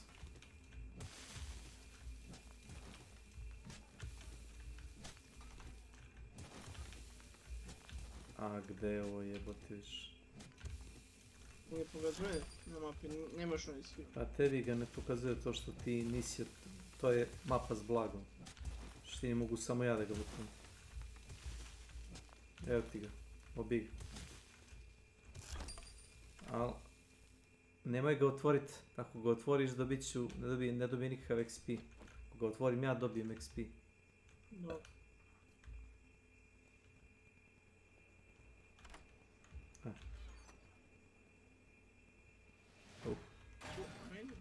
Pogledaj sad sanduk pre nego što se dezintegriš. Nije sanduk nego stavi kontejner. Nema ništa. Ništa? Evo, kupio sam. Šta ima ovo? Municija jebate. Silver nugget, gold nugget. Držio. Daj mi te silvere.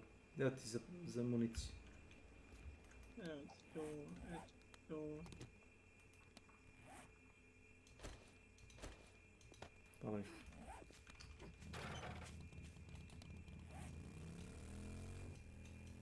Ja ne mogu da vidim gdje ovo na mapi ovaj quest, možda voliš. Imaš da ga označiš, gledaj. Odeš na questove, quests. Znam i show... Ne, imaš toggle active. Vidi.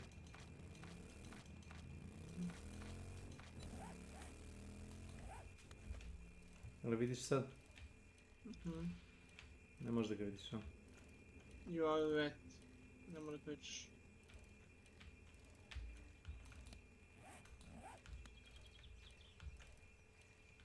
U ovom selu sam bio dosta prvo, ovo nagorelo selo dole. Skoro sve što je drveno u ovoj zoni kad raspališ sekirom daje ti ugalj automatski.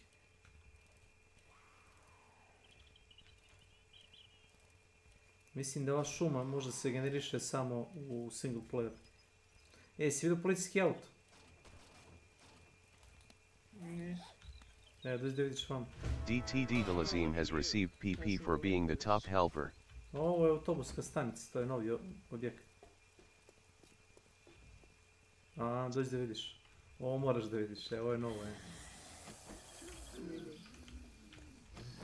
Ovi džabe se sve kad ne mogu.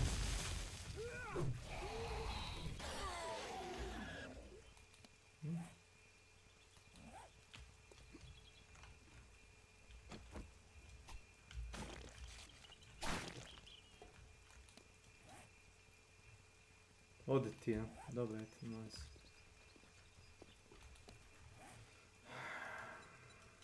Save points. Bus. Stop.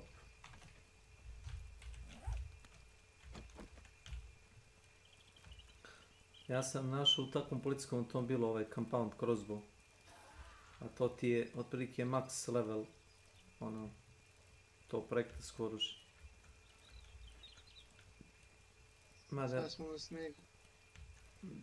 Da.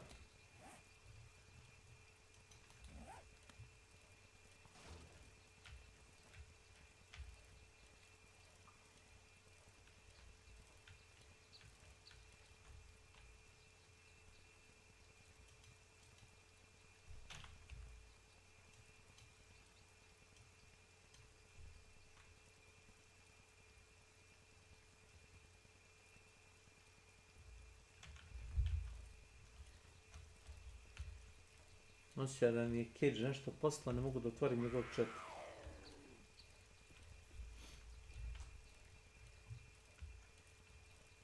Koliko njega rade ti Battle Passovi, te gluposti. On kupi Battle Pass za Dotu 2 i onda igra dok moći ne pobela.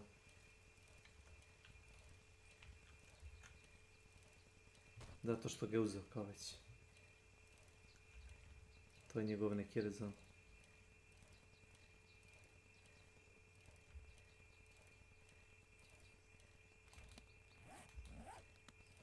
I beta pesovi su najgore da se kreće.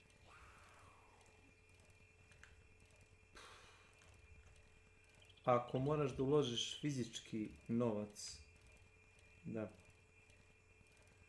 Ako je to seasonal content, kao recimo Deep Roku, gdje ti samo ulažeš svoje slobodno vreme, bože moj, možeš da uložiš svoje slobodno vreme ili ne moraš. Ako ti se ne igra, šta bi?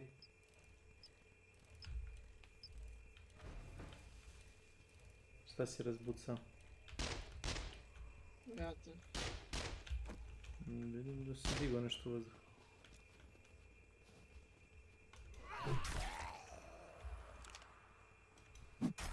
Marš. Šta je ovo? Hybrid Energy Substation. To nešto na gas. Pazi. Pazi.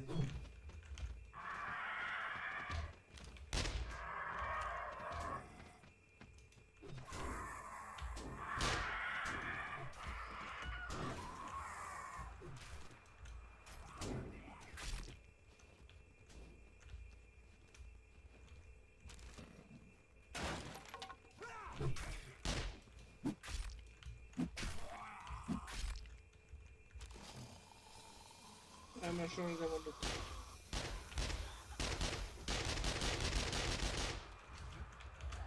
A preskočio si preko.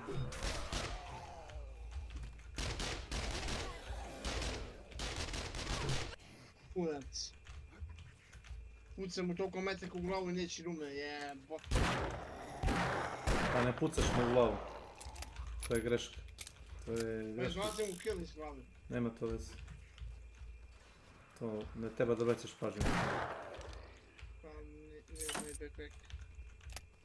Backpack ti je ovdje. 400 metara. Ali blizu.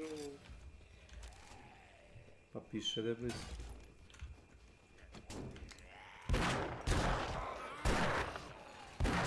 Bio sam nešto space. To hoćeš da biti od mene kad ih ja pobijem.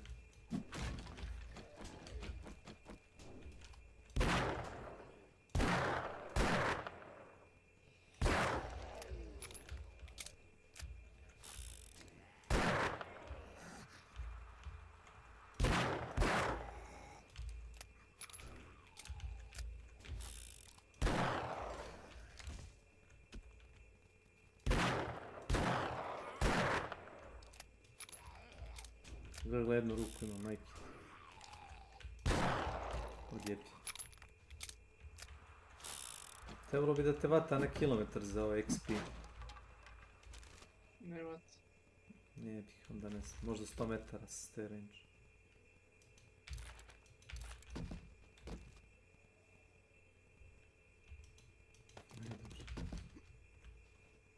Nevjerojatno glup lut. Da znaš zbog čega si poginuo, ne bi ni gledao. Ili ja pomažu. S koje strane teore?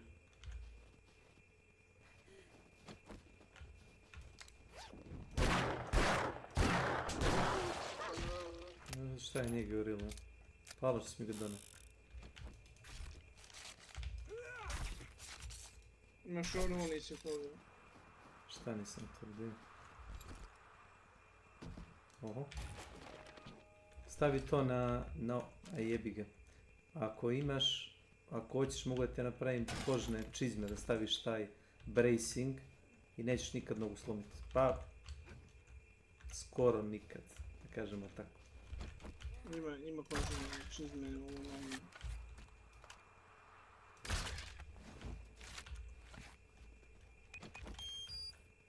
Što urazi? Viš?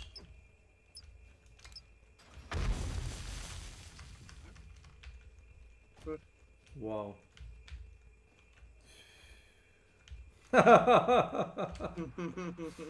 Ovo je vrhunac gluposti.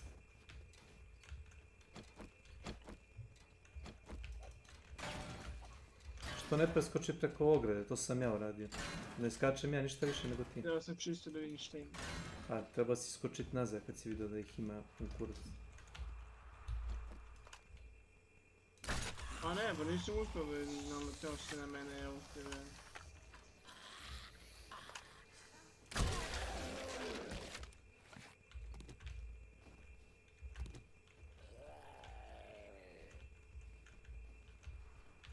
Novi je svira.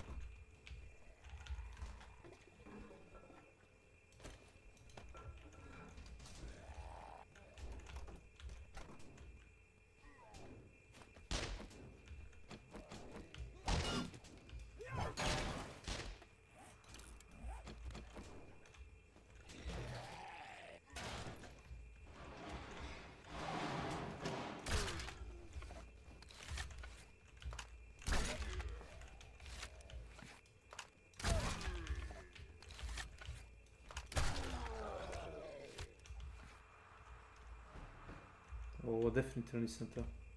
Kao sam da izvučem strelu iz zombija, ali sad to sam čitao POE. Nemoj da se udaljiš previše od ovoga. A, sad sam jemu paniku. Šta je si zaglavio u teksturu? Nisam, ali na takom sam lepom mjestu da...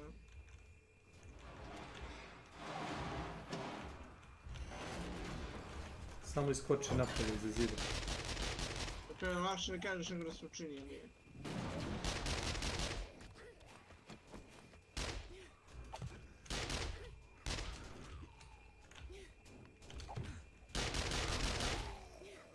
Izlazi napolje, da ćeš... Mogućeš... Ne mogu. Šta je noga? I noga, i ruka, i sve živo, sve su mi sjebali.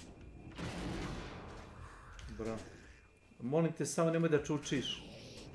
Čučiš. Ja znam da čučiš, zato ne možeš da izađeš inače. Ako ti neko kaže zašto ne možeš to da reći, zato što čučiš.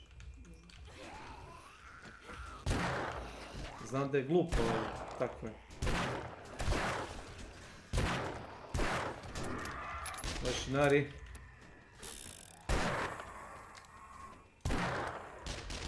Ne bežati kroz to. Popni se gore, popni se gore.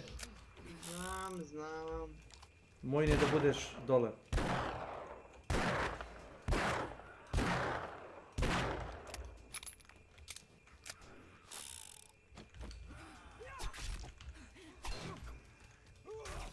Dođi da ti... Pao si. Ne verujem da si pao. Stani.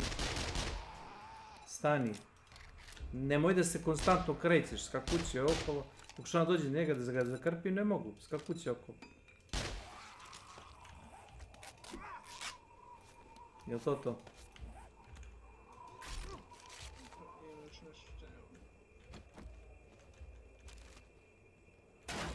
Je li infekcija neka, šta je?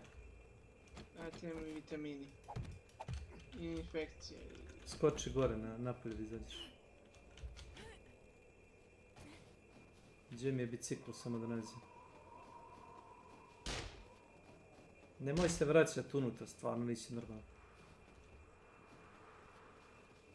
Nisam unutra, nek evo sad. Imam nešto lekova u biciklu. DTD Channel Point Event Mystery Supplies has been activated by Delazim. Ovo što se vidjeti malo. Ovo je za tebi, inače, ne mogu da otvorim.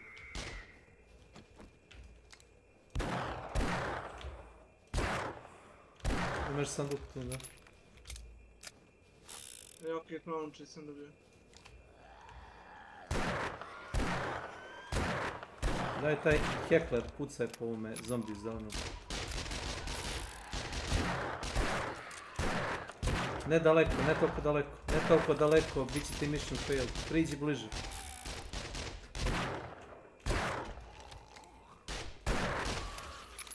Možda ideš okolo, ali ne smiješ da se udaljiš.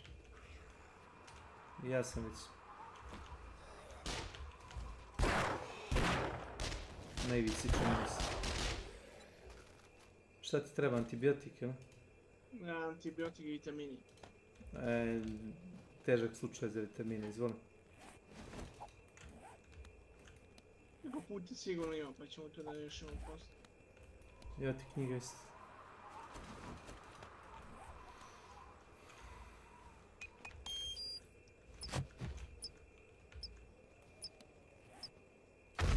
Izvoli. Oj. Ti si baš se primio na demo men. Izvoli demo men.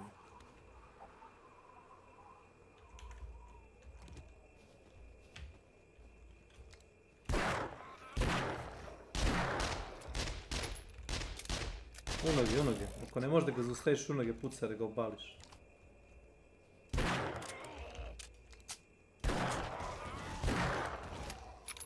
Nekad neće da umre od headshota, moraš da ga pucaš u nogu, da ga obogaljiš, da se zaustavi.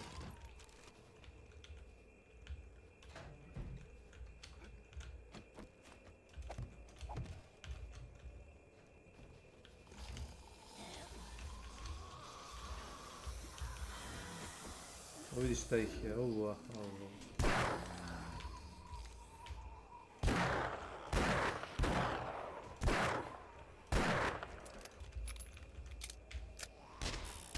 Pazi po sanducima, da ne pucaš, vidi gdje idu, majke.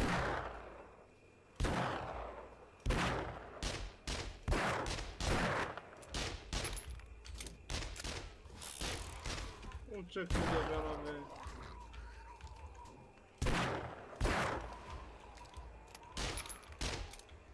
Ne da bih level. Evo ti puška je.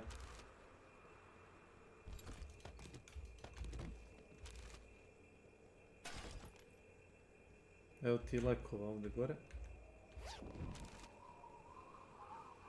Časopis obavezno uzmi. Kaj za medical.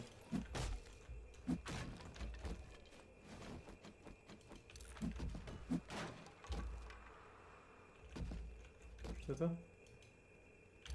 To je za bejsbol palice. Šore, evo ti ovo.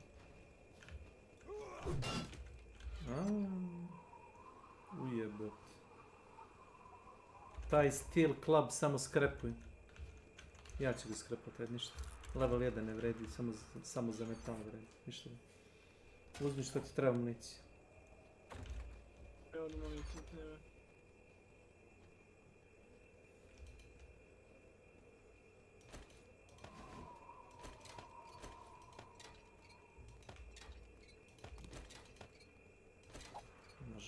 Bože.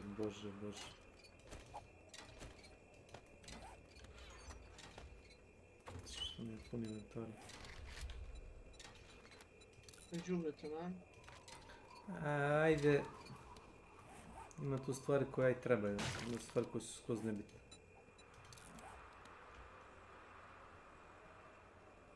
Ono može da se stavi ovdje.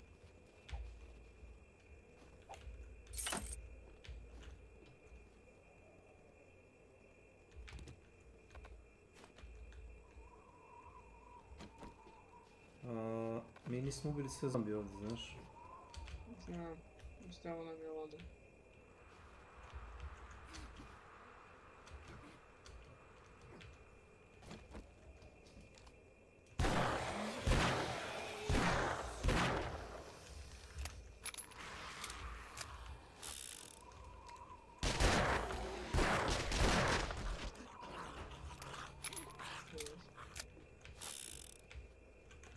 DTD cooldown commands are now active. Nema ništa. Pa, bilo je malo luta i to je to bilo. Šta si ti teo? Šta ste teli? To je nešto si teli. Gdje mi se motor? Motor ti je desno. Ova drolja. Bolje ubij, diće nam Boga Oca ako ne ubijemo odmah. Gdje je ga? Ovo je ga? Motor ti je s polja. Okolo. Idemo od ove apoteke.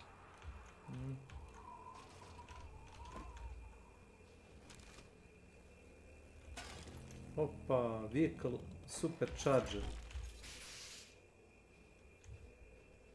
Sad ne mogu sjetiti šta mu dođe supercharger.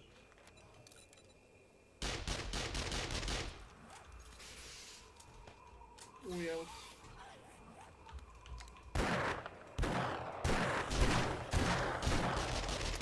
Zeleni zombi, ne?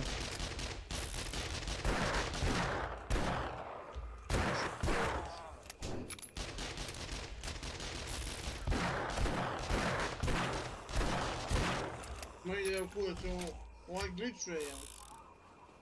Teleportuje se leve, teleportuje se desno, jel tako? Ma da, be. Jel tako? Tačno znam šta te ubilo. I umro. Da umre. To nije najbekmet. Nekako se ima 92 metra.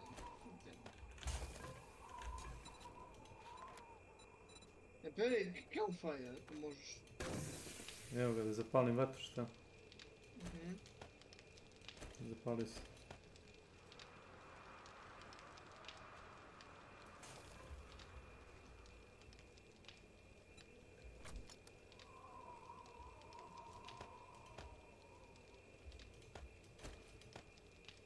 Ovo meso nemoj da bacaš ovo rotten meat.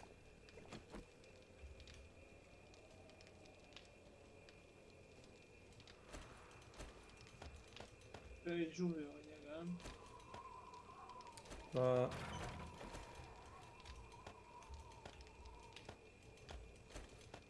Pokušavam da sortiram stvari nekako.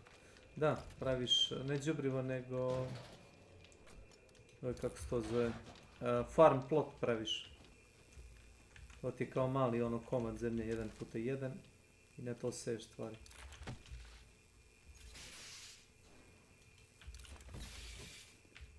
Je li moguće? Da li je moguće?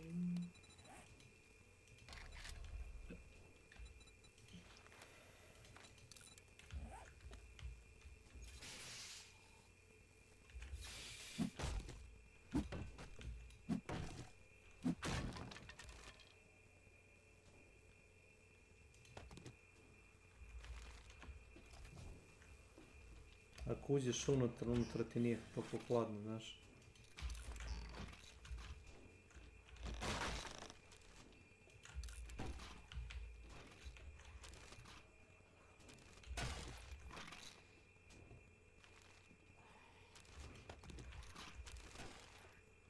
Sve ne se mora ušao na tebe. Ima i steroid. Mislim da sam ušao na tebe. Jesu. Samo ne tebe biš to. Ima steroidi ti sjebu vodu. Vitamine se našao. Pa to ti treba, jeli? Ne treba vidiš. Da me ubili i stekao onaj dipok. Wow.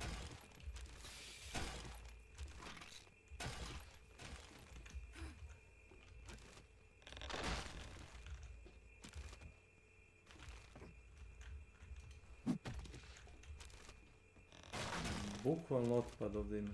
Znači ima par polica je bilo s nekim lekovima, su stalo otpad.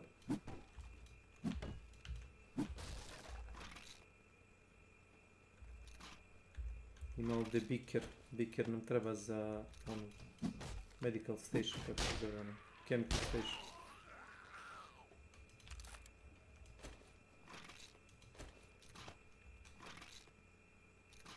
ne znam da li skupljam što je Fort Bites.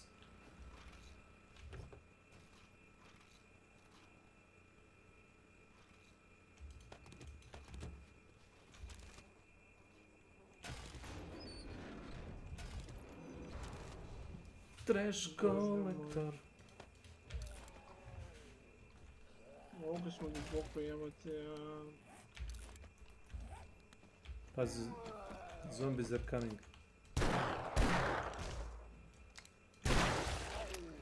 Dobro, ovo ti izlutovano mjesto ako ćeš iskreno, znaš. Još je luto se.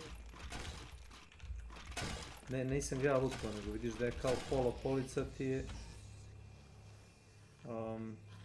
Ovo je pot. Jer čuješ zvuk. Uf.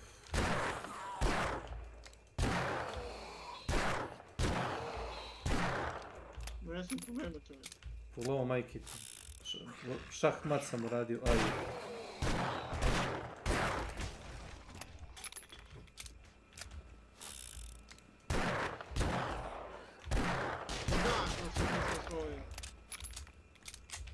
Noge. Noge. Da ga zaustaviš. Ništa drugo ne radi. Znaš?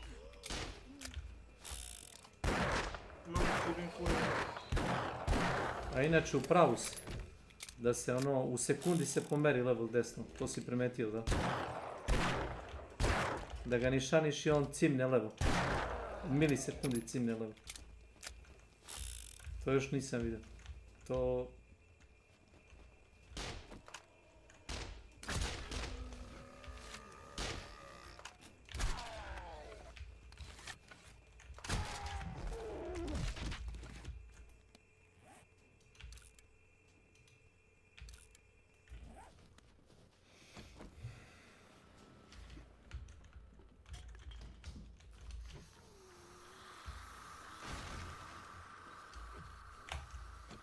Se pali, a?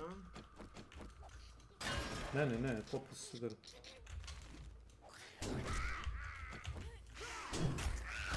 Ne, kurva umri.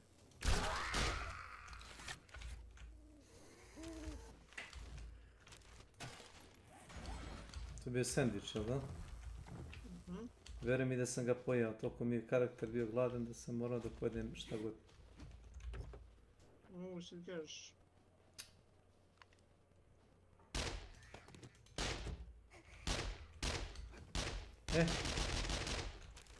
Ovo vredi lutovati. Ostavi slobodno motor na onom parkingu tamo.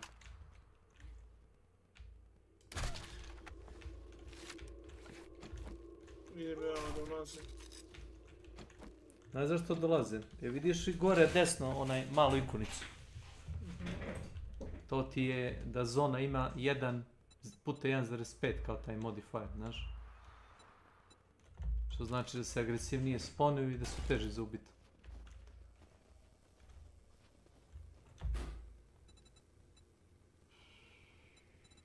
Ima ovdje sokova i vode ako hoćeš. Još ovo puta, a? Da nađemo onaj, rekao sam ti onaj recept, znaš? Ako umrem. Edo, pičku u materinu, gledaj majke ti. Knockout.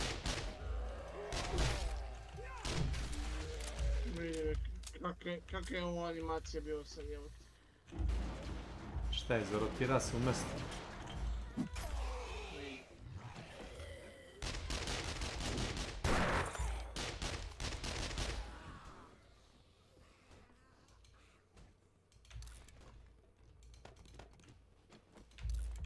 Ej.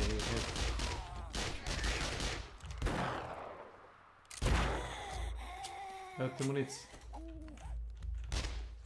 municija. Evo ti repair kit. Pokupi to spoda, oboje. Ako treba da repairiš, repairuj to.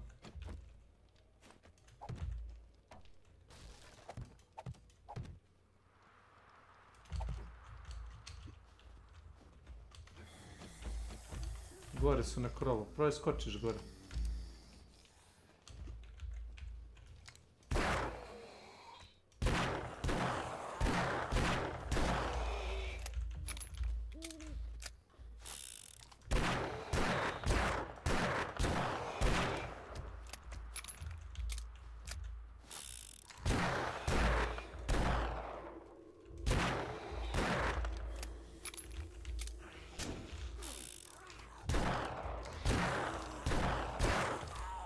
pičku materiju.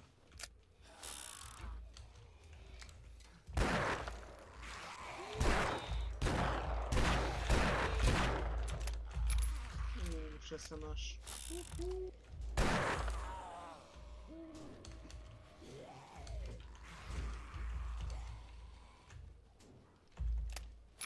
Doći. Pazi, dolazi zombi. Vide se. Ali za to bi ti trebao skill. Za taj baton.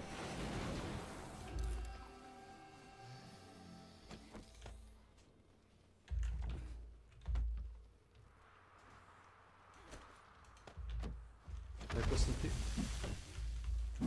Su razdane nešto, jesu. Ne znam što su razdane. Izutarali su nešto. Pa su još uvijek žive, jel?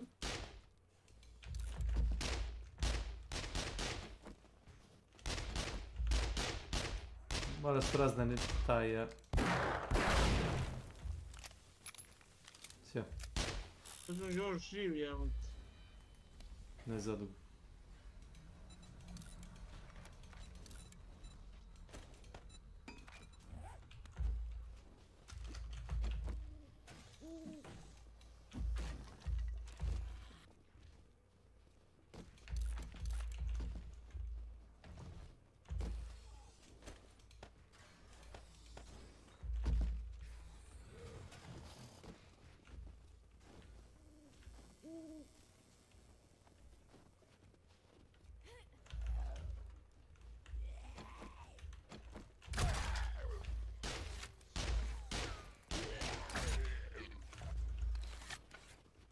Digli su ovu zgradu vozduh.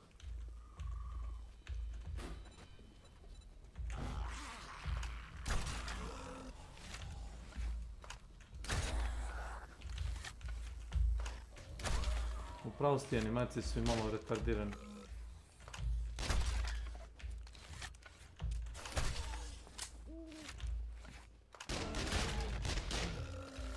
Lezi. Lezi, friends. Odmah se kontra.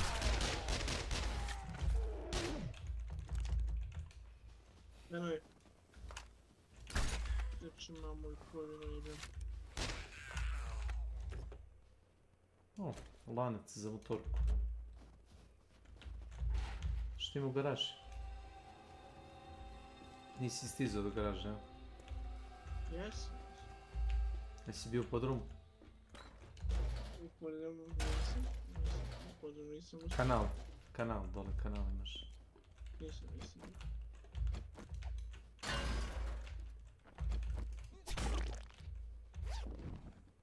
Oni do motora uzem lockpick. Imao si jedan lockpick gore u sanduku. Samo jedan jedin.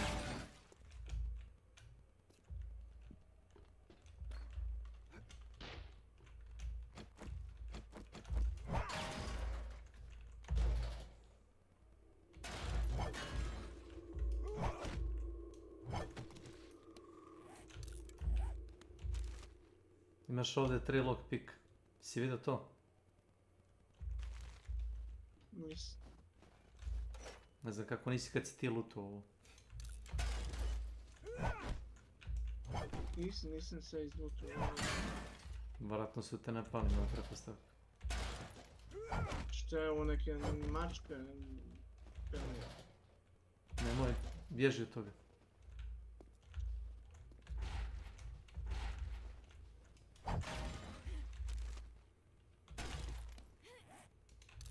To ti je ono planinski lav, kako ga zovu.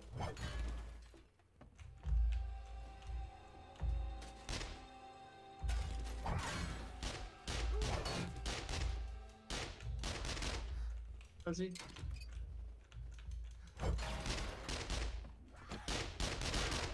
Ma daj.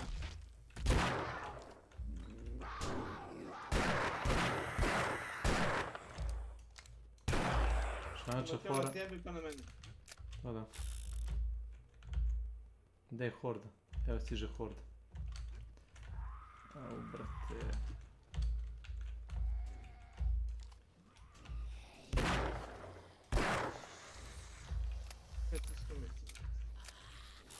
Bolje što se nisi spona ovdje, ubili bi te opet.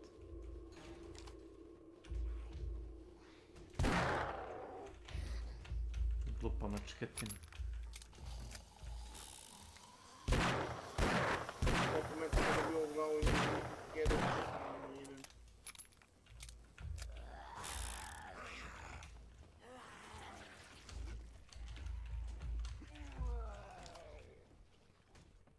Znaš da jedu? Gledaj, jedu mačku. Sve.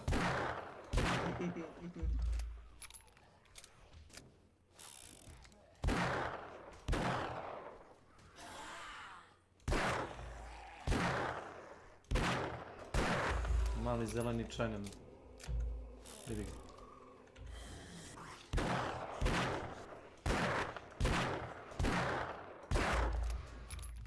Ovo su inače meci iz Magnuma, svaki radi po 100-120 damage. Znaš? 100-120 damage. Kao da ga gadim tiker, nekad imao si.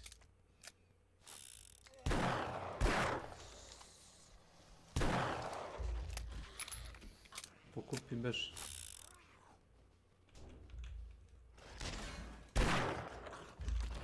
Konačno je umor. Lockpick ti je ovdje u plavom ovome kontejneru. Imam u plavom, uzmi slobodno. Pa ne treba meni. Ti istraži.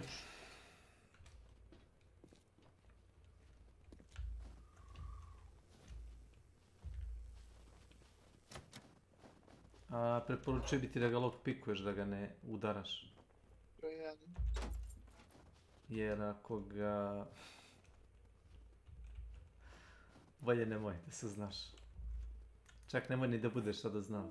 Reći ti samo da nije dobro. Znaš. I da krenem da piši, ja? Spawnuje odjednom 20 zombi. Nije odakle. Evo ti odavde. Uzmi ovo.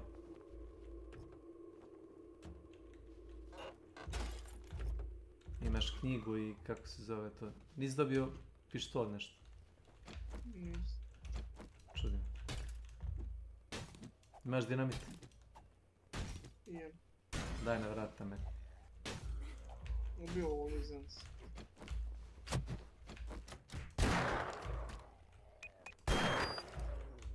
Još.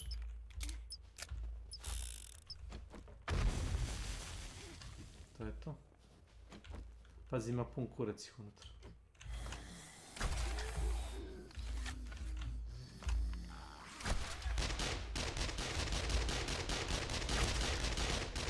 Ti su najteži izubiti, ti Iron Mani.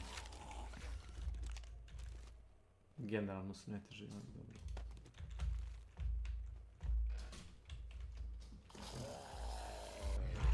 Napolje, napolje, napolje, napolje.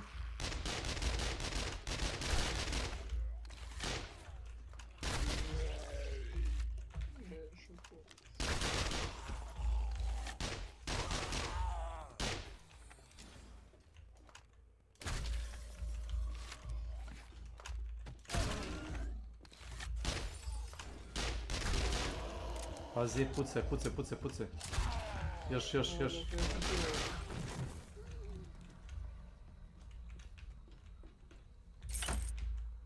Evo ti sef ovdje. Gdje? Pa evo tu u ovoj kancelariji. Viš ga dole levo na podu. U visini nogu. Ne to. Ovo mi recepti neki. Ovdje.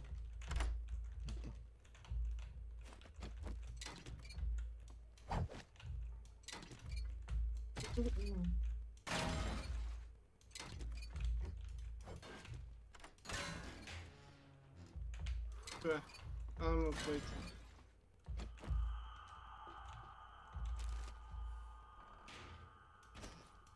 Точно валит.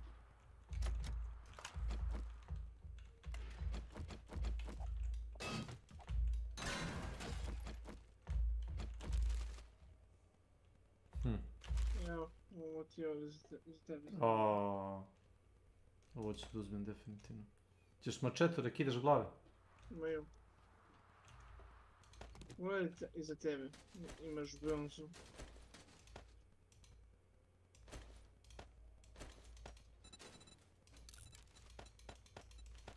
Gdje one išli?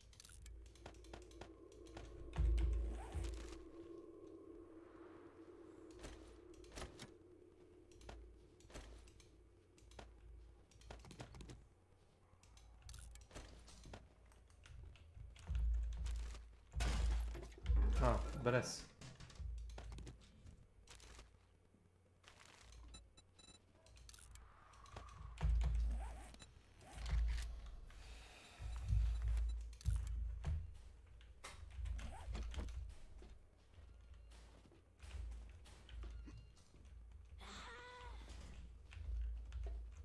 Pazi.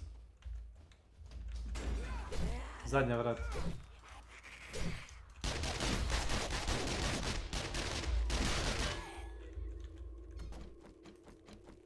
Mamo ju koju jebem. Pazi sad ovdje. Ispred nas. Čekaj se, ona...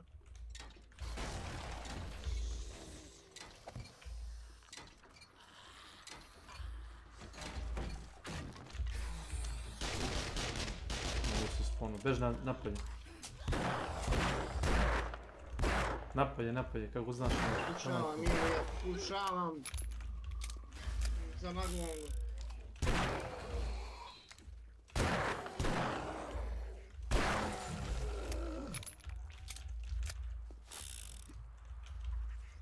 Što je na sebe.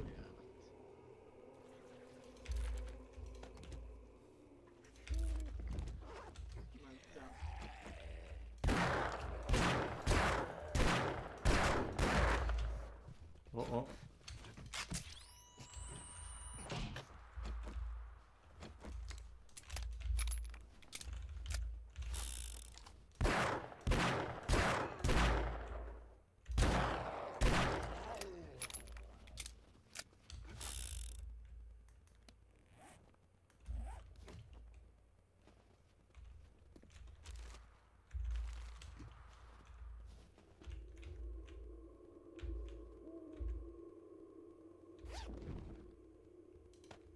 Zvon.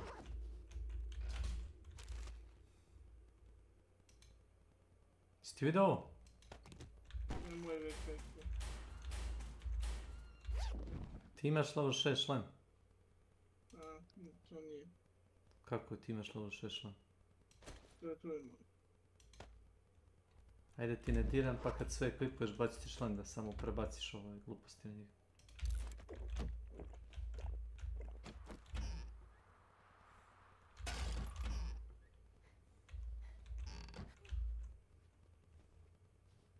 Možeš na zadnje vrat.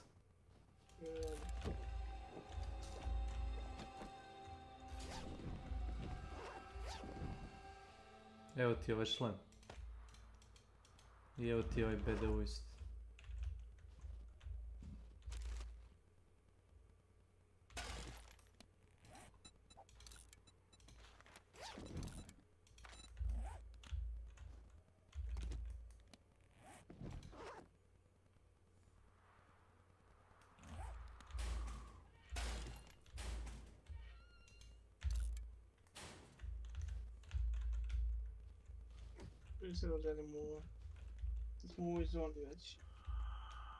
DTD channel point event mystery supplies has been activated by Delazim.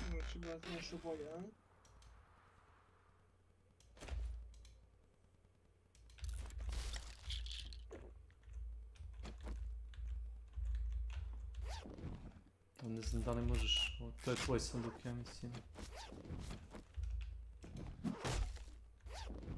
Napolju ovo. Evo ubijem ovaj.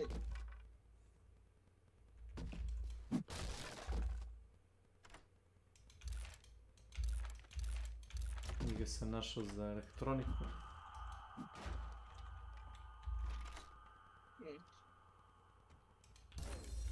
Evo ti ovi kako se zovu, amfetamini i gluposti.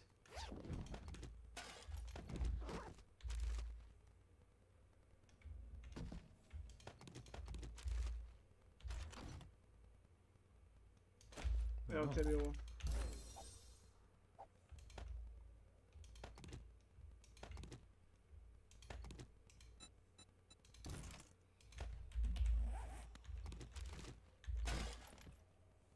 Imaš dole medical supplies isto.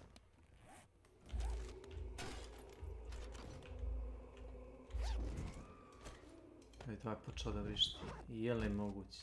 Moramo biti čim je vidimo, znaš? Давай. Sad molim Boga da ne spone ništa. Izađi napolje, samo brzo. Jes, ponuli ih. Aj, joj. Au. Ješ. Miči.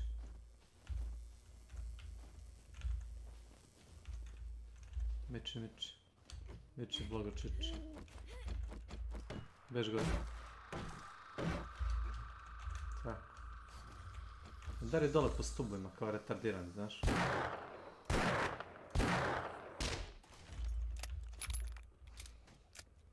Ti pukalo oružje, šta?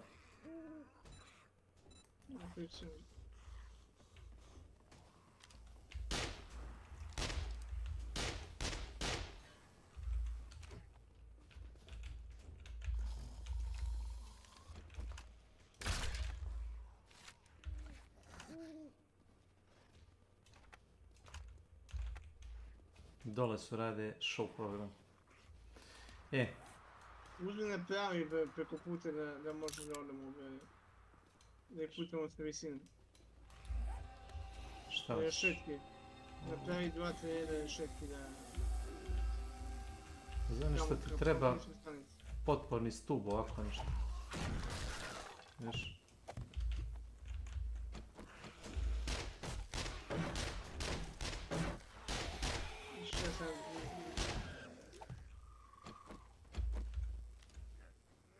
Pazi leđa.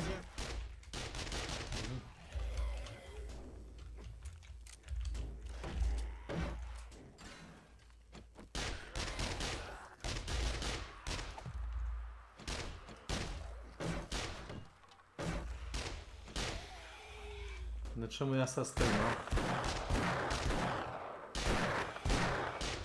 Dobro pitanje.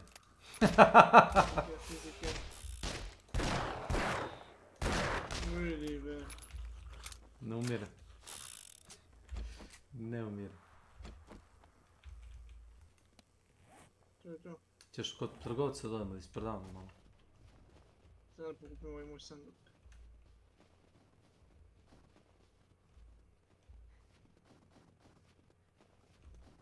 Gdje imamo unutra negdje? Mislim da se nabio gore u onu sobu da je lup. Ajde! Se zabagao.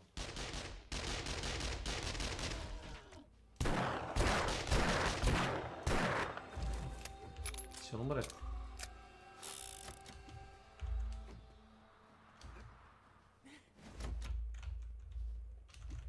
Još da provalite tu. Otvori ga ti je slobodno. Gdje je pao ovo moje ote? Iza. Nije iza. Iza. Tu. Kakva je glupost.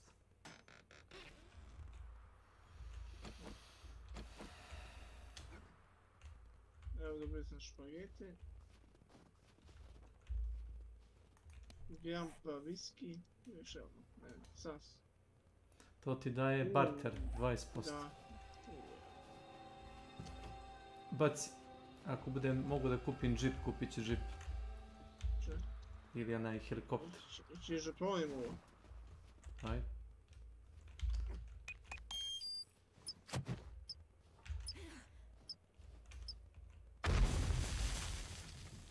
To ti je... Još 2 ti treba. Ili 1. Jaka su ta vrata, samo znaš. Ne znam zašto su rolo vrata toliko jaka, ali dobro. Znaš šta su rolo vrata? Mi u firmi nemamo baš toliko jaka rolo vrata. Malo jačem sekirom bi mogao da pocepaš, znaš. Ovo je kao čelik, jel tako nešto. Ne znam kakva vi imate. Na magazinu naša nisu oko jaka, verujem. Ja na magazinu u centralu ne znam kako. Evo ti ovo. Aha, hvala.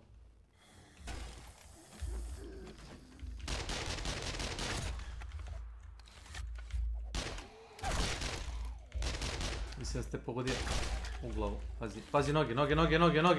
Gaziš po njemu. Vidiš li? Udarate po nogama.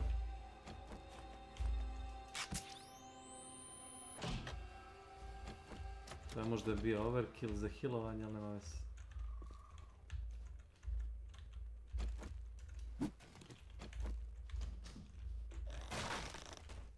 Aj, čuje. Ovi polovnjaci su najgori.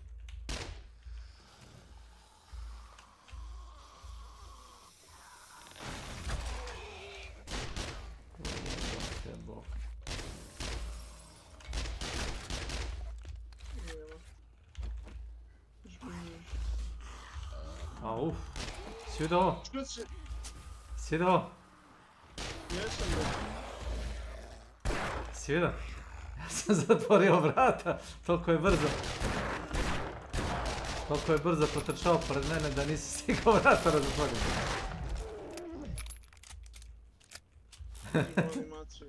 Čekaj da vidim, stani. Moram da klipam ovo od samog sebe. Ne znam da li se vidi na klipu. Kaos totalno. Znači ti si pobegao nazad, ja sam za tobom i ja tapkam use i on, brate, kako se vrate zatvara, on tako trči kroz njih.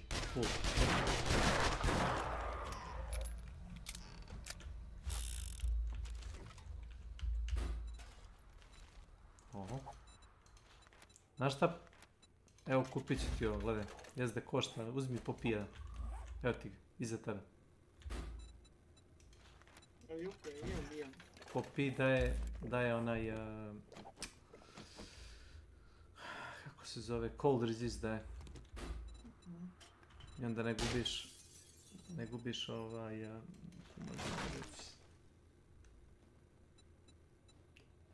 mozak mi stao. Ne gubiš to što gubiš, ne gubiš hranu. Da. Ne, šta ovdje ima? Ništa. Ima ovaj aparat za... To je to. To je sav loot bin. Wow. To je vjerojatno kao alternativa neka policijskoj stanici.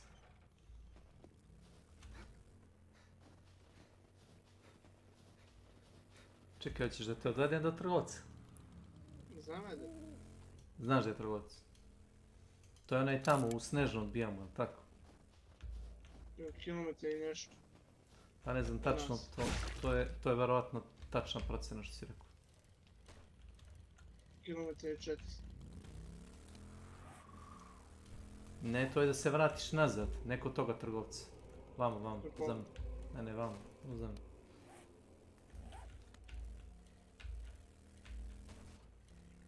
To ti je Hugh, on ti prodaje oružje.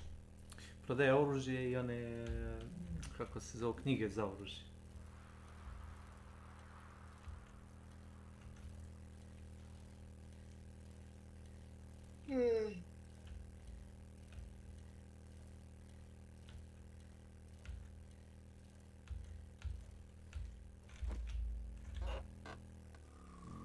Evo ti knjige, uzmi ovo. To ti je za 9 mm. Čitav set ti daje, čini mi se, opciju da praviš 9 mm metke u onim bulkovima po 100 komada. Za manje baruta. Ovo je za jelen. Ove sandučići ti kao za poštu. Skoro na ovom settingu što ja igram trenutno 99% slučajeva daju knjigu, garantovano. Ili papir, kako kad. Evo ti ovdje isto knjige.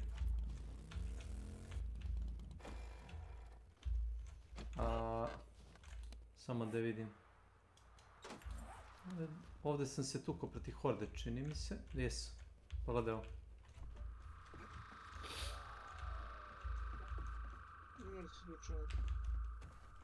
Ne, pregradio sam bio pola kuće sa onim rešetkama, znaš.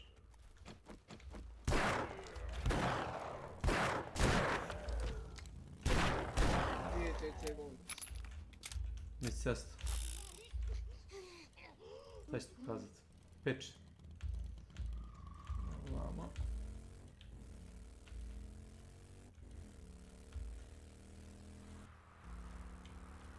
Aha. Ovo im je inače moderator sa foruma. Taj je Roland. U onoj startnoj zoni gdje smo ti napravili, ja sam napravio kuću, ajde kažemo tako. Imaš Huning Residence, Huning je... DTD channel point event mystery supplies has been activated by Delazine. Braće Huning su ti developeri. Ne bi rekao. I meni tebi spomenu. U duše meni zelo što spomenu. To je mnogo bolje. Pazi leci.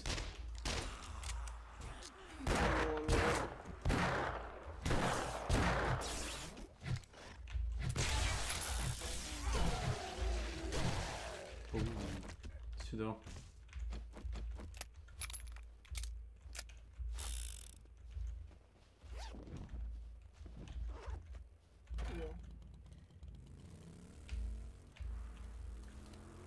Gledam da li ima ceste, ima ovdje ceste, da ne vozimo preko ovih brda.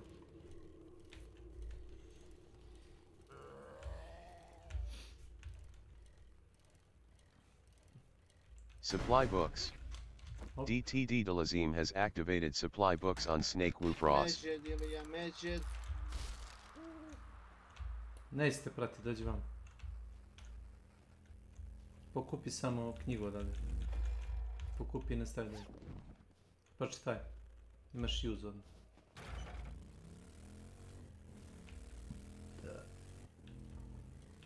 Ovo mi se baš ne sviđa. Vozi dalje.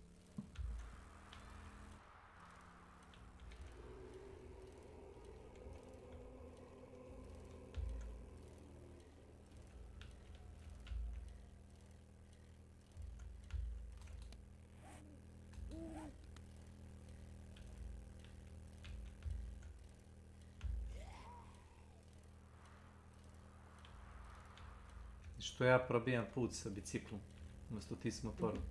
To mi sad nije. Si ti neki Milan, Belado? Pusti čovjeka s biciklom da prvi straži. Ja ću polako na zaleđu sa motorom.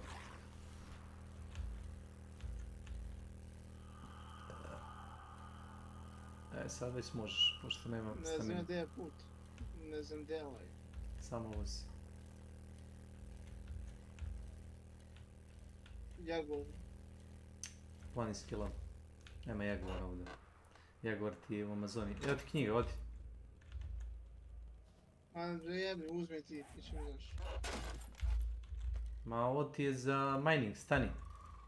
Ma vidiš ovo govno. Šta je, pun si? Šta, ma neće. Zbog nekog razloga kad voziš motore, životinje su diagrovane. To što te tretira vjerojatno kao drugačiji entitet, znaš. Ne znam kako to radi, ali...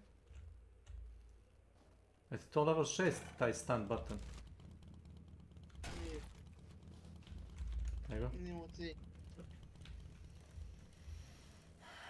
Ja mogu da pravim level 5, ali one od... vidio si od cevi. Te od elektronike, ne znam koji mi je level. Mora bi da pogledam. Nezavisno od toga koliko sam ga level upao. Aha, vamo.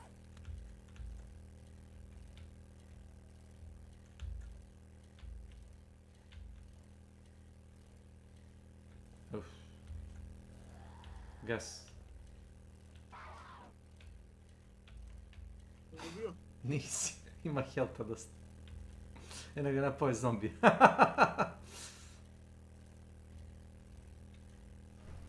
Mora se na nekom... Iskali gnev.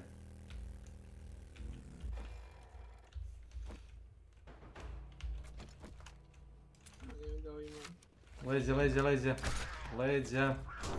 Prodomislio se. Šta radi jebate? Nemoj pucat.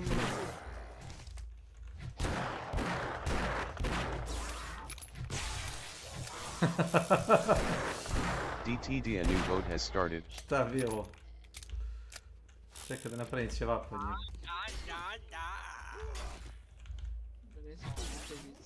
Ne motor, a razbijat.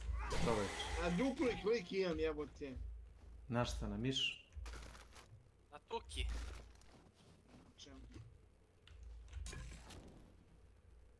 Evo ti ovdje. Hoćeš ovo? Da vidiš na Waterloo. Voli da ga vidiš. Imaš plus 10% XP boost na tim naočarima. Ako hoćeš. Šta je ovo?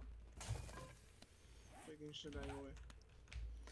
2 na Fortitude ili tako neka glupost. Što je dobro kad imaš 5 Fortituda i za 7 Fortituda ti treba 4 pojena. Sa 15. To je sranje.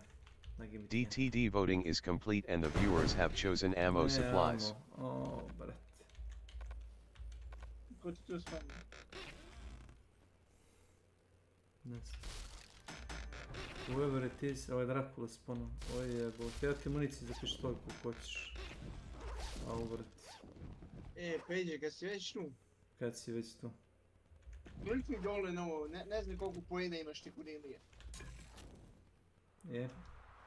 DTD channel point event mystery supplies has been activated by Delazim. Mystery supply. Ili 7D kako već ide. Na 7D 500 PP. Uzmi odavde ovo. Čuješ? Taki. If you rock and stone... Nemam mesta ili ja. Boga mi ćeš mora da uzmeš tu municiju. Sipaj tu mutu. To meso stavi tu, što ćemo. Pogledaj koliko je sati. 5 sati. Sad čekaj. Što napraviš sanduk? Ciganku. Čujem tebi. A ja moram da pravim sanduka.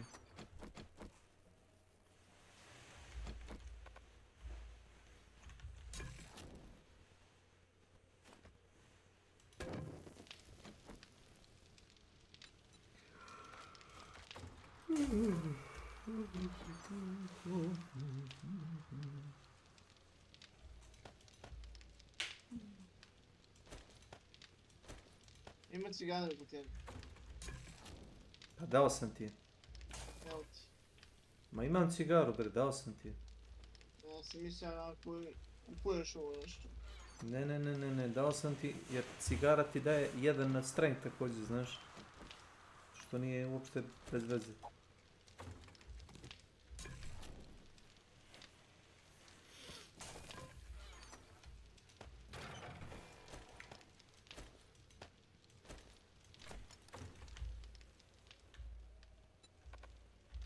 Ja sam baš da vidim što imaš unutra, ti zguram još stvari. Nema gdje više.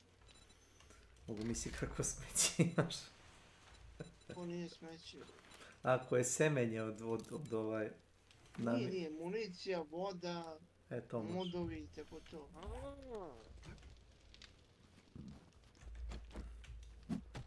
Evo ti to pogledaj. Vidim. Si vidio s nekim? Sve ove modove imam. Sve te modove možda staviš i ovdje. Neće pobeći nigdje. Tako. Šta to? A vreme u Hunt. Ambience. To ti inače mislim da je neko napravio kao troll video. Samo to ti kažem, to sam gledao. Ne, ovo je njihov video. Njihov video.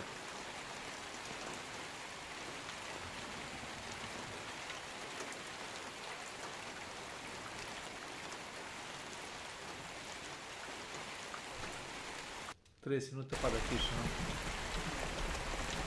Ima kad se onako razgleda.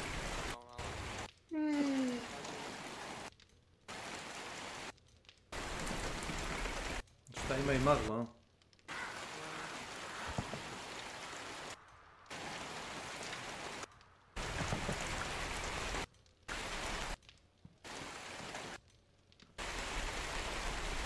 Goodbye for now. Ovo je ASMR, šta? Do spavanja muzika. Pustimo da mu spava. Evo moguće ovo. Što sam to rekao? Ako hoćeš probaj, ne znam da li ti vredi išta, imaš ovdje, gledaj. Imaš level 6 ovaj hunting knife. Ja sam uzao mačetu, hoćeš mačetom da probaš da skidaš glave? Neću. Ako čuješ da se bijem koji ću... Stun button. Da.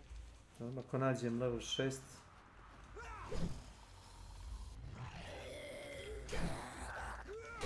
Kako me nervira ova njihova animacija kad krenu napred. Ja ga udarim, on krene napred. Mogu da te napravim level 2. Jebik.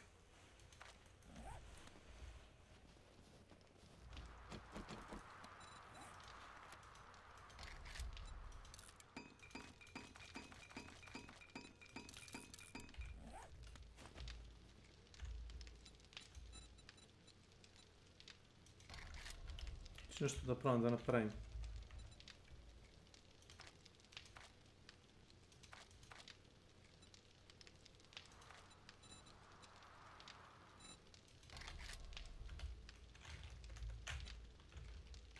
Mamuti jeben, pa desi.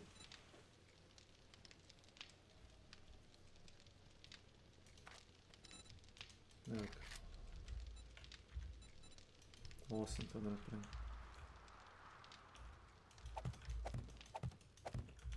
Biće ti jasno odmah što radim.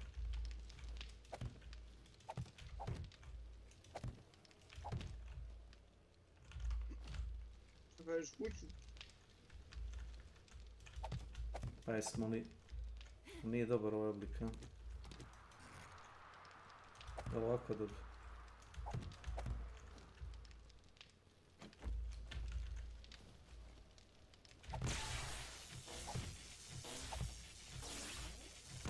Policija.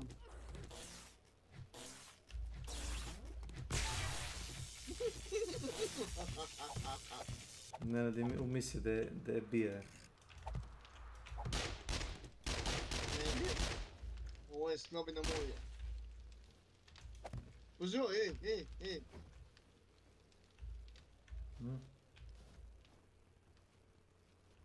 Kine si mu glavu, šta? Ti ne vidiš kada ovo tijelo ga ustoji? Ma vidim, po čudnim uglom. On ko mene na monitoru stoji na dve noge. Nice. Ragdoll. Ragdoll je malo sjedan. Evo baš vidiš. Neko te bije inače. Hello? Ujem se. Nemoj seši sponu dok ne pobijem. Sad si sponu. Wow, to je 1 kilometar, zebanci neka. Mislim, 1 kilometar. Boga mi. Molim. Boga mi jes.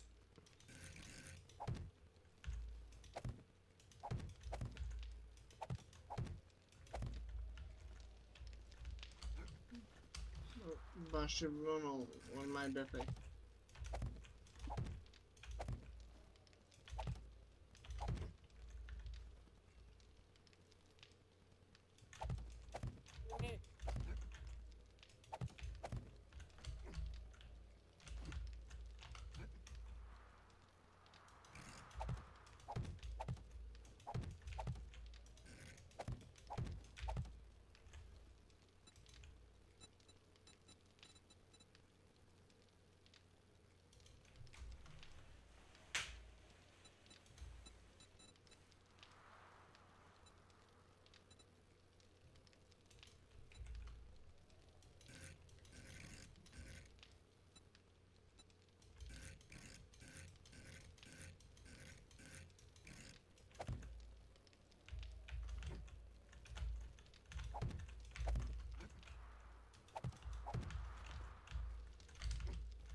Ovo mi se sviđa ovaj blok, je.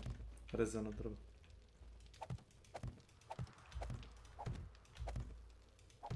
Zato što fino, baš se tekstura odlično leže jedna na drugu.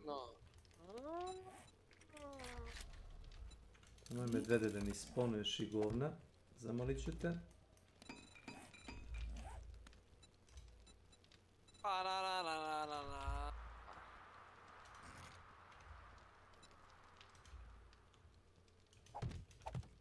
Hello guys. Hello chat.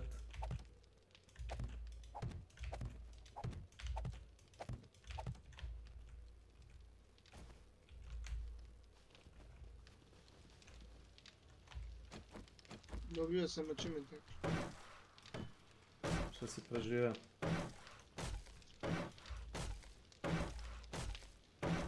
Ambient kill punishment.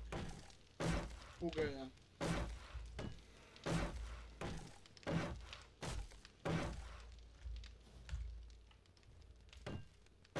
Ako te prpa da ti ruksak ne nestane, mogu da ti pokupim stvari i da ti bacim u sanduk neki. Čekaj me da baci. Tu sam 400 metara. Jesi mu pobegao?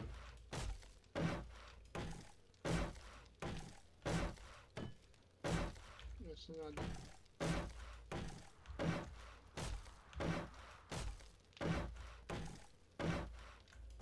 DTD Delazine has received PP for being the top helper.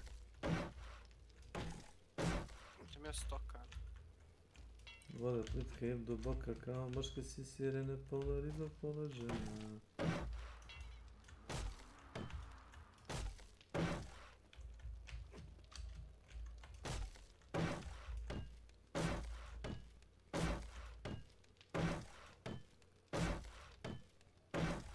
Ujelo. Šta je? 2, 4 crvene glave. Ovdje. Pored te kuće.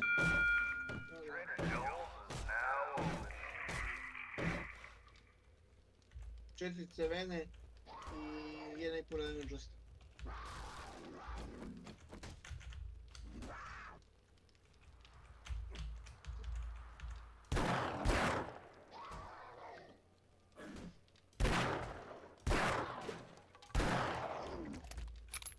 Dani leopard. Skubio ga. Pretvorio sam ga u kebab.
On zeva, on zeva! On zeva, evo viš, on zeva. Ne može on zeva. Sveta glava. Ne igra više Hunt, gotovo sad radi. Nema ga. Voli on Hunt, znaš šta još više voli? Sebe. Pare. A dobro, pare, ali s parama sebe. Volim ja sebe. Znači voli da je na njegovom računu. Da ću da uradim sve radi novca, to već... A to. A on nema.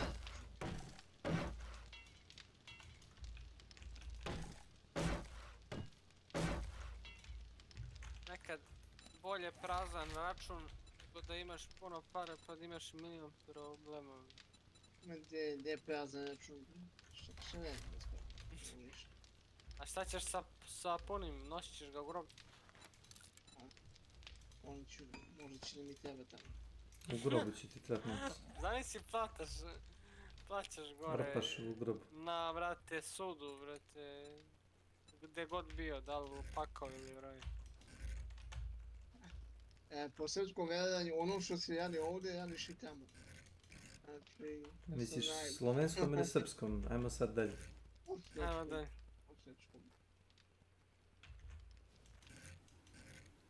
U slovenskom tamo ne jadeš ništa.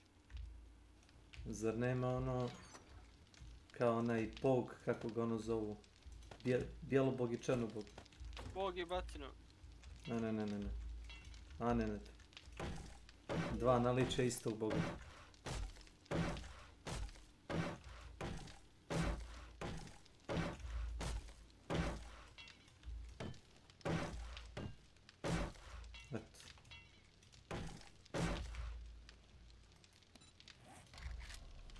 Imamo se kod ovoga. Samo da stavim vrat, ono. Hoćeš koga da stavim?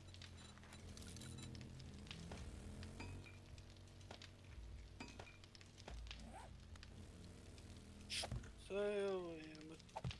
Neki... To mi smo pejase.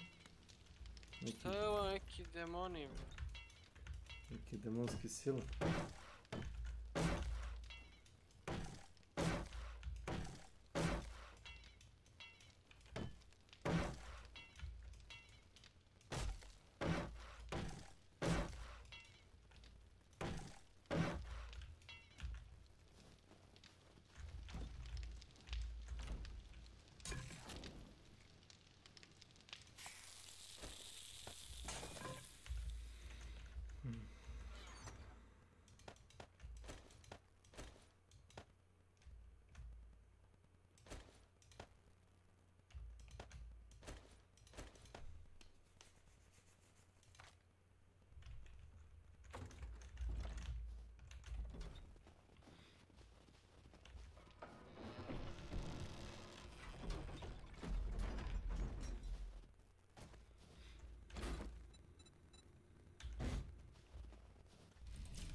Znaš da kod ovoga možda lutuješ kontejner.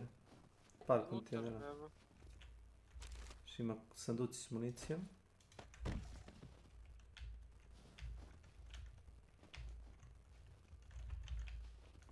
Skrenuo si s puta, bebo. To nije ljubav, bebo. To neki bebeći fazoni, šta? Volite bebe. Volite bebe. Volite tvoj bebe. Incredible. I didn't think you'd pull it off. Here's your bounty. There's this fantastic. I hope you can pull it off. Šta mislite o ljudima koji se tetoviraju? I got better things to do than stare at the likes of you. Šta bre? Šta mislite o ljudima koji se tetoviraju? Šta s njim? Ništa. Šta da im ja radim? Ja sam mislio jedno, pa je tetovaž. A šta bi da ih tetoviraš? Neke demone ili? A? Neku satanizaciju? Kad smo išli u osnovnu školu i kad smo išli na more u Crnu Goru, da. Tamo jedan ne prvi mene tetovaž. Jedan uzo i se tetovirao kad slučajno.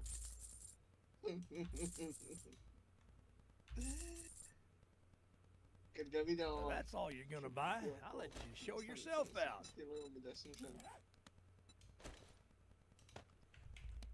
Rekao je da bi volio da ženu.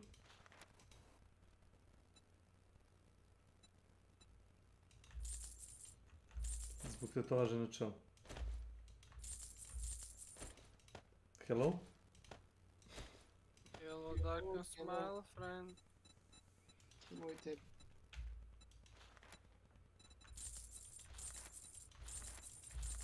Gdje nam je neurotika? Pravi igra ovaj Warzone, ja ne mogu da igram. Dosadna igra, već. I ono ti isto samo pucam.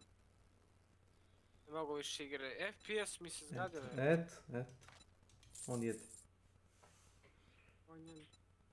Njemu se FPS zgadio. Zato je ovaj može sa shotkom i double barrel i sa saboljom čita život. Što ti ne možeš, šta je problem? Šta te koči? A, najgore sad što ne mogu s ničim više da igram.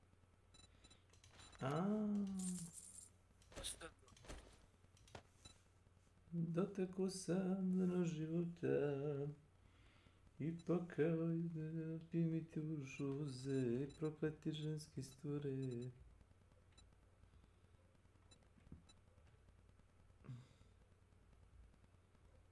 Are we done here? Yes. Stižem. Gdje je taj trgovac? Dolje. To je dobra nagrada bila.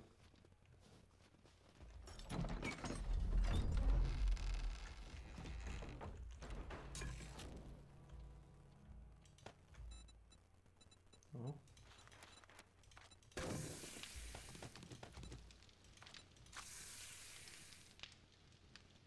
Riders on the star.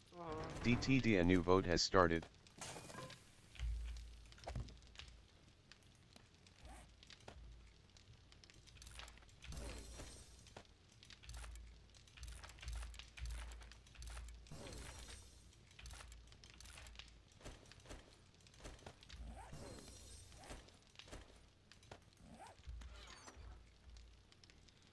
If you give this man a ride, this sick memory will die.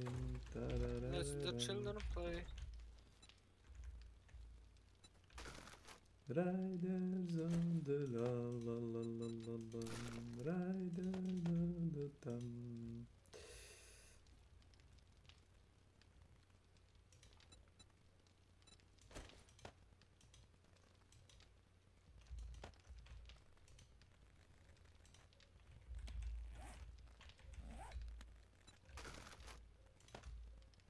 DTD voting is complete and the viewers have chosen bucket heads.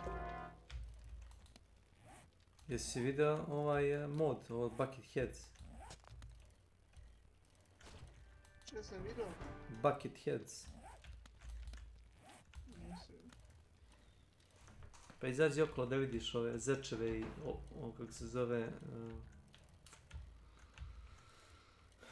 životinje sa kofama na glavi.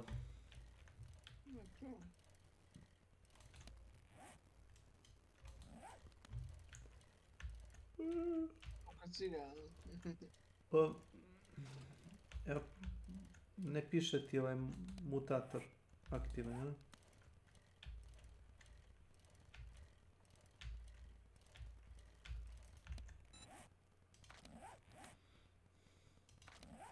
I kreten.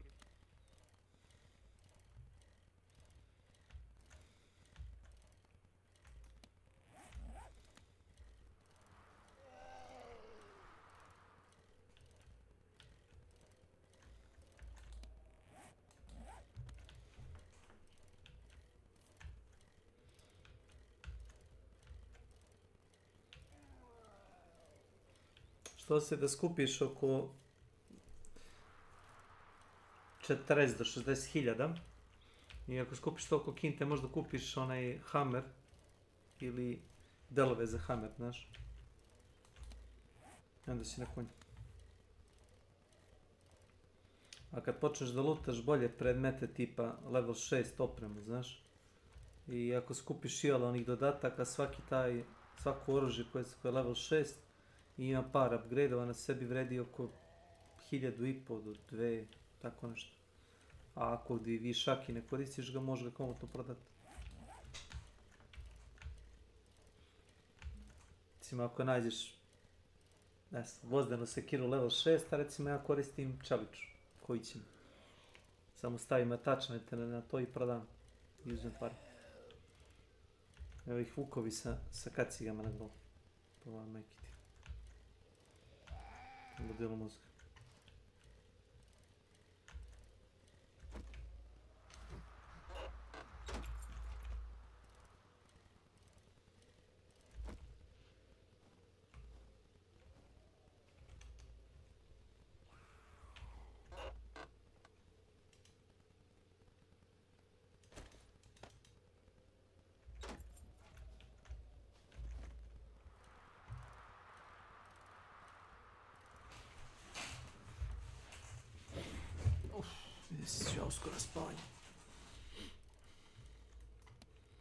No offense. Gdje će? Šta kažeš? Kaj si rekao? Gdje će bre, nemoj spaš. Ja sam se probudio u 12:20, to je živa istina, no dan je malo kratak bio, koliko ja inače sam budan. Ali... ne možeš puno izbora kad dolazim iz treće smene. Da, ne. Da.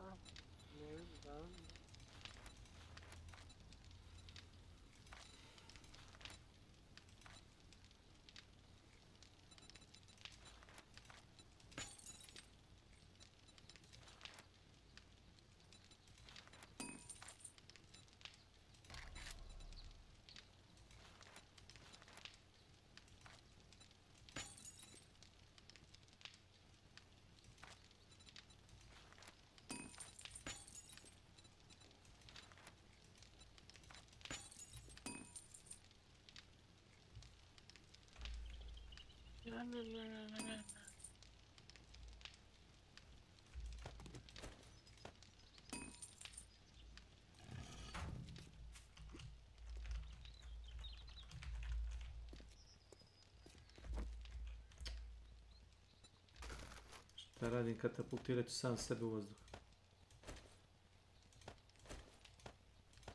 Izvini, Nenade, ali biciklo mi je već odavno puno ovih gluposti, moram stvarno nešto da...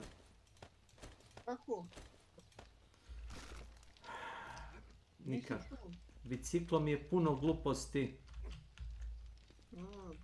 Voda. Steva.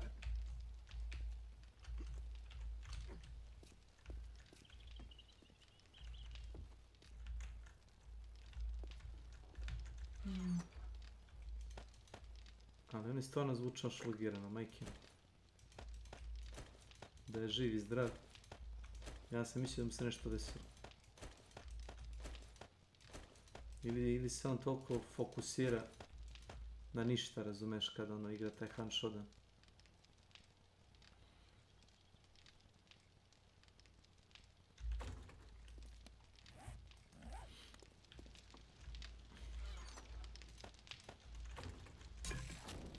A ubrate, ovo kuveš u hranu, znaš? Ne zebam se. Ovi, kako se zove, stick and potato meat. Sjećaš se kad smo bili u onome rudniku da smo skupljali pečurke. Nakupio sam 500 pečuraka. Sad sam stavio da se kuva hrana, tona hranima. Tona.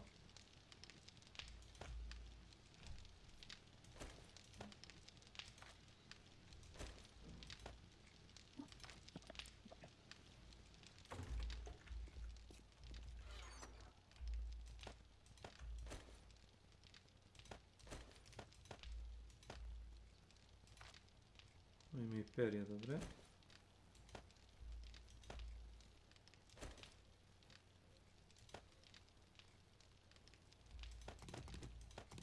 Kad sam ga pitao da prebaci municiju, on je prebacio samo 9 mm i 7.62. Sam mislio bukvalno ono što liči na metak, mislio sam i na patrone za shotgun, ali dobro. Nisam bio precizan, priznajem. Koji si kreten? Nisam bio dobar, hvala ti. Hvala. Sram te vidim. Zvaću kume. Kume, alo! Ovdje. Odvaja se. Od duše. A šta?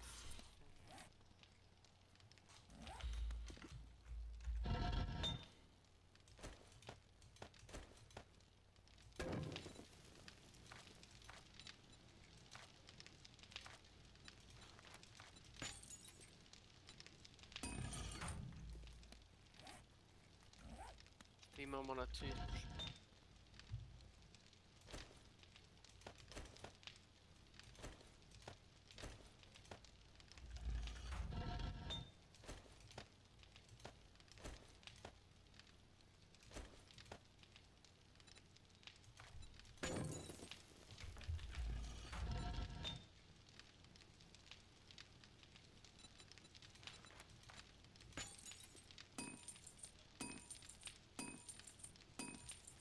Čujem me da 100 zombija. Znaš kako se zombi sponuju u zoni?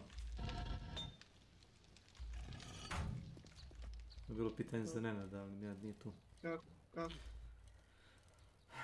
Svaki čank koji si upalio, onaj forge ili mešalicu za beton i to, generiše heat kao toplotu.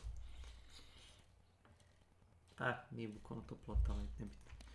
I što više imaš tih gluposti koje generišu tu toplotu, to se više zombija spone. Što nije problem kad su to oni obični zombi, oni što se vuku, znaš. A imaš one veštice. I onda se dešava da se sponuje jedna. I ako je ne ubiš, ona vrisne, sponuje hordu, a u hordi ima šansu da sponuje drugu vešticu. I tako. Nekad zna da bude čupavo. Ako nemaš municije, ako se sponuje dosta njih, moraš da begaš. Ako se sponuju pored baze koju si tek počeo da praviš, jebik. To sam ja napravio bazu, izbetonirao samo sa, koliko je bilo, dve mešalice, čini mi se, mislim da 2 mešalice. I 1 forge. Nisam teo da rizikujem da mi krdo dođe.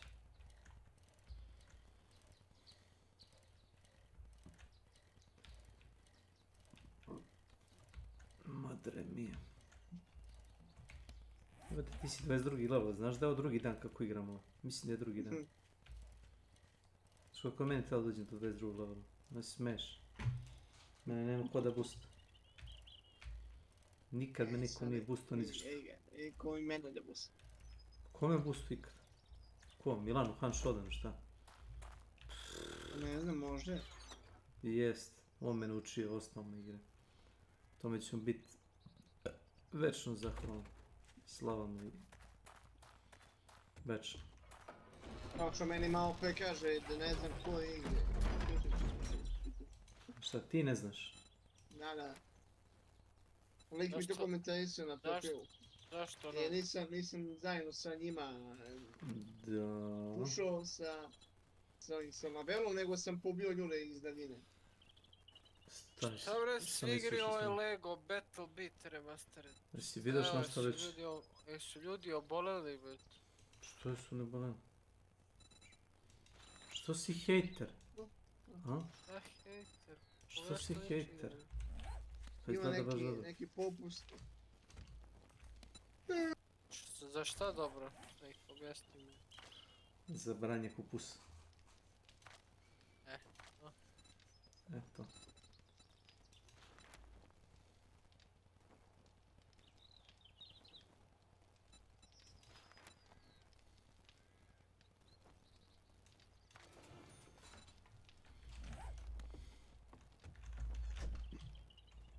What a wonderful... You've made my day, and here's your payment.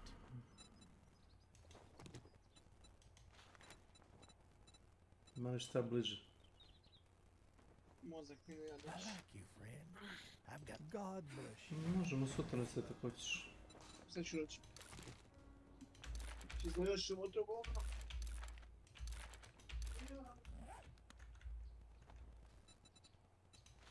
Šta ih htio da završi, pitam se pesnik.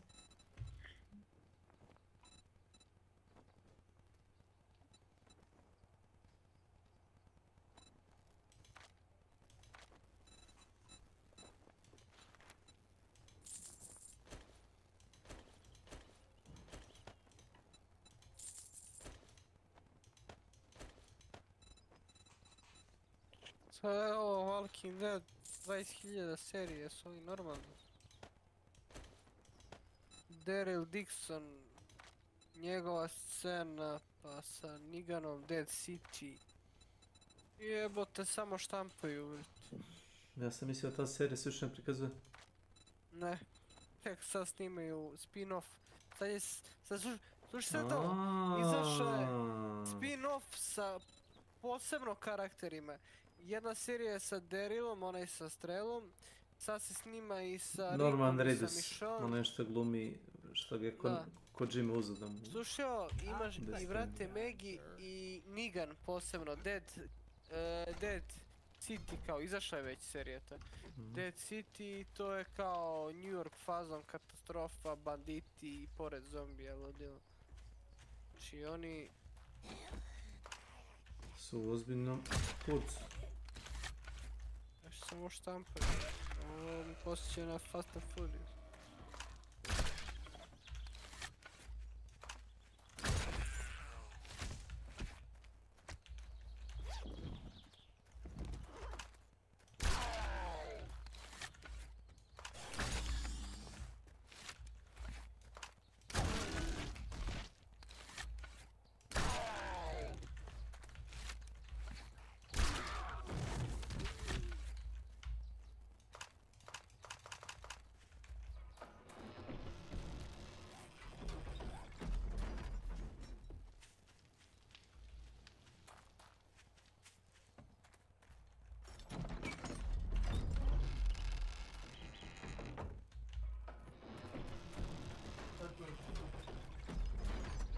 Nije netočno.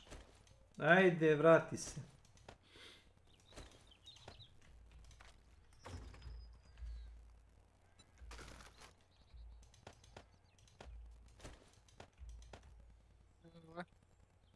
Već je izašla serija već.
Great heist.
Šta li pucaš da ne znati? Ajde. Zombije. Ćeš da uradim još ovaj quest, a? Mislim da sam uzeo level 3 quest.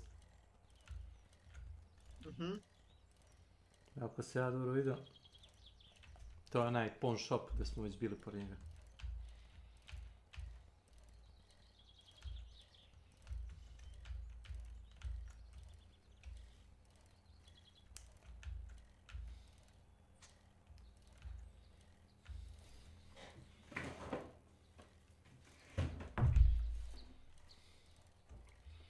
Kozina, gledao sam kod trgovaca, nijedan trgovac ne prodaje više vozilo, ono je baš bilo srećne ruke, ono kad si ti bio. Kad sam kupio taj motorcikl.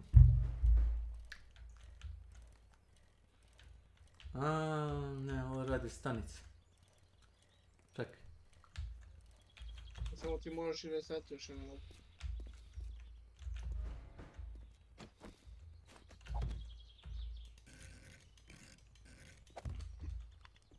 Odi vam. Odi na krov.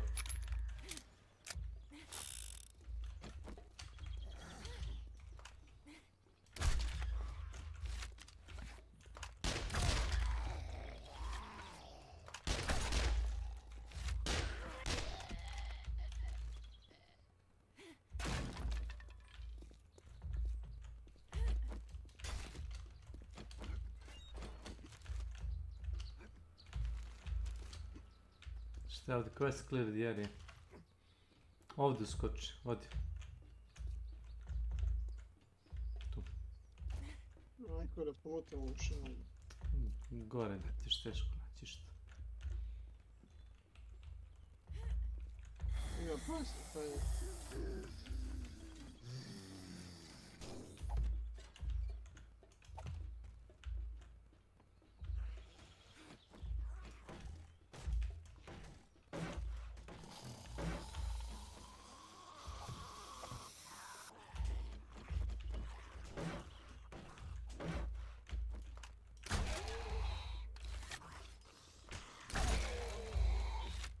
Lako ovdje.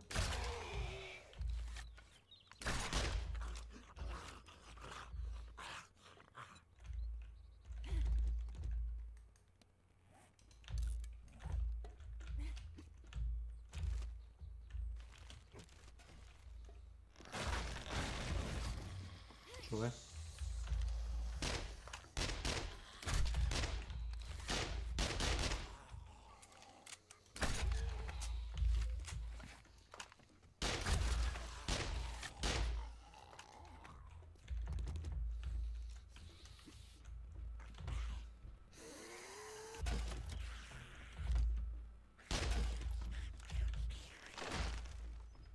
Čuvaj dole.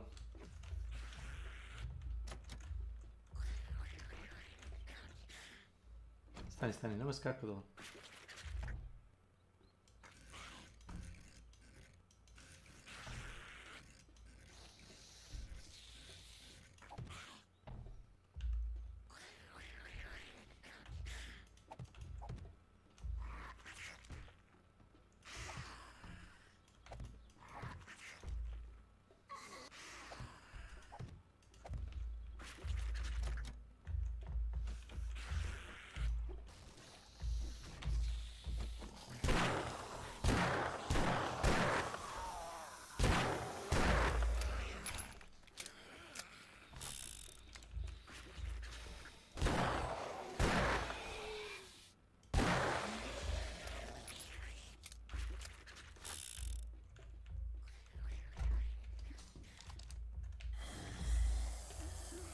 Kurz.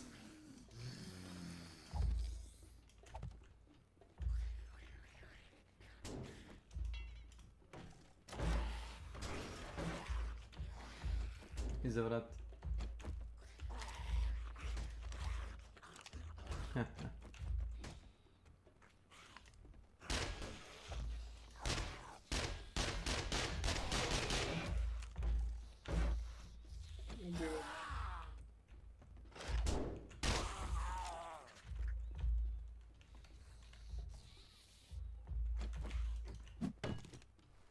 Sad ćemo dođemo.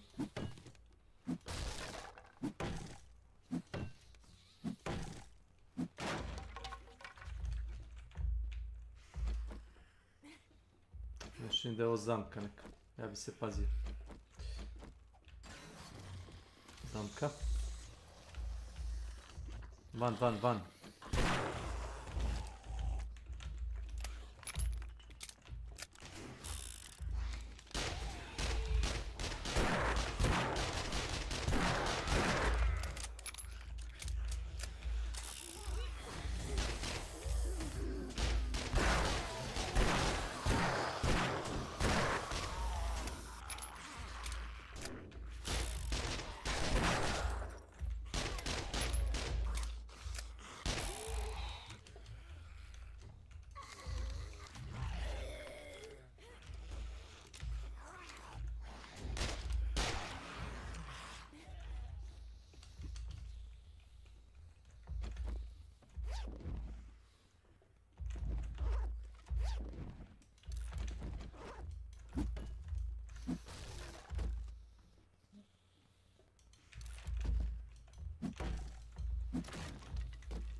Vehicles 30. Dalje ne mogu da pravim ništa. Dobre. Med. Imaš ovdje gore. Šta? Eto. Ovdje gore. Meni vidim. Uzmi slobodno sve što ti treba. Ja sam uzeo knjige koje sam bio deficitu. Fuel tank za... Da, počitaj. Vidio sam već. Imam to. A tvoj motor ima već veći rezervoar. To nisi primetio. Možda si vidio onaj brojač za gorivo da se nikad nije pomerio preko pola.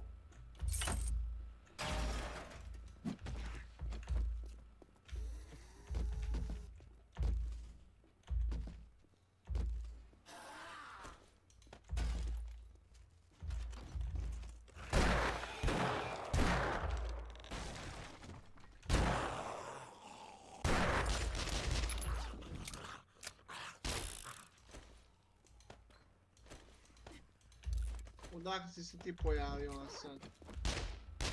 Malo ti jebem kuru.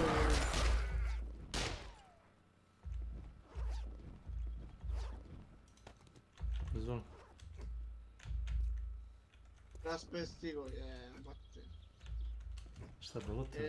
Je not u pitanju ovaj set. Spavno je za mene. Loot ninja.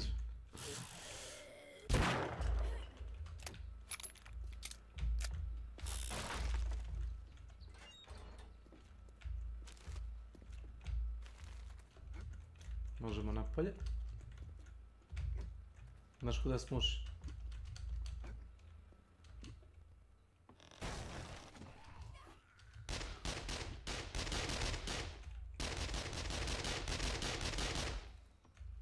Ti si izašao na kontra stranu, a?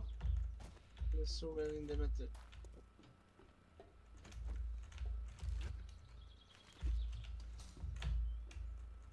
Si to skočio preko ovoga, majke ti jesi, vidio sam. Ništa ne skočio, lepo sam u hodu.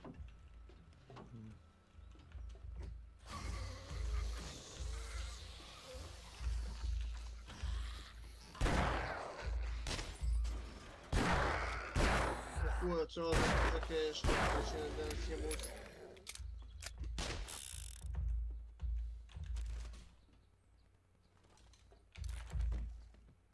Jedna knjiga je bila na čitavoj polici. Jeee.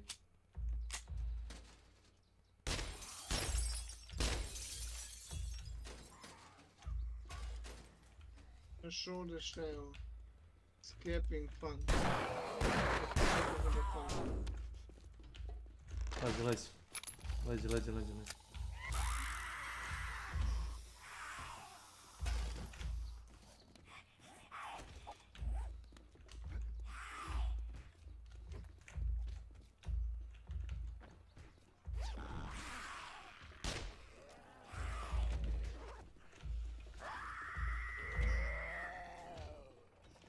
Da će nas jebat, znaš? Čuo sam.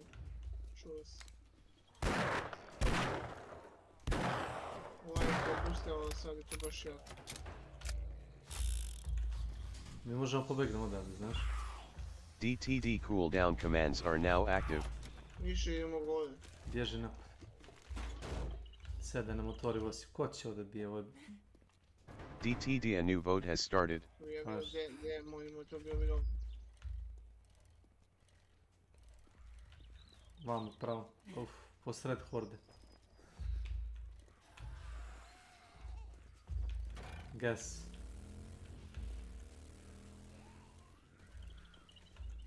Au, brate, šta ih vidiš ti ovo? Vidim. Dovjerno se pola mape mamo jebem. Sve što je mogla se spone, sponulo se.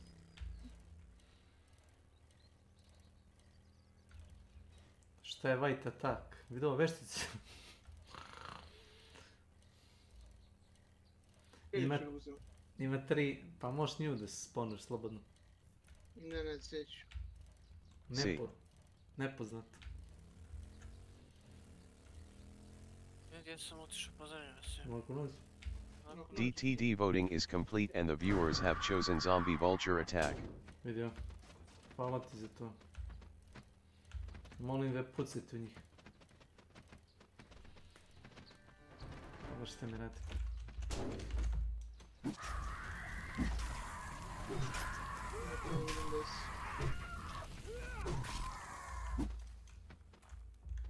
Dođi mamu ti jeben, dođi.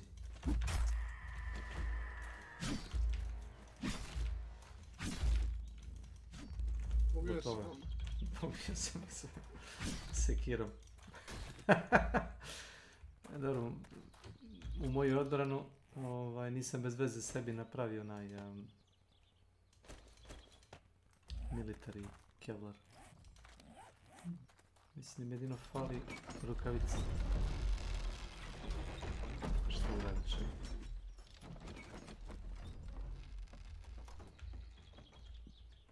Here is your reward. I owe you one. Skill magazine. I'm in a little predicament. I can't thank you enough. To možemo sutra. Great job, traveler.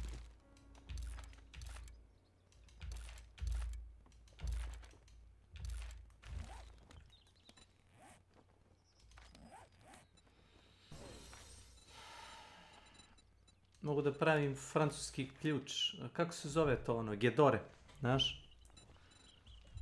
Umjesto francuskog ključa mogu da napravim gedore za tebe. DTD channel point event mystery supplies has been activated by Delazim. Gedore level 4 mogu da pravim. Ali to ću napraviti. Nije spavno ovo. Šta to? Spavno se.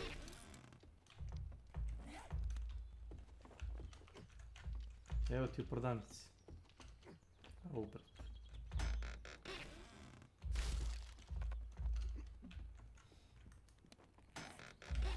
O, što mi ove eksplozive baca? Ti to staviš spawn supplies, jedan spawnuje random. I obično bude neki random crap. Supply books. DTD Delazim has activated supply books on S.W.Frost. To je već nešto. Evo ti ovo. Izvoli.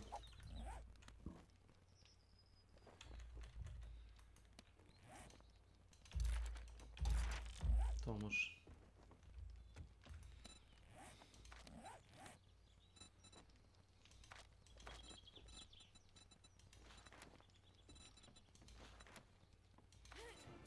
Mislim da zavisi od zone da se nalazim.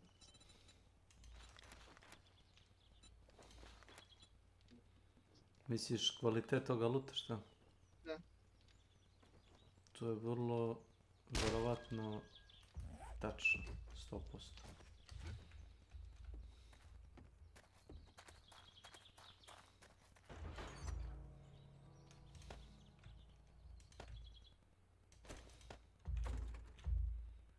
Evo, da ne bude, ti već imaš ovdje gomilu stvari. Šta će ti M4 karabin level 1? Ti si stvarno. Pa to samo skrepuješ za rezervne delove, to. Ja nisam definitivno. Ako me znaš... Ne, 100% ne. Uzdi premotaj tvoj sen pa će vidiš. Level 1 pušku. Ono smeći. Nisi ni gledao. Ne bih rekao da sam ikad imao inventar, ali dobro, ako ti tako kažeš. Gasim čitavu stvar.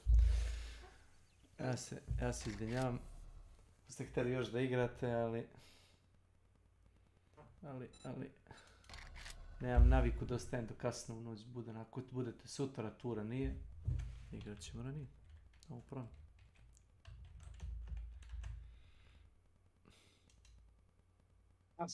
Kao pite Isusa ima 137 gledalca, Off to bed. Ima 15.000. Ty Delazim. Peace.